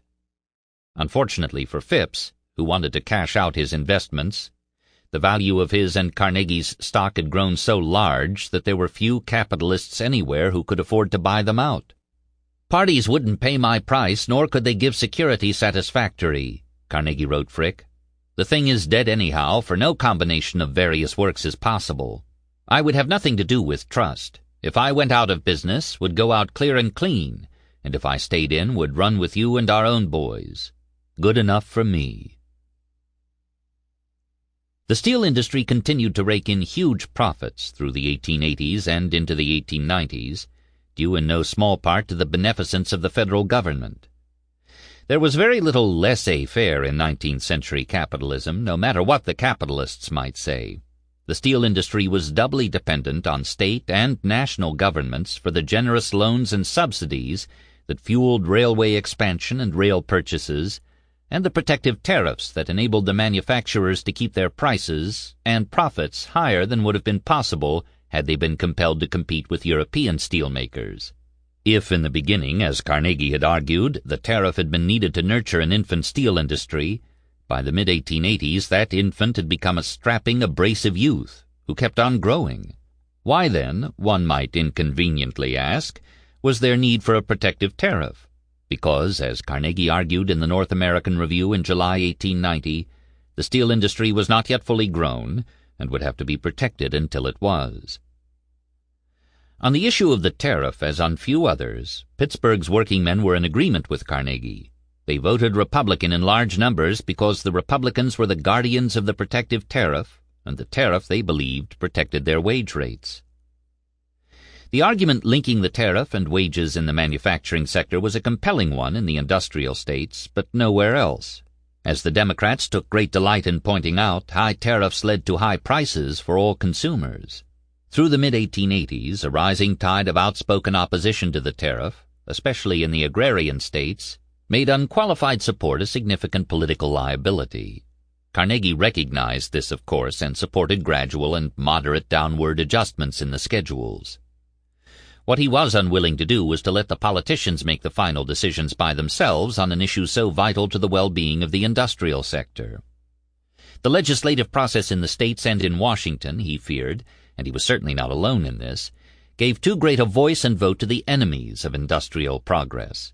This distrust of legislatures compelled the steelmakers, individually and through their lobbyist, James Swank, to spend an extraordinary and increasing amount of time, effort, and dollars on making their voices heard and their influence count. The Republican candidate for president, Benjamin Harrison, had been elected in 1888, though he had polled fewer popular votes than his Democratic rival, Grover Cleveland. Cleveland had won a great many of these votes by making tariff reduction the major plank in his platform. Bowing to the inevitable, the Republicans attempted to remove the tariff as a future Democratic campaign issue by sponsoring their own reform legislation. "Tariff work in Washington soon to be done," Carnegie wrote Frick in January 1890. "I'm to see the leaders next week." Ohio Congressman William McKinley was delegated by the Republicans to head up the committee to write new tariff schedules. Carnegie was already on the best of terms with McKinley, having instructed Frick in July 1889 to write him a private note and send him $5,000 from me saying that his speech on silver pleased me so much, and I wished to show him he had friends, etc., etc. It is best I don't write direct, I think. The McKinley tariff bill, when reported out of committee, proposed only minor adjustments in the iron and steel schedules, thereby virtually guaranteeing that tariff reform would remain a major issue in upcoming political campaigns. When, in July 1891, William McKinley ran for governor of Ohio, James Campbell, his Democratic opponent, assailed him on the tariff issue. The year before, Campbell reminded voters the Republicans had guaranteed that the McKinley tariff, by protecting the steel industry, would protect the wages of steel workers. This had not occurred. On the contrary, the Carnegie firms had cut the wages of the homestead workers. McKinley personally wrote to ask Frick if this was indeed the case. Frick denied it, but provided no data. "We, of course, would prefer that our business should be brought into politics as little as possible." Frick's political connections and his skill at playing politics were invaluable to Carnegie on the local level. Almost as deftly as Tom Scott and far more discreetly, Frick had entangled the Carnegie firms in a complicated web of political partnerships, woven of favorable business deals, campaign contributions, and bribes to influential politicians. These connections came in very handy when, in the winter of 1889 to 1890, Carnegie tried to secure additional land at Homestead to expand his works. The retooling of the plant and the construction of the massive new Universal and Plate Mill buildings had taken up most of the unoccupied land on the site. Fortunately, the property, which comprised about 90 acres, abutted the 144-acre city poor farm, poorhouse, and home for the insane. Well-placed bribes had persuaded the Pittsburgh city councils to put the land up for sale and build new facilities for the poor elsewhere. Frick had hired an intermediary, a Mr. McCook, to buy the land, but he had not been able to close the deal. In January 1890, Frick suggested to Carnegie that, bribery having failed to push the matter along, they try a new approach. "I think we have gone about securing the poor farm in the wrong way from the very start. A fair, open offer to the council, I think, would bring the matter to a conclusion very soon. We are in a position to make a much more attractive offer than any other party, and it is rather a dangerous proceeding to allow anybody to use any portion of what we want to pay for the property to bribe officials who claim to control the matter. I want to discuss this fully with you on your next visit here, together with very many other things I cannot well write about." The following week, Frick modified his new approach by suggesting that they seek the assistance of A.F. Keating, who is a power in councils. Carnegie agreed that this was the best way to proceed. "If Mr. Keating will do us the great favor, we may no doubt be in position to show him some day that we stick to our friends." Unfortunately for Carnegie, Frick, and Keating, the real power in Pittsburgh remained Christopher McGee, the Pittsburgh city boss of whom Lincoln Steffens later wrote that it was his idea not to corrupt the city government, but to be it, not to hire votes in councils, but to own councilmen. By 1890, nothing much got accomplished in Pittsburgh, certainly nothing that involved city moneys or resources or property, without the explicit approval of Boss McGee. After months of spinning their wheels, Carnegie and Frick dispatched their attorney, Philander Knox, to meet with McGee. "Mr. Knox called on me this afternoon," Frick wrote Carnegie on March 19th, "and I think we will now get down to business on the city farm matter. McGee agrees now to put the matter through, but wants to know our price and just what we will agree to pay him.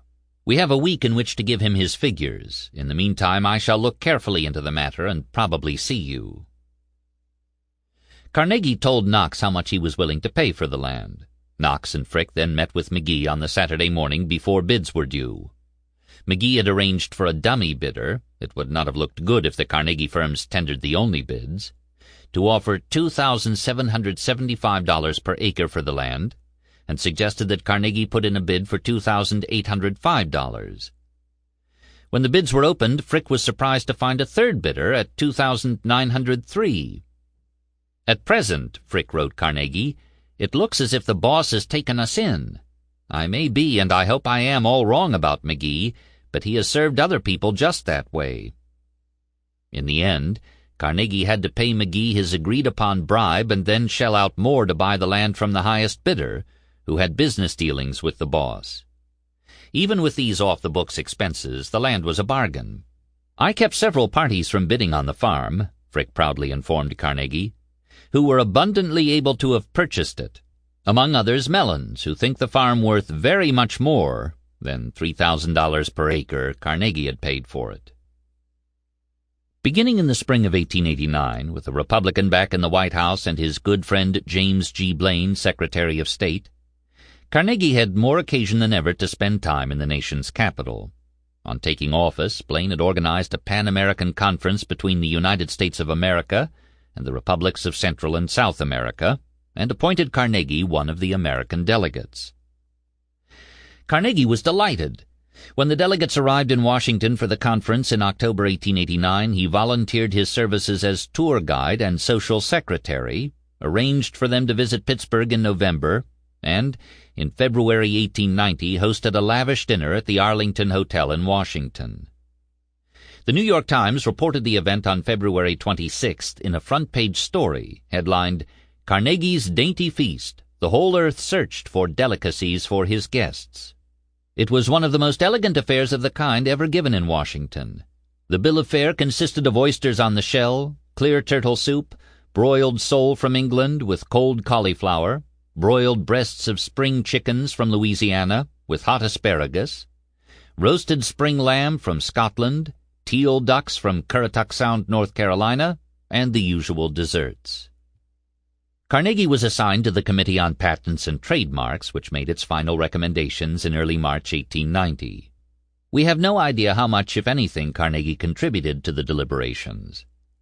From this point on, however, he would regularly preface his comments and pronouncements on hemispheric relations with the reminder that he knew what he was talking about because he had sat 4 months with the representatives of the 16 South American republics. Carnegie spent a great deal of time in Washington that winter lobbying congressmen on the tariff and the Secretary of the Navy on new contracts for steel armor.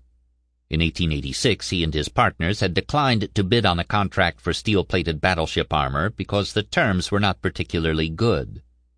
Now, 3 years later, they were invited by the new Republican Secretary of the Navy, Benjamin Tracy, to bid on a much larger contract, and agreed to do so. Carnegie was still opposed to naval rearmament on moral and political grounds, and would spend the rest of his life speaking and writing against it, but as a capitalist who had invested millions of dollars in a new plate mill at Homestead, and as the author of the Gospel of Wealth essays which had proclaimed that it was the duty of the businessman to make as much money as he could so he would have more to give away on retirement, he was unwilling to turn down the chance to earn millions. The Harrison administration had, with the enthusiastic support of the Congress, committed itself to building a new generation of steel-armored cruisers to replace the nation's almost laughably outdated fleet of wooden ships. From Washington, in March 1890, Carnegie wrote Frick, playfully addressing him as "my dear millionaire." "There's a possible fortune in Navy Department's attitude toward us, and I'm to confer with Secretary Tracy next week. So glad we can oblige him by rolling a trial plate with 1% nickel. He will pay us same as he did for one abroad. He wants nothing said about this." Carnegie sent the same message to William Abbott, who, though disgraced, remained nominally in charge of the Homestead facility. "There may be millions for us in armor. To one man should be assigned armor, and he should read up and keep up on the subject." The legislation authorizing the expenditure of millions of dollars for steel armor required that much of it be made of a nickel-steel alloy. Carnegie opposed the use of nickel, which, in his opinion, not only did not strengthen steel, but had to be imported from Canada at considerable cost. He may also have feared that, as no American steelmaker had as yet produced nickel-steel armor, Tracy might in the end decide to buy from English firms with experience in manufacturing it. In a rather transparent attempt to get Tracy to change his mind, Carnegie informed them that he had on his own, as a loyal citizen, examined the inferior facilities for armor plate making in England, and come away convinced that his Pittsburgh works could produce higher quality pure steel armor than the nickel-steel variety turned out in England. Feigning disinterest in the financial benefits his company would reap should it be permitted to manufacture its steel armor without the nickel added, he asked the secretary to keep his letter secret.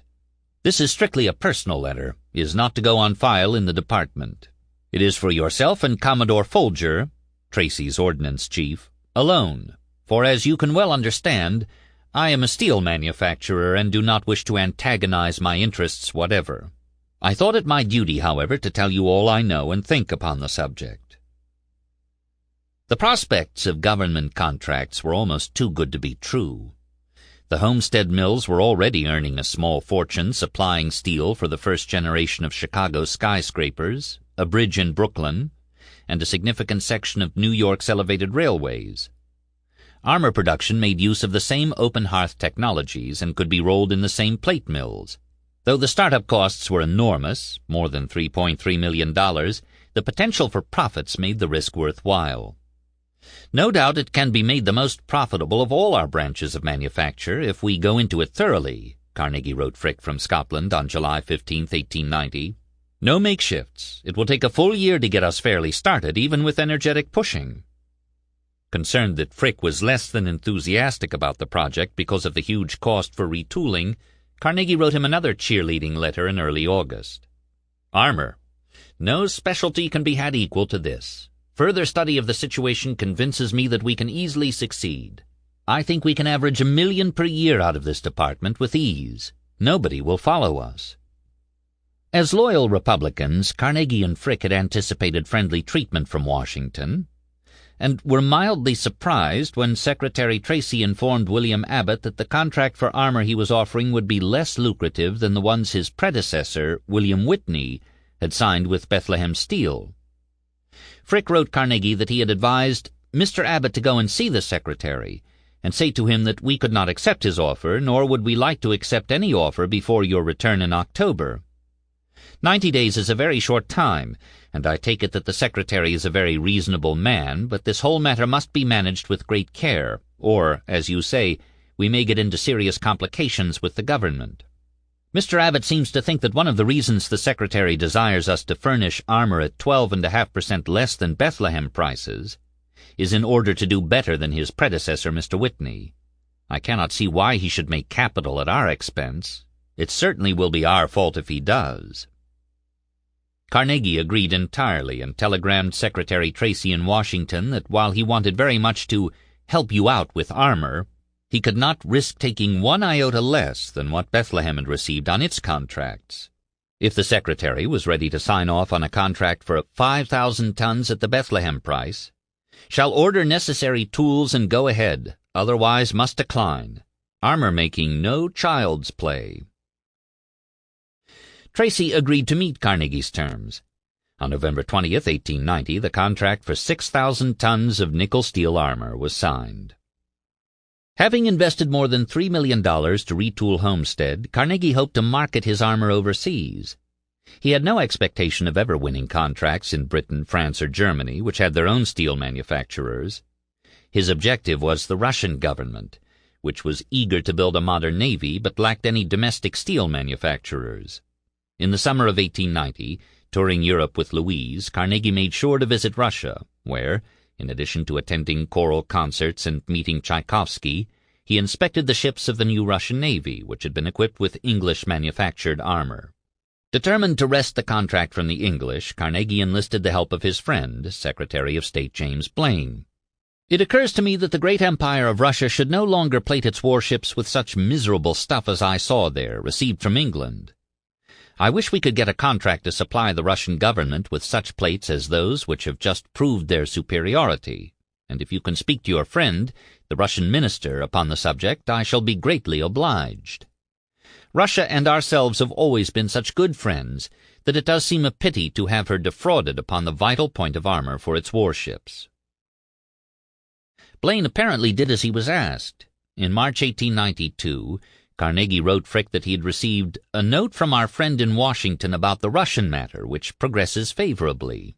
In July, he received additional assistance with the Russian contracts from another friend, former Cornell University President Andrew White, who had been selected by Blaine as Envoy Extraordinary and Minister Plenipotentiary at St. Petersburg. It was not going to be easy to break into the Russian market, which was tightly controlled by the British, but Carnegie, convinced that he could produce steel as tough and as cheap, refused to give up. In April 1894, almost 4 years after he had first apprised Frick of the potential market for Russian armor, he wrote him again, suggesting that he send someone to Russia promptly with note to President White, now ambassador to Russia, who can aid us. An interpreter can easily be provided there by him. He should then go to Italy on same errand. Unless we get a foreign business, our armor plant is certain to be idle for a time. The demands of England for armor are enormous, and I do not think her manufacturers can meet it and do work for Russia and Italy. Here is our time.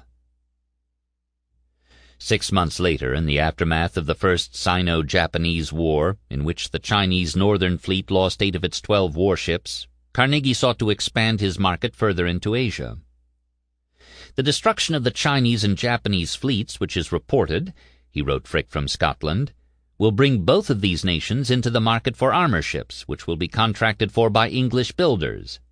I cannot but feel there is an opening for us to sell armor to builders here. My plan would be to see the leading shipbuilding people and receive an offer from them for so much armor. Carnegie's dreams of business expansion always exceeded his grasp. Frick, knowing this, deferred appointing a representative to do business exclusively in Russia and Italy or China and Japan. Bethlehem Steel eventually secured the contract for the Russian armor, but because Carnegie and Bethlehem's president, Robert Linderman, had from the beginning agreed not to compete but to share government contracts, Carnegie felt no embarrassment in asking Linderman to divide the Russian order. There is not much money in the order, but there is a great deal in the armor-making plants working in perfect union. As to the future, we are together, and that is all right as far as armor is concerned. Though Linderman declined, he agreed to pool subsequent foreign armor contracts. Having won rather lucrative contracts for armor in Washington, Carnegie began to look longingly at government contracts for guns. He would have preferred, and continued to argue so in print and in person, that the United States and the other nations of the world put away their guns and battleships.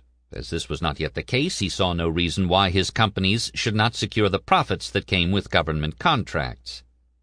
Better that the profits from arms and armor production go to Homestead, to be redistributed to the larger community, than to other firms. Bethlehem Steel, which had entered the armor and armament business because it could not compete on other steel products, had by the early 1890s, when Carnegie was ready to bid on gun contracts, virtually cornered the American market. Bethlehem's $3.5 million contract for guns is a stunner, Carnegie wrote Frick in August 1891. With one more tool, a boring mill, we should be ready to compete for the next lot. The following month, certainly not by accident, Carnegie reported to Frick that one of his house guests at Cluny was none other than Commander F.M. Folger, chief ordnance expert and advisor to Secretary of the Navy Tracy. 2 weeks later, Carnegie wrote to tell Frick that he had sent Abbott and Dodd Lauder off to visit Krupp's and decide upon finishing tools needed to manufacture guns at Homestead. Despite Carnegie's continued enthusiasm and the vastly inflated estimates he offered of the size of the market, the Carnegie firms did not, in the final analysis, go into the armament business in any significant way. Through the mid-1890s, Carnegie would try several times to convince his partners to retool for armament production, but they resisted. In the fall of 1894, having read in the newspapers that Bethlehem and Midvale Steel had submitted a new bid for naval guns, Carnegie sent the clippings and a note to Frick, who forwarded them to Charles Schwab, who was at the time the general manager of the Homestead plant. "I'm under the impression that you do not agree with Mr. Carnegie in this," Frick wrote Schwab. "If we could secure a contract such as referred to, it would require a large expenditure to get in shape to take care of the contract. Am I correct in this?" In the end, Schwab and Frick agreed to disagree with their chief stockholder and mentor and stay out of the gun-forging business. The investment required was too great, the potential rewards far too risky. Homestead would, through the 1890s, turn out millions of dollars worth of steel-plated armor for the U.S. Navy, but it would stay away from armaments on economic grounds, not moral ones.